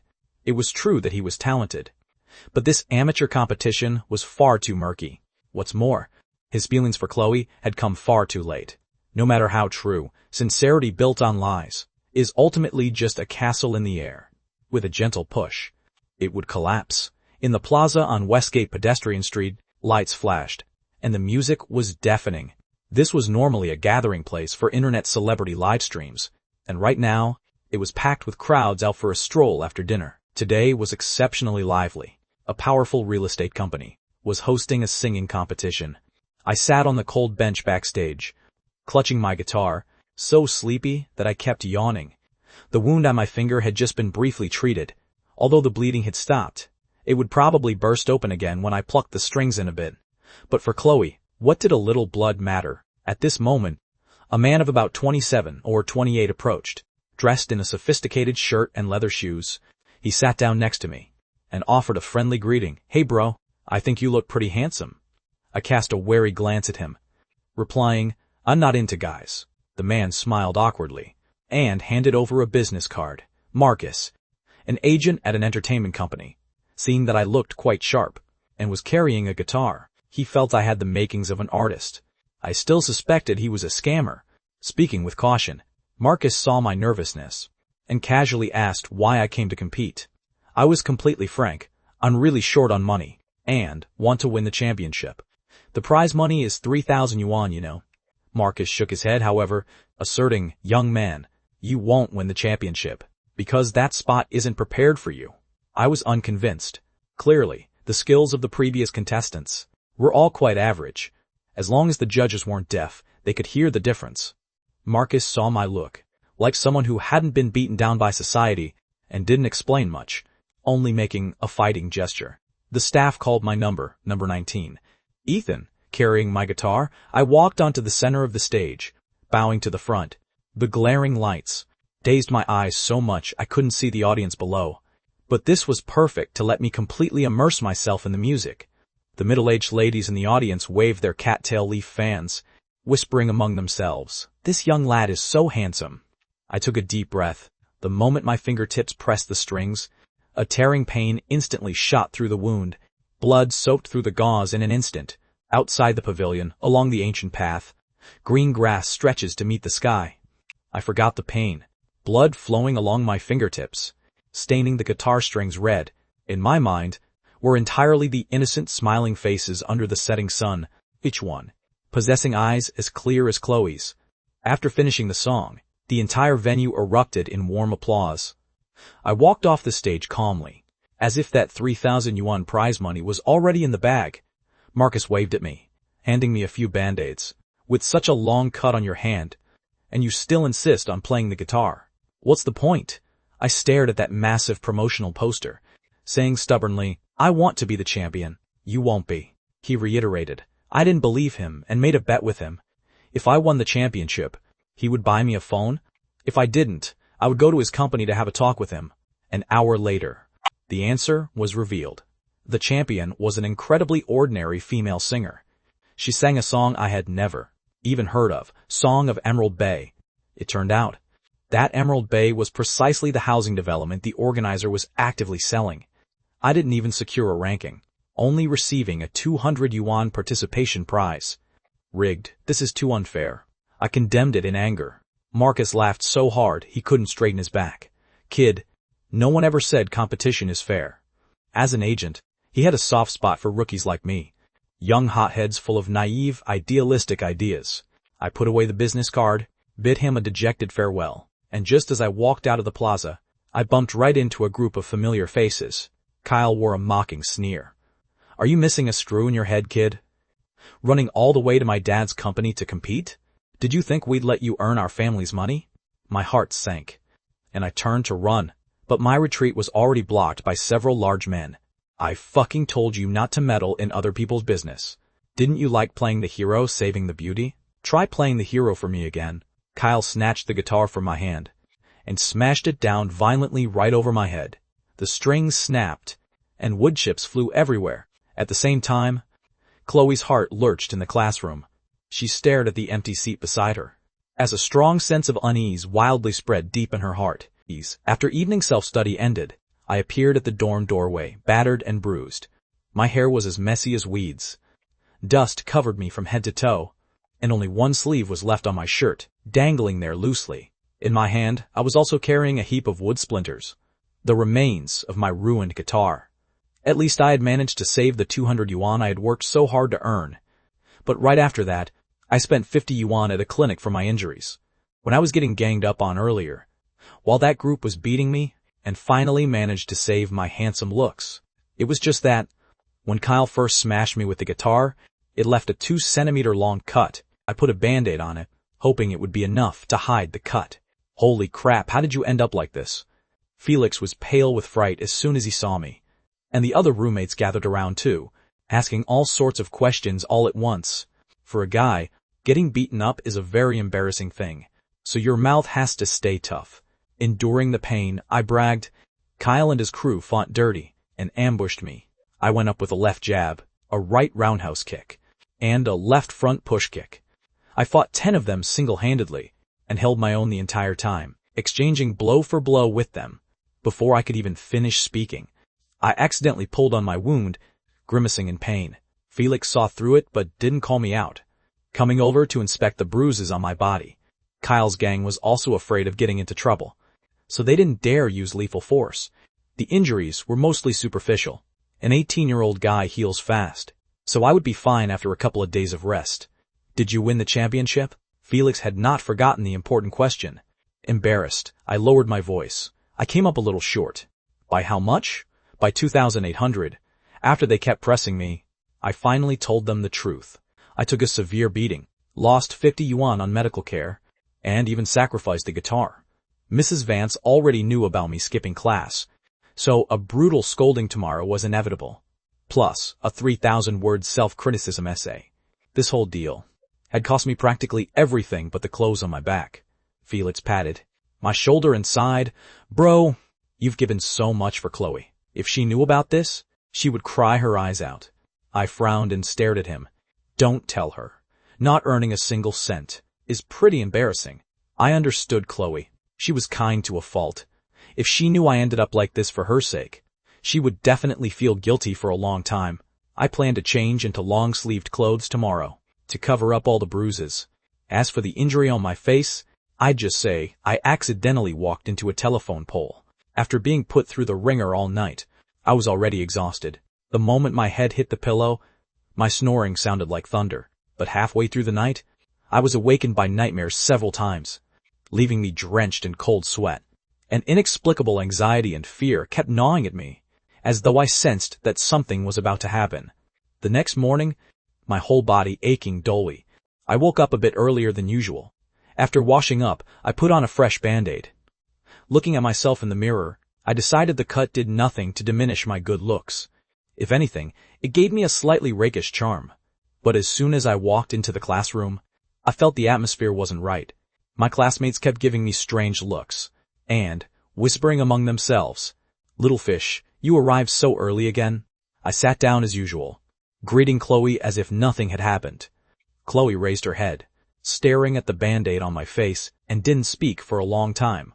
Tears gradually welled up in those clear eyes. Her stare made me deeply uneasy, and the surrounding air seemed to freeze, making it hard for me to breathe. "Did you get into a fight with someone?" She finally spoke up. "No," I instinctively denied. "You're lying to me again." Chloe's eyes showed extreme disappointment, a look I had never seen before. My heart clenched violently, as if an invisible hand had seized it, and was squeezing tighter by the second. I denied the fight, only because of a guy's pride, but I could not understand why Chloe had said again. News always travels fast. Last night, the news of me getting beaten up had long spread throughout the school. Although I didn't publicize it myself, Kyle practically wanted to parade the news around the school, so everyone would know what happened to anyone who crossed him. "I know you like Hannah, but is it really worth giving so much for her?" Chloe's voice carried a mournful sadness. I was completely bewildered. What had I given for her? It was true that my feud with Kyle was indeed because of Hannah, but what happened last night was really just an accident. But the 3,000 yuan prize was too perfect a coincidence, causing Chloe to misunderstand. She pressed, "Is that competition really that important? You even climbed over the wall and skipped class to participate." My pride flared up, and I stubbornly defended myself. Of course, I want to win the championship and become a big star in the future, to let the whole world hear my songs. I could not bring myself to admit that I had returned empty-handed and humiliated. Chloe murmured in grief and indignation, "I thought we were at least friends." In the end, my words carry no weight in your heart whatsoever. The classmates in the front row cast awkward glances. I grabbed Chloe by the wrist and pulled her out to the balcony. "Little fish, Listen to my explanation. Ethan, do you really like lilacs? Chloe's tears burst out of her eyes. It was right here, where, filled with hope, she had cared for a pot of lilacs for an entire week. Only last night did she find out that it was nothing more than a lie used to please someone else. I was struck as if by lightning, and every explanation died in my throat. I felt utterly exposed, humiliated beyond words. Chloe's eyes held resentment, and her tone was choked with sobs. Actually, you didn't lie to me. I was lying to myself. I knew long ago that I was just a tool used by you. It's my own stupidity. Never seeing things clearly. Her emotions surged as she spoke, making the birthmark on her jaw look even redder. She raised my hand and placed a warm egg into the palm of my hand. This was the last time she brought breakfast for me. Little fish, I'll go talk to Mrs. Vance to let you and Felix switch your seats back. My heart went cold, and tears nearly spilled from my eyes. I quickly reached up and wiped them away. A dozen people had beaten me the night before. I didn't shed a single tear. Yet this delicate girl had somehow brought me to tears. I was powerless to defend myself, because that pot of lilacs back then was indeed a lie. Perhaps this was the right time to let her go, so she could prepare for the exam without distractions, instead of wasting any more thought on me. Grief welled up inside me. I had no appetite whatsoever. I grabbed the egg in my hand and threw it hard out past the boundary wall. The movement was too violent, and the cut on my finger split open again, blood welling out. What are you doing? What if you hit someone? Chloe demanded in exasperation. Whoever gets hit is just unlucky, and they deserve it. I roared hoarsely. Chloe hated people wasting food more than anything in her life, and throwing away a perfectly good egg like that was simply a crime in her eyes. As Chloe looked at Ethan, she only felt that he was truly beyond saving. She dropped heavily into her seat, determined never to speak to him again. Tears welled up uncontrollably, and she could only wipe them away haphazardly with a tissue. The words in her English textbook blurred and overlapped. She opened her mouth and tried to read aloud. She couldn't make a single sound, while a dull ache throbbed deep inside her head. Ethan stared at his empty palm, wishing he could slap himself twice in the face. Helen's words echoed in his ears once more. For little fish, you should understand how important the college entrance exam is. He sighed inwardly. Forget it. She needed to focus on the exam first. Everything else had to wait until after the exam. They could talk when it was over. Perhaps it won't be too late then. The bell for morning self-study rang, and the sound of reading aloud echoed through the entire classroom building. Mrs. Vance walked into the classroom with a dark expression, pointing first at Ethan and then waving her hand to summon him over, her crisp movements carrying a murderous air. Ethan walked outside at an unhurried pace, dropping a small slip of paper. As he passed by Felix, Felix unfolded it, and his face immediately crumpled like a bitter melon. Written on the slip of paper was, "Hurry up and say goodbye to Katie. Loving someone shouldn't be too selfish." This was something they had discussed before. In order to let Katie revise properly, Felix decided not to disturb her anymore. I plan to switch seats back with Chloe. Make sure you don't miss me too much, Felix said with a wistful look in his eyes. To his surprise, Katie lit up with delight. Really? That's awesome. Felix froze completely. Having been deskmates for so long, was there really not a single shred of affection? Katie didn't care what he was thinking. Looking at Ethan's retreating back, she couldn't help but scold. You boys are all scumbags. Not a single one of you is any good. A girl as gentle as Chloe gets brought to tears by him at the drop of a hat. You hang out with him every day. So you're birds of a feather too. In the office, Mrs. Vance's scolding could probably be heard 3 rooms away. You've got some nerve. Skipping class just because you couldn't get leave. The boundary wall is so high, and there's glass on top. How come you didn't fall to your death? You even dared to fight with someone, getting beaten into such a pathetic state. I feel embarrassed for you. Ethan lowered his head without uttering a word. He knew the trick to dealing with teachers. Don't talk back, don't make a sound, and if absolutely necessary, just respond with an uh-huh or oh to brush it off. After Mrs. Vance scolded him for a while, and saw him in this state, most of her anger dissipated. Mrs. Vance had already communicated with the other homeroom teacher. Since the fight occurred outside school, and the injuries weren't severe, they decided on an apology and compensation, and keep the matter from escalating. Before leaving, Ethan suddenly spoke up. Mrs. Vance, let Chloe move back. I'll still be desk mates with Felix. Mrs. Vance was somewhat surprised. Back then, to sit together, the two of them had pulled quite a few stunts. Ethan lowered his eyelids. I'm an art student, and Felix is a sports student. It's more suitable for us to sit together. Chloe's college entrance exam is near, and I don't have the heart to disturb her anymore. His decisiveness in cutting off the budding romance earned a flicker of approval from Mrs. Vance. She asked, "Then what is Chloe's own opinion?" Ethan gave a bitter, self-mocking smile. Right now, she must be wishing she could stay far away from me. When morning self-study ended, Ethan returned after getting scolded. Looking thoroughly crestfallen, he came to the back row and said softly to Chloe. Mrs. Vance agreed. "You can move back." Chloe's eyes filled with tears, and her voice trembled as she asked, "Is it because I have no value left to be used?" "There's no point in saying anything now. I'll help you move your books." Ethan didn't dare look into her eyes, using his hurried movements to hide his inner panic. "Put them down, I can move them myself." Chloe shoved him away. The pile of books on the desk was knocked over and clattered across the floor. Chloe burst into tears. She squatted on the ground to pick up the books, wiping away a tear every time she picked one up, the disappointment in her heart slowly turning into despair. Ethan stood frozen in place. He realized that right now, he didn't even have the right to help anymore. Katie rushed up and glared at him. "Are you insane? Why do you keep bullying Chloe?" Felix tried to mediate from the side, only for Katie to swat him away. "None of you boys are any good." Chloe held that heavy stack of books, and when passing by Ethan's side, she suddenly stopped, choking with tears. As if speaking to herself, and also as if speaking to him, she said, "I'm really leaving." Ethan closed his eyes, clenching his fists tightly. In the end, he still could not bring himself to ask her to stay. In the southeast corner of the classroom, Felix and I lay on our desks, truly sick of the sight of each other. I looked from afar at that petite back. In the front row, an emptiness opening inside me. A grown man like me somehow felt like crying. "Come help me change your plaster."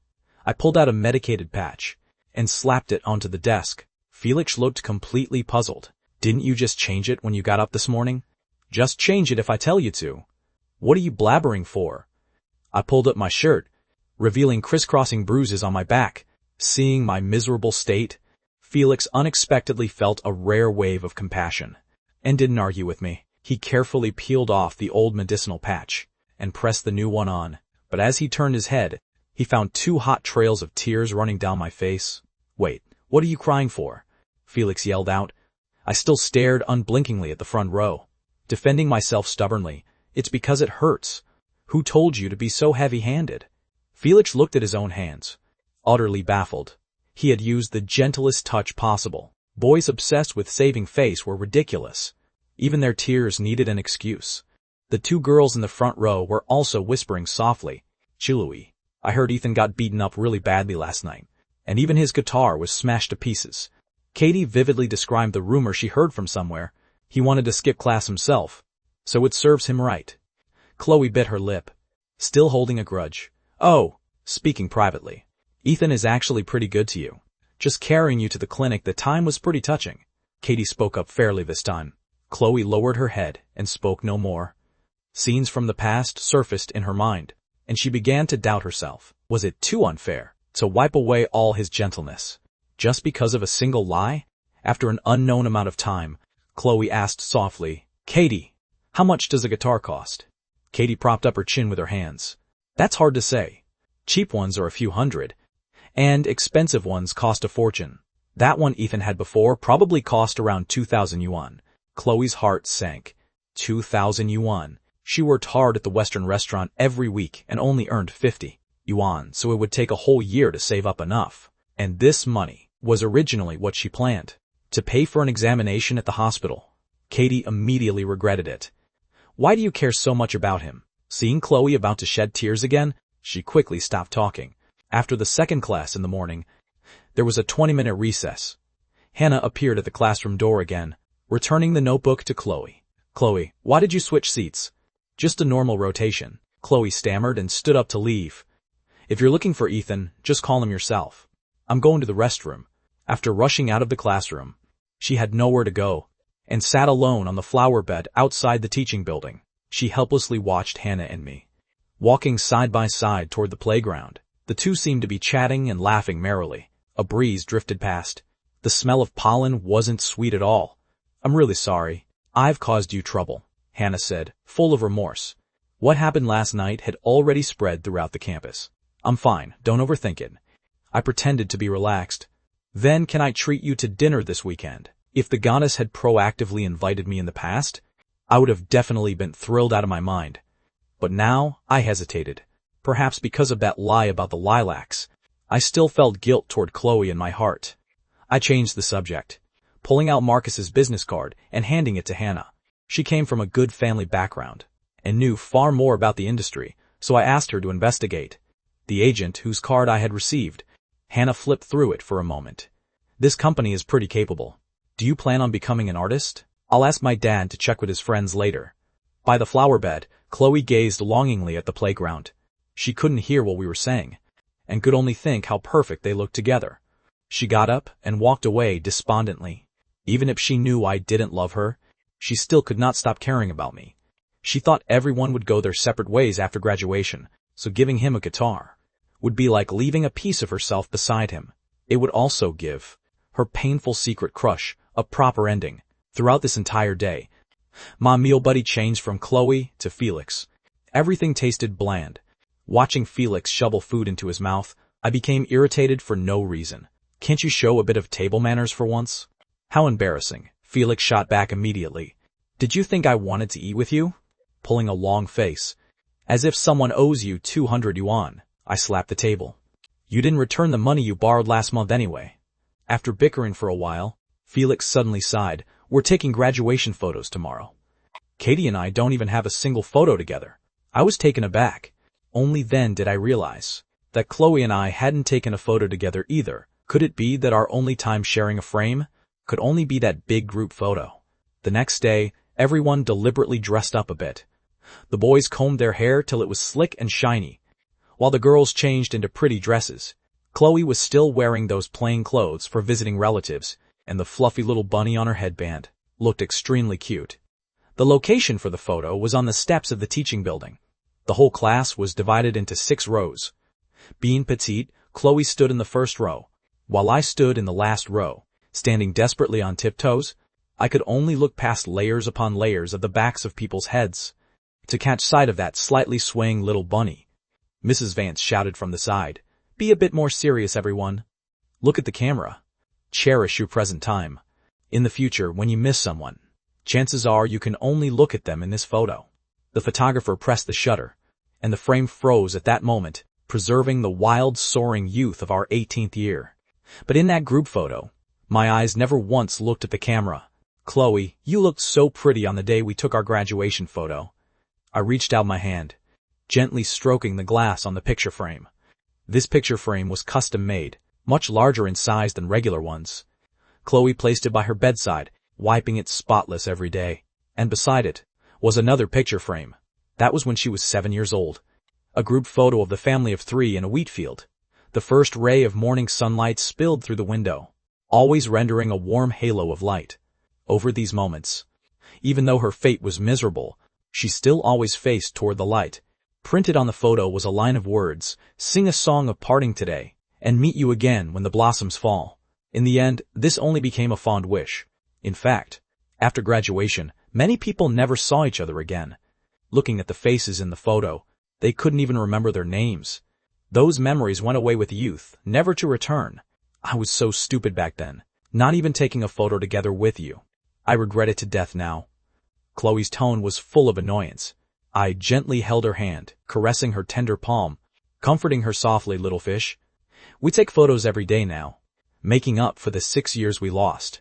A sweet smile curled up at the corners of Chloe's mouth, but there was always a lingering layer of sorrow in her eyes. My gaze shifted to the photo. Seeing Felix's youthful face, I couldn't help but crack a smile. I pointed at him and said, "This guy is simple-minded and brawny." Back in the day, he almost made it into the national team, but unfortunately injured his knee. His performance in the past 2 seasons has been average. His performance these past 2 seasons has been mediocre. So he will probably retire and become a coach in a few years. Chloe giggled along upon hearing this. Time is truly the greatest regret in the world. Those people who weren't paid attention to originally, and those inadvertent moments, after many years, unexpectedly all became so precious. On Chloe's desk were tools for working as an autograph live streamer, phone stands, fountain pens and ink, and various stamps. A faint fragrance of ink floated in the air. The way she sat there wielding her brush was like a gifted young woman from an old southern painting, seated in a high pavilion, flowers seeming to bloom beneath her brush. Little fish, how did you think of becoming a live streamer? I asked curiously. Being bored with nothing to do in the hospital. I had to find something to do, right? It's not like I know how to play the guitar, she teased humorously. She had originally planned to return to Blossom Village after graduating from university, wanting to help the villagers escape poverty through live streaming sales. Helplessly, the illness forced her onto a hospital bed. At least it gave her a window to the outside world, and made her feel a little less alone, and felt that not having to show her face was very suitable for her introverted personality. In the beginning, she was so nervous she couldn't even speak fluently, and could be upset for a long time over a single criticism. Although the income was meager, at least it was a window for her to converse with the world, letting her heart feel less lonely. Chloe pointed to a suitcase in the corner and said, "Inside are the signatures I practiced writing. I've never had the heart to throw them away. Do you want to take a look?" I quickly helped her move the heavy suitcase onto the desk. The moment the zipper was pulled open, a few sheets of white paper fluttered out. Several sheets of white paper fluttered out. My eyes widened in surprise. Those sheets of paper were filled entirely with my name. As the zipper was opened completely, a suitcase full of white paper scattered all over the desk with a rustle. Every single one was Ethan.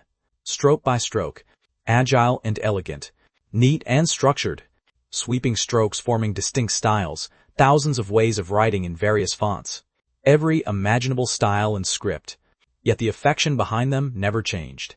And I knew that when she wrote autographs for customers, she would usually write "God bless" below. Draw a little icon. She usually wrote "God bless" underneath, but beneath the 3 characters of Ethan, and stamped it with a seal wishing peace or prosperity. Right above the name was either a butterfly or a seagull. Every one of them said, "Miss You," were clusters of elegant lilacs. The red stamp beside it was carved with the word "Yearning." That was a bias reserved exclusively for me alone. The autumn wind blew in from outside the window, fluttering a few sheets of white paper, like drifting fallen leaves. When will we meet in our yearning? At this time on this night, my heart aches with longing. Never in my wildest dreams did I expect that after 6 years of not seeing each other, Chloe's longing for me would actually grow day by day. At the very bottom of the suitcase, I also found a tattered and incomplete poster. That was a still from a web drama I starred in 2 years ago. In the photo, I was handsome and refined, while Hannah, the female lead who had originally stood beside me, had been cut out with scissors. With a tiny bit of selfish desire, Chloe wanted to possess me alone just once. "Chloe, you're so silly. I gazed tenderly into her eyes. "Don't keep staring at me. It's quite embarrassing." Chloe slightly turned her head to the side, revealing the left side of her face. "Do you still remember that red birthmark? You said 2 lollipops in exchange for 1 signature. Count for yourself how many are here. I want you to compensate me for all of them," she whispered softly. "All right, I'll buy you as many lollipops as you want." My voice was a bit choked up, and unable to control myself, I opened my arms and pulled her into an embrace, wanting her to hear the heartbeat that belonged to her, wanting her to hear the heartbeat made for her. Chloe also reached out her arms to wrap around my waist, closing her eyes to enjoy this moment of tranquility. After a long time, I asked softly by her ear, "Little fish, why didn't you tell me about your feelings earlier back then?"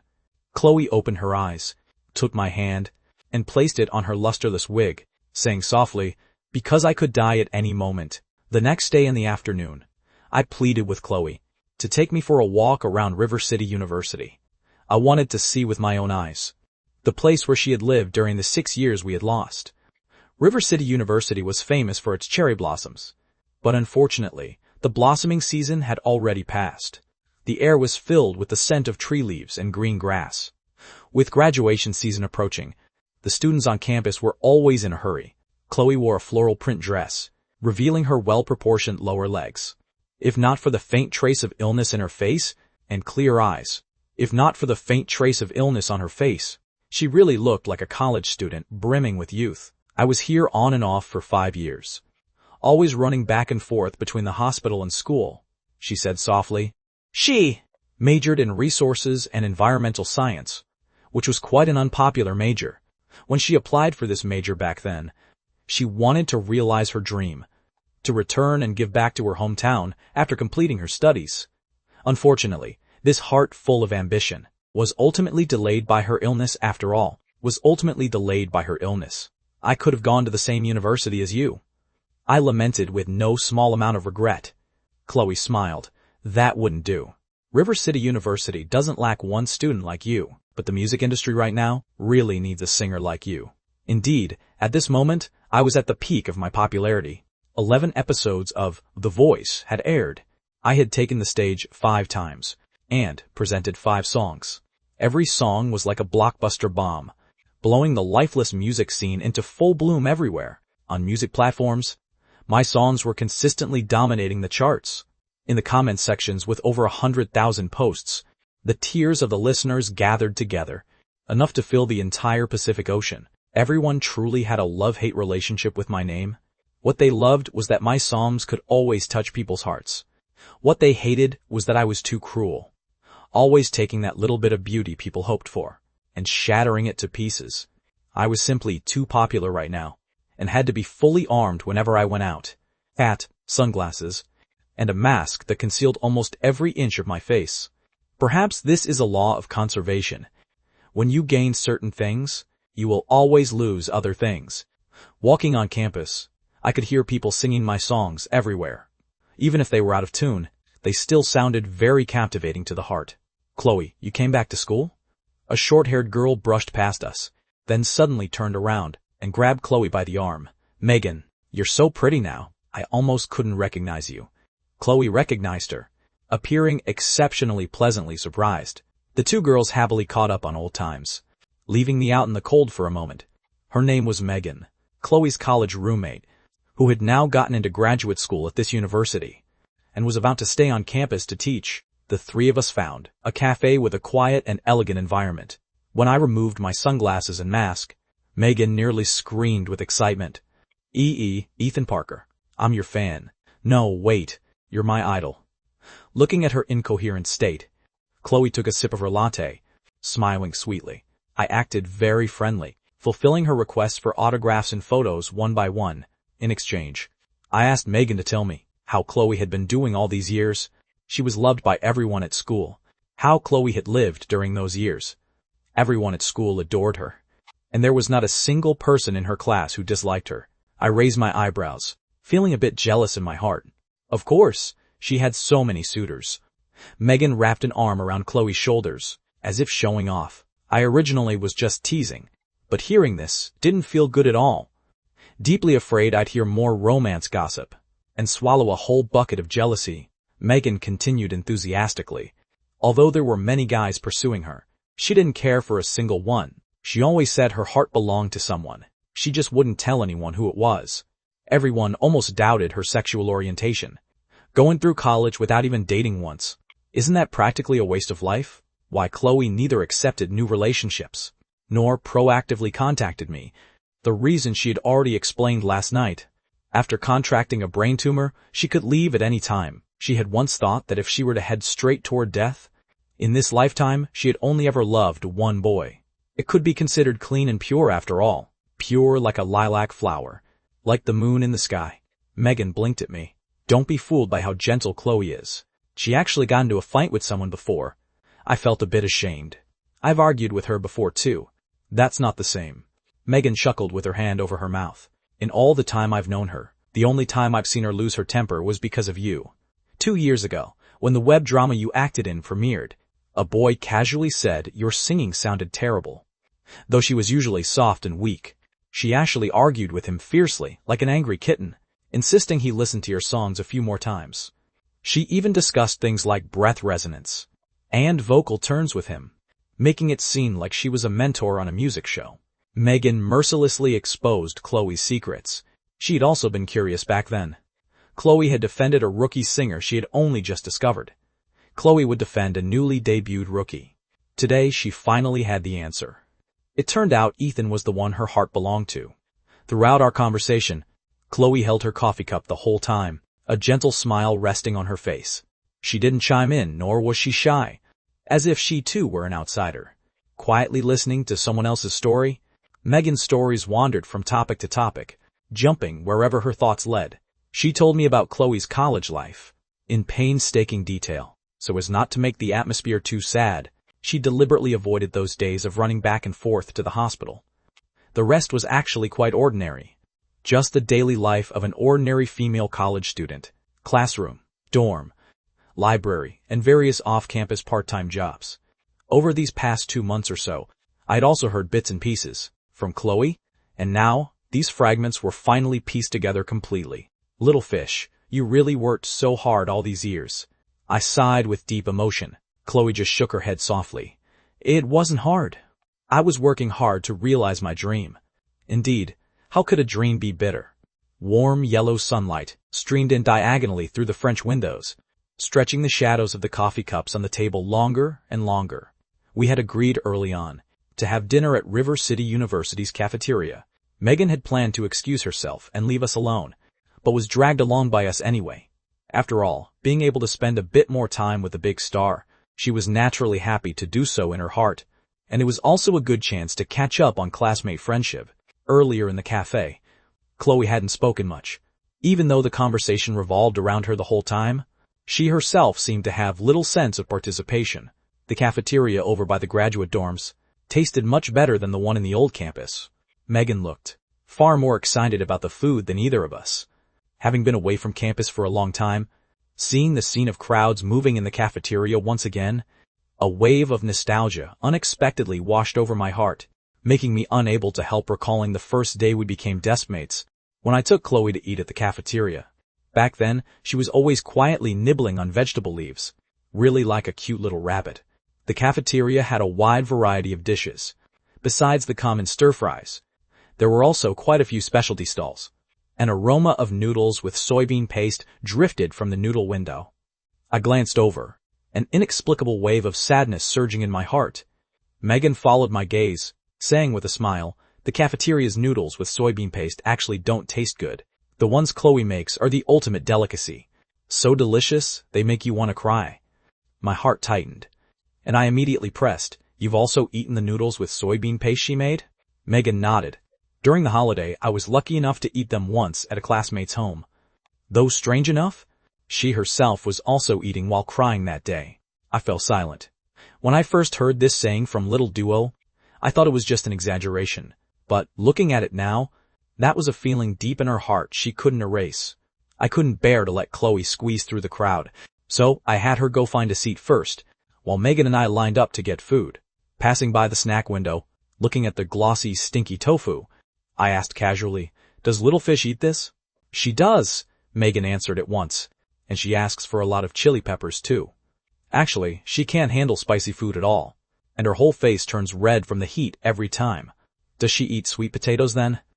This doubt had been hidden in my heart for far too long, and I finally found the right person to ask. Never. She feels nauseous just looking at them. Megan answered without hesitation. She said she ate too much of them as a child, ruining her stomach. And her stomach always acts up, even when we raved about the roasted sweet potatoes from street stalls. No matter how delicious we said they were, she refused to take even one bite. I fell into silence once again, pondering for a long time, yet still unable to find the answer that connected the memory. Forget it. Maybe one day she will tell me herself. During dinner, Chloe would naturally pick the best morsels from my plate, then give me whatever she couldn't finish. I accepted gladly, thoroughly enjoying it. I no longer needed to, like back in those days, make up all sorts of clumsy excuses, just to get her to eat a bit more meat. This intimacy, as if no one else was around, made Megan a little jealous, teasingly saying she shouldn't be inside the car, but under the car instead. The intimacy between us made it seem as though Megan was not even there. In the night, a piece of music all too familiar suddenly drifted over. If you are fireworks over the sea, I am the foam of the waves. At a certain moment, your light illuminated me. In front of the cafeteria was an open plaza, with a fountain in the center. Colorful lights reflected on the water jets, brimming with radiance and color, looking dreamlike and enchanting in the night. A group of young students was dancing to the music, surrounded by a large ring of spectators, watching with relish. That was my song, The Light Chaser. This song actually wasn't very suitable for square dancing, but adapted into jazz dance, it had a unique charm. Megan recognized a few of the lead dancers, explaining to us that those were graduate students from their department, practicing for the graduation gala. These senior students operate under the spirit of, as long as I'm not embarrassed, it's others who will be embarrassed, coming to the plaza first to get feedback from the public. If they knew the original singer was standing right in front of them, that Chloe would never join them, Megan whispered with a smile. Ethan, let's go dance too. Chloe suddenly felt a surge of playfulness. She grabbed my wrist in one motion, dragging me toward the center of the plaza without room for argument. Copying the moves of others, she waved her arms with proper style, her body unexpectedly showing a strong sense of rhythm.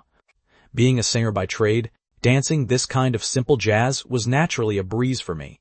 But to make her happy, I intentionally danced with somewhat comical moves. Accompanied by the melody, we swayed our bodies, occasionally making eye contact, and sharing a knowing smile. I held her hand, spinning her around several times by the fountain, laughter rippling through the night sky along with the sound of water. At this moment, the people around us seemed to disappear, leaving only beautiful music in the world, colorful fountains, and two soul dancers. The surrounding spectators watched in utter bewilderment, probably thinking in their hearts that these two were crazy. Even the young women leading the dance had to yield the center spot to us, thinking to themselves that these two really treated the plaza like a bar. Ha ha ha. I laughed out loud and let go of Chloe's hand. You keep dancing. I'll go buy a bottle of water. Chloe nodded, continuing to immerse herself in the joy of dancing. Megan came over, looking at the figure in the middle of the plaza, and asked in confusion, Strange. I remember Chloe didn't know how to dance at all before. My smile instantly vanished, and my heart suddenly skipped a beat. That's right. I also remembered she had never known how to dance. Chloe, how come you don't know how to dance? Katie asked curiously. I just don't. Chloe's expression was a bit embarrassed. With high school coming to an end, amidst the intense revision, the graduation gala still needed to be prepared. Katie had an outgoing personality and was keen on extracurricular activities, planning to find a few partners to do a simple dance. In people's general impression, compatriots from ethnic minority areas were often good at singing and dancing. Although Chloe was of Han ethnicity, she had lived in an ethnic village deep in the mountains since childhood, so classmates followed conventional thinking and often mistakenly assumed she could dance too. In fact, her physical coordination was poor, and she was almost completely immune to dancing. In primary school, whenever Children's Day came around, she could only serve as a cheerleader, enviously admiring her classmates singing and dancing. After entering high school, seeing her multi-talented classmates only added to her feelings of inferiority. Except for studying, she felt as if she were good for nothing. Regarding the fact that Chloe couldn't dance, I had known since 10th grade.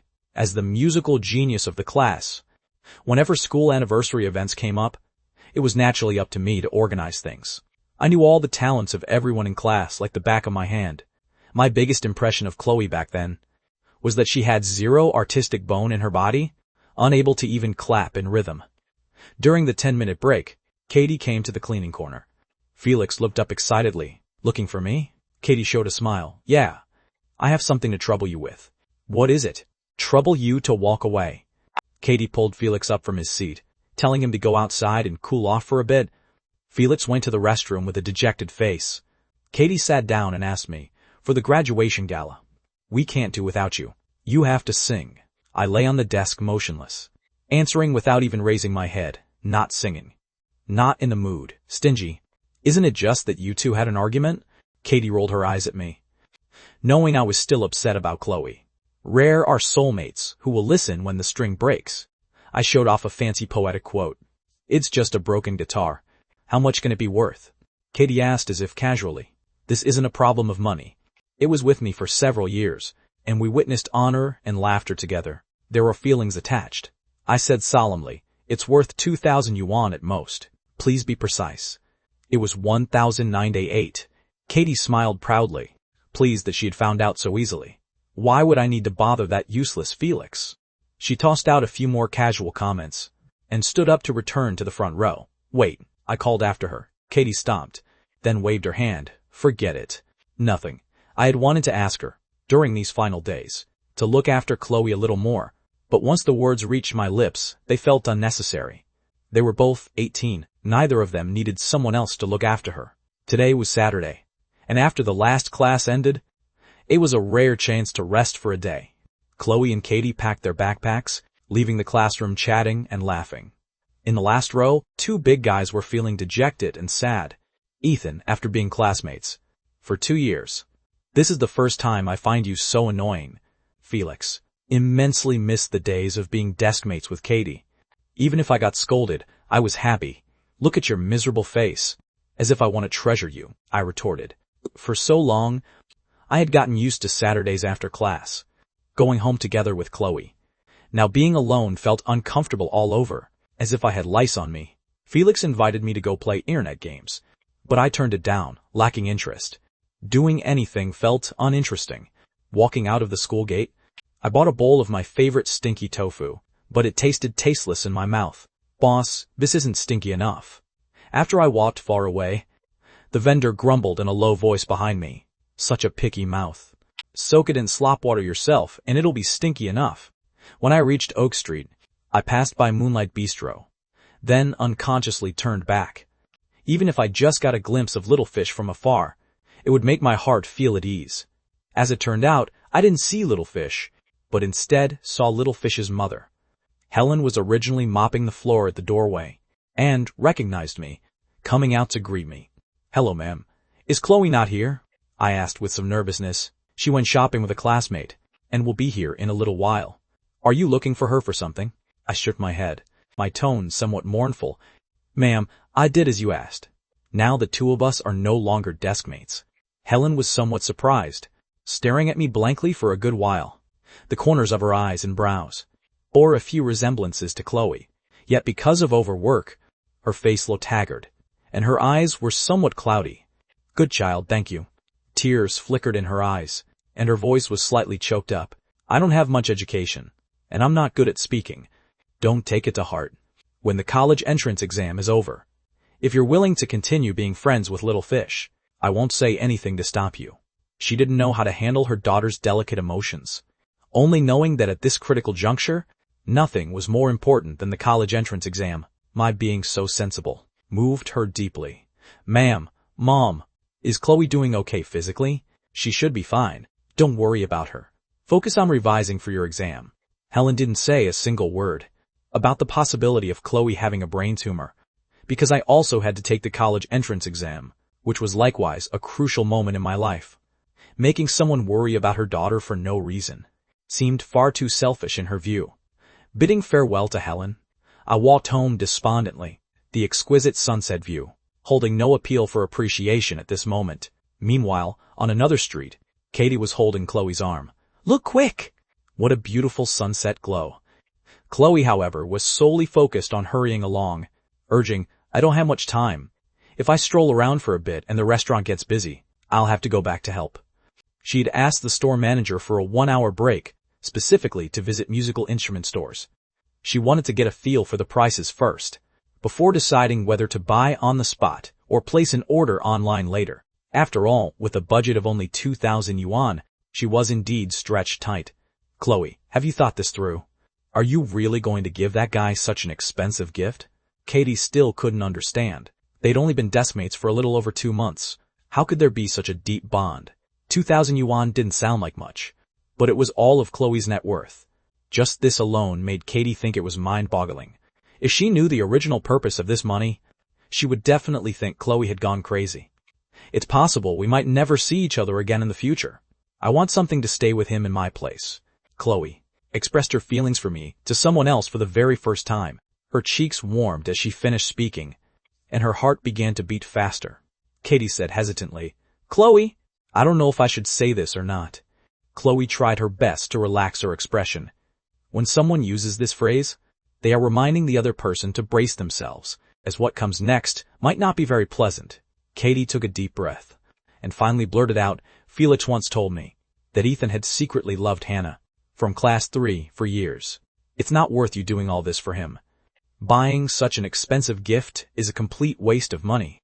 "It's far more than just a waste of money." Chloe gave a rueful smile. "I wasted my energy, wastes time, and wastes youth, but I'm just doing it willingly." She'd always been a silly girl. Even as she knew I was using her, deceiving her and fooling her, she still couldn't let go. I returned home feeling lonely. Pushing open the door, the house was pitch black. Turning on the lights, the empty living room felt especially cold and lonely. I called Dad. "Where are you guys?" "You brat. Today is the 20th anniversary of when your mom and I first met. Of course we went off to enjoy our time as a couple. Just whip up something for yourself to eat," Robert said cheerfully on the other end of the line. "You didn't even bring me along for an anniversary?" I felt like I had been abandoned. Dad shot back with complete confidence. "You weren't around when we met either. What right do you have to commemorate it?" I had no answer to that, and hung up the phone angrily. Dad and Mom's love story was painfully old-fashioned, yet now, at their age, they had become fashionable, wanting to celebrate every single anniversary. 20 years ago today, Robert had been dragged to a blind date by his second uncle, where he met Sarah, who had been dragged there by her aunt. To put it nicely, it was love at first sight. To put it bluntly, they were two oddballs who fit perfectly together. The story afterwards had zero twists and turns. Married a year later, and had me another year later. I used to tease Dad, saying their love was too mundane, without any dramatic twists or turns. But only later did I come to understand that Dad was actually the happiest man of all. How many men reach 40, still have their first love right by their side? The more I thought about it, the gloomier I became. So I dialed Felix's phone number. "Dog, come out to have some fun tonight." Felix instantly perked up. "Surf the web or play basketball?" I gritted my teeth and squeezed out 2 words, "Drink beer." The night breeze gently brushed against the willow banks, and the bright moon reflected in the river water at the barbecue stall by the riverbank, where the aroma of lamb skewers drifted, mixed with the unique fragrance of cumin. Felix and I each rode a shared bike and met up at the food stall. "Boss, start us off with 5 skewers of grilled kidney." Felix shouted loudly as soon as he sat down. "I want sizzled pork intestines, preferably keeping a bit of the original flavor." I also preferred strong flavors. After ordering the skewers, the boss asked what alcohol we wanted. Felix looked at me and asked, "Liquor or beer?" Remembering the strong liquor from Blossom Village, I still felt a lingering fear in my heart, and said conservatively, "Beer. There's too much fake hard liquor." Felix snorted coldly. "If you can't drink much, just admit it. Why look for excuses?" I got pissed off. "Bullshit. I can drink 1.5 pounds of liquor and chug beer freely. Boss, bring a dozen cold beers first to rinse our mouths, and bring 2 more dozens in a bit." Felix roared with lofty bravado. Hearing a big customer arrive, the boss cheerfully carried over a crate of beer and placed it beside us. Felix picked up the bottle opener and popped open 2 bottles with a clatter. The beer poured into the glass cups was a beautiful amber color, overflowing with snow-white foam, and giving off a rich barley aroma. We clinked our glasses together forcefully, and each gulped down a large mouthful. The ice-cold liquid slid down our throats, dispelling the frustration of the entire day. At a barbecue stall on a summer night, this first sip is the most refreshing of all. "Why did you suddenly want to drink alcohol?" Felix took a bite of a sizzling, greasy sheep kidney. "Sing while drinking wine, for life is short." All right. Don't spout fancy poetic words." Felix mercilessly exposed me. "Are you missing a woman? There was nothing to hide about this anyway. What 18-year-old guy never thinks about girls? Don't think just because you're handsome you can play around. Who do you actually like?" Felix switched into mentor mode. "In my opinion, Hannah is pretty alright, but she's not suitable to be a girlfriend. Chloe, on the other hand, is pretty good. If you marry her home in the future, she'll definitely be a gentle and virtuous wife. As everyone knows, single since birth guys are often top-tier relationship mentors. Speaking of other people's business, with endless theories." I rolled my eyes at him, but felt very insecure in my heart. Hannah was the goddess I had crushed on for years. I wasn't that heartless, so it was impossible to forget her completely. But if my feeling for Hannah was love at first sight, then my feeling for Chloe was love grown over time, from getting to know her in 10th grade to now. My impression of Chloe had always been good grades, introverted and quiet, and her looks were well-behaved at best. If we hadn't switched seats a little over 2 months ago, we might have just been the most ordinary classmates. But destiny is just that magical. Chloe was bit by bit squeezing into that space in my heart. That belonged to Hannah. You scoundrel, do you really like Katie? I launched a counterattack. Of course, I'm not indecisive like you. Felix had always been open-minded. But have you ever thought that? Maybe in half a month, you'll never see Katie again? The sheep kidney in Felix's mouth stopped. Before he knew it, his eyes actually turned somewhat red. Soaring youth is always accompanied by partings. The price of growing up is constantly losing the people around you. He violently gulped down the beer in his glass in one go, yet still couldn't suppress that wave of sadness, and filled another glass to the brim. I raised my head to look up. A bright, clear moon hung at the horizon. Looking down, the center of the river rippled with fragmented reflections. The moon in the sky was far out of reach, and the moon in the water shattered at the slightest touch. A tear slid down from the corner of my eye. Turning my head to look, Felix was also glistening with tears. Drinking alcohol actually doesn't make a person happier. It just allows one to release emotions more unrestrainedly. At a time like this, shedding tears no longer required looking for an excuse. Boss, check please. Take back the 8 beers. I helped up the tipsy Felix. Drunk like this after just 2 bottles each? What were you bragging to me about earlier? The boss grumbled indignantly. Arm in arm, we walked with stumbling steps along the riverbank under the moonlight. The willow branches in the night breeze were like a young girl's long hair, bringing the sadness of parting and confusion about the future together to linger in our hearts. Year after year from now on, fine scenery and beautiful times will be in vain, even if there are 1,000 romantic feelings. To whom can I express them?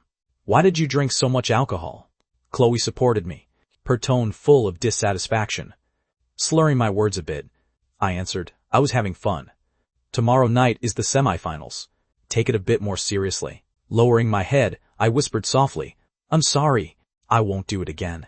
Once a person enters society, they will understand that some social obligations truly cannot be turned down. An ordinary working person was already exhausted by complicated social relationships and could barely cope, let alone someone in the deceitful entertainment industry. Marcus had given me a firm order for tonight. Everyone seated at the drinking table was an industry bigwig. Not a single one could be offended. Perhaps in the eyes of ordinary people, I was a glamorous big star. But in front of capital, I was merely a pawn for making money. If you don't drink at this banquet, there are plenty of people lining up waiting to drink. Chloe painstakingly supported me to the hotel room, throwing me heavily onto the bed. She sat on the side, gasping for breath. Mia had been sent away on a business trip and wouldn't be back until tomorrow. Learning that I had drunk too much, Chloe voluntarily came over to pick me up, only to tire herself half to death as a result. Little fish, I like you. I looked at her through drunken, hazy eyes, taking advantage of the alcohol courage. The honest words in my heart could no longer be hidden, and blurted out. Chloe's gaze trembled slightly. She turned back to stare at my face, tears glistening in her eyes. Our eyes met, and the air in the room seemed to carry affection. Alcohol emboldens a coward's courage. I rolled over and sat up, pulling her into my arms in one motion, my throat bobbing involuntarily, feeling my mouth and tongue going dry, my Adam's apple bobbing up and down involuntarily, the blood in my entire body surging rapidly. I remembered 6 years ago during an afternoon nap, I had felt this kind of impulse, wanting to seal those lips. Chloe looked at my fiery gaze, her heart beating fast enough to leap out of her chest, her breathing becoming more and more hurried. Her lips, charming like flower petals, opened and closed unconsciously. Her clear eyes were like flowing ripples of water.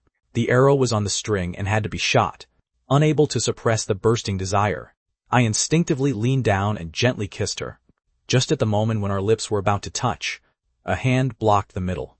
At the last moment, Chloe regained her rationality. She wriggled out of my embrace, her face completely red as she refused. Don't. Your mouth stinks of beer. I froze on the spot, my heart filled with disappointment, and then apologized guiltily. I'm sorry. I might really be drunk. Get a good rest. Mia will pick you up tomorrow. I'm heading back. Chloe fled the room in a bit of a panic. Just as I was feeling melancholy, she unexpectedly turned back and handed me a small yellow cloth pouch. What is this? I asked. A peace amulet. After delivering this small gift, Chloe truly left. I held it in my hand and fiddled with it for a while, mixed feelings filling my heart. I was certain that we loved each other, but something always seemed to stand between us. Pondering to no avail, drunkenness washed over me once more, and I dropped my head and fell fast asleep. By the time I woke up, it was almost noon. My head still hurt a bit. I pulled out that peace amulet from under the pillow, discovering that besides some symbols I couldn't understand, a small slip of paper was tucked inside. Opening it to look, it was Chloe's signature. The name Ethan Parker was written with lively elegance, the strokes flowing with effortless grace. Above it were still my exclusive lilacs, as well as MISSU and that yearning seal. Aside from that, there was an additional string of strange numbers, 39 37 20 328898. What was this? The number of digits wasn't right for a bank card number either. I puzzled over it for ages, but no amount of brainpower could crack it.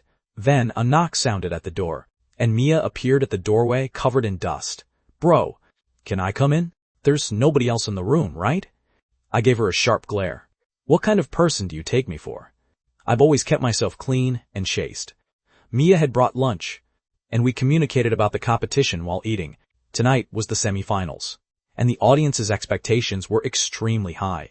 As the biggest favorite to win the championship, my support rate online was far ahead of the rest, leaving second place far behind in the dust. Mia said excitedly, "Bro, online voting is being added for the finals, so maybe we really can win the championship. Don't forget the one who has been working herself to the bone for you." I paused with my chopsticks and sighed. "Do you know what Marcus told me? At last night's dinner? Did someone put pressure on you?" Mia was very sharp. "Marcus said the championship wasn't prepared for me." My voice carried a hint of bitterness. 6 years ago, when I climbed over the boundary wall and skipped class to participate in a competition, I had met Marcus for the first time. I had heard these exact words from his mouth. At that time, I was young and arrogant, scoffing at it, only to be slapped in the face ruthlessly by reality. Now, having gone through the hardships of life, hearing these words again, all that remained was silence. "Ethan, the championship is just an empty title. So, it doesn't matter if we don't have it. This time, on The Voice, we've already won so much. We need to know when to quit while we're ahead. You have plenty of talent, so we can find other opportunities in the future. Don't narrow your own path." Marcus was worried I might take it badly, and comforted me in private for a long time. I acted exceptionally calm, because all of this was within expectations. We came to an agreement smoothly. In the semifinals, I would sing one last masterpiece created by Watermoon. When it came to next week's finals, I would just pick a mediocre work, throwing the match to that chosen one. This would both prove talent to the world, without embarrassing those high and mighty people, which was a win-win situation. Perhaps the only person with regrets would be Chloe, because in this world, she was definitely the person who wanted me to win the championship most. Her dream was for me to realize my dream. The Voice, which had been held for 3 seasons, was essentially no different from that unofficial, non-professional competition back then. 6 years had passed, and the world still hadn't changed, but that boy who played the guitar while bleeding had changed. Even the hardest rock would become rounded under rain and wind, let alone a human being. At dusk, Mia and I rushed to the recording venue. When I stepped out of the car, a sea of fans was still cheering and shouting. I'd already gotten used to scenes like this. With composed steps and a sunny smile, I enthusiastically waved to the fans. The production crew arranged for fan representatives to present flowers to me, to present me with flowers, ask for autographs, and take photos. It was just that this time, one fan was very special. A young guy in his 20s. As soon as he came up, he bowed deeply to me 3 times in a row, apologizing sincerely. "Mr. Parker, I'm really sorry. I shouldn't have thrown eggs at you 2 months ago. Please forgive my ignorant behavior." In the previous episode, I shared the stage with Hannah, and cleared up the misunderstanding. Public opinion toward us finally improved. Ryan decided that still was not enough, and simply mobilized his fans to track down the young guy who threw eggs back then, to have him apologize to my face, wanting to put a decent, definitive end to this matter. I reached out my hand and helped the young guy up, magnanimously accepting his apology. I muttered softly under my breath, "I don't blame you. I was the one who threw that egg 6 years ago. Getting hit by it was just my bad luck. and served me right. At 7:30 p.m., the 12th episode of The Voice officially kicked off. The host rattled off the sponsor ads rapidly, speaking at an extremely fast speed, so much so that the audience below broke into a sweat for him, deeply afraid he wouldn't be able to catch his breath. Inside the lounge at this moment, I was leaning back on a chair with my eyes closed, gathering my emotions. I already knew the lyrics to this new song backwards and forwards. After the ruthless eliminations of the previous 2 episodes, there were now 7 contestants left on stage. In this episode, 2 more would be eliminated, and only the remaining 5 people could enter the final round. Such a competition structure was actually meant to fit the rhythm of a variety show. If only 2 people were left in the last episode, how could they generate buzz in the market? The 7 contestants still in the competition were clearly split into 2 camps. One camp was me, and the other camp was everyone else except me.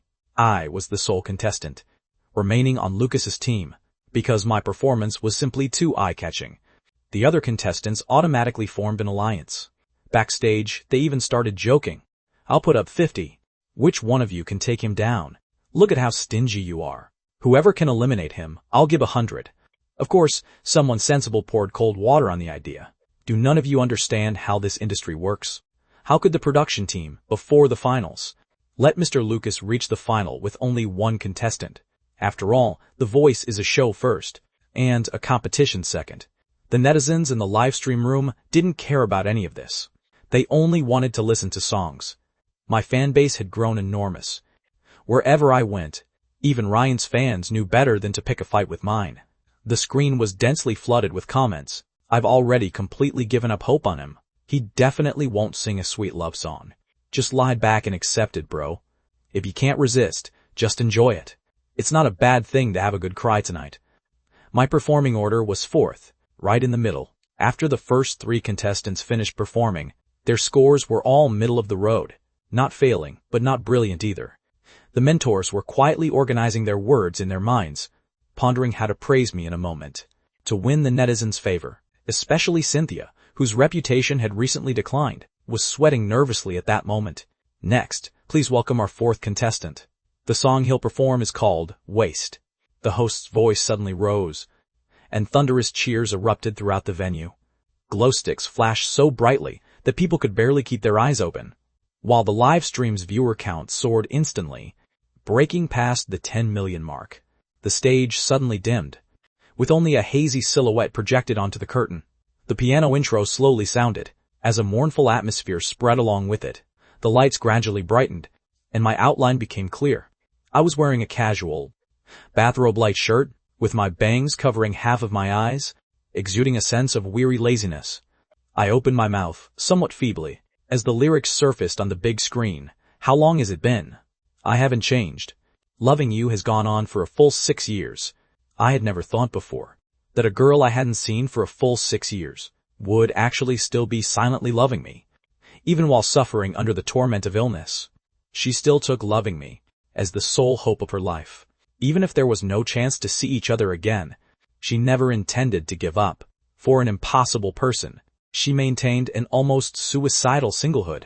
Want to say I have no ambition, nor anything to pass the time. How precious it is to have someone to love. This song was practically written for that stubborn, silly girl.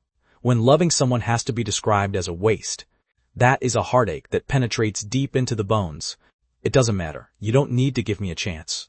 Anyway, I still have a lifetime left to waste. I just have this little bit of stubbornness left, which counts as my virtue. It doesn't matter. You don't need to feel guilty toward me. Maybe I simply like being wasted by you. Singing up to this point, my tears had already spilled onto the stage. I couldn't help but ask myself, how on earth was I worthy of such a deep love? 6 years ago, Chloe, clearly knowing that I liked Hannah, still endured the pain to play matchmaker for us. She had sent me a guide to Mount Lookout, creating an opportunity for us to be alone together. Nobody knew how much her heart ached back then. Later on, she used the money meant for her medical treatment to buy a new guitar for me, wanting this gift to stay with me in her place, while she hid in that unseen corner, silently wasting her already brief life. After the instrumental interlude passed, I gathered my emotions anew, my voice becoming even more mournful and misty. You and she didn't get your wish, and within a short half-year, began to split apart. My love still hasn't changed, and even I admire myself for it. In college, she turned down everyone's pursuits, using the excuse that her heart belonged to someone else. But she never told anyone that the person her heart belonged to didn't even know she existed. She could only secretly watch my web drama under her blanket, listening to my songs, crying on one hand, while feeling happy for me realizing my dream on the other. Even if I work hard to fall in love with someone else again, it will ultimately be in vain in the end. It's better to be stuck with you forever, which is happier, right? As the last line of lyrics fell, the outro echoed in the silence. I could no longer hold it back, completely breaking down in tears on the stage. A hoarse, despairing wail came from my throat. Little fish, you're so silly. I don't deserve this. This hit song of unrequited devotion called Waste, paired with my half-dead, melancholic singing style, presented an astonishingly tear-jerking effect. Even I, the singer, was crying my eyes out on stage, let alone the audience below. Loving a person. Can one truly be humble to the point of knowing clearly there is zero chance, yet still refusing to let go? Even if from beginning to end, one is simply wasting one's life in vain? Below the stage were pairs of eyes cried red, and subtle sobbing sounds could be heard everywhere. Those emotional girls had soaked whole piles of tissues in their hands with tears. Compared to the live venue, the netizens in the livestream room reacted even more wildly, wishing they could crawl through their phones to drag me out and beat me up. Guys, who understands this? My tears haven't stopped at all. I'm wrecked. This time, I'm completely wrecked. Ethan's song practically comes with armor-piercing damage. I suspect the lyricist was spying on my life. Otherwise, how could every line cut so close to home? While shedding tears, people couldn't help but marvel. This was already Ethan's sixth time on this stage, and every single time, he delivered another extraordinary masterpiece. That unstoppable, overwhelming momentum made people wonder whether a massive team was secretly writing songs for him around the clock. But this was obviously impossible. Otherwise, I would have become a superstar long ago. I poured my heart into the singing, shedding tears on stage, and moved countless listeners. The atmosphere at the venue became exceptionally low and heavy, sadness rising like a tide. Reluctant to recede for a long time, the host was indeed a seasoned veteran. Seeing that the atmosphere was too depressing, he quickly read 2 sponsor ads first, to let everyone calm down. By the time I gathered my emotions, the audience responded with warm applause. That was everyone thanking me for letting them cry so thoroughly. Ethan, this song is so sad. Could it be your actual real-life experience? The host teased to ease the atmosphere. I replied with deep meaning, no, I didn't love that deeply.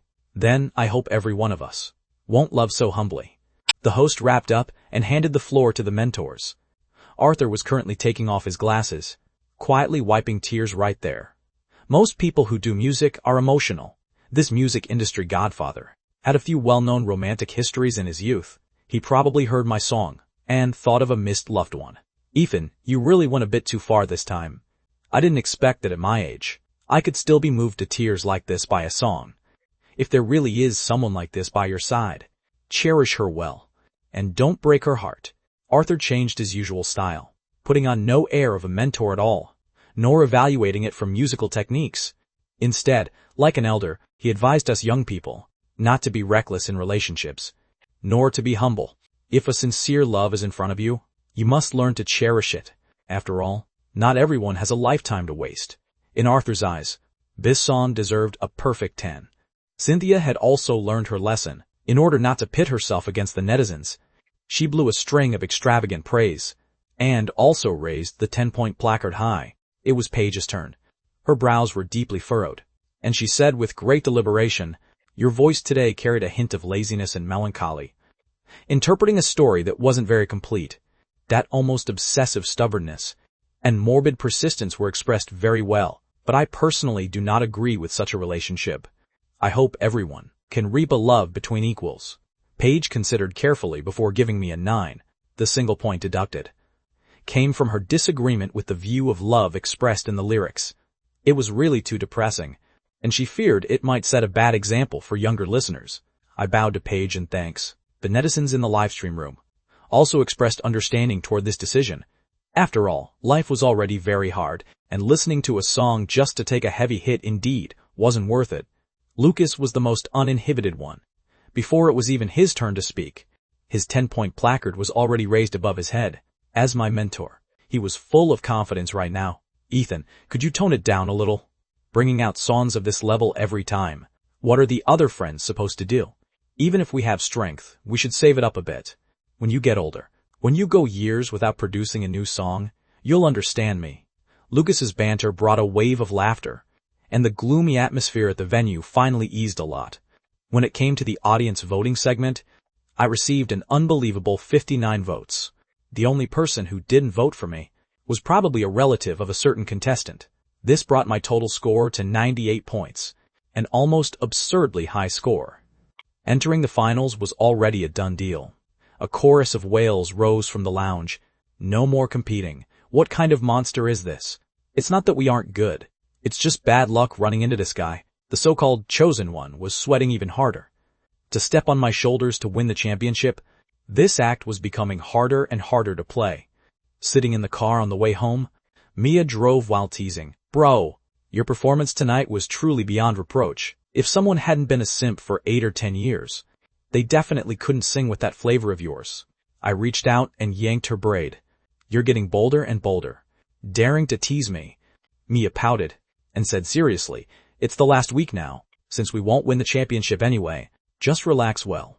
Yeah, it was the last week. Gazing at the night scenery rapidly receding outside the window, I sank into thought and said, Mia, prepare some things for me over the next few days. I plan to get out of singlehood. If my career can only stop here, then I'm going to hold on to love tightly in my hands. Even though we had lost 6 years, waking up now was still not too late. A lifetime is so long, and everything is still in time. I won't say much more in this last week. Work hard on your own, everyone. As the dismissal bell rang, Mrs. Vance tucked her textbook under her arm and slowly left the classroom. On the far left of the blackboard, the college entrance exam countdown number had already shrunk to a glaring. The sunshine in May and June was exceptionally bright, and the fragrance of gardenias floated everywhere on campus, casting over the upcoming parting a layer of faint sorrow. This weekend, Chloe dragged Katie to visit several musical instrument stores. Crash, learning a lot of knowledge about guitars. After repeated weighing and comparisons, she ultimately borrowed Katie's phone and placed an order online. Her savings, just like the college entrance exam countdown, shrank until almost nothing was left. This silly girl stubbornly believed that money, once gone, could be earned again. But certain people, once missed, would truly be gone forever. Naturally, Chloe didn't dare tell her mother about this. She entered the parcel pickup station as the delivery address. Near her rented apartment, she planned to, as soon as the college entrance exam ended, personally hand this gift over to me and say a proper goodbye, where perhaps from then on they would part ways peacefully, never to cross paths again. Little fish, good morning. Hannah poked her head out from the classroom door. Those delicate features and sophisticated attire always made the people around her feel inadequate.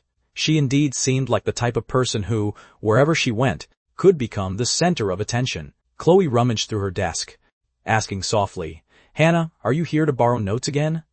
Hannah smiled gently, shook her head and said, No, I'm here to look for Ethan, and to say hi to you in passing. Chloe's hand froze. At that moment, her heart twitched in severe pain, and tears almost burst out of her eyes. She lowered her eyelids, answering softly in a stiff voice, He's in the back row. Go ahead and find him. Amidst the envious gazes of a crowd of boys, I followed Hannah to the playground. Warm sunlight spilled down over our heads, like a blessing for this golden pair.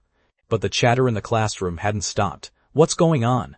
The school beauty has been coming to our class pretty often lately. Graduation is almost here. Are those two actually dating? Jealousy is really making me lose my mind. Although I hate to admit it, those two actually look pretty good together. These gossiping remarks were like dull knives, stabbing Chloe's heart until it bled profusely. Back when she introduced us, she had already anticipated an ending like this. But when this day truly arrived, she realized she had still underestimated that kind of heartache. The sharpest knife was actually sharpened by her own hands. Chloe, tell me, what are you even gaining from this? Katie looked at our retreating backs, feeling it wasn't worth it for Chloe. He's over there being all romantic with her, while you spent all your savings here buying him a gift. What is this even for? Chloe's emotional defense instantly broke down, tears gushing out like a spring. She lay on her desk, her tiny body twitching continuously, low sobs coming from her throat. Katie panicked, quickly trying to comfort her with gentle words, but couldn't calm her down no matter what. Felix was just coming back from the restroom at this moment, humming a tune as he passed by, and even brazenly asked Katie, "Do you want to have lunch together?" Katie roared testily, "Eat my foot. Go away." Felix had a completely baffled expression, thinking to himself that one cheerful moment of his had truly cost him a lifetime of introversion. The breeze lifted a few strands of Hannah's hair. The gentle breeze lightly brushed past Hannah's strands of hair. With my hands in my pockets, I kept glancing toward the classroom. Everyone assumed we were talking about romance, but Hannah was actually bringing me a message. Her father had a vast network of connections, and connected me with the agent Marcus. Marcus thinks very highly of you. His company has an artist training class over the summer, in the capital. If you perform well, he will consider signing you. Hannah looked at me seriously. I'll go with you. Even if you don't get signed in the end, just consider it gaining experience. My eyes widened in pleasant surprise. I had thought that losing the competition and having my guitar smashed meant my luck could not get any worse. But I didn't expect things to take a sudden turn for the better. But this also meant that as soon as the college entrance exam ended, I would have to set off immediately. The time I had left to spend with these classmates was down to just the final week. After returning to the classroom, I seemed a bit restless. Looking at Chloe's back as she lay on the desk, I really wanted to go over and express my concern, only to discover that I no longer seemed to have the right to do so. You scoundrel, did you really score the school beauty? Felix leaned over to gossip again. I was in no mood for jokes, and told him about going to the capital for training. After listening, Felix slapped my shoulder hard. This is a good thing. If you can't bear to leave her, just talk things out clearly in person after the exam. If you're fated to be together, even if you part temporarily, you'll see each other again. Meanwhile, Katie in the front row was also advising Chloe. When you give him the guitar, have an honest talk with him. If he cares about you, you two can keep in touch in the future. If he really is a scumbag, just consider it paying money to learn a lesson. Both Chloe and I felt our deskmates made sense. Heaven should be kind after all. How could it bear to let two people who liked each other miss out on each other in vain just because of a misunderstanding? Most high school students are like this, usually looking forward to graduation every day, looking forward to growing up. But when this day was truly about to arrive, all that remained in their hearts was panic. Many people would think, a good-for-nothing like me, what can I do when I grow up? But time never turns according to human will. The countdown on the left side of the blackboard shrunk day by day, and in the end, only a lonely one remained. Before the exam, the school gave 2 days off to set up the testing rooms. On the night before the break, there was no evening self-study. Every class held a graduation party in their classroom. Before the party even started, some female students had already cried until their eyes turned red. The electric fans overhead whirred as they spun, yet couldn't dispel the gloom in the air. Mrs. Vance, the usually strict and stern homeroom teacher, actually looked a bit kindly at this moment. Standing on the podium, her voice trembled slightly. Class, in the blink of an eye, it's time to say goodbye. For the past 2 years, I was strict with you, in the hope that you would become successful. I wish that all of you get into good universities and realize your dreams. Hearing these words, everyone felt a wave of bitterness in their hearts, and even the boys were almost unable to hold it together. Felix wiped the corners of his eyes and choked up. Something's not right. Why do I suddenly feel reluctant to part with old Mrs. Vance? I was also holding back my tears with all my might. At this moment, every teacher, every classmate, and even this desk in front of me covered with scratches, became exceptionally dear. Mrs. Vance sighed. That's the only bad thing about being a teacher. Why does this happen every 3 years? She quickly yielded the podium to the other teachers, deeply afraid of losing face by shedding tears in public. Several teachers took turns going up on stage to deliver their final words of encouragement. Some said, "Good luck on the college entrance exam." Some said, "Don't forget me." And some joked, "If you mess up, come back to repeat the year. Just don't say I taught you." I said to Felix, "I want to put on a plaster again, to cover up my crying." Felix slapped me directly. "Cry if you want to cry. What excuses are you looking for?" after the teachers finished speaking, they left. They knew that the high school life these kids found so agonizing right now was actually the happiest time in their lives. No matter where they go in the future, their youth would be buried here forever. To ease the atmosphere, Katie went up on stage and performed a comical dance. So funny. Was it absolutely necessary to perform this dance? I burst into laughter through my tears, while Felix had a foolish, enamored smile on his face. She's clearly so cute. After finishing her dance, Katie immediately started recruiting people. Ethan, come up and sing a song. I was still putting on airs, not singing, not in the mood. Katie turned her head and said to Chloe, "Little fish, ask him to sing. He'll definitely listen to you." Chloe lowered her head shyly, her cheeks turning bright red, and even that little vermilion birthmark on her jaw was tinged with bashfulness. The classmates chimed in to tease. "You guys were deskmates for so long. Your bond is extraordinary. Let him sing another song for you." "Enough. Don't make things hard for him." "Can't I just sing?" In the end, I compromised after all. Without a guitar, I could only sing a cappella. That song, Sunny Season, sounded once again, sung for the whole class, and also sung for that person in the corner. The singing echoed in the classroom, as if I had returned to 3 months ago, to that night on the soccer field. The evening breeze gently brushed past, and white moonlight spilled over my heart. As the song ended, Felix rushed over and gave me a big bear hug. I pushed him away. "Isn't that cheesy?" Lowering his voice, he said, "If I hug every classmate once, I can naturally hug Katie too." A wave of realization hit me, and I turned around to hug him tightly back. This kid was smart for once. The two of us acted separately, hugging everyone one by one. I lost count of how many times I said, "Until we meet again." Finally, I stopped in front of Chloe. I composed myself, opened my arms and said, "Little fish, goodbye, until we meet again." Chloe stared at me blankly for a moment, then threw herself into my arms.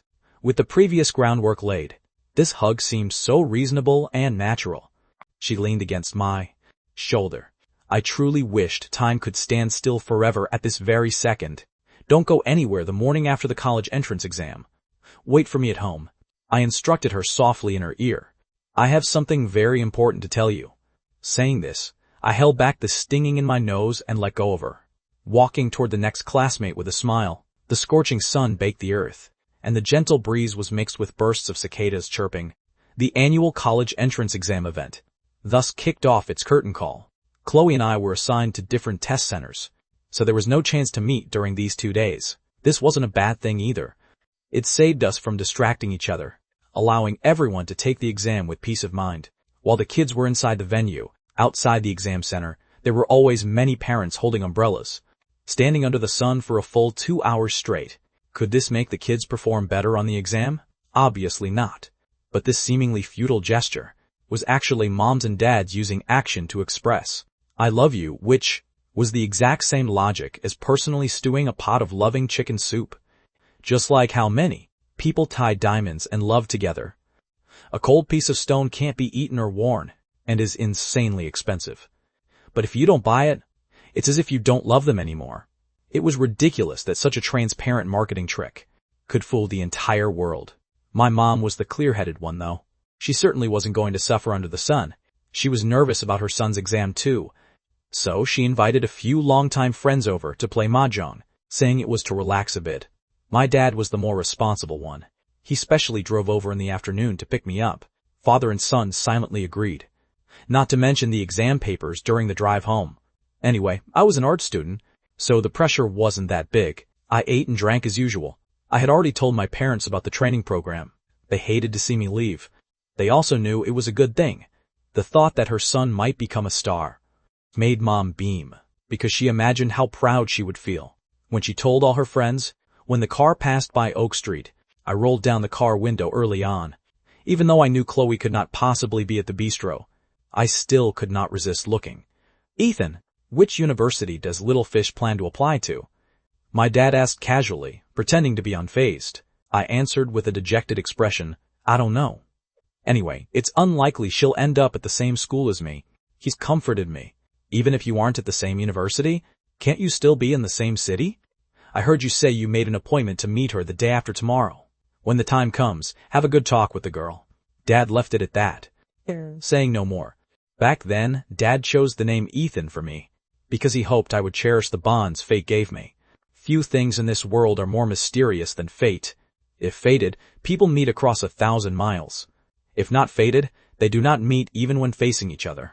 The next afternoon, after the last subject, English, was finished. The examinees were completely liberated. Fish returning to the sea, birds escaping their cages. Outside every test center, there were deafening cheers and shouts. Looking up, the sky was a flawless blue.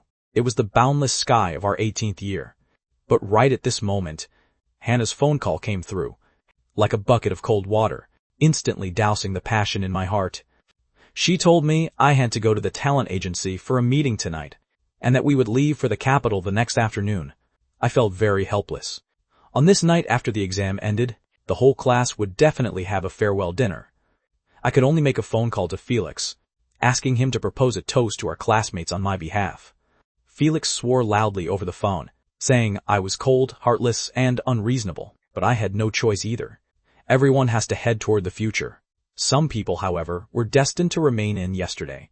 At 7:30 p.m., the private room booked by the class president was packed with people. Everyone arrived one after another, the atmosphere filled with joy as well as sorrow.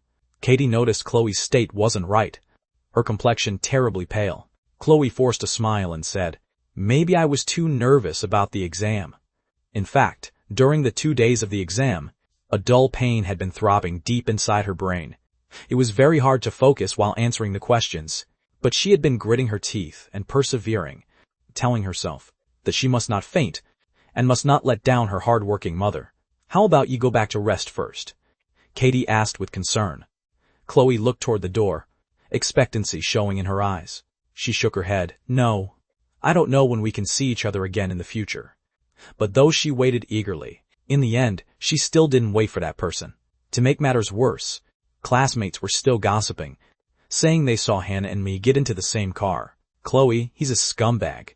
Not worth you missing him," Katie said indignantly. Chloe's tears flowed down rapidly, explaining with a sob in her voice, "He isn't. In fact, he has always been very good to me."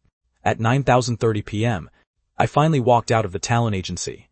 The night was as cool as water, the moon bright, and the stars sparse. I couldn't wait to dial Felix's phone. How was the gathering? Did Chloe go? Did you confess to Katie? Felix stammered on the other end of the line, saying, "Katie agreed halfway, on the condition that I can make it into the national team in the future." As he spoke, sobbing sounds actually came from the other end of the line. It was hard to imagine, a tall, muscular guy, crying so tearfully like rain on pear blossoms. "You scoundrel, tell me the truth. Do you think I can make it into the national team?" He cried even harder. I let out a sigh, not knowing how to answer. Felix turned around to advise me instead, telling me to seize the chance tomorrow, and not leave any regrets. I hung up the phone, looking at my long shadow under the streetlights, feeling hollow in my heart. Yeah, but whose youth can truly leave no regrets? The next morning, the sky was a gloomy gray, drizzling with a pattering rain. This scene was actually quite similar to the day. Chloe brought me the lilacs. Perhaps because facing parting, even the heavens grew sad along with us. I had packed my luggage last night, so waking up early, I was fairly composed. I washed up carefully and specially changed into a set of new clothes. To me, the careful preparation made the farewell feel real. I picked up that pot of lilacs from the windowsill, took an umbrella, pushed open the door, and walked out. Mom called from behind me, "In rain this heavy. Where is he going?" My dad," Robert answered gravely. "Leave him be. The child is grown up. He knows what he should do." At this time, the blooming season of white lilacs had almost passed. The petals had already withered by June, and in the flower pot in my hands, almost all that remained were lush branches and vibrant green leaves. Although I used an umbrella along the way, the rain still wet my clothes and hair. A strand of wet bangs hung damply over my forehead, adding a bit more loneliness. Walking up the stairs, I took a deep breath and gently knocked on that door. "Little fish, I'm here. Are you at home?" Inside the room, Chloe was lying on the bed, dazedly hearing the sound of knocking on the door, her chest suddenly tightening. After returning from the gathering last night, her headache had been severe. She tossed and turned until finally falling asleep at 4:00 a.m. Wearing her nightgown, she struggled to get up and looked in the mirror, finding her face frighteningly pale. Her hair was also messily sticking to her forehead, and her lips were completely devoid of color. A wave of sadness hit her heart. How could she see him looking like this mess? She looked again at the newly bought guitar in the corner of the wall, mixed feelings filling her heart. Outside the door, waiting foolishly without anyone opening it, I grew increasingly uneasy in my heart, and anxiously urged her a few more times. Finally, her weak voice came from behind the door. "You came." Confused, I asked, "Chloe, why aren't you opening the door?" Chloe pressed her back against the door and gritted her teeth. "Whatever you have to say, say it through the door." Actually, from her angle, she could use the reflection in the window to see my silhouette outside, just like back in the classroom. And that pot of lilacs that broke her heart was right in my hands at this moment. She didn't dare face me, so this was the only way she could hear the last thing I wanted to say. "Do you refuse to see me? Or do you simply refuse to forgive me?" My hand gently stroked the door panel, my voice subdued and pleading. My fingertips and Chloe's back were actually separated only by this door panel a few centimeters thick. We were so close, yet worlds apart. I composed myself and said, "Little fish, I'm leaving. I'm going to the capital for a training program. I specifically came to say goodbye to you today." Behind the door, Chloe was startled. "When are you leaving?" "My train leaves at 2000 this afternoon." "So soon?" Chloe panicked. She glanced at the alarm clock. It was already nearly 10. In another 4 hours, I would truly be leaving River City. Her hand had already touched the doorknob, but she suddenly thought of something and asked in a low voice, "Is Hannah also going with you?" I was taken aback and could only answer truthfully, yes. Having learned the lesson from before, I didn't dare say another false word. But for some reason, whether I spoke the truth or lies now, it seemed it would hurt her regardless. Chloe's outstretched hand dropped limply. So the rumor she heard at the gathering yesterday was true. Deep inside her brain, a tearing pain shot through. The world spun before her eyes. She bit her lip forcefully, even biting it until it bled, just to keep herself from making a sound. "Little fish, I'm sorry." Leaning against the door, my voice trembled slightly. "About this pot of flowers. I indeed deceived you.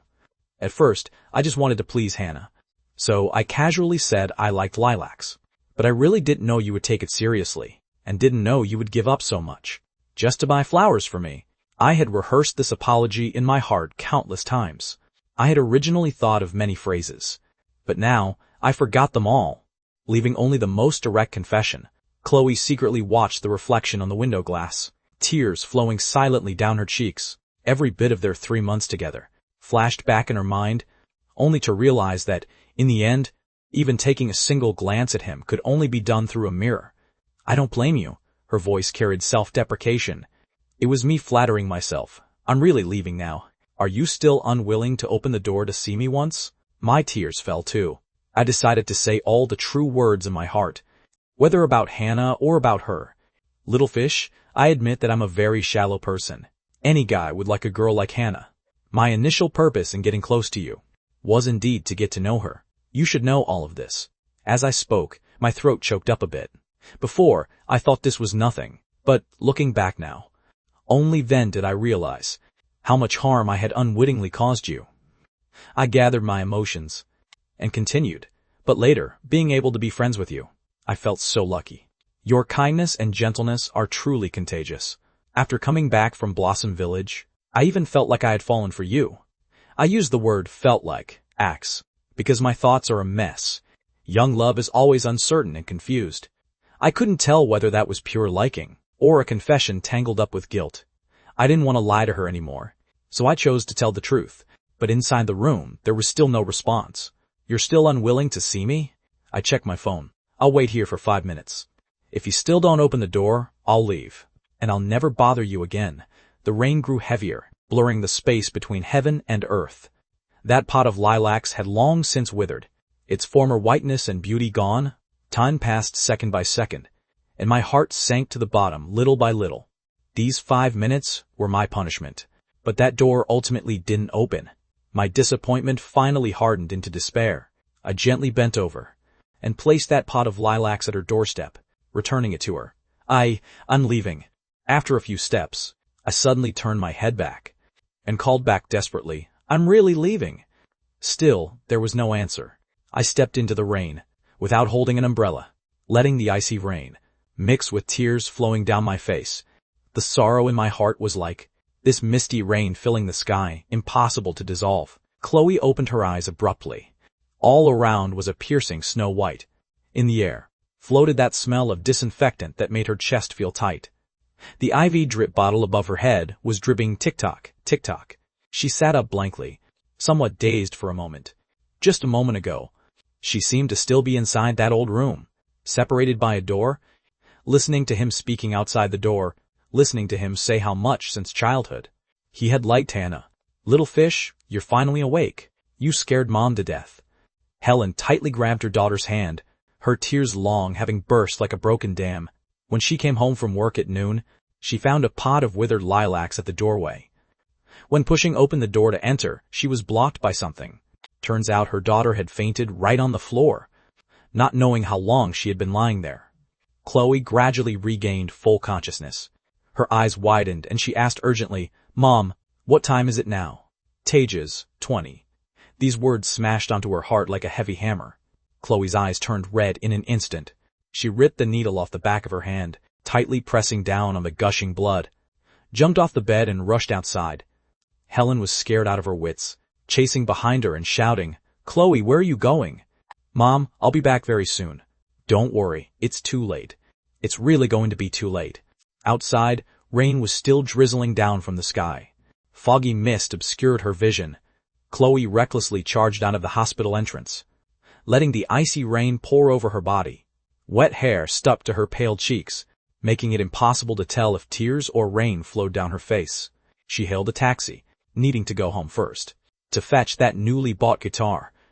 Sir, please drive faster. Even faster. She sobbed and pleaded in the back seat. The driver sounded helpless. Miss, the rain is pouring and traffic is terrible. There's no way to go any faster. Reaching the small rented building, Chloe stumbled her way up the stairs. She was frantic. Her foot slipped, and her knee slammed hard against the concrete step, tearing away a large patch of skin. Blood gushed outward continuously, but she did not even notice the pain. Scrambling up and continuing to run, that pot of lilacs was still at the doorway, its petals completely withered, looking exceptionally desolate in the rain. Slinging the heavy guitar bag over her back, with no time to pause for even a moment, she raced downstairs 2 steps at a time. The blood on her knee flowed down her calf and slowly seeped into her sock. She screamed inwardly, Ethan, you must wait for me. You must wait for me. At this moment, at the entrance of the waiting hall, I was bidding farewell to my parents. Leaving home to travel far alone for the first time at 18, my heart felt unbearably heavy. My mom was usually carefree, but right now she was reluctant to part, pulling me and repeating the same nagging advice over and over. Take good care of yourself when you're away. Remember to send word that you're safe. And don't hide it from home if you run into trouble. My dad, Robert, looked into the distance, where Hannah was saying goodbye to her parents. That girl was indeed beautiful, with bright eyes and white teeth, yet she always possessed an aloof nobility that kept people 1,000 miles away. Ethan, why didn't little fish come to see you off? My dad still couldn't help asking. My heart tightened violently, and I lowered my head despondently. I've already said goodbye to her. The old couple exchanged glances. That simple sentence suddenly left me speechless. Time is almost up. Hannah and I turned around and walked into the gate. My mom looked at our retreating backs and mumbled in a low voice, Pretty as this girl is, she just doesn't look as pleasing to the eye as Chloe. My dad lamented, Silly boy. One always has to suffer a loss before understanding. What they didn't know was that in the curtain of rain, a frail figure, carrying a black guitar bag on her back, was running desperately across the plaza. That was Chloe. She passed through the crowds all the way, her clothes soaked through. Ethan, where are you? And squeezed through the gate in a panic. Ma'am? Without a train ticket, she couldn't enter the waiting hall, so she went to an automatic ticket machine and casually bought a ticket for the nearest upcoming train, and squeezed through the gate in a panic. Ma'am, which gate is the 200 train to the capital leaving from? Please tell me.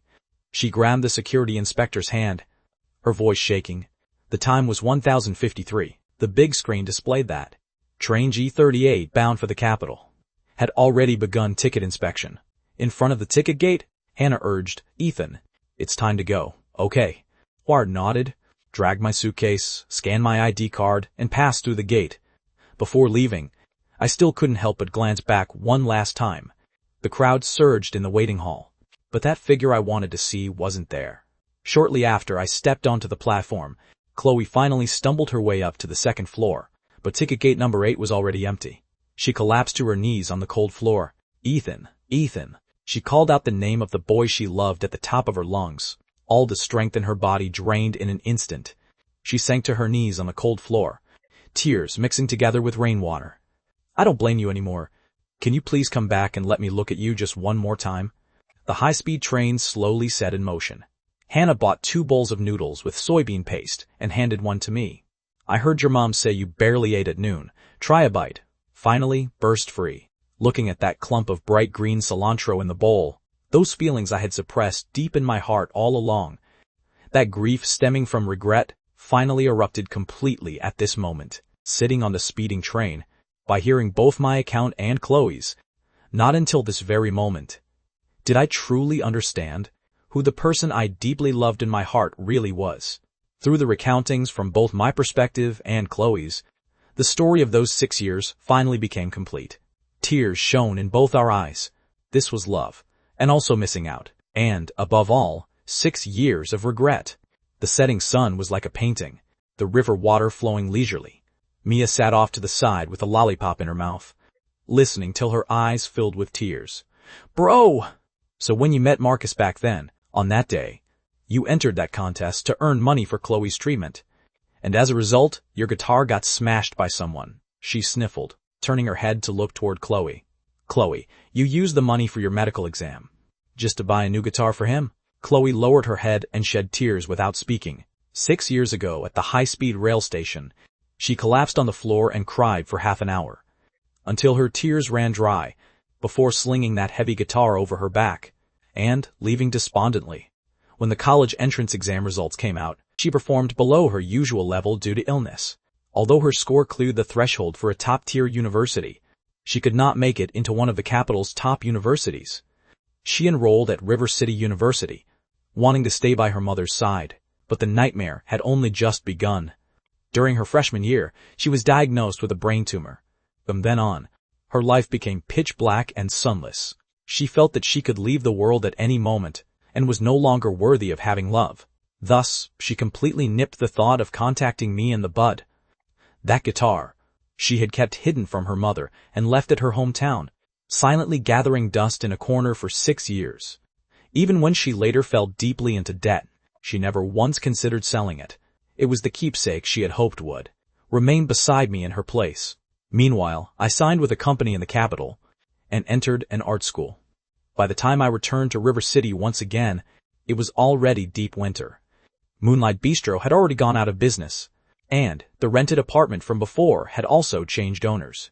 I inquired about her news like crazy, but she didn't have a phone. In the vast sea of people, how could a reunion be so easy? I thought she was unwilling to forgive me in this lifetime.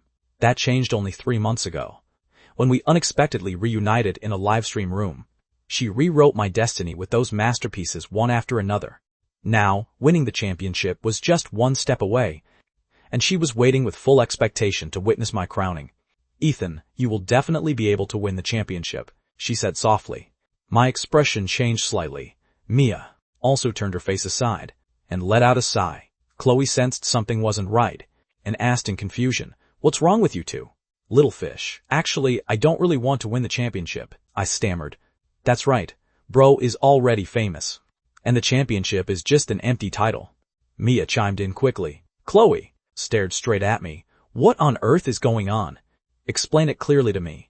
I knew I couldn't hide it anymore, and lowered my head guiltily. "I'm sorry. That last song you gave me, I didn't submit it to the production team. The championship isn't prepared for me. In front of those behemoths, I'm far too small." After hearing the full cause and effect, Chloe frowned deeply.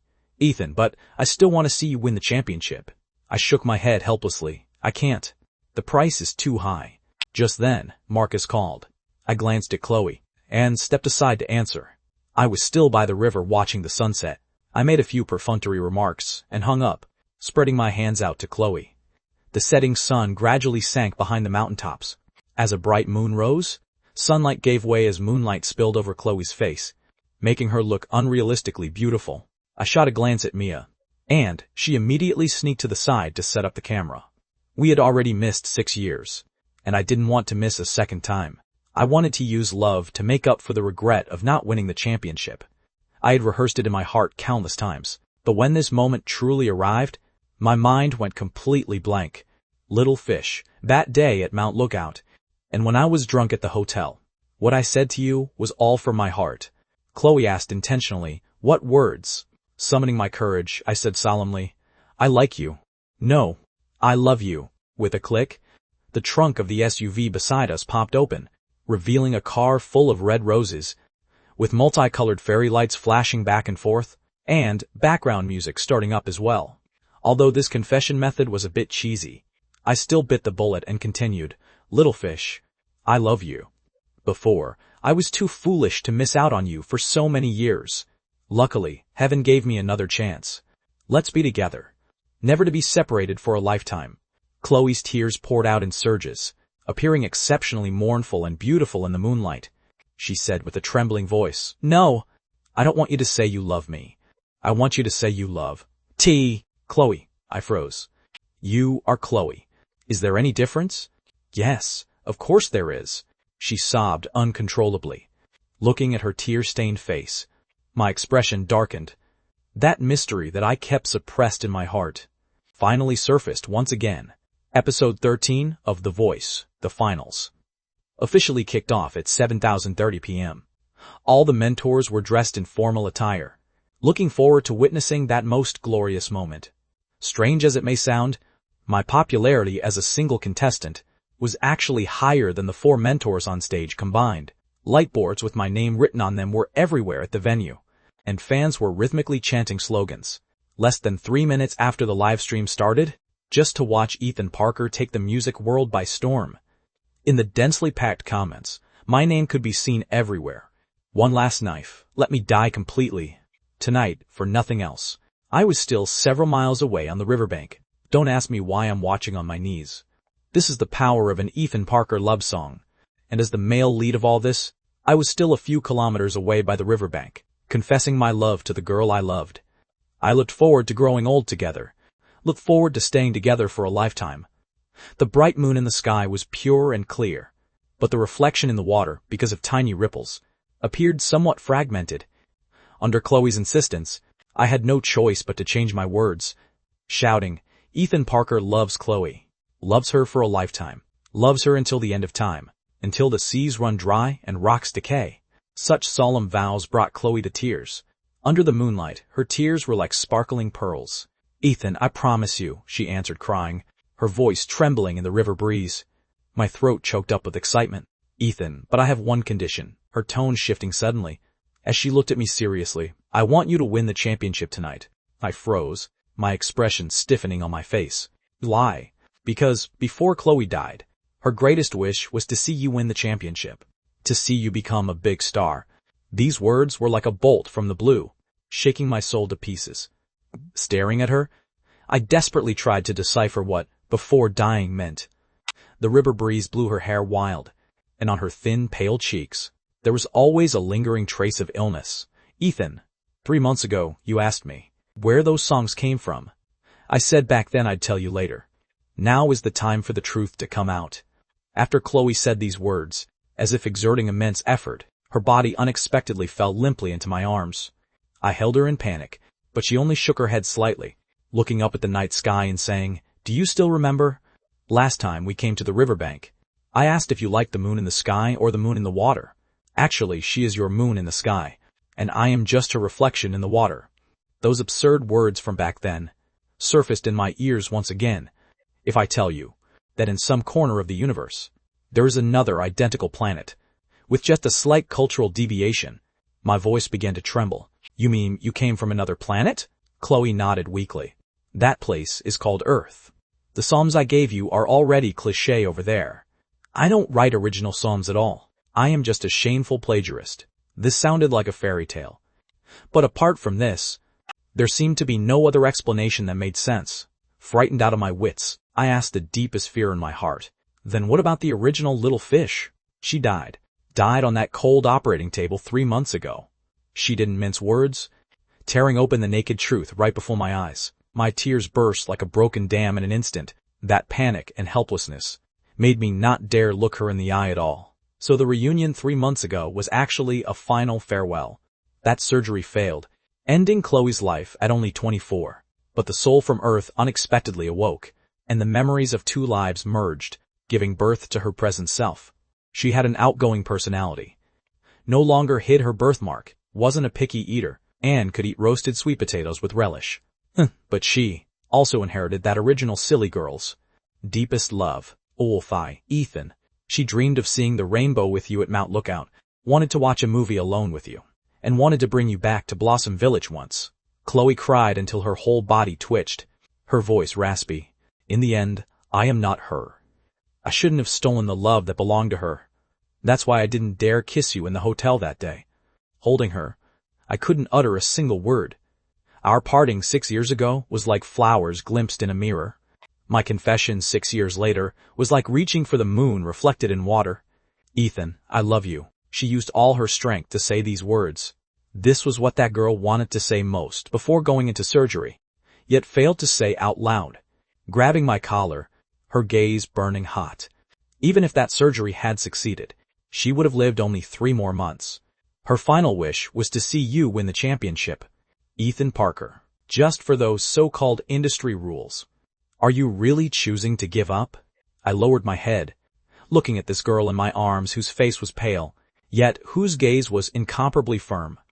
Could it be that the boy who played the guitar while bleeding? Can she really never come back? Could it be that the rules of adults really consist only of bowing and scraping? Hey, we're actually quite fated. You are the moon in the water, and I am the flower in the mirror. Ethan, long time no see. It's been 6 years, right? Never able to say that I love you even until death. Those scattered words from the past in my mind kept echoing over and over again. Mia drove the car straight toward the show venue. Sitting in the back seat, I held Chloe tightly. The tear stains on my face weren't dry yet, still finding it hard to accept that. The little fish of the past had left forever, and living inside this body now was the soul of another person. Chloe leaned in my warm embrace, forcing out a faint smile. These eyes still belonged to her.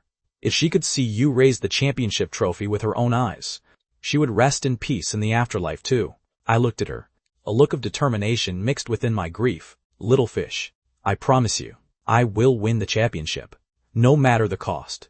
Meanwhile, inside the broadcasting hall, music was deafening, filled with extraordinary excitement. The contestants who made it to the finals all pulled out their trump cards, trying to please the judges and conquer the audience. Everything seemed to be proceeding according to the production team's arrangement. The vote count of the chosen one was far ahead, but people's greatest expectation was still me.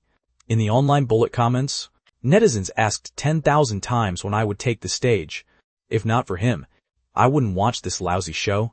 Just based on his previous 6 songs, he's already legendary. This last song will definitely be extraordinary. I've already prepared 3 packs of tissues. Bring it on. I've already packed 3 boxes of tissues. All the way until the 4th singer took the stage to perform, Mia slammed on the brakes and pulled up at the entrance of the broadcasting building. Marcus paced anxiously outside the door. Seeing us, he immediately came up to meet us, hurling a barrage of interrogation right at my face. Why are you only arriving now? It's almost your turn to go on. Are you treating such an important matter like a joke? Looking at him, I said calmly, Marcus, I want to change the song. What? Marcus froze, clearly not understanding me. I said I want to change the song. I stared at him, a raging fire burning in my eyes. I'm going to win the championship and trample everyone else under my feet. What nonsense are you talking about? Marcus panicked. Didn't we agree in advance? That championship was promised to someone else. Even if it isn't prepared for me, I'm taking the championship for sure. Whatever happens, I'll take full responsibility. My voice rang with absolute resolve. Even if I have to gamble my entire future for this, I won't hesitate at all. Marcus had no idea what had gotten into me. Turning his head to look at Mia. What the hell has gotten into him? Tears streaming down her face, Mia choked out, Marcus! Don't mind him. Just let him be. Actually, Anyone who understood the whole story would understand what I was doing. By then, I was no longer thinking rationally. To hell with the rigging. Tonight, that championship trophy has my name on it. From the car, I took out the guitar worth less than 2,000 yuan. This was my only companion on tonight's stage. Though millions stand against me, I shall go forward. Like the defiant line I had quoted 6 years ago, echoing thunderously in my mind. The great river flows east, with thousands of surging waves. Riding the west wind on this single leaf of a boat tonight, stepping away from the ninefold dragon. And Phoenix Hall, arriving early at the 1,000-foot tiger and wolf's den. A real man's heart is fierce. Mia helped Chloe to take a seat in the audience. Chloe's complexion grew worse and worse, her breathing becoming extremely rapid, and fine beads of sweat seeped out on her forehead. Right at this moment, the fourth contestant finished singing. After the mentor's evaluations and audience voting, the song he will perform is, "Host, I'm Sorry." The host walked onto the stage with large strides, declaring in a resonant voice, "Next, please welcome the last singer to take the stage." The song he brings is, "Host, I'm Sorry, I'm Sorry." I made a last-minute decision to change the song. My voice sounded abruptly, interrupting the program. Holding the guitar in my hand, taking heavy steps, I came step by step to the center of the stage, and stated my request. No band accompaniment needed, no lyrics on the big screen needed, just one person and a cheap guitar. The sudden change caught everyone completely off guard. The show's directors gathered and whispered to each other, "What does he want to do? Wasn't it agreed upon long ago? I don't know. At this rate, it might turn into a broadcasting disaster. Does this kid not want to stay in the entertainment industry anymore?" But this was a live broadcast, and no one could stop me from insisting on my own way. Even if they wanted to settle accounts with me, it had to wait until I stepped off the stage. Netizens in the live stream room exploded in an instant. Loving the drama. Oh my God. Look at him. His aura right now is terrifyingly strong. This unstoppable momentum. He's not just going for the championship. He's going to sweep the entire music industry. All those singers who sing shallow pop tunes tremble in fear, break out in cold sweat. On the huge stage, there was only a guitar for accompaniment.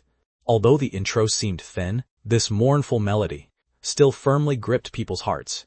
The moment I opened my mouth to sing the first line, tears fell onto the guitar strings, my voice carrying a unique sob-like tone. After singing a passage, there was a guitar solo interlude. Looking at the entire music industry, this guitar solo was enough to be crowned legendary. The melody, sorrowful to the extreme, easily drew the audience into an atmosphere of regret, missing out, and remorse. Holding the guitar, I had long since cried my eyes out. If I hadn't moved to be deskmates with you 6 years ago, would you have forgotten me long ago? If I hadn't deceived you, we wouldn't have argued. And would there be none of those misunderstandings and barriers? If I had understood my heart sooner, and explained everything to you, would we have avoided losing those entire 6 years? Every smile and frown of Chloe's, every word and gesture, kept flashing through my mind. I questioned myself time and time again, yet found no answer, because the answer to everything was the title of this song, If Only. The live audience was already moved to a complete mess. The regret in their hearts completely maxed out. In the live stream bullet comments, it was also full of heartbreak. It's not that his singing sounds good, it's that my own story is so easy to cry over. So, in this world there truly are mutual feelings, yet no people to walk down the path together. Who can tell me? Who on earth invented such a useless word as if? If I had understood your candid self sooner, or met a mature me a bit later. Nonetheless, it's all my fault for staying silent when I shouldn't have, and being weak when I should have been brave. If not for me misunderstanding my own ease, causing us sadness. Yet if the you from back then and the me of now started over, little fish, Tadier, ents, if there's a next life, will you still love me? Forget it. If we could start over, it'd be best if you never met me. I'm sorry, I don't know what got into him either. Marcus was stunned by the sudden change, and did not know what to do. After the show finishes recording, I'll definitely give him a stern scolding. For now, let's discuss a contingency plan. Marcus was left flustered and overwhelmed by this sudden accident. He kept bowing and scraping to the show's crew, apologizing repeatedly, trying to minimize the impact and reduce the losses as much as possible. This behavior of mine, indeed, infuriated certain people, and the song I brought tonight, If Only. Rather, it needs obedient people more. unless your talent can be so breathtaking that even the rules change for you. And this song I brought, If Only, was precisely trying to change certain things. On stage, there was only a guitar for accompaniment, making the music sound somewhat sparse. Yet those emotion-laden strings, and my highly expressive voice, wove back and forth, intertwining into a touching musical piece. Every line of the lyrics precisely struck the regrets in people's hearts. This didn't feel like singing a song, but rather like a self-reflective monologue, making it hard for anyone listening not to feel deeply saddened. That feeling of regret actually happens in everyone's life. Hating that I was too weak, hating that I wasn't brave.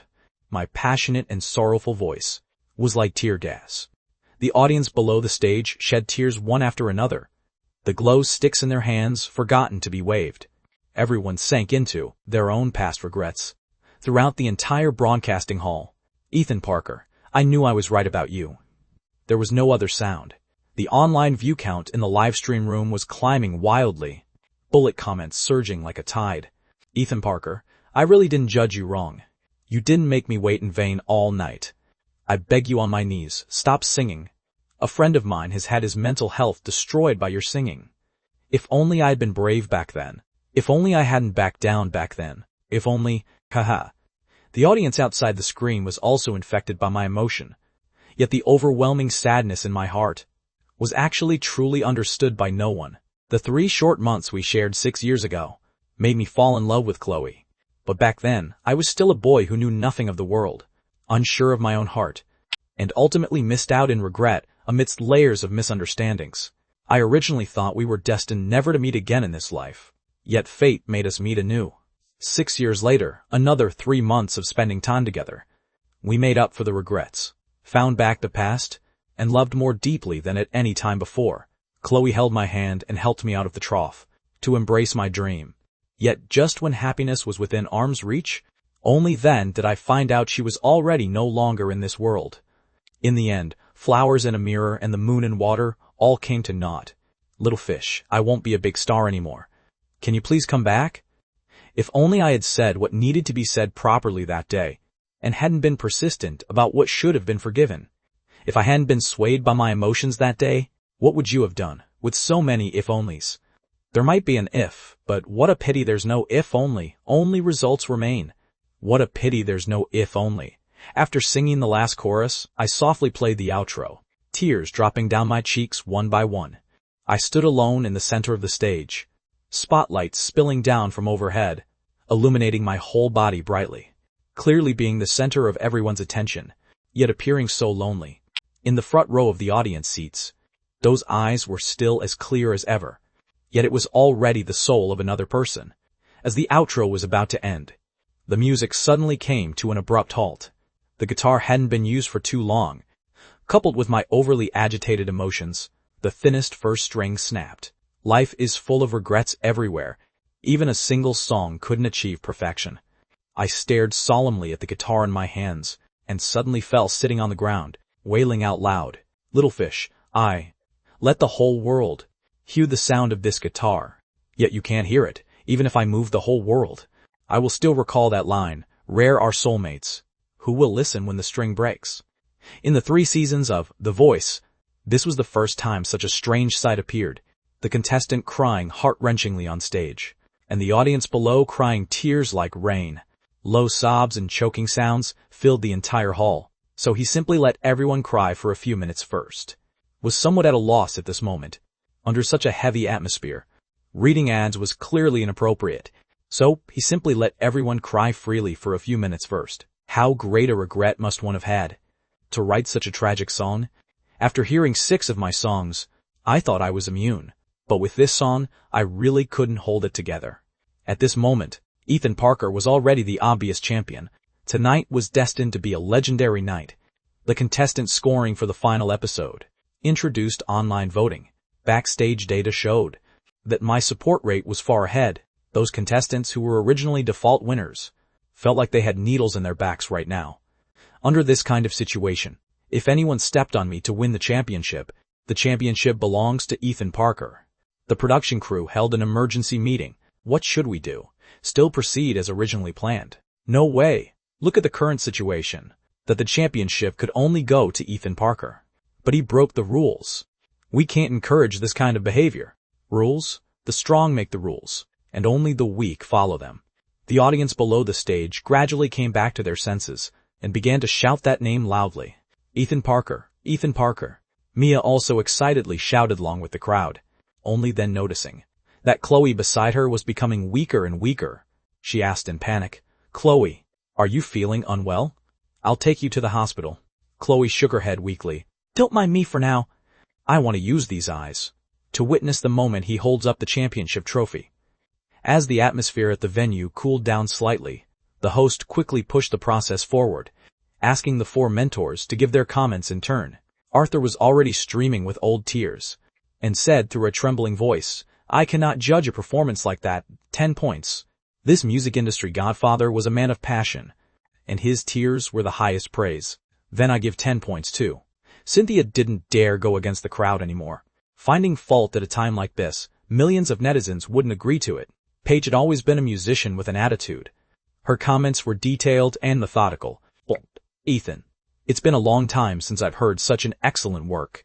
The lyrics and music of this song are seamlessly combined, interpreting regret to an unprecedented height. However, what I love most is that 20-some second interlude. When the power of music is completely tapped into, the lyrics even seem superfluous." With that, she also awarded a perfect 10. Lucas had already raised his full score placard long ago. Excited beyond measure, "Ethan, I don't want to say much else. How about I bow down to you?" His uninhibited style finally relieved the heavy atmosphere at the venue slightly, since The Voice began broadcasting. The first contestant ever to earn perfect scores from all four mentors had appeared, but I, in the center of the stage, was still like a numb puppet. Right at this moment, no matter how much praise and cheering there was, it couldn't erase the sadness deep in my heart. "Little fish, can you please come back and let me look at you just one more time?" Inside the show crew's emergency meeting room, a group of people was arguing endlessly. To these rule makers, my behavior was clearly arrogance relying on talent, not taking them seriously at all. Arrogant and completely lawless. But he really does have talent. To tell the truth, our show is almost not worthy of this song. If only. Changing songs at the last minute? So self-righteous. Does he really think the entertainment industry belongs to his family? Alright, stop arguing. Look at the livestream room. More than 10 million viewers are supporting him. Do you dare to eliminate him right now? As my talent agent, Marcus sat to the side. Although his face wore a terrified expression, he felt a bit like laughing inside. All these people couldn't stand the sight of me. Yet nobody could stop me from winning the championship. Their endless arguing was nothing more than trying to find a way to save face. After all, mentor evaluations were public, and the four mentors were big shots with status in the music industry. So naturally, they wouldn't openly cheat. But these 40 points in the total score actually only accounted for a very small portion. The upcoming live audience voting and online voting in the livestream room should have had huge room for manipulation. But at this moment, my almost insane popularity forced even Capital to make concessions. After all, if they went against the tide, for the next season of this show, they probably wouldn't be able to get any sponsors ever again. Ultimately, the person holding the final say made the call. Give the championship to Ethan? He is worthy of this trophy. But in the future, he isn't worthy of working with us again. The subsequent process became extremely fast. The host also saw that the outcome was set, not bothering to build suspense anymore. The audience awarded me the full 60 points once again, directly breaking the record since the show's broadcast began.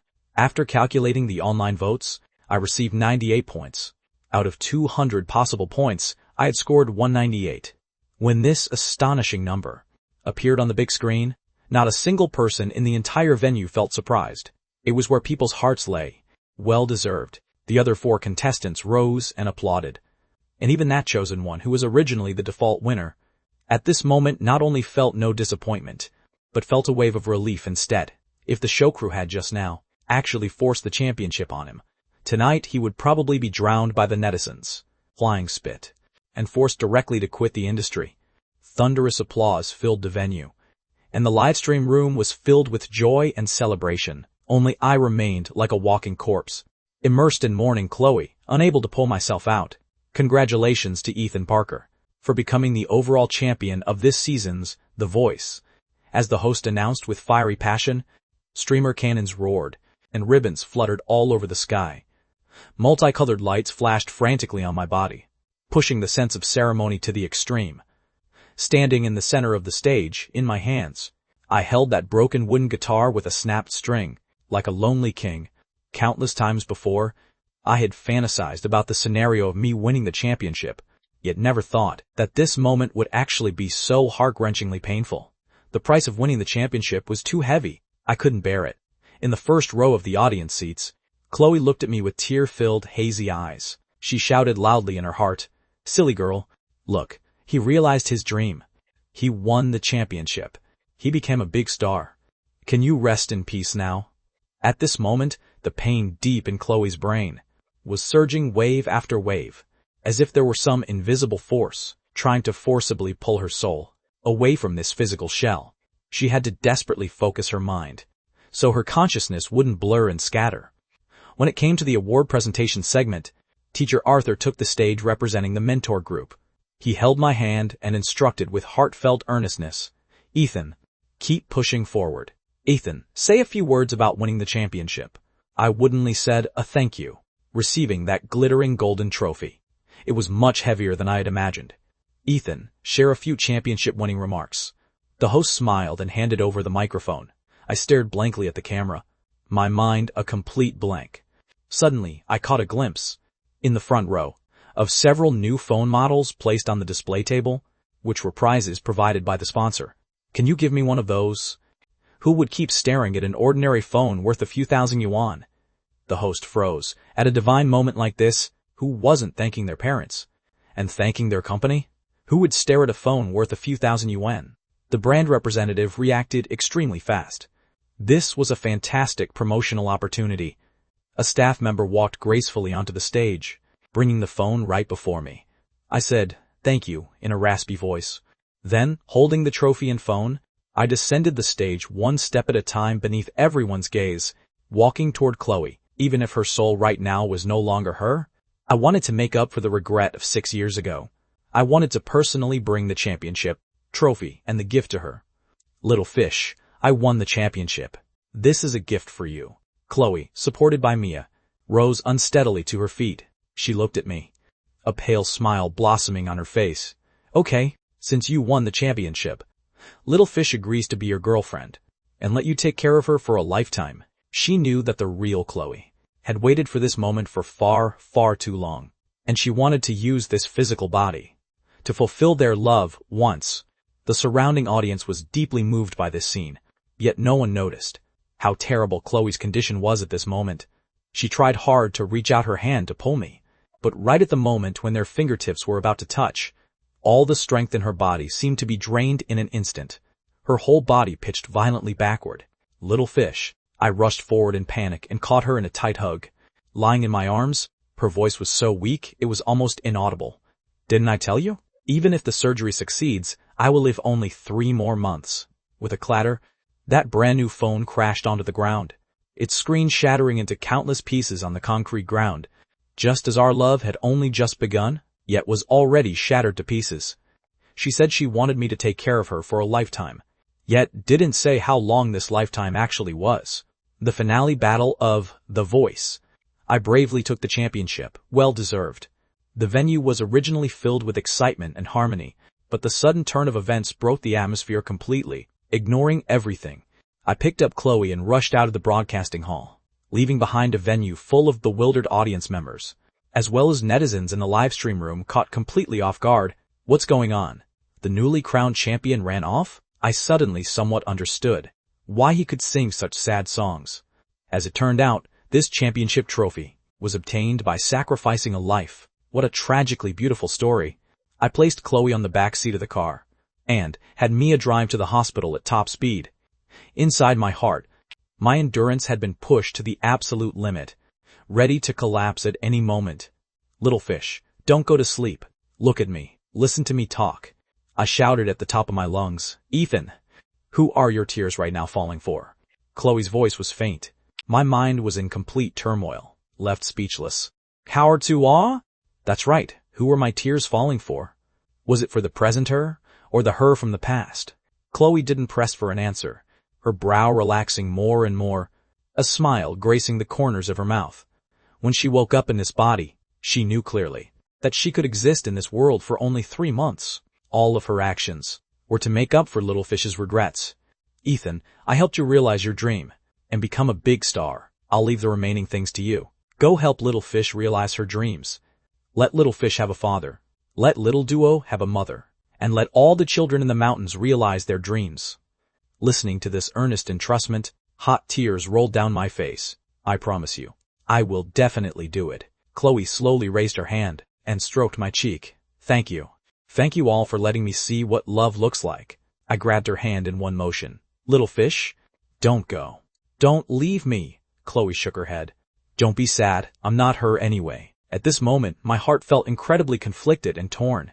If I was crying for the Little Fish of the past, but she'd already passed away 3 months ago. If I was crying for the Little Fish of the present, wouldn't that be a betrayal of the past? Ethan, I'm so tired. I don't want to talk anymore. Sing me a song. Chloe made her final request. Okay, what song do you want to hear? I was in agonizing pain. Sing the third song. It's always been quiet. Chloe spoke with great difficulty. Empty street scene, looking for someone to invest feelings in. Making this decision means loneliness sits beside me. Our love is like scenery you pass by, always going on, yet your steps never stop for me. The love given to you has always been quiet, exchanging for the occasional care you give. Clearly a movie for 3 people. Yet I can never have a name. Listening to my sorrowful singing, Chloe slowly closed her tired eyes. Her head tilted to the right, revealing her lower jaw, where the striking birthmark was as red as a streak of vermilion. Little Fish, holding Chloe's icy cold hand. I cried until my voice grew hoarse. Mia, who was driving, was likewise crying until her eyes blurred with tears. Upon arriving at the hospital, Chloe was immediately rushed into the emergency room. The stark white walls and the pungent smell of disinfectant cast a shadow over every heart. The elevator doors opened. Helen stepped out of the elevator, stooped and grief-stricken. Ma'am, I'm sorry. I didn't take good care of Chloe. I repented. Ethan, it has nothing to do with you. Little Fish left long ago. Helen's eyes were brimmed with tears. I couldn't distinguish whether Chloe was because we had been apart for 6 years. Things and people had changed. Helen and Chloe had hearts connected as mother and daughter, living together day in and day out. How could she fail to distinguish? After the surgery, she very quickly noticed her daughter's changes. Through various details, Chloe was unable to hide it, and told her mother the truth. Alongside her heartbreak, Helen also felt a trace of comfort. After all, her daughter could remain with her in this form for 3 more months. Little Fish liked you very much, and wrote your name many times. Thank you for being able to come see her off in the final moments of her life. If she in the other world knew that you liked her very much too, she would definitely be very happy. During the day, Chloe had called Helen, telling her to come to the hospital to take her daughter home. Those 3 months passed far too quickly. Nothing more than the snap of fingers. Helen had long been mentally prepared for this day. Afterwards, she spoke no more, sitting on the bench weeping in secret. As for me, I was restless, glancing toward the emergency room door from time to time, hoping so deeply that a miracle would happen. Bro, earlier in the audience seats, Chloe asked me to ask you a question. Mia looked hesitant to speak. What question? Why didn't you say it earlier?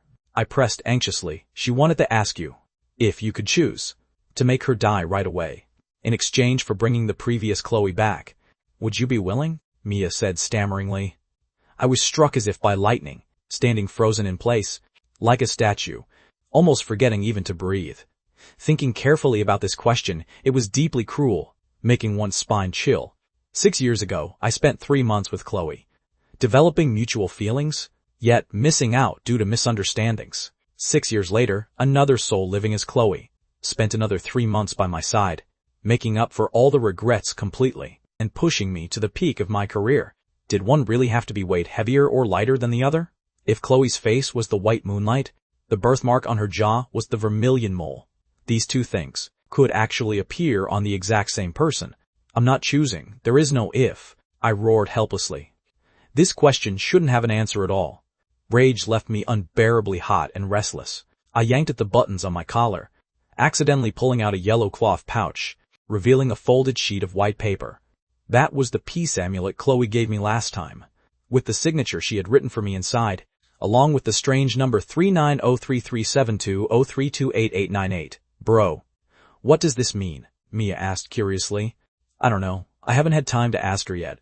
Overwhelmed with grief, I had completely forgotten about it. Mia was obsessed with detective stories, and had read hundreds of mystery novels, and was very interested in all kinds of ciphers. She took the signature, and studied the string of numbers. To crack a code, you first had to find the key text. What, then, was most closely connected to Chloe? After a dozen or so minutes, Mia handed the page back to me. Bro, I think I know the answer. I looked at the page. Mia had separated the number with commas. Core and 9, 3, 37, 20, 32, 88, 98, 7 numbers, each corresponding to one of the 7 songs. I'm sorry. I love you in the lyrics. We're on different paths, and no amount of effort can stop the grief. The word again was the 39th character. Following that logic, from the remaining songs, the remaining characters were easy to identify. The light chaser. If you were fireworks over the sea, I am the foam on the waves. It's always been quiet. Everything continues. Yet your steps never pause for me. Can't open my mouth, I just can't bring myself to say it, to let her know. They are only a few simple words, yet I cannot say them. Mercury, through the gaps in time. It still draws me in. Waste, all this time, I still haven't changed. Loving you. For 6 whole years. If only. If the person you were then and the person I am now could begin again. One final line. I love you. The hospital hallway was so quiet that a pin drop could be heard. This dead silence made it hard for people to breathe, filling hearts with panic and unease. Say I love you one more time. Say I love you one more time. I love you one more time. I murmured the answer in a daze. The fear inside me swelled without limit. 3 months earlier, when Chloe was pushed into the operating room, she had clung tightly to my arm. At that time, her eyes had held one unsaid sentence. Ethan, I love you. Now, 3 months later, in the exact same place, I received another confession. Bro, those were the words she herself wanted to say to you. She really fell in love with you too. Off to the side, Mia had already dissolved into tears. Indeed, if she had only wanted to confess on behalf of the old little fish, there would be no need to go through such great trouble. Beneath that love filled with regret lay another love, even deeper and harder to express. That soul from Earth, after merging with the original host's memories and emotions, initially only wanted to help us make up for our regrets. But somewhere along the way, she had fallen in love with me too. That love had grown so deep that she could no longer escape it. When had it begun? Perhaps. It began when we returned to our old school and ate that insanely spicy stinky tofu, and she saw my face flush because of her. Perhaps it began beneath the rainbow at Mount Lookout, when she heard my desperate confession during the bungee jump. Or perhaps it was in Blossom Village, during that afternoon when, like children, we roasted stag beetles together. But compared to the little fish of 6 years ago, this soul felt even less worthy, because she felt the love had never truly belonged to her. She felt like a thief, stealing the happiness that belonged to the original Chloe. The moon reflected in water can never become the moon in the sky. It is only an illusory reflection. That night in the hotel room, clouded by alcohol, I kissed her, and she almost surrendered to the moment. But at that final moment, reason pulled her back from the edge. She didn't want to be like the original host, dying before she could say those words, yet was unwilling to live in someone else's name. So she left this coded message behind. She was asking me whether there might be even the smallest place in my heart that belonged to the person she truly was. The truth struck me all at once. No wonder just now she had asked me to sing It's Always Been Quiet, clearly a movie for 3 people. Yet I can never have a name. She was that invisible third person. She had played the role of Chloe for 3 whole months, and only in the final moments of her life did she dare to be herself. Mia choked up and asked me, Bro, did you ever fall in love with who she is now? I looked away, my words tumbling out incoherently. What do you mean, she? Who are you talking about? I love little fish. There is only one little fish. I don't know what you're talking about. I roared as I fell apart. The unattainable first love and the unforgettable mark. How could both belong to the same person? Anyone else would probably have been unable to accept it either. My heart was stretched tight, like the guitar string on the stage moments earlier, ready to snap at any second. Mia didn't dare press me further. Silence fell over the hallway once again. The person lying beyond those doors might never hear my answer. The night deepened, and in the depths of the vast universe, countless worlds continued along their fixed paths. Chloe's original name came from Antares, one of the 28 lunar mansions, the star evoked by the old line, "In life, friends so rarely meet." Like Orion and Antares, forever rising apart, the two stars alternate in the sky, never appearing in the sky together, just as this body could never hold both souls at once. At 1030 a.m., the door of the emergency room finally opened. A doctor in a white coat stepped out, taking off his mask, exhaustion written across his face. I remembered him. He had also performed the surgery 3 months earlier. "Doctor, how is she?" Helen rushed up to him. The doctor lowered his head and spoke hoarsely. "I'm sorry. We did everything we could." He had probably spoken those words countless times and become numb to them, but for us, this was the collapsing of heaven and earth. Despite having been mentally prepared long ago, Aunt Helen was still unable to bear it, crying to the point of nearly fainting. My brain buzzed, unable to hear any sound anymore. I had no tears left to flow, merely staring blankly into empty space. Scenes from the past flashed back like a lantern carousel. We're actually quite faded. You are the moon in the water, and I am the flower in the mirror. On the very first day of becoming deskmates back then, this unintentional remark had actually become a prophecy of our fate. That lilac-like girl in the rainy alley was truly gone. Blood, she was already gone 3 months ago. So which one am I grieving for right now? I couldn't help interrogating my own heart. In these 3 months, her cheerful nature, her playfulness, her smiling face when deliberately teasing me, every single one of those joyful moments was real. The legend of Mount Lookout had been wrong. We saw the rainbow, yet couldn't be together forever. The doctor sighed. Actually, that previous surgery was originally a failure. We don't know why she was able to wake up either. She has already lived 3 months longer than expected. This in itself is a miracle. Of course I knew the reason, but this matter beyond the scope of science couldn't be explained. These 3 months were truly like a dream. I realized my dream, became crowned legendary in one battle, and became a big star famous across the nation. I had everything now, except I had lost my little fish. I devoutly prayed in my heart, "Dear God, if you can hear me, I am willing to trade everything I possess right now, to trade that girl back. Dr. Chen, quick, come back." The patient suddenly has vital signs again. A nurse rushed out of the emergency room in a hurry, shouting, "What? How is that possible?" The doctor had an utterly incredulous face. He had personally confirmed that her breathing and heartbeat had stopped before coming out to announce her death. How could someone return from the dead? Every drop of blood in my body seemed to boil, and wild joy surged through me. Since a miracle could happen a first time, why couldn't there be a second time? In the depths of the night, as Orion disappeared below the horizon and Antares rose, people are always losing something even as they gain. Yet even in despair, a sliver of hope can appear. Chloe's awakening defied everything the doctors believed medically possible. Shaken, they immediately resumed their efforts to save her. Outside the emergency room, we endured a sleepless night. "Bro, you must be hungry, right? I'll go buy you breakfast." Mia yawned. "I'm not hungry. Get some for Helen." My eyes were bloodshot. Dark stubble shadowed my jaw. I'm so scared. I was terrified that hope would become disappointment. Shortly after Mia left, the door to the emergency room opened. A nurse wheeled Chloe out. Helen and I rushed to her side, trembling with anxiety. The doctor exclaimed, "Unbelievable. She has the strongest will to live of any patient I've ever seen." Chloe's face was much rosier, and her lips had regained color as well. She slowly opened her eyes. Her eyes still as clear as a lake. The first person she saw was her exhausted mother. Mom, little fish, Helen, grabbed Chloe's hand, and after calling out her name, wept so hard she couldn't say another word.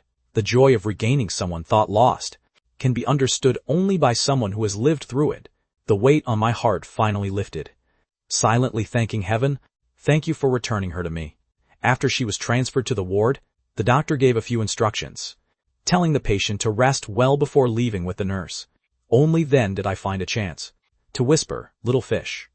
Chloe stared at me for a long time, and tears spilled from the corners of her eyes, sliding past her ears and onto the pillow. She suddenly turned her face to the left, hiding the birthmark on her jaw inside her collar. "Is Chloe all right now? Thank goodness." Mia burst through the doorway, carrying several breakfast items, while munching on half a roasted sweet potato. The moment Chloe smelled the sweet potato, her brows knitted in disgust. I noticed the reaction immediately. It was impossible. "Little fish, is it really you?" Chloe nodded, tears surging from her eyes. "I came back." But she went back. I was struck as if by lightning. She, Chloe, became inexplicably emotional. The person who watched the rainbow with you was her. The person you confessed to was her. The person who agreed to be your girlfriend was also her. I thought that was you. Then, do you not love her at all? Facing Chloe's soul-piercing interrogation, I was left speechless. I had no way to cleanly slice one original person into two people. Ethan, in these 3 months, I went to a place called Earth. Do you know what kind of person she was? Chloe's crying grew louder and louder. At first I thought she was being jealous, but only later did I learn that she was grieving for another version of herself.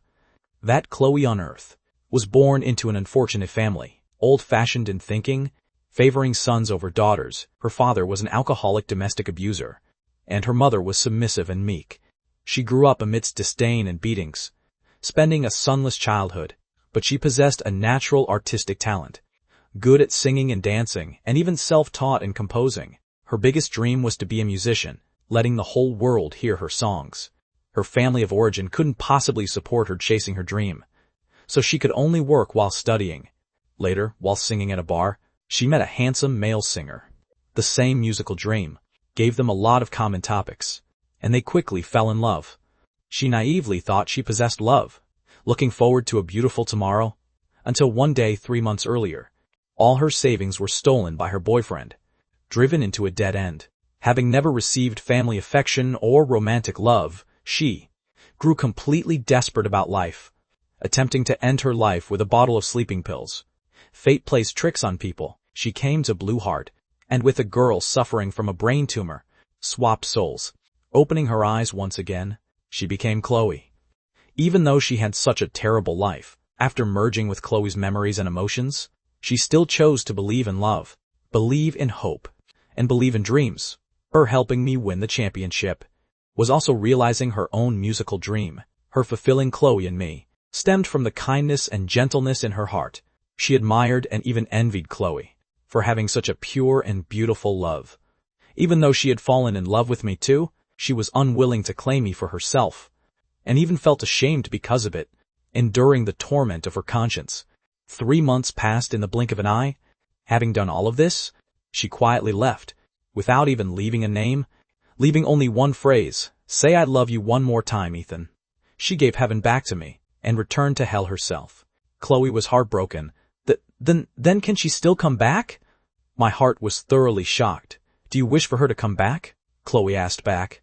This was another question with no answer. Who could have thought that in the love of two people, an invisible third person would actually be wedged in? This person would live in our hearts, like the vermilion mole on Chloe's jaw, which would accompany her for a lifetime. Mia suddenly chimed in, "Bro, earlier I accidentally got this paper wet, and there are words on it." On the back of that signature with the cipher written on it, a short poem revealed itself. "Please do not believe in my beauty, nor believe in my love." Beneath a face painted with grease paint, what I have is an actor's heart, so please, by no means, do not take my sorrow for real, nor let your heart break along with my performance. Dear friend, in this life, I am merely an actor, forever shedding my own tears in someone else's story. Past lives and present life, just like flowers in a mirror and the moon in water. In the period of time that followed, I became exceptionally busy. After winning the championship on The Voice, I had already stood at the peak of the music scene. All kinds of show offers and invitations poured in, even though because of violating the rules, I had fallen out with certain people.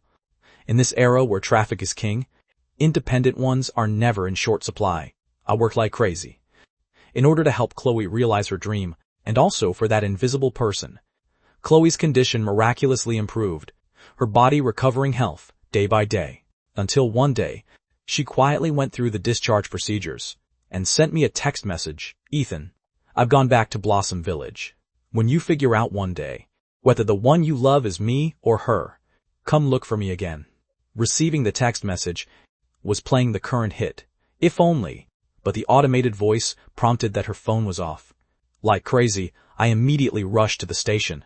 A continuous drizzle was falling in the sky, just like 6 years ago. From the store speakers at the entrance of the station, played the currently hit song, If Only.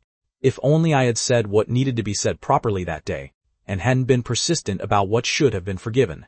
If I hadn't been swayed by my emotions that day, what would you have done, with so many if-onlys? There might be an if, but what a pity there's no if-only. Only results remain. What a pity there's no if-onlys. Little fish, don't go. Wait for me. But just as my car pulled to a stop, the long-distance bus Chloe took had already driven out of the station. For example, the 6 years Chloe and I lost could never truly be restored, the birthmark on her jaw exceptionally bright red. Ethan, after all, the person who pledged a lifetime with you was her, not me. Is our love ultimately flowers in a mirror and the moon in water? As long as you come, I'll wait for you. Even if you don't come, I'll still wait for you. A drizzling rain falls around Qingming Festival. Travelers on the road feel broken in spirit. May I ask where a tavern is to be found? The shepherd boy points from afar to Apricot Blossom Village. The spring sunset light spilled diagonally through the west window. Several pots of white lilacs on the windowsill emitted a refreshing, delicate fragrance. In the third-grade classroom of Blossom Village Hope Primary School, the bright voices of children reading aloud filled the room. On the podium, Chloe wore a pale yellow knit sweater, layered over a white shirt, and a long, light gray skirt. Her frame was still frail, her face still slightly pale, giving her a fragile, delicate air. With her back to the students, she wrote on the blackboard, as chalk dust drifted softly down. After Amy went on maternity leave, Chloe took over her job. More than half a year passed before she knew it. Volunteer teaching was exhausting, yet very fulfilling. Never in her life had she felt that her work mattered so much. This impoverished mountain community would change little by little through the efforts of each new generation. Suddenly, the sound of the children reading ancient poems came to an abrupt halt. Why did you stop? Chloe turned around, puzzled, and the chalk slipped from her hand onto the podium. Every student was staring in the same direction, excitement shining across their faces. By the window near the back door stood a tall figure. I was wearing a dark gray casual suit. Over a black turtleneck, my appearance polished, and my gaze gentle. I looked like a prince. Over the past 6 months, my career was at its peak, and I had become one of the industry's hottest stars. They say success makes a person glow, and apparently it was true. The big star is back. He's all over the videos online. He came to the school last year. With Ms. Chloe, he even taught us how to sing. When Ms. Chloe graded our homework, she listened to him sing every day, and even wiped her tears in secret. The children recovered from their surprise, and burst into cheers. From 20 or 30 feet away, Chloe and I made eye contact, her expression tender and complicated, as though she had 1,000 things to say but could not speak. For a moment, neither of us remembered how to move. The dismissal bell broke the stillness of the campus, and the children immediately rushed out of the classroom and crowded around me, peppering me with all kinds of curious questions in their young voices. As I looked into their clear eyes, a storm of emotions rose inside me. I had brought bags of gifts and sent the children to line up on the playground for them. Chloe's mind went blank and stumbled out of the classroom. Standing in the corridor, she didn't even know where to put her hands. Many years had passed. Having gone through life and death, she still seemed like that timid young girl. Little fish, I'm here. I've come to find you, I said softly. Ethan. As soon as Chloe called out my name, she choked up as glistening tears burst out of her eyes, making her thin, delicate face look all the more mournfully beautiful. No longer able to suppress the surging emotion, I dashed forward with large strides, hugging that frail body tightly into my arms in one motion. Our body temperatures were clearly transmitted to each other. I'm sorry, little fish. It's my fault. I arrived late. I felt remorseful and self-blaming. Not late. I knew you would definitely come. Chloe was still as gentle as ever. Over the past half year she had been full of anticipation, yet had never once blamed me. Regarding what happened before, I needed time to slowly accept it. Needed time to clearly hear the true voice in my heart. I felt the delicate body in my arms trembling slightly. Warm tears dropping onto my shoulder, seeping into my clothes. This time, I will never let her go again. Little fish, I love you. 7 years ago, I fell deeply in love with you. Later, when she appeared, I indeed loved her too. But I thought she was you. Now that she is no longer in this world, I should give you happiness all the more, which was also her greatest wish. Before coming to Blossom Village, I had rehearsed my confession words several times, but at the moment of actually holding Chloe, I had already forgotten all those lines completely, and could only say whatever came to mind. Although slightly incoherent, it was incomparably sincere. Ethan, I don't know how to do anything. I can't help you like she did, Chloe said timidly and sorrowfully. No, I only love little fish. As long as you are little fish, that's enough. I gently let go, looking at Chloe's tearful, shimmering eyes, my tone firm and resolute. Chloe slightly raised her head, her tears making my face blur. This was the boy she had loved for 7 years, finally letting her hear with her own ears, I love you. The pure white lilacs on the windowsill were so clear and real. This time, it was finally not flowers in a mirror or the moon in water. The moon rose above the eastern mountains, and all of Blossom Village lay beneath the pale moonlight. In the kitchen, Chloe was tied in an apron, busy in front of the stove, like a well-behaved, virtuous young wife. I had bought the ingredients long ago, just for this one bite of noodles with soybean paste. Dicing the pork hind leg meat into soybean-sized cubes, oil was added to the wok to stir-fry over medium heat, rendering out the lard. Adding scallion sections and ginger slices until fragrant before adding yellow soybean paste. Then adding a little warm water to simmer slowly over low heat, adding a little sugar, until the meat sauce turned dark red. Then she stirred in chopped scallions and sesame oil and removed the sauce from the heat. She chose hand-rolled noodles and added a little extra salt to the cooking water to prevent sticking. While the noodles cooked, she added cold water 3 times, so they would not become too soft and would retain a pleasant bite. Chloe put the noodles in, watching the water churn around them. Suddenly, a pair of arms wrapped around her from behind, encircling her slender waist. My warm breath brushed her ear, sending a ticklish shiver through her. Ethan, stop it. The noodles will get mushy. Chloe squirmed shyly.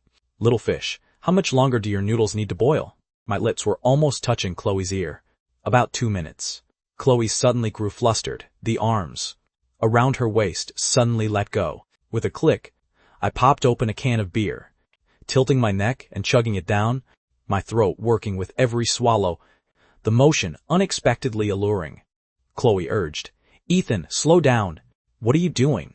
I set down the empty beer can and let out a burp, a smile floating to the corners of my mouth. 2 minutes. Keep that in mind. Saying this, I pulled Chloe over in one motion and forcefully kissed her soft lips. In an instant, Chloe's brain crashed, her eyes widening. Apart from the taste of beer on her lips, she lost all other senses. After another dozen or so seconds, only then did she react, thinking that at a time like this, it was better to close her eyes. To us, apart from feeling each other, nothing else in the world existed anymore. 2 burning hearts, rolling just like the boiling water in the pot. These were 2 unforgettable minutes. I gently let go, and the gazes meeting with Chloe held sweet affection too deep to dissolve. Chloe's cheeks flushed bright red, gasping heavily for breath as lost senses slowly returned to her body. A faint taste of beer still lingered on her lips. Little fish, are the noodles ready? I stole a glance at the pot out of the corner of my eye. It seems like it needs another minute, Chloe stammered, her face turning even redder. You said it yourself. I didn't mean that. Once again blending harmoniously together, the entire world was filled with the sound of 100 flowers blooming.